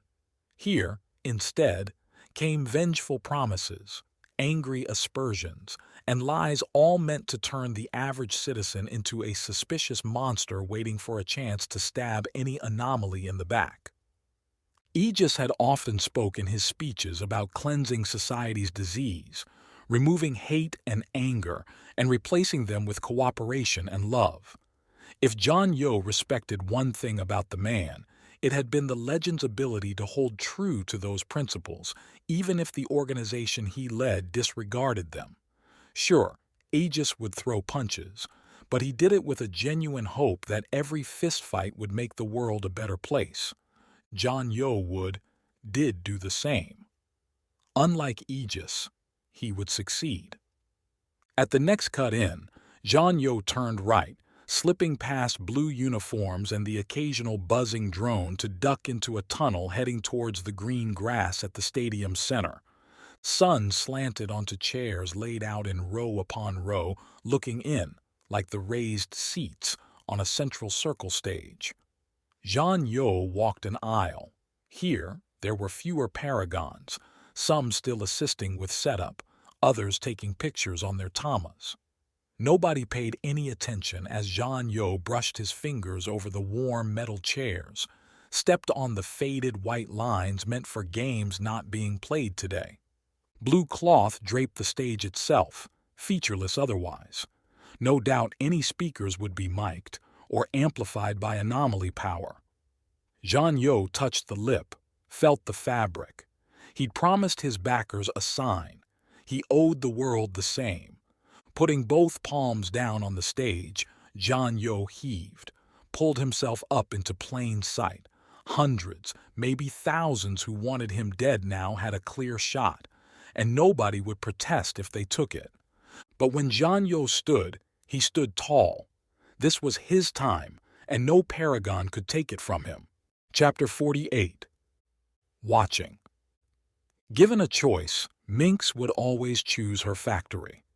The bustling, machine-filled construct accommodated her dreams without the drama, let Mynx play with her ideas without idiots running amok, ruining everything. Unfortunately, Mynx did not have a choice. She watched John Yo mount the stage from the champion box far above, and slowly, ever so slowly, bit through the carrot she dipped before Reeves alerted her to the unwelcome intruder. The AI had mentioned the prison breakout as it happened, had scrambled drones to prevent it, but John Yo, the slippery bastard, had escaped. Mynx had figured the revolutionary would run to some hidey hole, escaping to deep-down dirt to molder away with his schemes. Instead, and Mynx had to give Jean Yo some angry credit for this, the man went for impact. Not that Jean Yo would get much to the wider world from right there. The summit hadn't officially opened, and media had been corralled into an entrance area to take splashy photos as champions arrived. Whatever John Yo said in there, whatever protest he made in the moments before Mynx had his existence erased, would be heard only by those Paragons wandering by. Hopefully, the man's words would fall on deaf ears, and Mynx wouldn't need to add more cleanup to her full list. Apinya is going to handle the man, Burov said, joining her. The Russian's bombastic attitude had mellowed since Celise had appeared, as he continually snuck by Aegis's daughter to steal away her anger and hysteria. We need to keep her away. Mila and Pixie, right now, were on Celise duty, keeping her from the windows and by the snacks. If Mynx could hear correctly, Pixie plied Celise to take a higher position in Atlantis. The Paragons might not make her a champion, but keeping the legend's daughter, skilled enough in her own right, on the team would make a good media move. I hate this. Which part? Everyone. I could take care of that for you, Burov said, and Mynx rolled her eyes before she caught his straight face. The man thought he could suck away her dislikes. morph her personality into a socialite, spotlight-loving champion. Keep your powers to yourself, Mynx said, then poked towards the window. I'm going down to give Apina some backup. If we need Janyo annihilated, better to have someone ready to do it. Kicking off the summit with a murder, Burov mused. A bold move for you, Mynx. Might be my only one. Mynx dumped her plate and with a final nod towards Pixie, in which their looks exchanged their respective missions for Janyo and Celise, Mynx headed back into the concourse. The opening ceremonies were a couple hours off, but Paragons from across Pacifica and those who'd made journeys from around the world were already clogging the walkways. As much as Mynx had made the summit so the champions could talk, various Paragon groups had pooled their hasty resources and formed sessions, classes, and more. The sheer production had so far eclipsed Mynx's own plans for the event that she couldn't help but be impressed as she saw signs coding every intersection, detailing which rooms and which stages would hold what conversations. Sometimes she forgot that the Paragons were far more than a few champions. They ran the world and took it seriously. Not far beyond the box, at a buzz from her Tama, Mynx took a left turn and went to the concourse edge. She could look out through the tall windows into the LA afternoon here, the heights showing pod stations and neighborhood shops and restaurants. Mynx also found space, and a drone found her. Tiny machines, each one a candy bar size or smaller, floated up and around her, lodging onto her uniform like so many decorations. By the end, it looked like Mynx had festooned her Paragon suit with jewels. Armlets and anklets wrapped her limbs. A little ridiculous, but given what some anomalies wore here, nothing that would merit much notice. Took you long enough, Reeves admonished, the AI's voice now coming right into her ear, courtesy of her new, mechanized earring. Statistics hold that an attack was likely as of an hour ago. Couldn't get away, Mynx replied, still staying in her space, watching out the windows. Give me the rundown. She could have read the information on her Tama, but Mynx found it easier to play with ideas while listening to a verbal narrative. Let Reeves describe the problems while she solved them. It's looking like a rough day. First, you have the prison breakout. Early reports say the guard drones were disabled by conventional arms, then blown by set explosives. Other prisoners were unaffected. Well, that's something. Any idea who broke him out? A normal group, ex-military going by the videos. Of course. Activate warrants. Kill on sight. Mynx drummed her finger on the rail. No capture? No capture. We have Janyo's Tama. No hired gun will have better information. And Janyo already made his position clear. Anyone helping him is complicit. Done. Reeves paused. This next piece is unusual. Wait. Mynx looked back towards the concourse, towards video monitors that had come on and were focused on the center stage, where Janyo stood tall and looked to be yelling things. Without a mic, thank goodness, she couldn't understand what he said, but given how many Paragons had turned towards the field, that barrier wouldn't be won for much longer. Keep talking, Mynx said as she left her oasis behind and began pushing through the crowd, making her way to the middle. Things are getting worse here. And everywhere. Our little anomaly island is having problems. It seems they have built a boat. They know the rules. Have the drones destroy it. Will do. However, this event also signals cooperation on a level we did not anticipate. If the anomalies combine their abilities, I calculate the drones may have difficulty succeeding. Reeves, you have lethal drones by the dozen out there. I don't care what you need to do, but take care of it. I can't focus on a few distant anomalies right now. Of course. Mynx made it to the ground level, intentionally keeping away from the main entrance and what would certainly be questioning cameras. Reporters. She saw Rosamund and the elemental crew making their way ahead, splitting Paragons as they marched onto the field. Figured they would be right up front, wanting to hear from anyone castigating the world order. There's something else about Zhan Yo. Say it. It looks like he may have entered with 2 other Paragons. We're searching for them now. So more traitors. Apparently the Paragons needed another formal cleansing. Apina and Burov might have to go person to person again, no matter how much time it took. Why is that news? Because I'm having trouble figuring why Zhan Yo would come here so fast after his breakout. There's no good reason for it. Coming here guarantees his capture or his death or both, and we can control the narrative. Unless he is planning something bigger?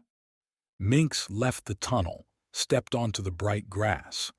The sun had fallen partly behind the stadium's outer wall, and its fractured light blanketed the field in blazing orange. Zhan Yo's voice came out clear now, some haranguing speech about how the Paragons were no different than past dictators, that the world deserved equality and other pointless platitudes. Mynx, are you listening? Reeves asked. I heard you. Mynx stopped, saw Apina had closed with the platform. She looked around the stadium, spotted the champion box with Mila in the windows, shrugging her way. What's bigger than killing Aegis? Getting the rest of you? Mynx didn't feel ice in her veins very much anymore. She'd seen most one could see in life, in danger and had survived. But she'd also built a whole world from the ground up. Its architects were now in this very space with her, and that made them vulnerable, no matter how powerful they were. Reeves had so much security around the stadium, though. So many drones and so many anomalies pressed into protective detail. How could Zhan Yo, so recently taken captive, orchestrate anything complex enough to get by their measures? Mynx looked back towards the stage, towards the speechifying monster on it. Aegis had underestimated the man, assumed his own invulnerability right up until the end. Mynx couldn't make the same mistake. Reeves, order. She felt a hand on her shoulder, one that pulled her around, and Mynx turned to see Celise's wild, angry face. You said you had him. You lied. Mynx didn't see the fist coming, didn't ever think her best friend's daughter, a girl she'd known and loved for so long, would strike. But Celise hit her hard, right across the jaw, and Mynx was out before she hit the grass. Chapter 49. To see. Thane didn't play the political game. He didn't canvass for support, pitch his position, or give grand speeches extolling people to follow him. Threats, reps, and the lust for power tended to be Thane's preferred mechanisms. When you were right, when everyone saw how much they had to gain by following you, how much they might suffer if they didn't, why did you need democracy? This strategy fell hard on the run up to lunch. Thane had Sook and his other bodyguards quiz every anomaly they could find on where they stood, leave or stay, and, if the latter, what ability did they have? Thane told them to be nice, knowing he didn't have that ability himself. Instead, he chose to serve his own effort doing something he understood.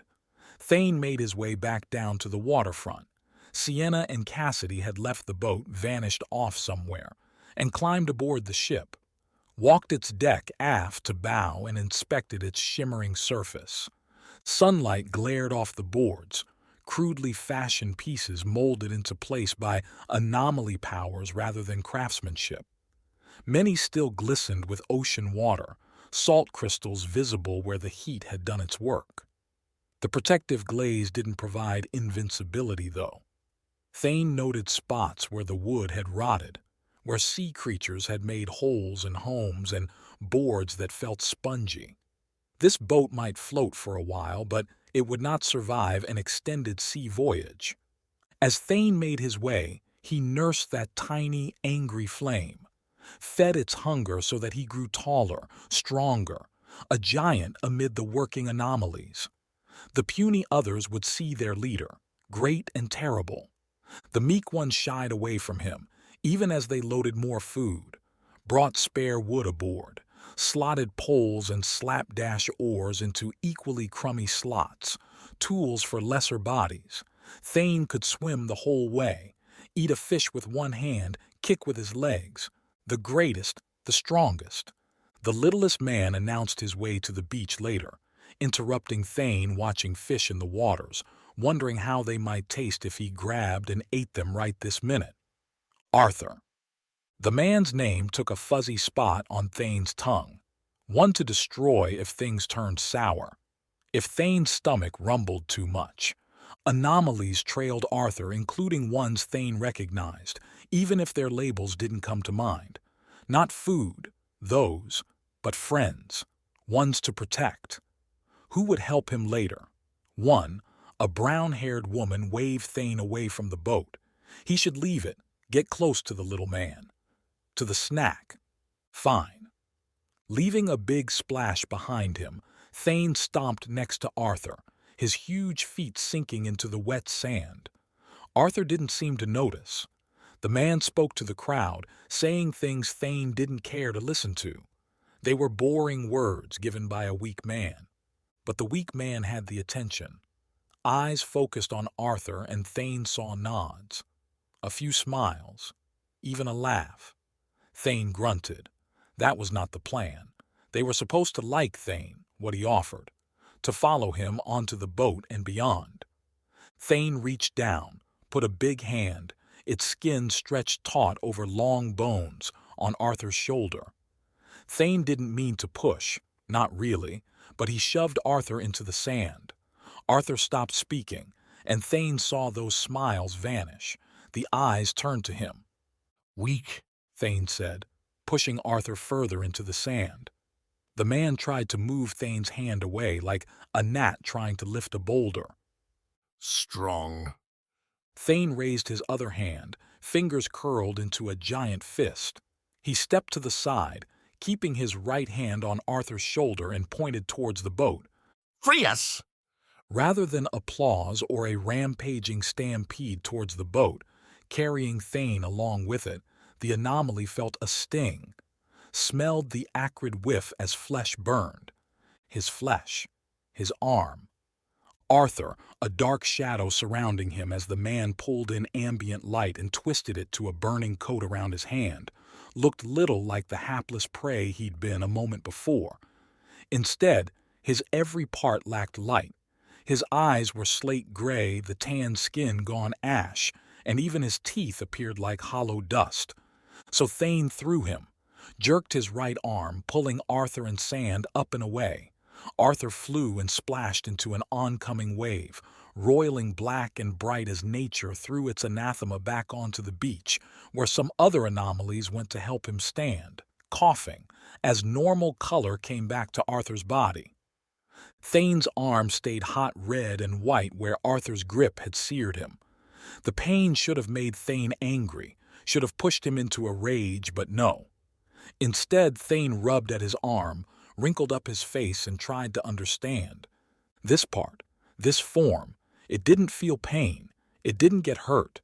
Thane could get knocked around, could get trapped or stunned, but pain?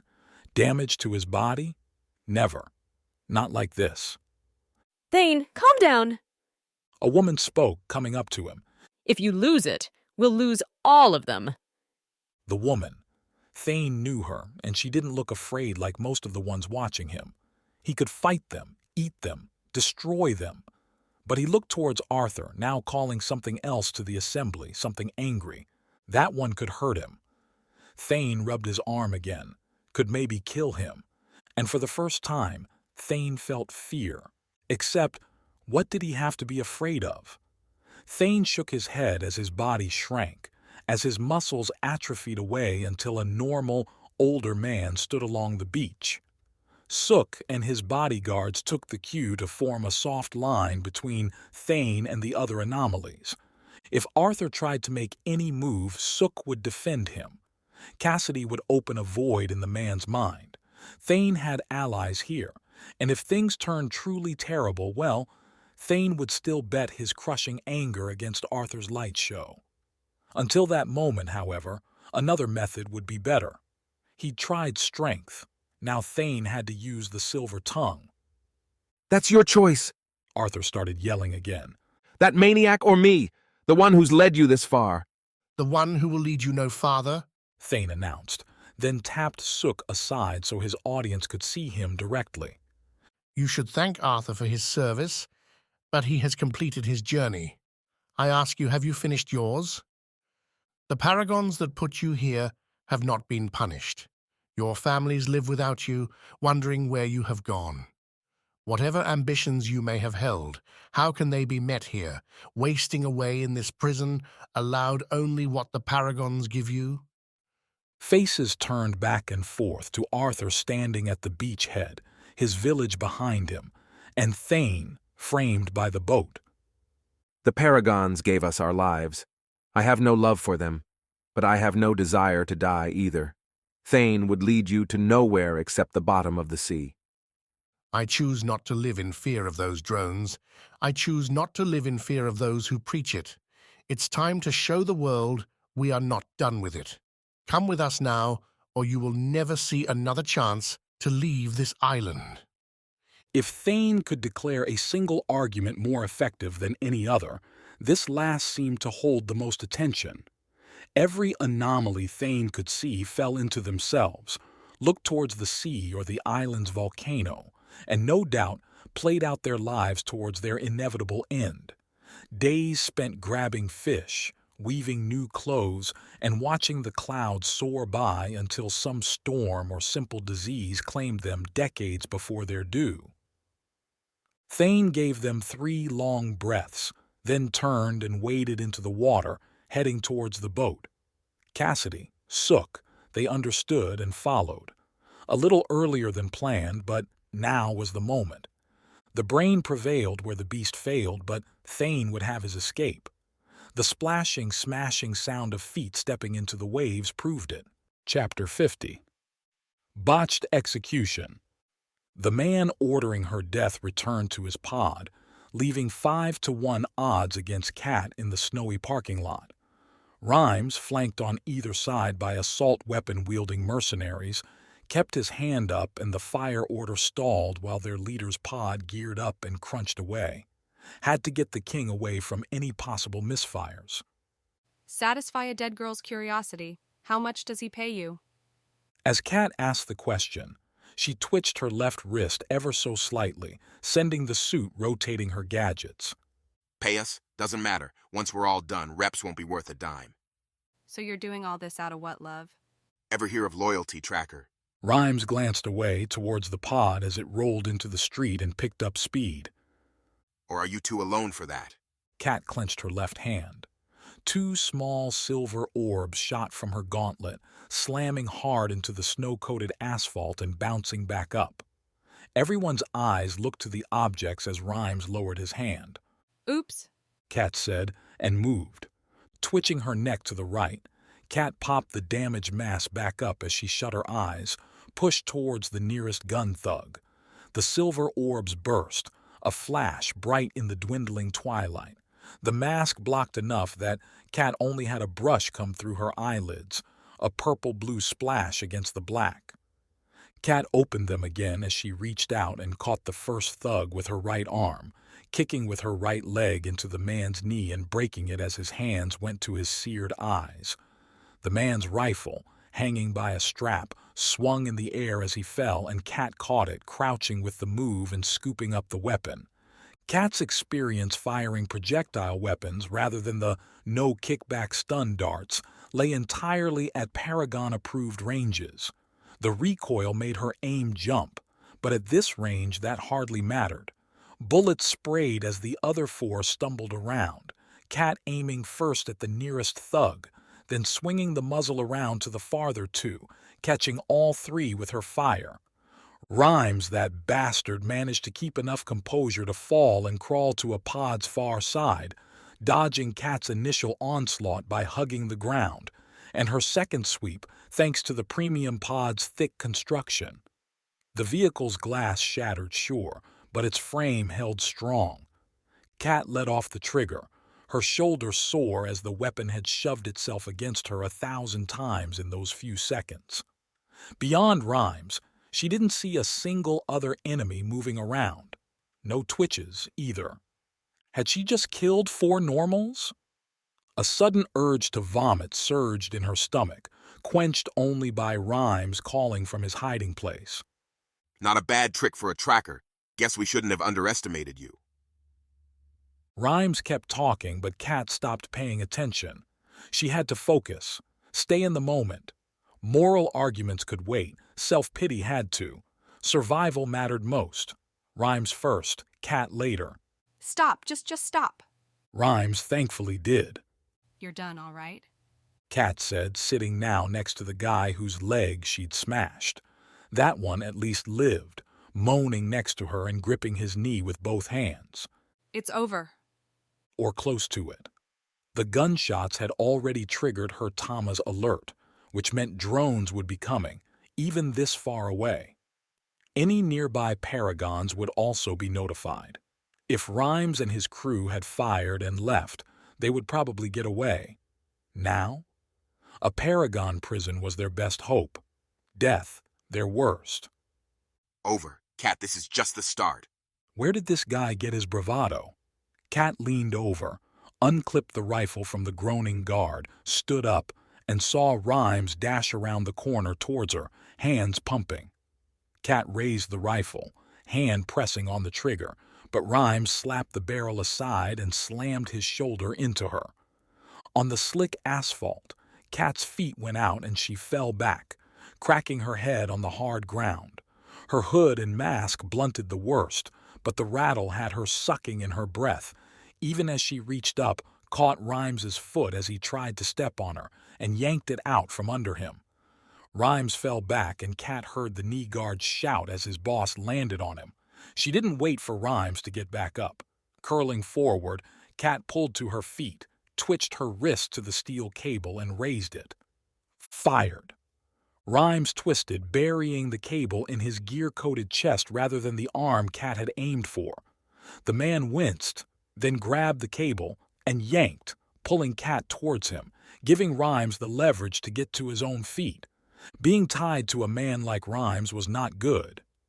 Kat tried to disconnect the cable, but the thing only strained against Rhymes's clothes, failing to break through.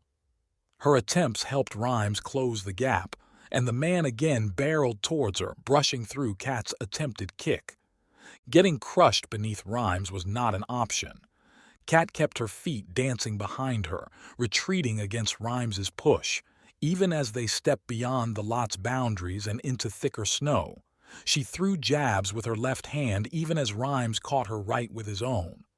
Giving up the tackle, but still tied in close with that damned cable, Rhymes swung for Kat's head and missed. A stupid dance, a deadly one. 2 desperate fighters stuck together, and in between the dodges and the adrenaline and the punching, all Kat could think is that she might die out here, next to a frozen pond, and how she'd never expected she'd go this way. No gunshots, no brawls. Kat wanted an old woman's way out, asleep and safe. I picked the wrong job, Kat said, ducking another wild swing. Me too, Rhymes replied, pushing Kat further back through the snow down the slope. Kat's left foot landed on something that wasn't snow. That was, in fact, ice. She slipped, spun, and pulled Rhymes around, the sheer force giving the cable enough momentum to tear through Rhymes's vest, leaving a rent through the middle, but at least freeing them. For a hot moment the two stood, facing each other, shrouded in their own breath. Reality had its moment to sink in. You killed my soldiers, Rhymes said, no jolly smile here. They were going to kill me. There were strategies, ways to win on a surface like this. Kat just needed to bait Rhymes into another charge and he'd likely fall. Then, a swift strike to the head and Rhymes would be out and she'd have a prisoner, someone to deliver to the Paragons or the Elementals or whomever wanted to face the rest of these gun-toting maniacs, while Kat would go and get some therapy and a long nap. You had a choice. He made the offer. And what an offer it was. Kat glanced to the right towards the sky, searched for drones, saw none. How far out had they gone? I say yes. I get to join your killing crew. I say no, I die. No, that wasn't the choice at all. He offered you a chance to escape. You're living in a prison that you can't see, eating from the spoon the Paragons feed you. With us, you could have had freedom. Could have helped the world see what's been blinding them for so long. Great. What's worse than killers for hire? Zealots. First the elementals, now these guys. Why'd they always come for her? What about Cat made her so attractive to these people? Maybe I like my prison. It's got a nice dog, good whiskey, a warm bed. Now, if you could please let me go, I'd like to get back to it. Rhymes shook his head. Nah, can't be doing that. Join or die, Cat. That's the game. What a crappy game. Cat held up her left wrist, ready to fire the cable. Rhymes saw the move and charged, feet slipping on the ice. Cat held her fire. Let Rhymes's panicked burst get him out of control. The man came stumbling towards her, hands reaching for Cat, and she sidestepped him, planting her own feet flat so they stuck. As Rhymes went by, she delivered a kidney strike with her right, punching him off course and sending Rhymes crashing to the ice. She kept on the opportunity, quick stepping over to Rhymes, sliding a bit but managing to keep her footing. Rhymes, his face scratched up and bloody from the fall, tried to pick himself up, slipped and hit the ice again. Guess you lose this round. Cat said, aimed her foot, and fell as bullets came from nowhere, blasting around her. Rolling as Cat hit the ice, she looked back towards the attack, saw the guard, must have been the knee one, giving how he leaned on the pod, holding his rifle, aiming it her way, pausing his fire. Let me get free, Rhymes said, his feet scraping along the ice away from Cat. Then kill her. Hands on the ice, boots slipping as Cat tried to get a grip. She looked through the mask at the rifle, at the thug's hand as it slipped down to the trigger. It really was a crappy game. Chapter 51. Soul of the Enemy. Admittedly, Jean Yo hadn't expected to begin his inspiring revolutionary speech by yelling at roaming Paragons to pay attention. Somehow, he'd thought that taking the stage in the giant stadium center would be enough. Cameras would appear, and Jean Yo would be projected across the world. That's usually how it went at Ziran conferences, when he'd taken the stage to pulse-pounding music, applause, and 1,000 adoring stares waiting to know what new Thomas would be released that year. Jean Yo counted maybe a dozen blue suits among the seats watching him. One looked with enough intensity to suggest she knew who Jean Yo was. As her face turned to a frown that grew ever deeper, Jean Yo wondered if she might just obliterate him on the spot, summon some laser from the sky, or perhaps turn his insides to jelly. Paragons! Jean Yo shouted again. He threw his hands up as though trying to catch the sinking sun. Listen to me. They did not. The opening ceremonies, as Jean Yo understood from the signs posted all around the stadium, were several hours distant, and the Paragons seemed more interested in meeting friends than listening to the strange human on the stage. Except one. Walking down the middle aisle directly toward Jean Yo, with a serene beam on his face, came a champion Jean Yo had never seen in person, but knew well enough. Wrinkled, longer hair tied back, Apina wore a red and black Paragon uniform, and while he didn't walk with a staff, Jean Yo couldn't help but picture one in the champion's hands, an old wizard coming to cast a spell on the upstart. If the Paragons didn't pay attention to Jean Yo, they certainly gave Apina all the love. Blue suits followed the champion into the center, flowing out behind him and standing amid the seats, watching to see what might happen, whether the legendary Mind Master might dispense with some wisdom or another. Here you are, Apina said as he approached the stage, and not with the booming voice Jean Yo expected, but a mild tone. A conversation between two people, not a public haranguing. In the middle of things. At the start of them, Jean Yo replied, and he abandoned center stage to head towards the edge, standing before and above Apina. Today we begin something new. Do we? Apina tilted his head ever so slightly, showing no annoyance that John Yo had claimed the high ground and, apparently, meant to keep it. And what is this something? A new beginning for us. John Yo looked up as he said this, dashed Apina's conversational volume. His audience here wasn't the champion, wasn't, really, the Paragons in the stadium. They were bystanders to the true targets, the public. No doubt someone was recording this, possibly sending it live to the world. The Paragons and the Normals. Today we start again, together as equals. A bold claim, one I think that lives more in words than deed. While Aegis spent his glory days plastered on magazines and mugging for the cameras at every opportunity, embracing the legendary role and reveling in it, Apina snuck into second paragraphs, background photos. He played the mediator, the problem solver, the subtle dealer. The champion would try to play with John Yo's words, break his argument down in public and turn the revolution into the ridiculous. John Yo couldn't let him. I know you think what you're doing is right, John Yo declared, again ignoring Apina for his worldwide, maybe, audience. That you're preserving a peaceful system, but I tell you to look around, to see all those that you, the Paragons, are crushing each and every day beneath your boots. You hold yourselves honorable, defenders of justice, and yet you refuse to let those you defend pick up their own shields, take up their own causes. Through chance, humanity's billions are rendered into their stations like the old divine kings. He had to take a breath. The air went into his lungs, refreshing his words for new lines. By the time he started speaking them, he no longer stood on the stage, no longer preached to a rapt world. Instead, John Yo sat on a stone stool on a mountaintop.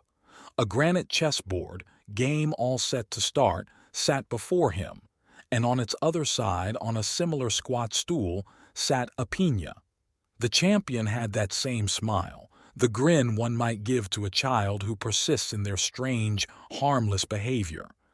John Yo couldn't feel any wind, and while he could see snow at his feet and clouds moving beneath him, no chill touched his skin. No altitude thinned his breath, not that he even breathed. Everyone's mind is different, Apina said, then reached out and shifted a central white pawn one space forward.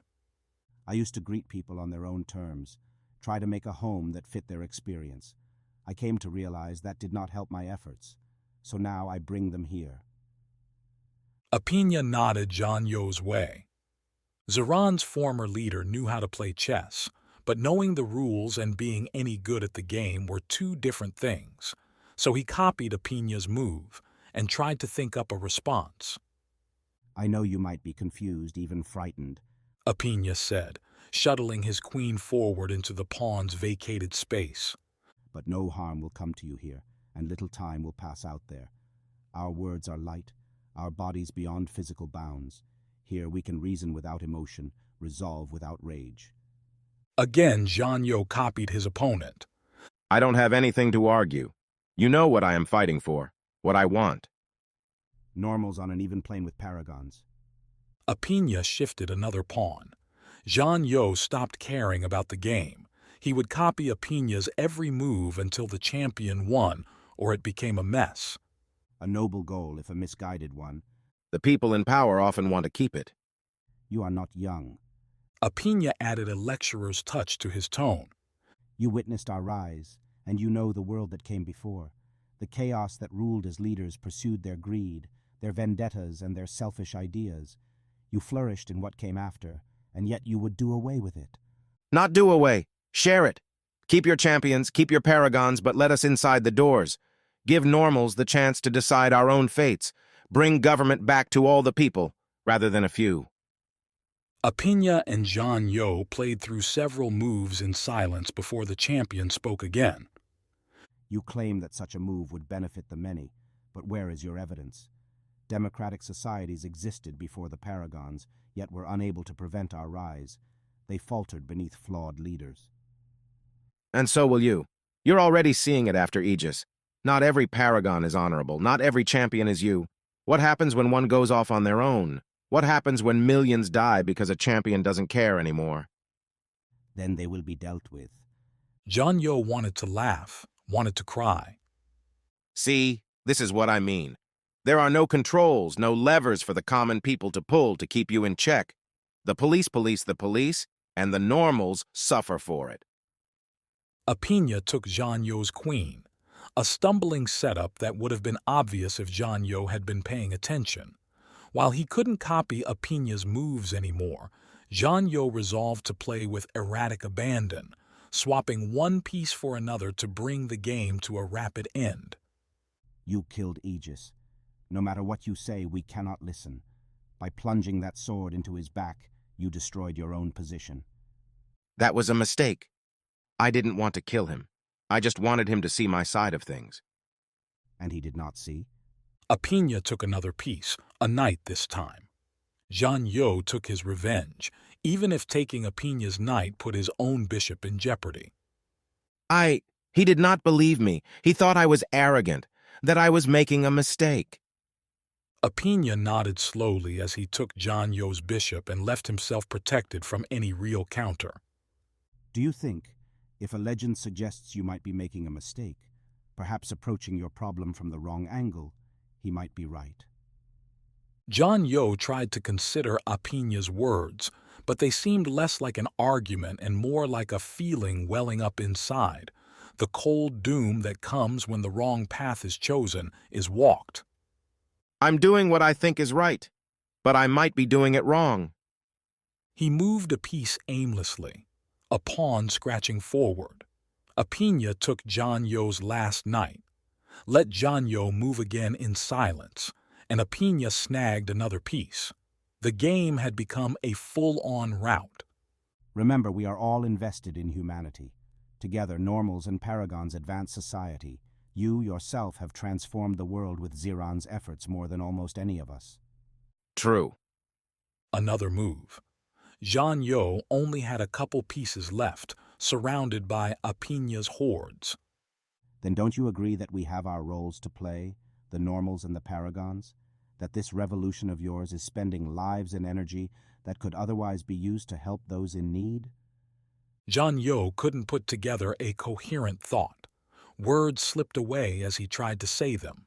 Instead, like a powerful drug's onset, John Yo felt only that Apina's argument held immeasurable truth. This revolution, this cause, was a waste, a misdirection that would lead to sorrow and little else. I understand, John Yo whispered. Apina moved his queen, combining with a rook to send John Yo's king into a checkmate prison. Then agree with me? Apina said, that grin never leaving his face. Invite me up on your stage and tell the world that you see a better path. Together, we can unite our people and forge a way forward to a better world. John Yo reached out, pushed over his king, nodding the whole while. Apina had it right. There were too many important things to be done for a silly fight between paragons and normals. Better for each side to stick to their roles, helping advance society as best as their abilities allowed. The board, the pieces, and the mountaintop faded out, and for a moment, John Yo felt like he fell through those clouds, until he crashed back into his own body on that stage, with paragons looking at him, drones floating above him, and death seconds away. We have made a deal, Apina announced. The man wasn't boisterous, but the drones picked up his words and amplified them. Together, we will bring about cooperation, a partnership between Paragon and Normal. John Yo nodded from the stage, beckoned for Apina to join him on it. The older champion began heading to the side, where a small stair had been placed for anyone not of scrambling mind to climb.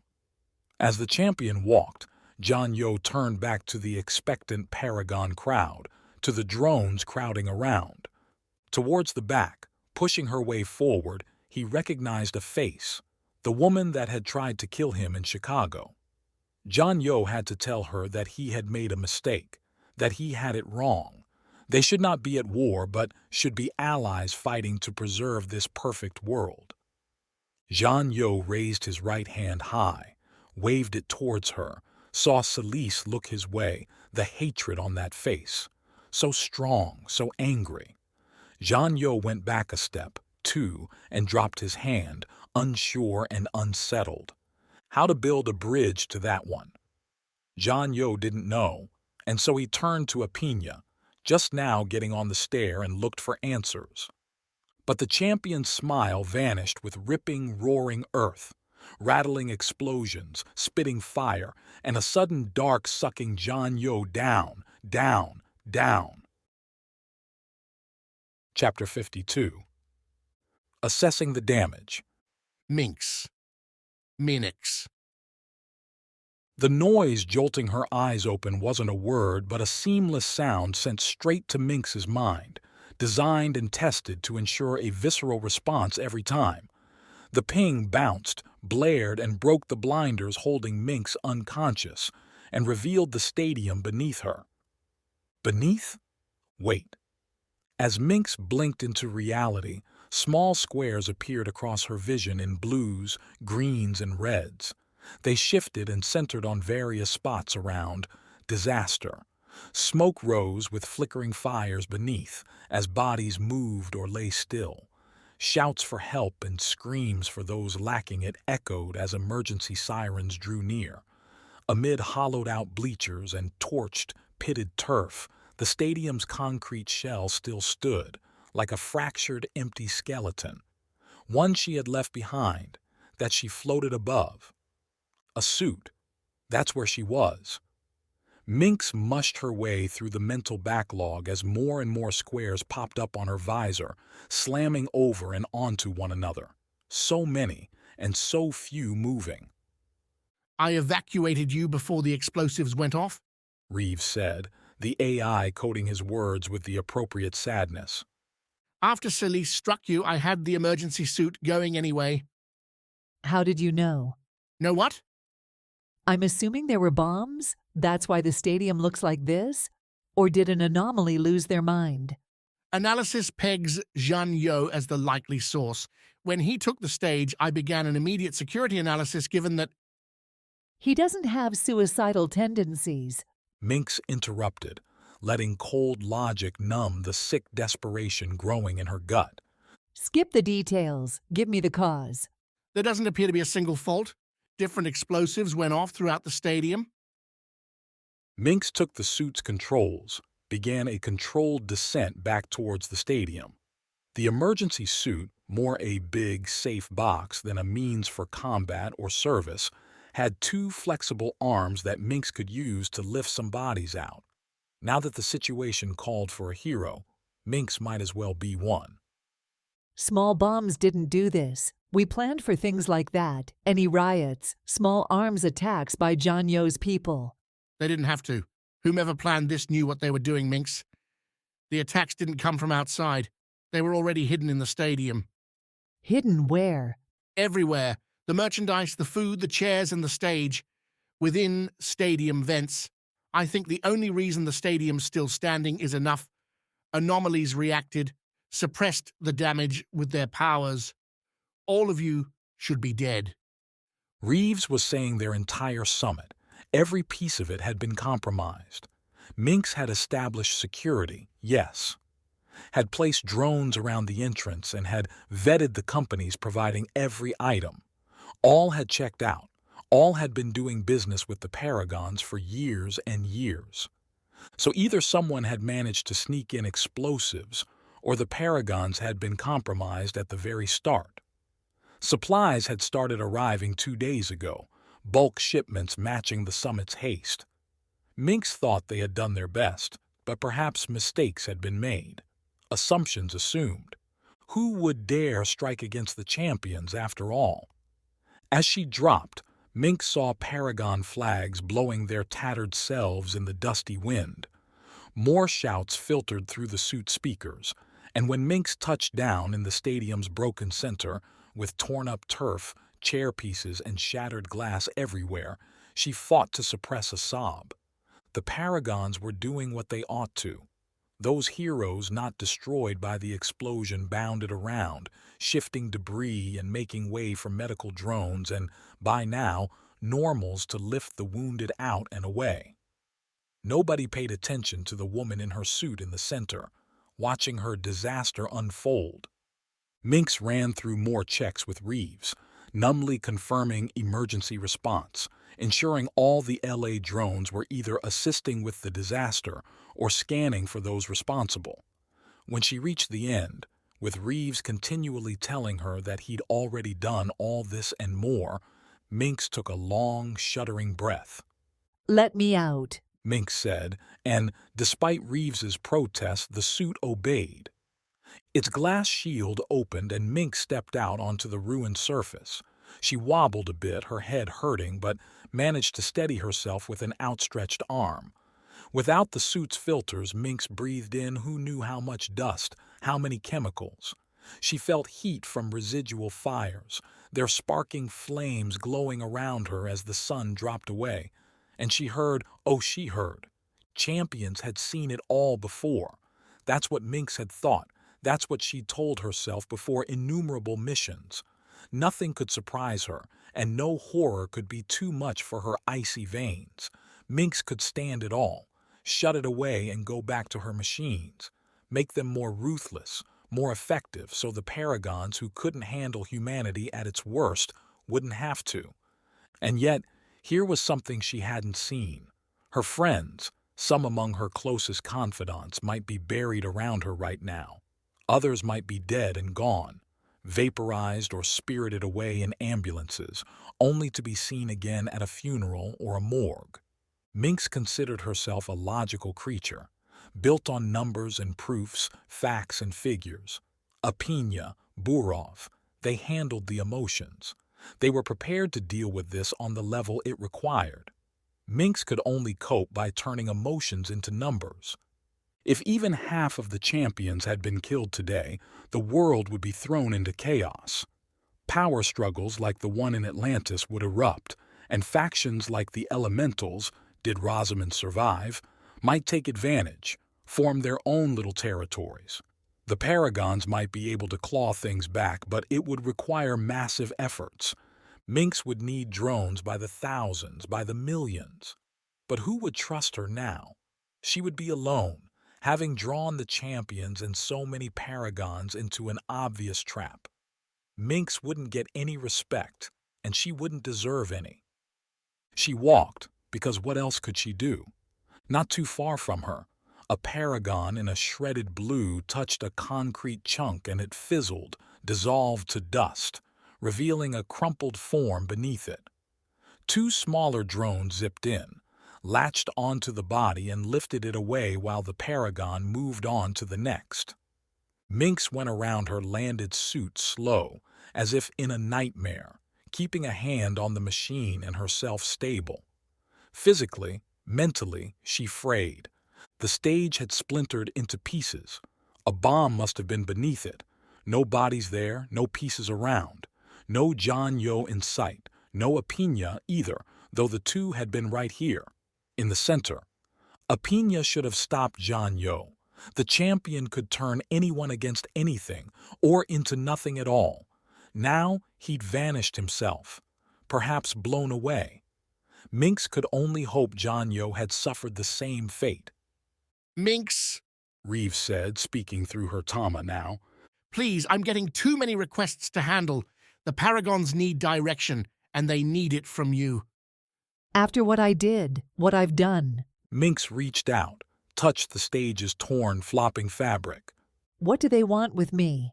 Remember when you told me before all this that you were going to be a champion again? Mynx said nothing, blinked dust from her eyes, watched the drones, Paragons fly around. You said you would. You said you would be what the world needed now that Aegis couldn't. That went well. It's still going. We should have a casualty list soon. Mynx, I can't be the one to tell the world what's happened. A computer shouldn't deliver news like this. Oh, lucky me. Mynx sat on the stage, took a big breath, coughed up the dust. Being a champion meant living 1,000 lives. Mynx had filled dreams beyond counting in her factory, adventuring with Aegis and the others, and now the time had come for the tragic side. She wore the uniform.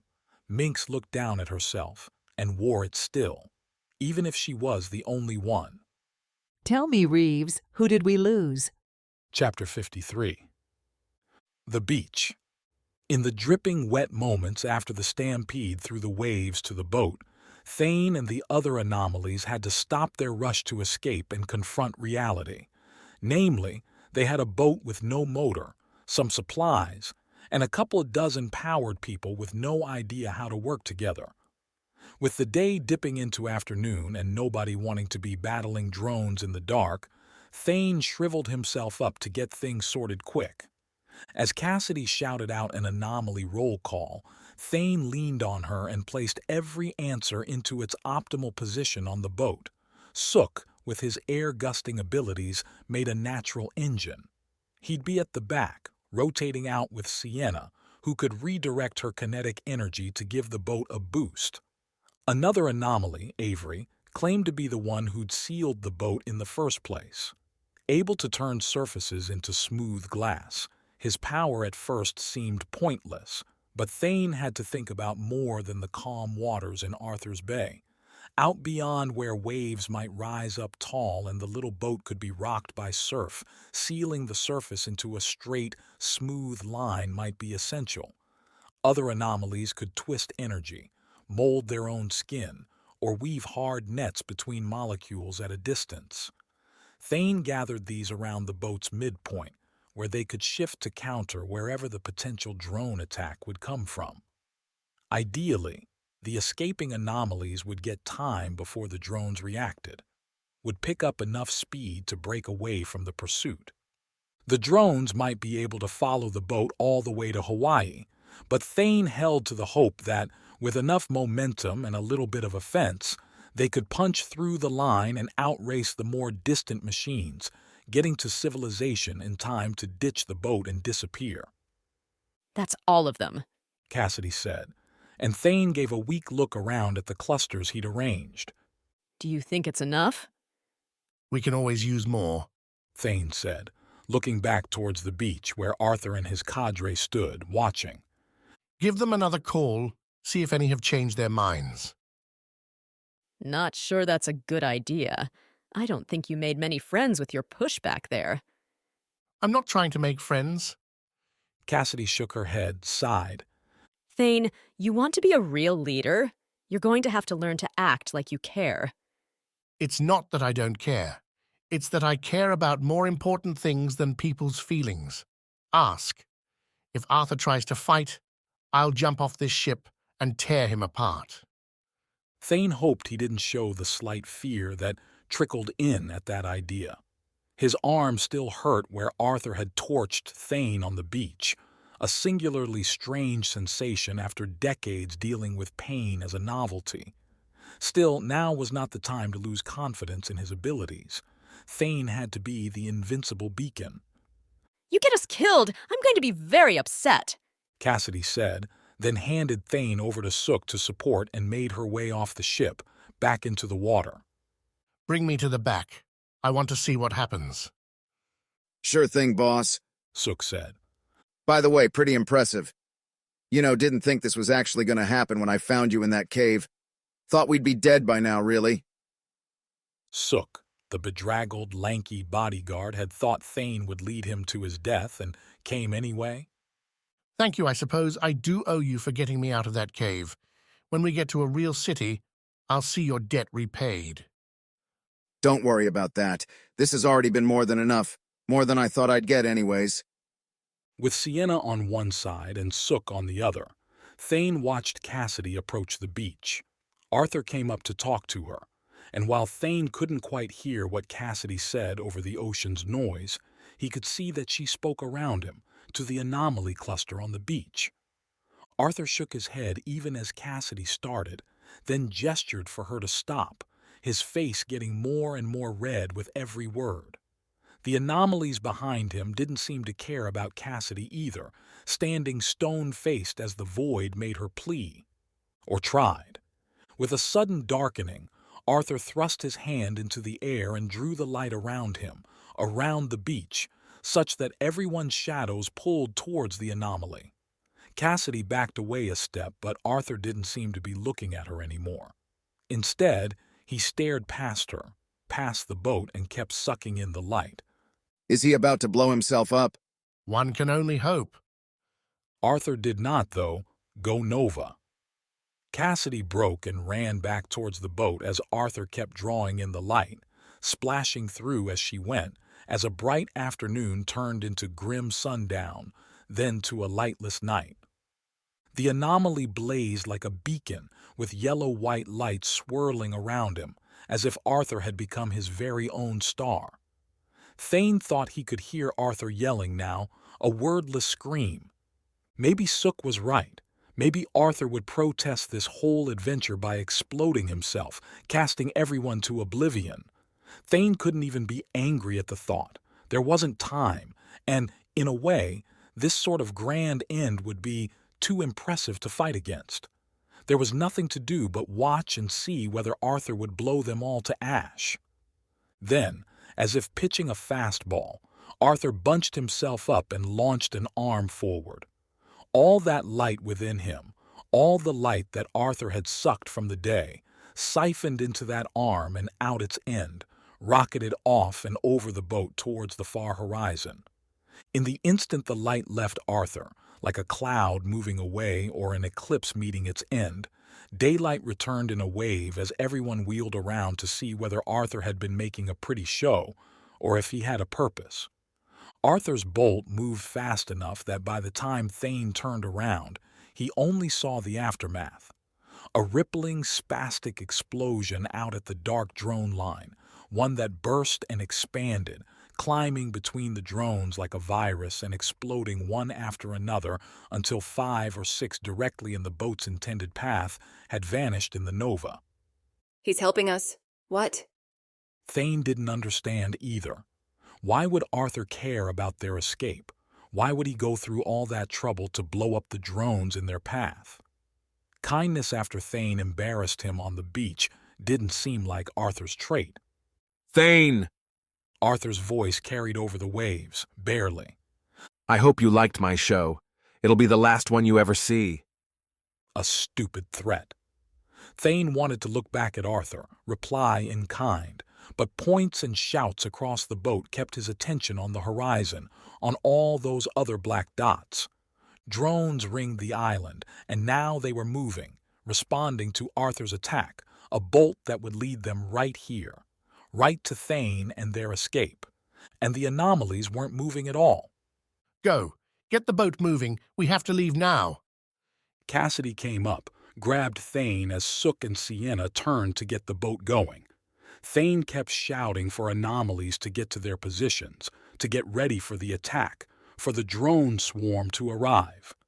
As Cassidy pulled Thane to the boat's cabin, he shifted, took one last look towards the beach where Arthur had been, where the drones should find him. He might attract attention to the boat, but Arthur would draw Mynx's robotic wrath on himself as well. Except when Thane turned around, Arthur and his remaining band had vanished, as if they had never been there at all. Can't worry about him anymore. It's all on us now, and we're following you, so lead. Thane could have said that leading the Elementals' hired guns in a futile stand against Paragons was very different than, well, maybe this wasn't so far off. The goal back in the Northeast had been to last long enough to get the Paragons to make a deal. Here, they needed to last long enough to live. He could work with that. Positions by your powers! Thane called, stepping away from Cassidy into the boat's center, turning as he did to catch everyone's eyes. Protectors in front, fighters in the middle.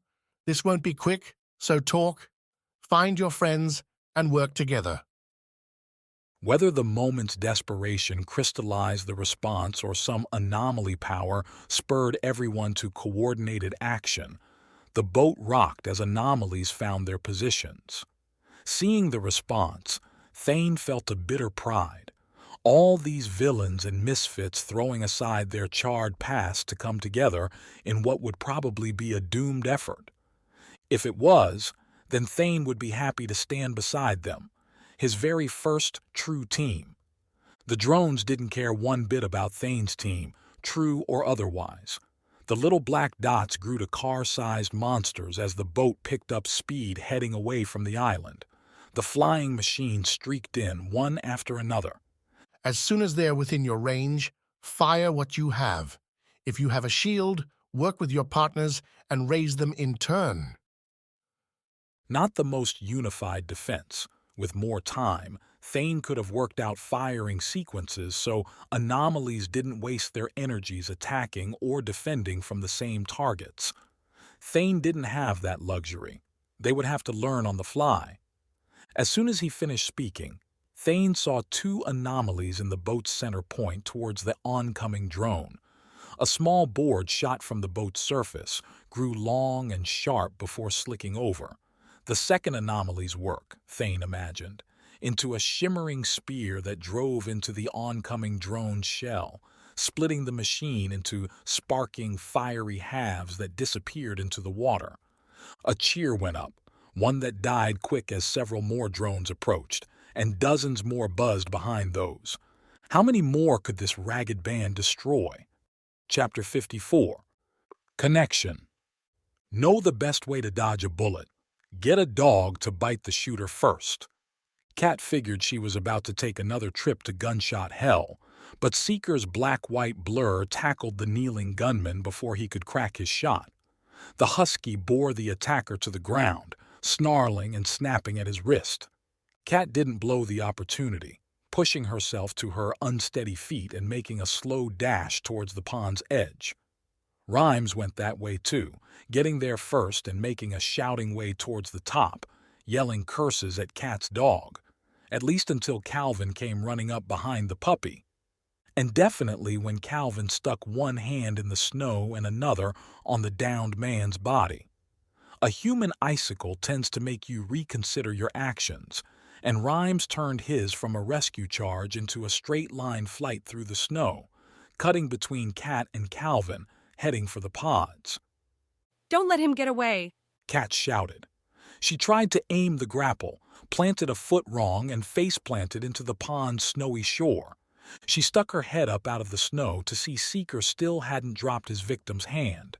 Calvin had broken into a run after Rhymes, but despite some icy blast that broke against Rhymes' back, failed to catch him.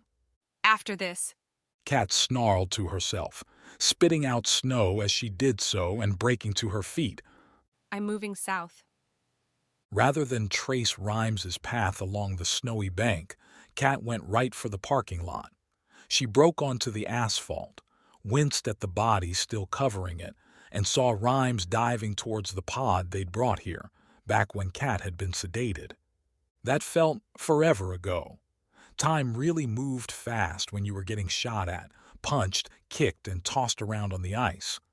Calvin sent another frozen crystal barrage towards the pod, leaning over as he ran to drag his hand in the snow. The ice cracked and shattered against Rhymes's vehicle, doing precisely nothing as the pod reversed and turned towards the park's exit. Kat aimed, thought about firing the grapple, then let her arm fall as Rhymes rolled away, abandoning his soldiers. Even if the grapple had been able to get a grip, and Kat doubted the thing would have stuck the pod, all that would have done was drag Kat on a really cold, uncomfortable ride. You alive? Calvin said, clomping over and sparing a long look for the bodies. I didn't think we'd timed it right when I saw the carnage. Timed it right? Kat said, coming to terms with the fact that she was, in fact, still alive. You were way too late. I should have died about a dozen times. Too late? Calvin said as they both turned toward Seeker, still holding firm on his human snack. I thought you didn't want us to be early. When you sent the signal, I waited as long as you said. I didn't think I'd get knocked out. Using Thomas for pre-programmed notifications wasn't exactly a secret. Whether you wanted to send someone a note when you walked into work, or when you spoke their name followed by a task, building a subtle beam to a friend didn't hit super spy levels. Kat had gone to Rhymes's house, tracking the weapons, with Calvin keeping tabs on her progress the whole time. The idea being, of course, that Calvin could call in the drone cavalry when things went sideways. Instead, when Kat had sent the signal during the struggle in the house, 2 quick Tama taps as she'd run up those stairs did the trick. Nothing happened. The house, according to Calvin, had been a dead zone. Kat had blipped off when she'd gone inside and appeared later, heading north and west towards the pond. Why? Kat asked, going around to each downed enemy and confirming they wouldn't be getting up again, ever. Why are you and my dog here and not the drones? I don't know, Calvin said, and given the hand-flying exasperation in his voice, Kat was inclined to believe the man. I tried. Literally, I called the Paragon number we all get and said, hey, my friend, a tracker, is in trouble and she needs help, and guess what they said? What? We're too damn busy. Guess it's something with that summit. Said they'd call me back. What summit? Kat said, distracted as she felt the 4th one and realized her 100% fatality rate. She doubled her kill count in a single afternoon, and unlike some trackers who seemed to take every anomaly bounty and attach dead or alive to the conditions, Kat wanted to throw up, wanted to be alone, wanted to be with friends, wanted to forget this ever happened. That big one out in LA, don't know why it's screwing things up for us, but once they said they weren't going to help, I figured Seeker and I better get going. Kat closed her eyes for a moment. 4 people, maybe with families, lives. But Kat, you know, Paragons? We get the override codes for the pods. They go super fast. I thought we were going to crash, but that thing moved. We would have been way too late without it. Calvin, please, quiet. Sorry, I'm just worked up. Yeah, me too. Seeker barked, drew their attention back to the husky and to his victim. Kat didn't move fast. The downed man wasn't moving. Seeker's catch, turned out, had joined the rest of Rhymes's security force in the afterlife. Kat knelt by the soldier, told Seeker to leave the man alone, and took a quick pulse measure. Nothing, which made sense as ice filled every cavity Kat could see. Ears, eyes, mouth. Geez, Calvin. Kat said slow, standing up and shaking her head. You didn't have to do that. Calvin didn't look all that apologetic. Man was trying to shoot you, Kat. I didn't think about being nice to him. Feel like there's a middle ground between nice and turning your insides to an ice sculpture. Kat seemed to exhaust the rest of her adrenaline with that line, though. Like she'd slipped on the ice again, Kat felt heavy, tired, and a pounding headache confirmed she'd pushed past her endurance. You know, for a rescue, you're really giving me a lot of crap. Think I and Seeker deserve a thank you. I know you do. Thanks. But can we get out of here? Someone's going to come looking for these people eventually. Kat didn't say that no matter who that someone was, whether it was Paragons following up on Calvin's call or the killer's second wrecking crew, she did not want to deal with them. Couldn't. She already had enough nightmares. Kat spent the ride back downtown to Gordon's hotel. Her apartment, now that Rhymes and his boss had a bead on her, was hilariously out of bounds, stroking Seeker's fur and staring out at nothing. Calvin tried to talk a couple times, but, sensing her mood, turned to his Tama instead. Beyond sending a message to Gordon, letting him know they were coming, Kat avoided the world. Calvin's expressions, his whistles and muttered curses made it clear something bad was happening. But for the hour they spent in the pod, Kat only thought about the bodies. She'd asked her parents once, when Kat had been 13 or so, whether they killed anyone, whether they had to hurt people like Aegis did every now and then. At first, they'd said no. They'd both said their roles were peaceful, friendly. Kat had lived with that for another year until her mother had come home late with a long scratch on her face and her wrist at the wrong angle. Kat's father had disappeared with her to the hospital, and with Paragon care, they were back in an hour, Kat's mother looking perfect. The evidence, though, had been enough for a follow-up, a pressing question. Why had they told her the truth? Was it because, by then, They all knew Kat wasn't going to be an anomaly? Were they trying to make Kat feel better when they told her, with a mug of hot chocolate in her hands, that Paragon work was messy, that you had to learn to live with terrible things? How to do that, how to live with those things, had been a topic left for another day, one that never came. Gordon met them in the hotel lobby, looking far too grim for someone who finally seemed able to move like a normal person. At first, Kat thought the man's ashen expression came from seeing Calvin again, but when Gordon nodded towards the bar and Calvin agreed, Kat threw out that logic. And when she saw the news playing across the screens, when she confirmed it on her Tama, Kat joined the crowded bar in its shocked silence, broken only by bottles splashing booze into glasses. What else could you do at the end of the world? Chapter 55. Blast Zone. Collateral damage. That had been the risk, and John Yo had accepted it. Ordered Mathieu to tell him as little as possible about the setup, the rapid response John Yo himself had ordered days earlier when they'd discovered the summit's location. Apina, other Paragons, might be able to strip the plans from John Yo's mind. The only clue Mathieu offered, the only escape given John Yo, had been the words whispered before they split after the rescue, center stage. When the bombs went off, John Yo expected to die, to vanish in a flaming geyser or be blown high enough to crumple into bits upon hitting the ground. Instead, he fell. Just dropped as the stage cracked up around him, dipping in the middle and letting John Yo fall down into the stadium's lower labyrinths. He landed on a fake dirt pile as plastic turf sprinkled around him. John Yo's ears rang, and Apina's mental scrubbing had his head feeling numb. Painful pinpricks bloomed.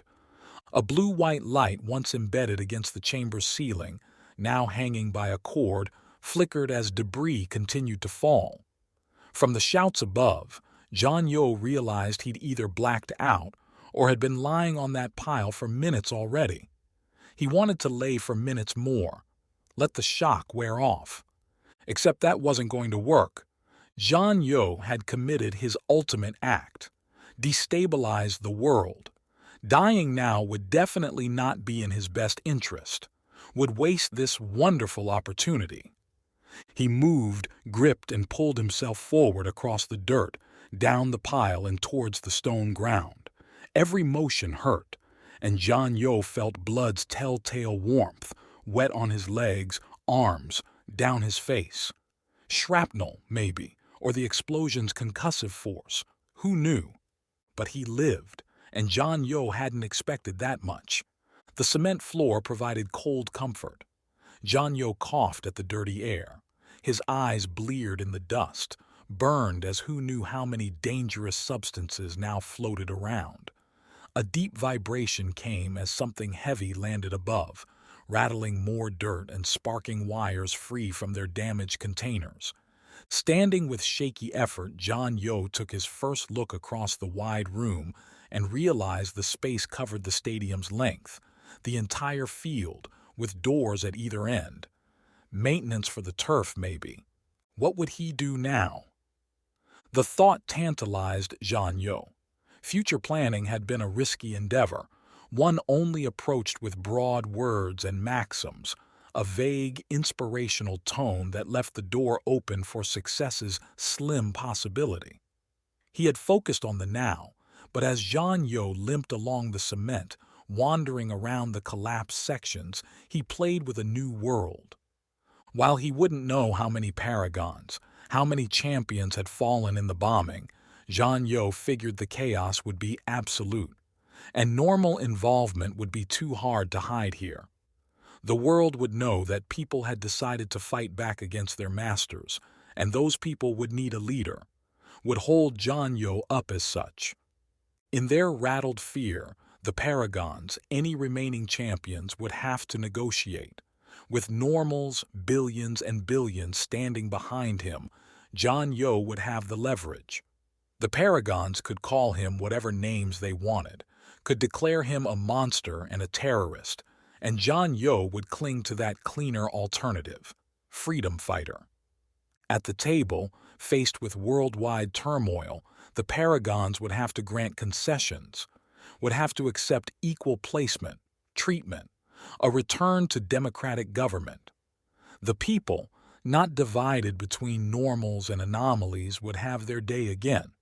And if, after all that, the Paragons insisted that Zhan Yo still be put to the sword, well, he could accept that. His life wasn't the objective.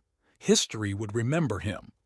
On his left, a creaking, groaning, breaking noise coupled with dirt falling in dark waves had Zhan Yo stumbled to the right. He'd neared an end. In the dark, underground, Zhan Yo had no idea which end. He just went towards a door, and now it seemed he'd chosen the wrong one. Zhan Yo kept moving, watching as the ceiling bent and buckled and broke, debris from above crashing down to the floor and sending up dust clouds, springing rocks free, and causing Zhan Yo to shield his eyes, close his mouth, and hope nothing fatal would find him. Nothing did, but the same could not be said of the body lying intertwined with the rocks and the Paragon blue turf holding one of the end zones. An arm, a leg, and nearly swallowed by dirt, a close-cropped head stuck out, scratched and bloody. Zhan Yo winced, then kept on. Had to get going, had to get out. Help. Zhan Yo couldn't be sure she even spoke the words or if she just groaned and his mind did the rest. Still, he turned back, frowning. Help. Her lips moved this time, and look, she had one eye open. The other looked puffy, not in a good state. The way her limbs splayed suggested broken bones, and you weren't supposed to shift someone like that. Could bring about permanent damage. He should walk away. Except the ceiling groaned again. Farther back, towards where Zhan Yo had first fallen, another hole broke in. The field itself seemed to be falling apart. No matter what damage the Paragon might suffer if Zhan Yo helped her, it had to be better than dying, right? Please. But this was the enemy. Help the Paragon, and he'd be lending aid to the very people he was trying to stop. Well, no. He didn't want to stop the Paragons, really. Zhan Yo wanted equality. That meant working together. Yes, he'd caused this disaster to make his point. But this Paragon, this single victim, she wasn't his main target. She might not have any power, but she might remember later the person that pulled her out. Zhan Yo would remember too, and in the long days and nights that were to come, it might be good to have something with which to salve his conscience, a good deed to sprinkle on his terrible ones. Boss, we gotta go. The words came from behind him, and Zhan Yo turned to see the open door, Marcus standing there, dusty but otherwise unharmed in his Paragon blues. They're still confused, but they're getting it together quick. Right. Zhan Yo looked back to the broken Paragon, both eyes closed now. Come over here. Help me with her. Marcus ran to join Zhan Yo near the Paragon, but his widening eyes and questioning face matched his frozen hands when he arrived. Zhan Yo had already started pulling some dirt away, lifting a rock and tossing it aside. What are you doing? Are you crazy? Concussed? She's not on our side. Not yet. We're not monsters, Marcus. Help me get her out. Shaking his head, Marcus started pulling at the rocks. Man, you just dropped a stadium on a bunch of hero heads. If you're not a monster, I don't know who is. And yet, you're helping me. Look, I'm helping you because I made my choice. Marcus replied, hefting off with Zhan Yo, a concrete chunk, and rolling it away, clearing the Paragon's torso. Doesn't mean I'm lying to myself about it. Was Zhan Yo lying to himself? Had he crossed that line from visionary to terror, like so many self-righteous kings and dictators cast to history's ashes? With Zhan Yo guiding the Paragon's shoulders, Marcus dislodged her legs and the hero slid down the rubble pile to the ground. Zhan Yo did his best to keep her neck straight and level, and when she rested on the concrete, he was surprised at his own relief to see her breathing. Let's drag her near the door. It'll be sturdier, then we can leave her. The sinner and the saint. Marcus muttered, but he complied. You're a strange guy, Z. Z, Wexley, and Sylvie called him that. Nobody else, really. It had been a while. Maybe he ought to bring that up more. Didn't all those historical monsters have big names? Sinister ones? John Yo could just be Z, simple and light. Someone to work with, someone to work for, someone who could save the world. They dropped the Paragon at the doorway, and with Marcus leading, they disappeared into the stadium and the chaotic crush as people and drones worked to save the saviors. Chapter 56. Death Count. Mynx could see the ruined stadium's lights from LA's Paragon Tower. It lingered outside the big windows, hazy smoke still hovering around it even as drone and human crews ran straight from rescue into repairs. The surrounding blocks, too, needed help. Blown-out windows, trapped people, pods that had taken their disaster avoidance programming and scurried into each other. You didn't find him, did you? Celise said. Somehow, in that catastrophe, Aegis's daughter had survived.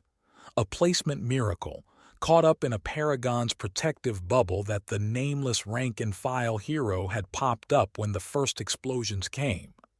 While Mynx had been hovering above, Celise had watched as the stadium collapsed around her, its great chunks slamming against the shield and sliding away, a half-dozen Paragons crowding inside with her. Reeves hasn't noted his capture or his body, Mynx said. There's a chance, however small, that John Yo did not immolate himself in the stadium. A bigger chance than small.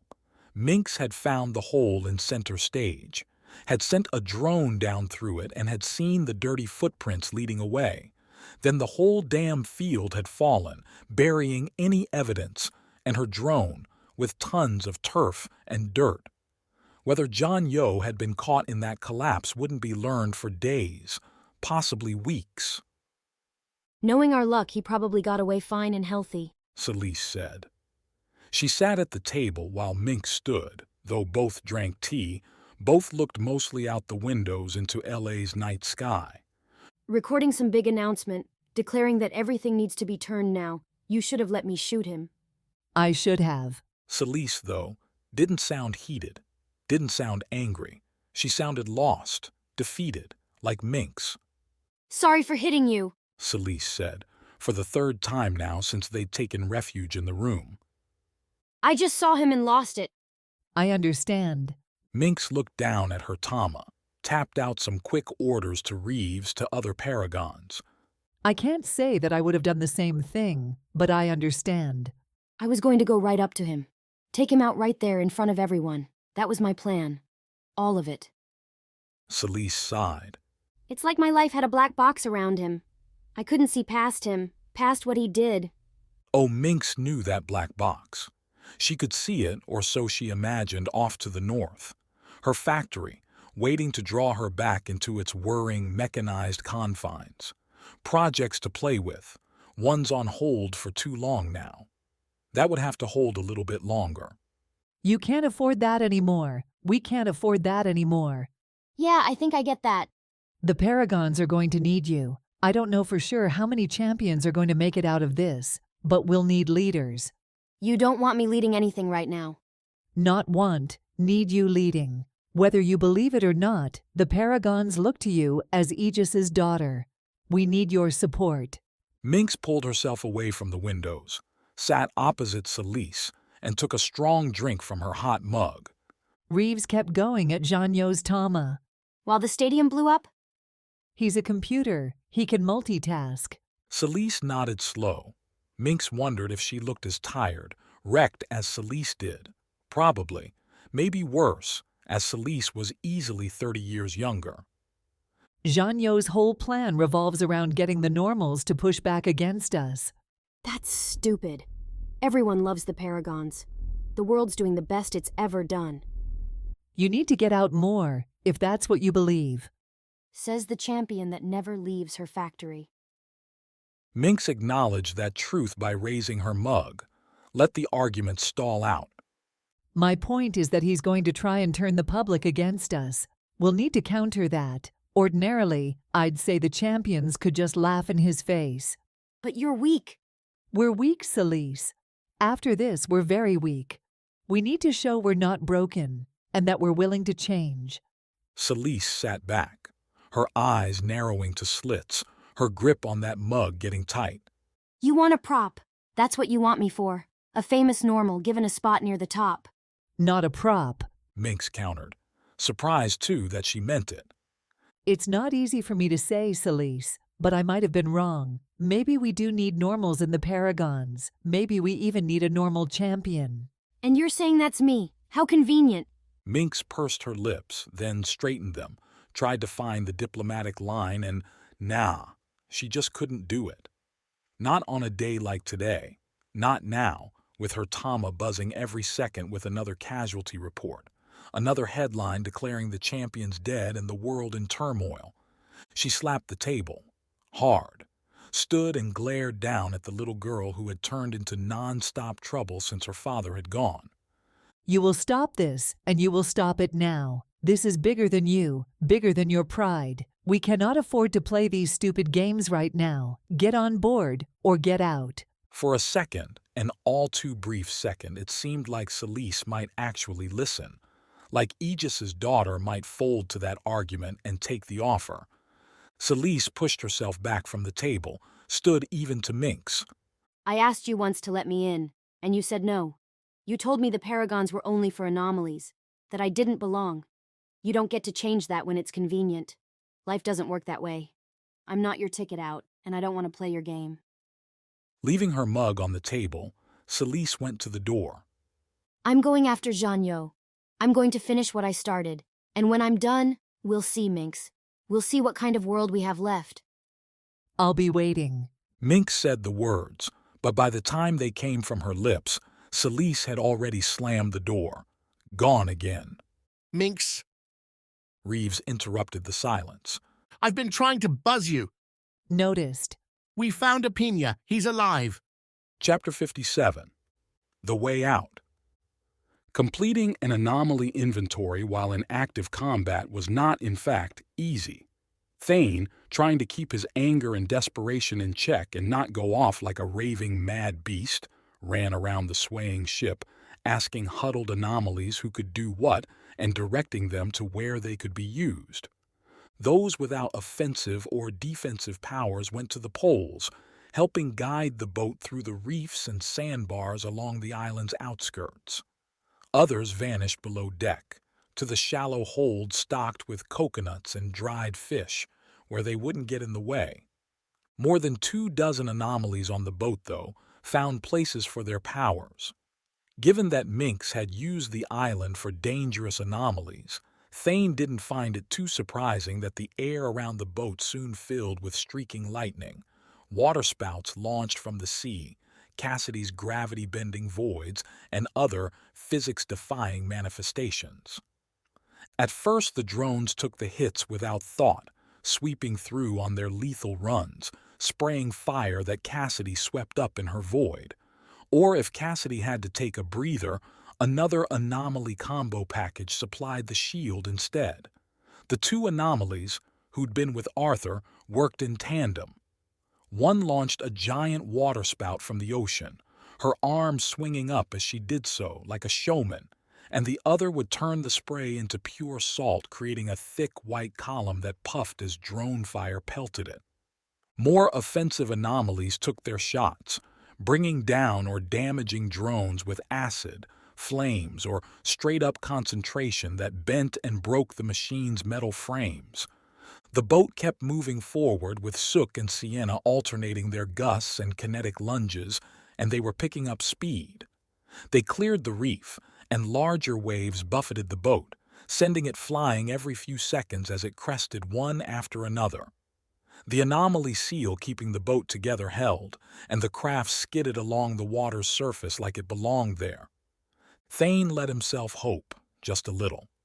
But anomalies weren't tireless, and as the day deepened, the drones' numbers and endless waves began to wear.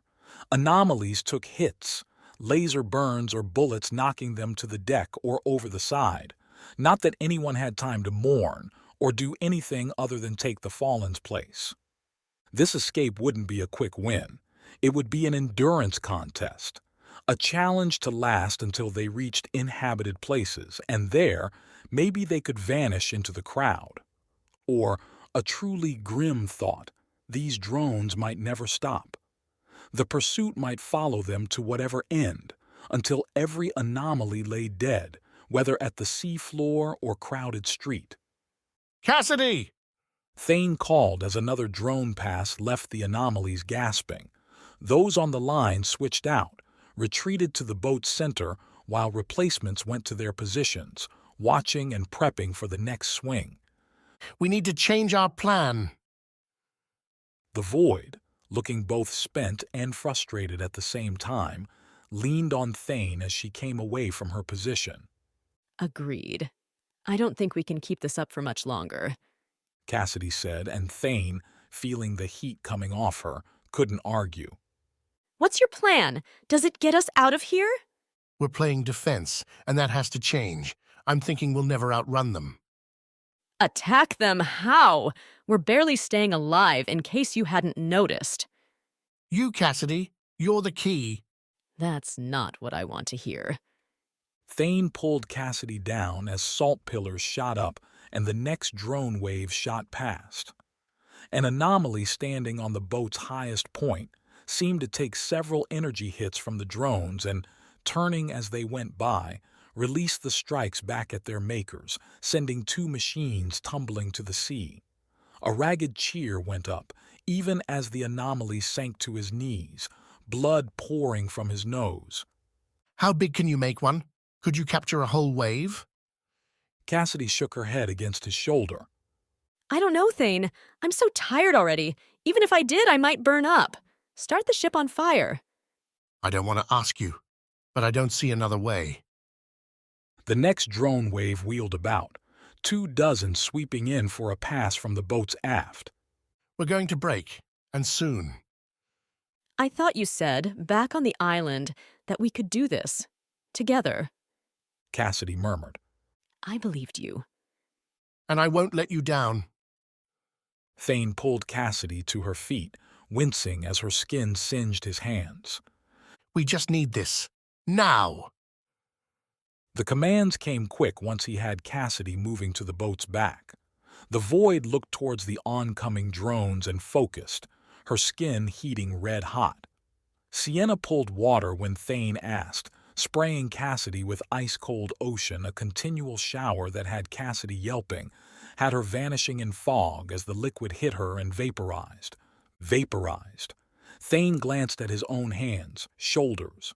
They were red, yes, but not black or peeling away as if he'd been boiled.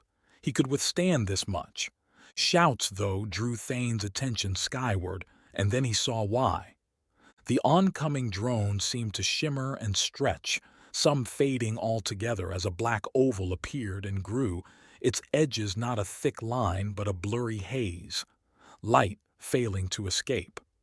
If Cassidy had created small negative space before, here was an actual void, sucking in everything nearby. And the drones ran right into it. What could have been, should have been spectacular was instead a quiet triumph. Without light, Cassidy's effectiveness came from the drones on the formation's edges, the ones streaking just outside the void's strongest pull. Even there, Cassidy's work twisted their flight, yanked the machines around harder than they could compensate for, pulled them in and crashed them into each other, their fiery wrecks sucking back into Cassidy's void as if being vacuumed, stretching away until they vanished. Not a single drone came through, though Thane could barely tell as the fog had enveloped the entire boat. Stop! Cassidy, it's over! Not totally true. There were more drones coming, more waves, but for a few minutes at least, they had time. Thane ordered Sienna to keep spraying until, at last, the fog stopped renewing itself and the speeding boat outran its leftovers. Thane laid Cassidy on the deck, her eyes closed, to grab what few seconds of rest she could before the next wave struck. The plan had worked. A whole drone flight had been eliminated.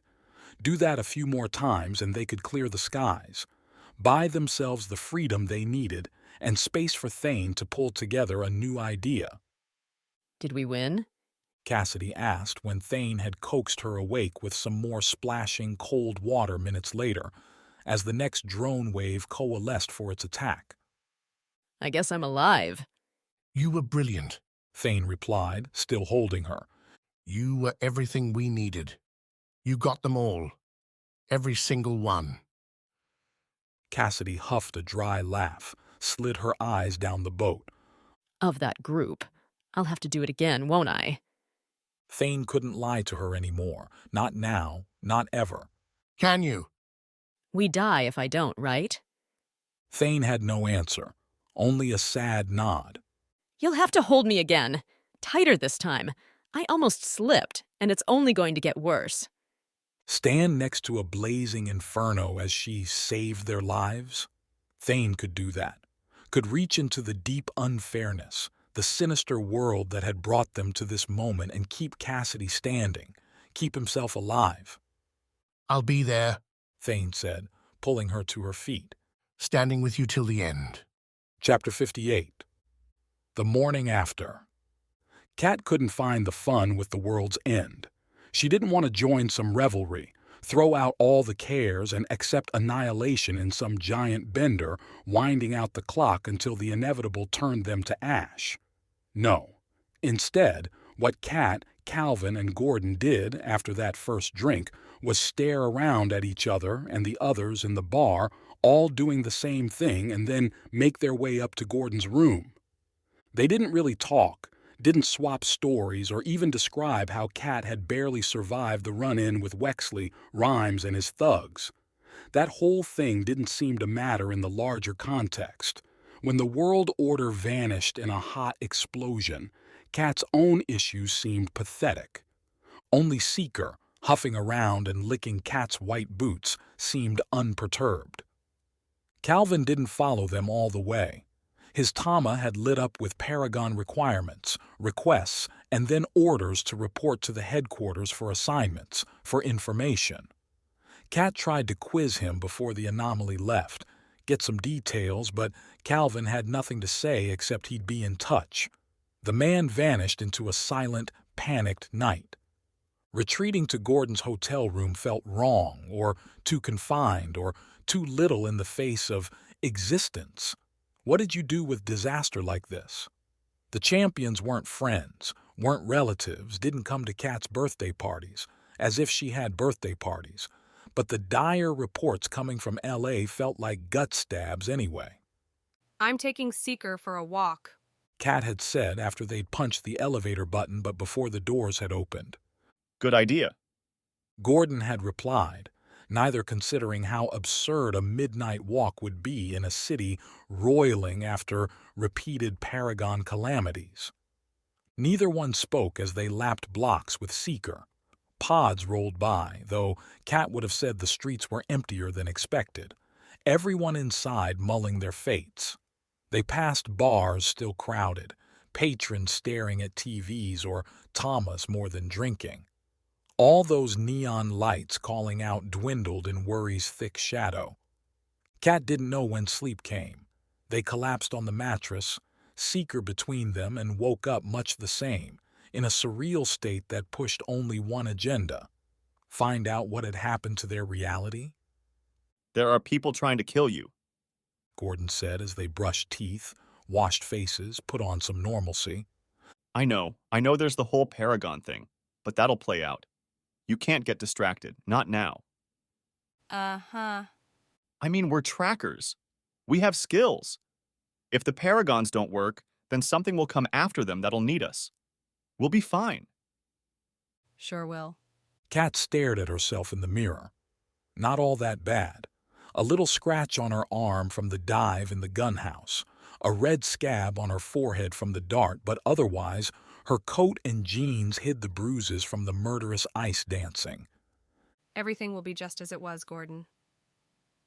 With her uniform packed in the simple overnight bag, stuffing it full, Kat had to decide where to go.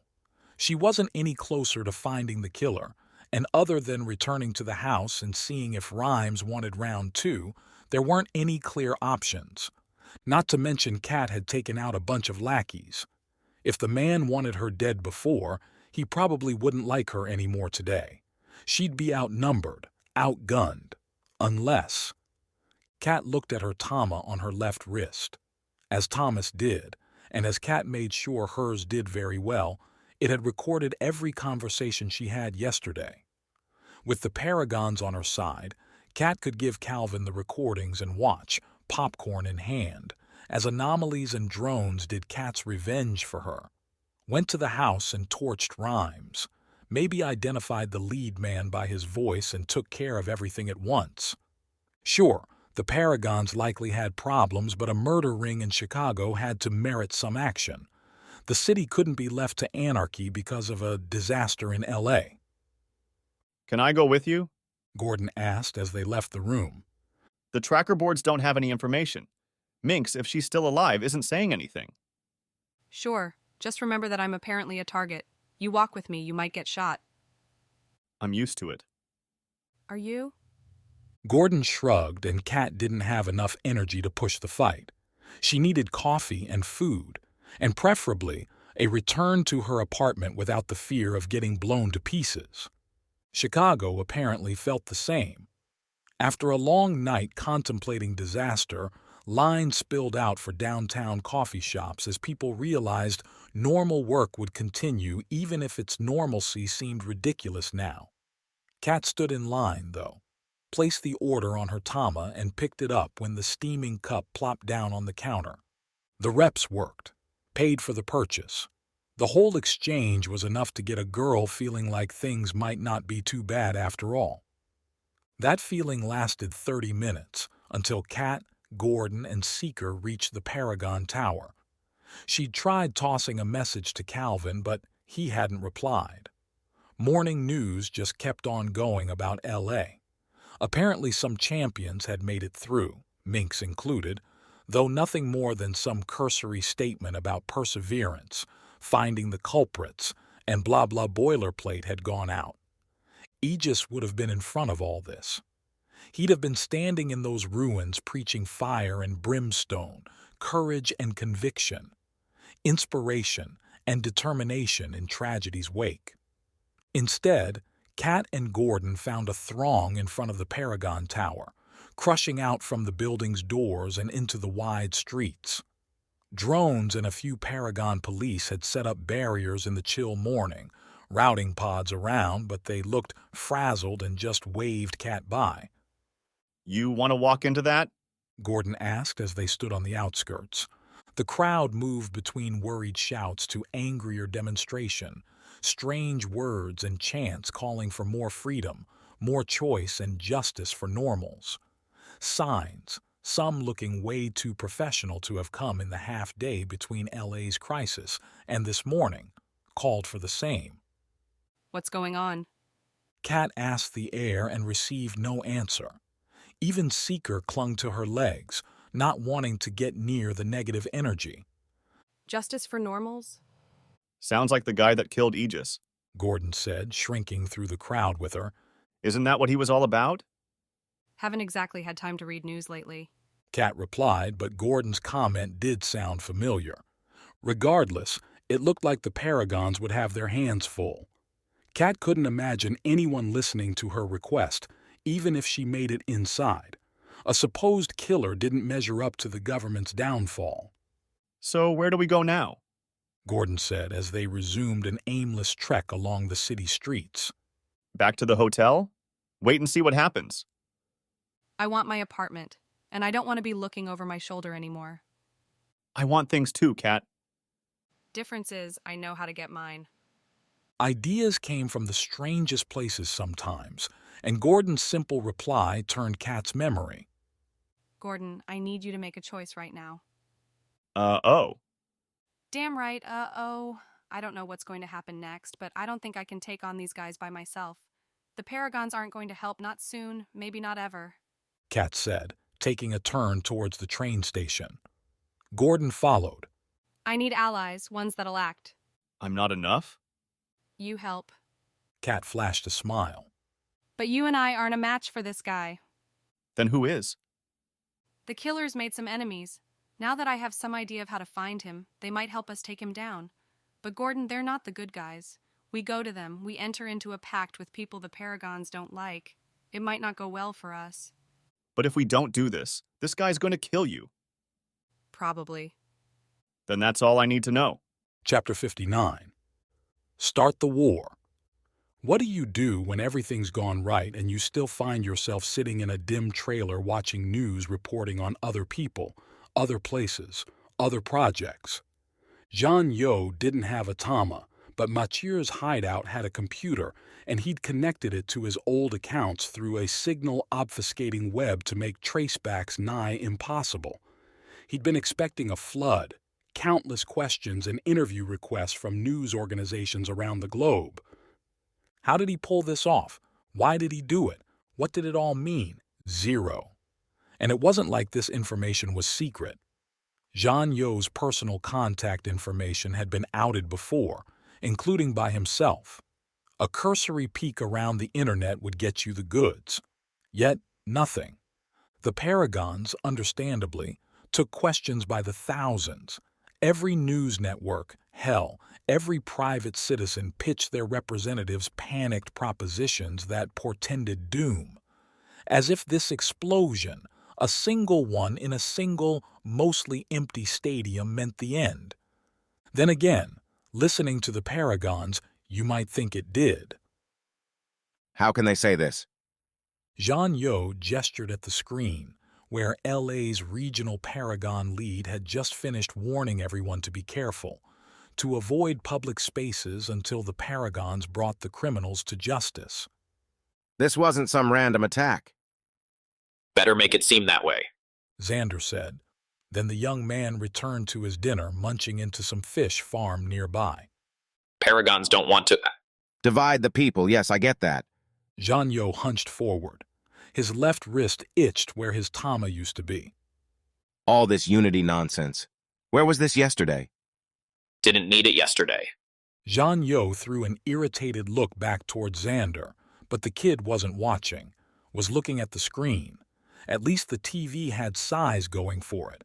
Jean Yo might not have a Tama's instant information at his fingertips, but being able to see Mynx's big face as it shimmered onto the screen wasn't nothing. Worry lit up the champion's wrinkles. Gray hair seemed more pronounced now, and her eyes looked awfully red. Not enough sleep. And was she still wearing her Paragon uniform from the stadium?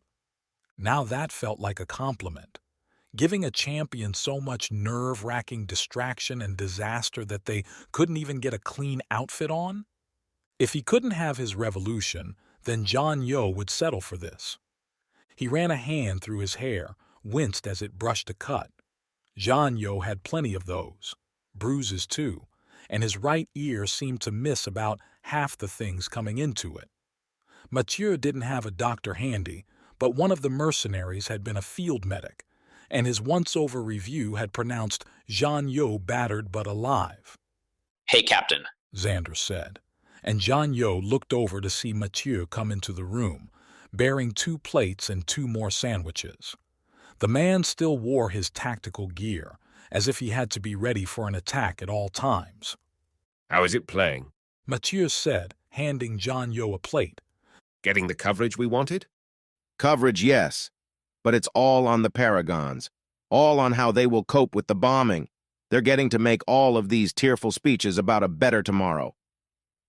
And you don't like that? Not when it doesn't include us. Wexley said that he did his part. The protesters are out all over the place at every major Paragon tower in every major city. Only they're never on the screen. We're being muzzled. Are you surprised? It sounds like you aren't. Mathieu took a big bite, wiped some lingering mustard off with his hand while the TV rambled on about curfews and heightened drone presence. Sylvie's brother chewed on the sandwich and, much like he did with Mathieu's sister, Jean Yo wished he could read the man's mind. There are 2 ways this can go for you. Either you accept this as your best move, you let the results play out and hope that something happens. You walk away from this, Change your name, and we ship you off somewhere to enjoy your life in peace. He hesitated, watched John Yo's face, and no doubt saw his deepening frown. I'm not doing this for peace. I'm doing this precisely because peace has robbed us of our place in our own world.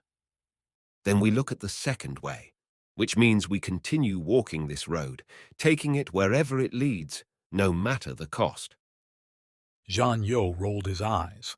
Not a habit he liked, nor one he employed, but the moment's frustration eclipsed his restraint. Mathieu, what about what we just did screams civilized to you? We planted bombs in a stadium. We hurt or killed Paragons, innocent ones, and injured normals outside and around the space. If there's a dark road to walk, I'm already on it. However, I refuse to walk this road blindly. I will not consent to murder without a purpose. It's still early. If this fails to get our revolution on track, then perhaps we move away from violence. Perhaps we stop destroying and start building. Not a bad call, Xander said. Jean Yo had forgotten the Paragon traitor was still there. Back when they trained us, the thing was to always find that common ground. Not everyone, even other Paragons, was going to be like you. Had to get them on your team, especially when they're afraid or angry. Xander fell quiet, watched the two older men. John Yo thought the Paragon looked so young right there, venturing an opinion to people far above his station and waiting, hoping that it'd be received well. Jean Yo bought himself a moment with a bite. Mathieu did the same, turning back to the TV. Xander did have a point. Jean Yo had created the fear, but maybe that fear wasn't quite enough. He had to show what people could have if they embraced their chance, shoved the Paragons aside, and took their own destinies back. Some champions died. Where? Russia. Europe. Mathieu thought for a long second. I think those are the confirmed ones. Others might be injured, but we don't know. I have friends in Europe. Openings there. Xander, I like your idea. Here, the leadership is still intact. The Paragon's too strong. Across the ocean, however, there might be opportunity. Jean Yo stood, winced at his crackling knees. I'll tell Wexley that I'm heading abroad. He'll set up the meetings. Mathieu, get your crew ready. We need to move fast. Move fast? Mathieu said, then finished his sandwich in a mammoth bite. What are we going to do? Deliver order to chaos. And if more chaos was necessary, Jean Yo could supply that too. Chapter 60. Recovery Room. Hospital rooms didn't often inspire euphoria, but this one did because Apina was in it, and he was alive. The champion, looking strange in his blue and white hospital gown, held a nurse wrapped as Mynx entered. From what Mynx could tell, Apina was giving the nurse advice about her marriage, and given the notes she tapped into her Tama as Apina spoke, it wasn't all bad. You never stop, do you? Mynx said after the nurse had scurried out of the room. Why? Apina graced the words with a soft smile. I enjoy my gift, and so I give it. I'm glad you're still able to. Yes, well. Apina lifted his arms, showing off their lack of tubes and ties. It doesn't seem like I'm in very bad shape. In fact, the machines told me I could leave this afternoon. Less than a day. Mynx shook her head. We really are getting good at this. No, said another voice, squeezing by Mynx with 2 energy drinks in her hand. I just happened to be here. Mila, up from South America, may have expected thanks, but Mynx doubted she expected the hug. Deep, long, and not at all stiff, an unnatural mix for Mynx that nonetheless felt necessary here and now. How many did you save? Apina asked Mila. I've already told you. Say it again. Apina nodded towards Mynx. So she knows. 37. Mila replied, folding her arms and looking at the tile. Should have been more, but it took too long to get out of the stadium box. The stairs collapsed, so I had to go around before I could get to the bodies. Nonetheless, a champion's work.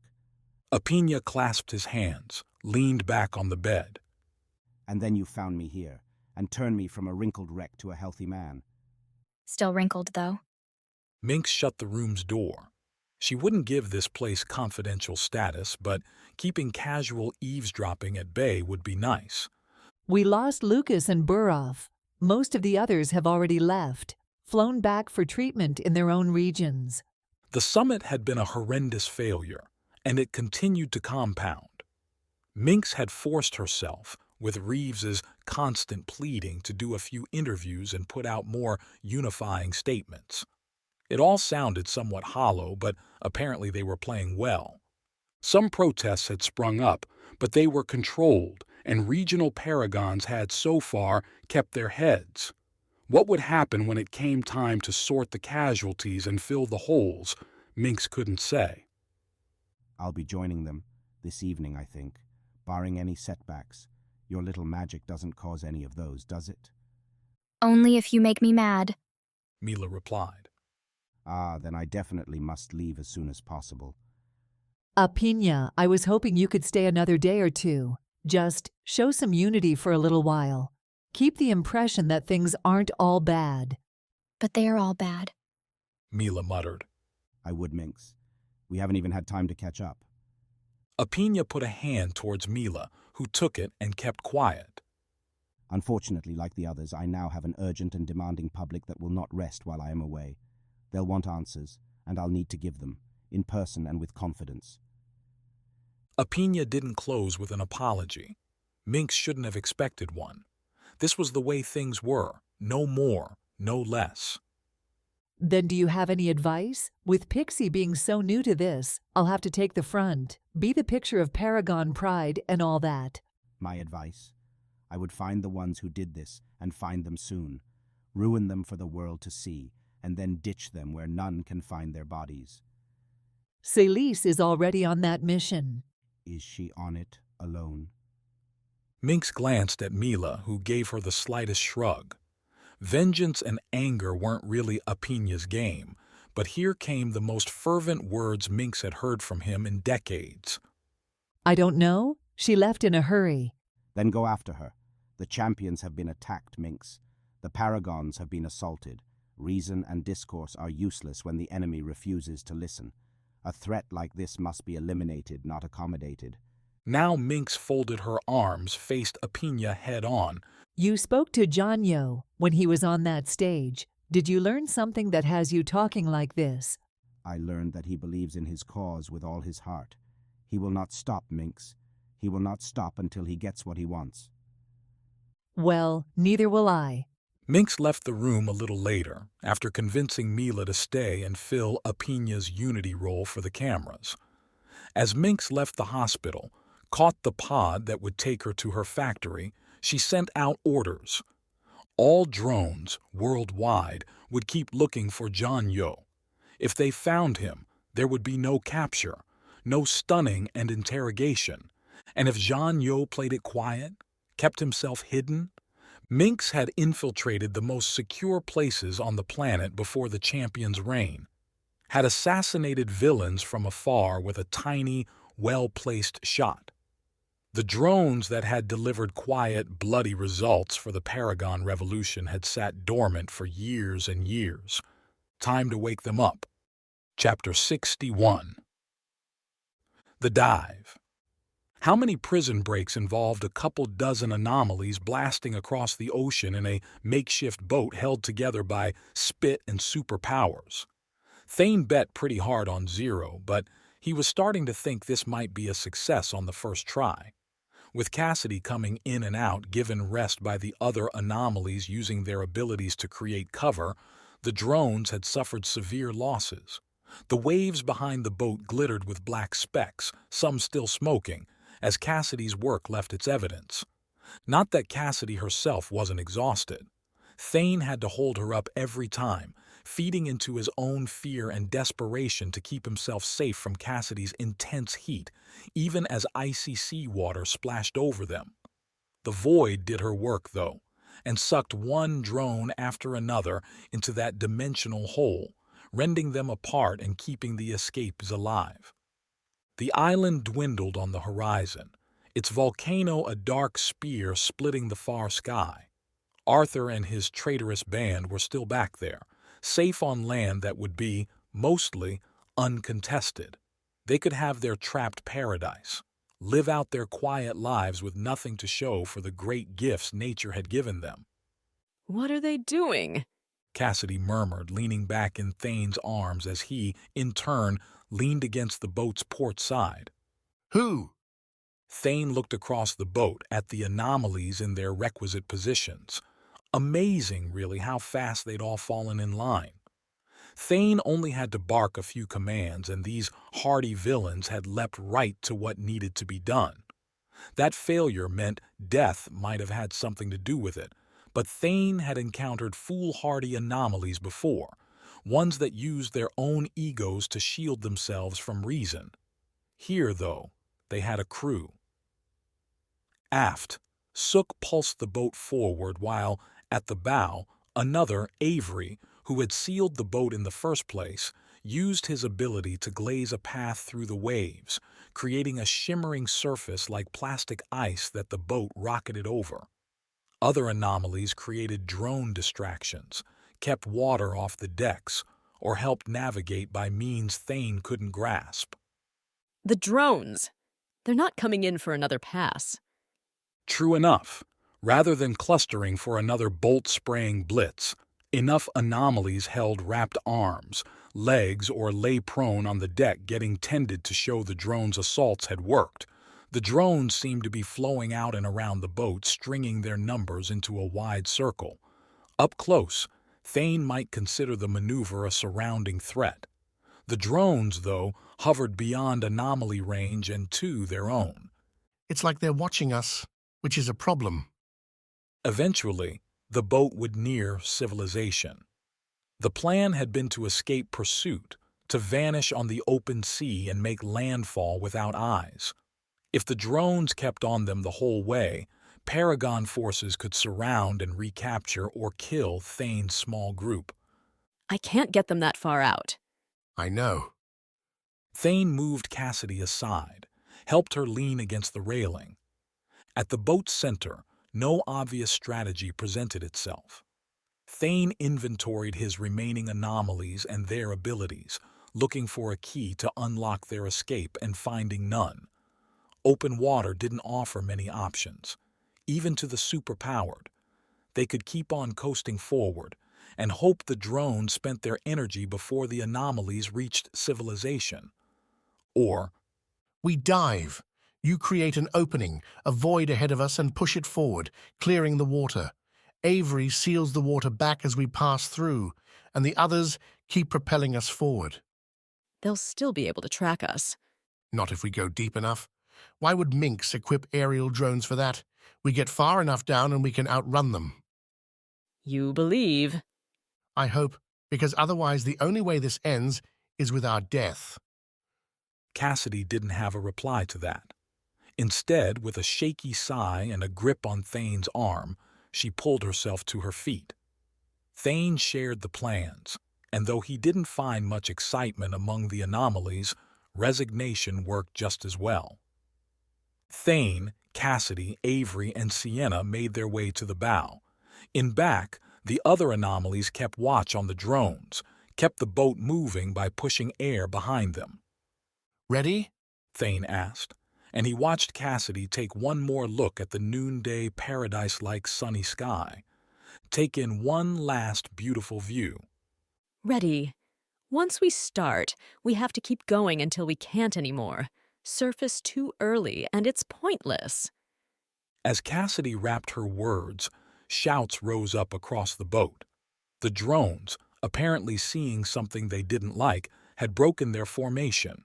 The flying machines dove towards the boat from all sides, a scattered attack that, with the anomalies out of position, could be disastrous. Go! Thane shouted. Ahead, the next wave didn't collapse, didn't part, it simply disappeared. The boat dipped forward towards a sudden black emptiness, and Thane realized the wave itself hadn't vanished, but the light coming towards them had been sucked away. Cassidy's void grew and pushed, angling the boat down. Avery pushed his ability around them as water curled around Cassidy's void, the boat shooting behind the miniature black hole. Water that should have swept over them from behind and above froze to glass, shattering back to droplets moments later as the boat passed by. Avery himself, a bronzed man who looked between 25 and 50, broke out sweating. Sienna didn't flake, though.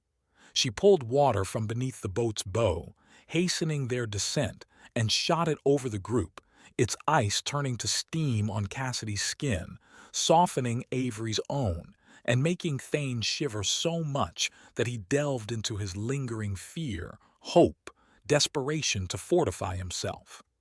But they dove, dropped beneath the surface and further down until everywhere Thane looked, blue, first light and then darker cloaked the boat.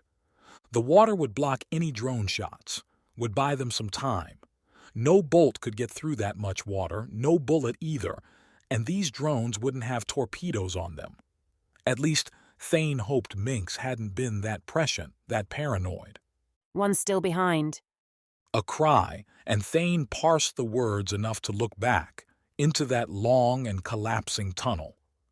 A single drone, ominous black, had swept inside the boat's tail tunnel. Freed from its formation, the drone darted within the collapsing glass water, dodging bolts and blasts sent its way from the anomalies with too much ease. As if it could see where each attack would come from before the anomaly sent it. Impossible, unless the drone's programming read anomaly body language. Read heat, eyes, breath, and every other hint a living create gave off before it moved. The robot danced as reality exploded around it, and the drone replied in kind. The drone's own bolts and bullets struck the boat, and without Cassidy's voids or Sienna and Avery's glass water barriers to block the attacks, anomalies began to fall. The drone shot with precision, each hit marking a fatal end.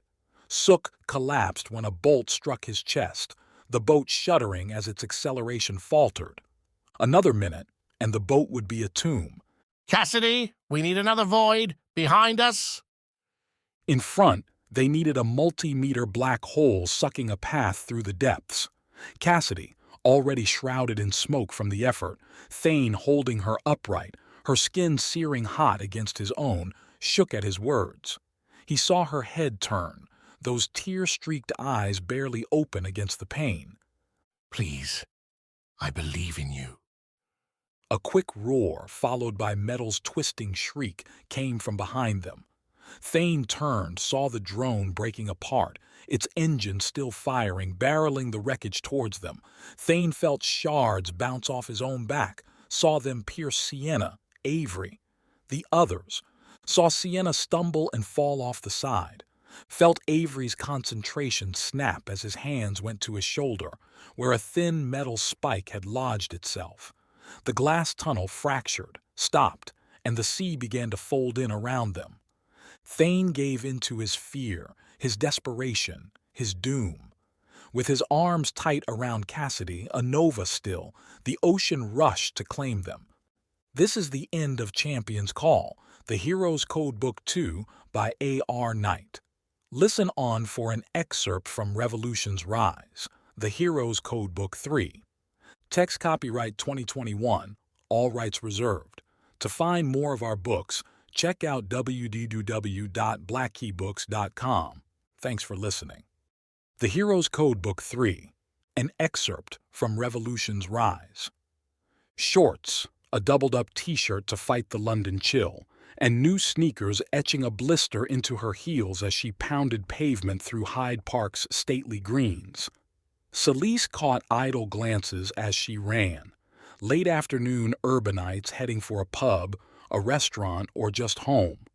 Water splashed with every contact, doing Celise a favor by making people clear from her path.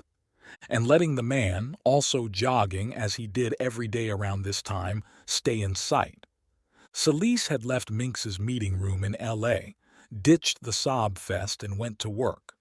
If the champions wanted to play the PR game while the man responsible for detonating a stadium went free, that was their choice. She made a different one. Her Paragon access let Celise yank the footage from the prison break, where a goon squad busted John Yo from Mynx's supposedly secure facility. That fancy floor-wide elevator and Mynx's drones hadn't done crap, but at least the champion had top-notch surveillance. Celise absorbed the recording on the flight from LA to New York. Then, back at Bastion, she pulled the data on every face she could find on Mynx's cameras. Jean Yo's adopted crew didn't comprise criminals, up until the break-in anyway, but instead people with large holes in their past. Paragon records, compiled with ruthless thoroughness, broke down their lives into nuggets Celise devoured while surfing the sky from New York to London. She'd picked the European city because damn near every one of Jean Yo's group had bought tickets and departed that way in the weeks since the explosion. The flights had come at different times, from different starting points.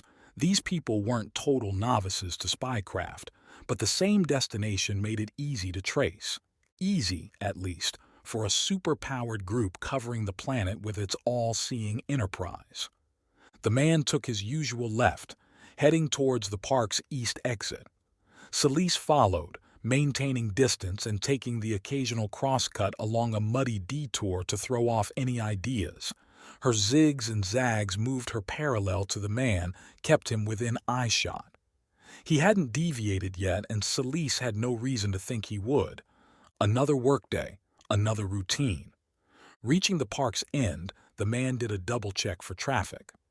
London played the same game as other Paragon-controlled cities, meaning every city, and held back cars for broader transit, giving way to maglev rail, buses, and vans. Nonetheless, this deep in London's heart, randomness abounded, with wealthier citizens taking their cleared vehicles for jaunts or specialty transports delivering their desires.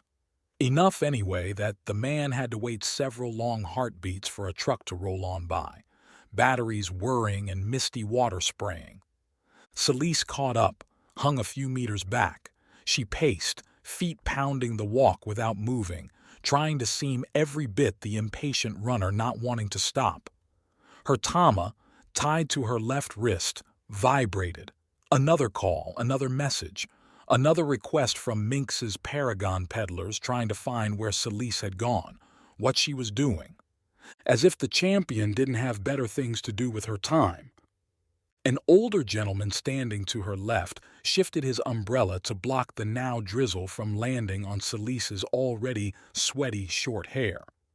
Beneath his cloth cap, the man gave her the slightest nod. Celise returned a tight smile, kept her feet going.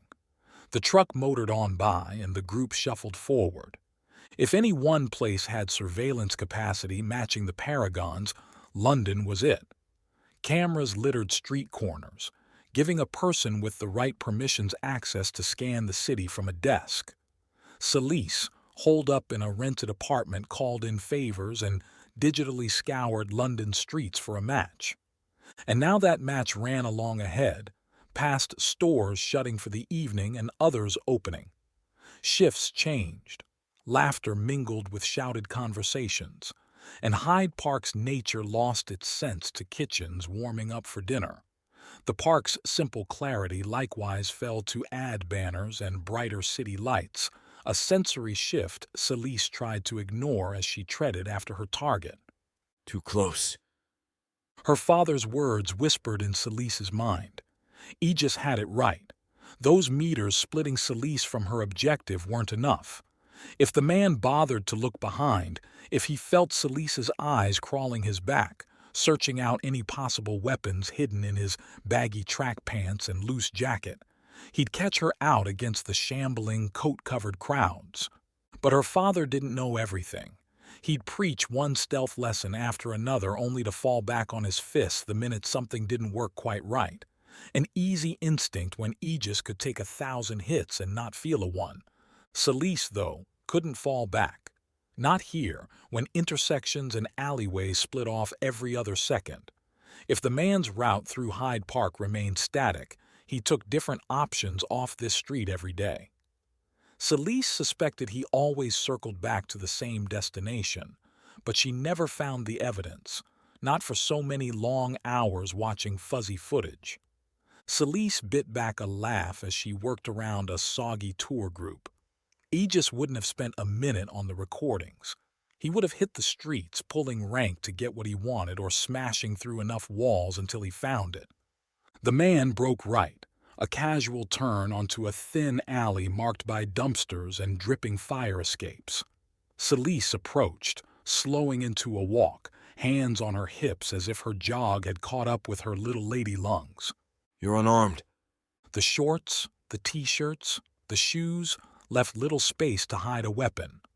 Celise had left the apartment without planning to get in a fight. Looked like a runner. Figure out where the man went whenever he ditched the streets for London's alleys and then retreat back home to prep the next stage. Now that she'd come this far, however. Turning the corner, Celise spotted the man halfway down the alley. He leaned on a drain pipe, one leg lifted up into a stretch. People shifted along behind her, one bumping Celise forward into the alley's mouth. The man didn't turn around at the scuffle, hadn't seen Celise at all, but she had nowhere to hide if he did. No way to act casual. Aegis would like this part. Celise could retreat, could dip back into the crowded press and make her way home, regroup and try again. If she'd been running this like all the Paragon ops she'd supervised over the years, Celise would have pulled the plug. She had time then. She had time and super-powered fighters on her side. Another night spent without progress in that apartment, with its bare walls and sparse furniture and gin bottles washed down with lime and little else. Celise picked up the jog, heading down the alley with a smile spreading, a harmless someone who knew they'd be seen. "Sorry," Celise said when the man heard her footsteps and turned her way. "The streets are so crowded. Saw you came this way and thought maybe it's a good route." "It serves," the man said, holding his stretch and waiting for Celise to go on by. Make the first move. Waiting let the enemy take control. Celise ground her left heel, turning in the alleyway and delivering a sharp kick to the man's stomach. The sneaker connected, air blowing out as the man's eyes bugged and his lungs evacuated their contents. The stretch and his single-legged stand meant the man should have fallen to the ground, should have given Celise an easy avenue to a pin and interrogation. Instead, the man kept his hand on the pipe. The hold let him drop the stretching leg, his feet getting their grip as Celise stepped into a follow-up jab right where she'd kicked. Another wave at the man's stomach and she might get him nauseous, might bruise a kidney and take him out quick. But John Yo didn't hire scrubs. The man knocked away the attack, coughing as he did so, trying to suck in air. He backpedaled, looking to buy space, give his longer reach a chance. Celise couldn't let him, so she pressed ahead, using the man's bulk as a big target. This time, she varied her strikes, blinking hands and elbows high and low, looking for a vulnerability. Her opponent took the hits when they came, blocked the ones he could, still recovering from the kick.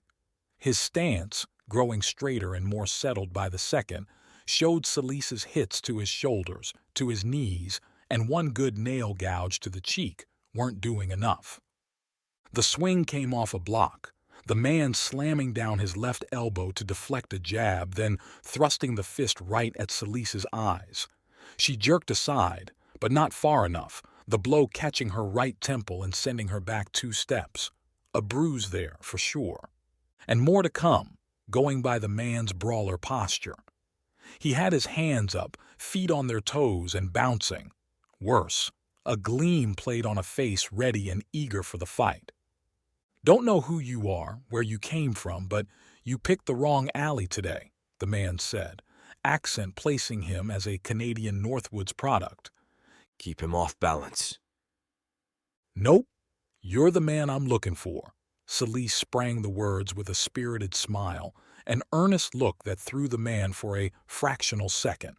Long enough.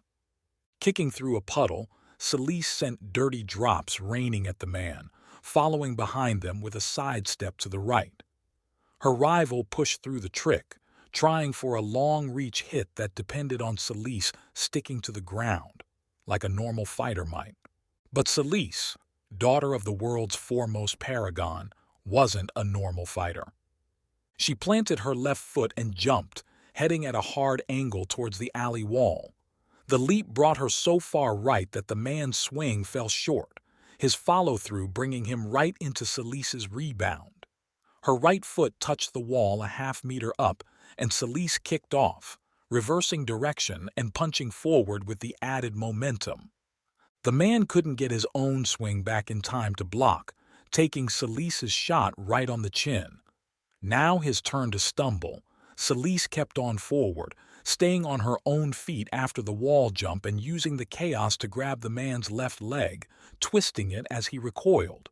An undignified plop followed, the tracksuit hitting sopping ground. The man's head came next, cracking on the cobblestones. Celise leaned over, ready to lay an elbow on the man's neck if he tried to rise. His eyes, though, were clouded and closed, and no longer read reality. Instead, Celise planted 2 fingers on the man's neck and watched his chest. A pulse beat. The lungs worked their magic. Not dead, unconscious for who knew how long. "Hey!" a woman shouted at the alley's head, and Celise looked back to see an older couple standing there, watching the evening's improvised entertainment. What's going on here then? Who knew how much they'd seen, how much they'd believe? But a simple excuse would work for most people. The average person wouldn't want their daily comforts disrupted by Paragon business or bloody street fights. "He slipped while we were practicing," Celise called back. "Get an ambulance." She turned back to the man, running her hands through his jacket, looking for something, anything. Getting a tama off a wrist would take time and tools she didn't have here, and the sheer stillness on his face seemed to mean consciousness wasn't coming back soon. In the man's left pocket she found a crumpled receipt, coffee, pastry, in the right pocket, a keychain. Only someone paranoid would resort to locks that couldn't be hacked. Celise, keeping low, fingered the 2 copper-colored keys. She could take them, but then the man would know, Jean-Yo would know they'd been stolen. "How's he doing?" came the woman's voice, closer now, excited at being involved. A look confirmed the 2 were heading down the alley towards Celise, interlopers being interlopers. "We called. Help's on the way." Angling her own tama, Celise captured the keys in 3 pictures. As the couple came close, Celise stuffed the keys back into the man's pocket and stood up, painting a worried picture across her body. "Thank you," Celise said as they came close. "I'm thinking he knocked himself a bit hard. I'll go meet the ambulance if you can watch him." The couple, doing their saintly duty, agreed without a second suspicion. Celise broke off towards the alley's entrance, slipped into the passing crowd, and vanished as a siren's wail broke London's evening peace. Overhead, a drone's dark cloud drifted by, preceding the ambulance call with its own inscrutable eye. Once, those machines would have filled Celise with hope, with the flush that came with real power in a world that valued little else. Now, she kept her head down and felt the drizzle turn to rain, the chill fighting off the first pangs from her battered temple. This concludes the excerpt from Revolution's Rise, The Hero's Codebook 3, available now in ebook, print, and audio at your favorite retailer. For more adventures, check out www.blackkeybooks.com. Thanks for listening.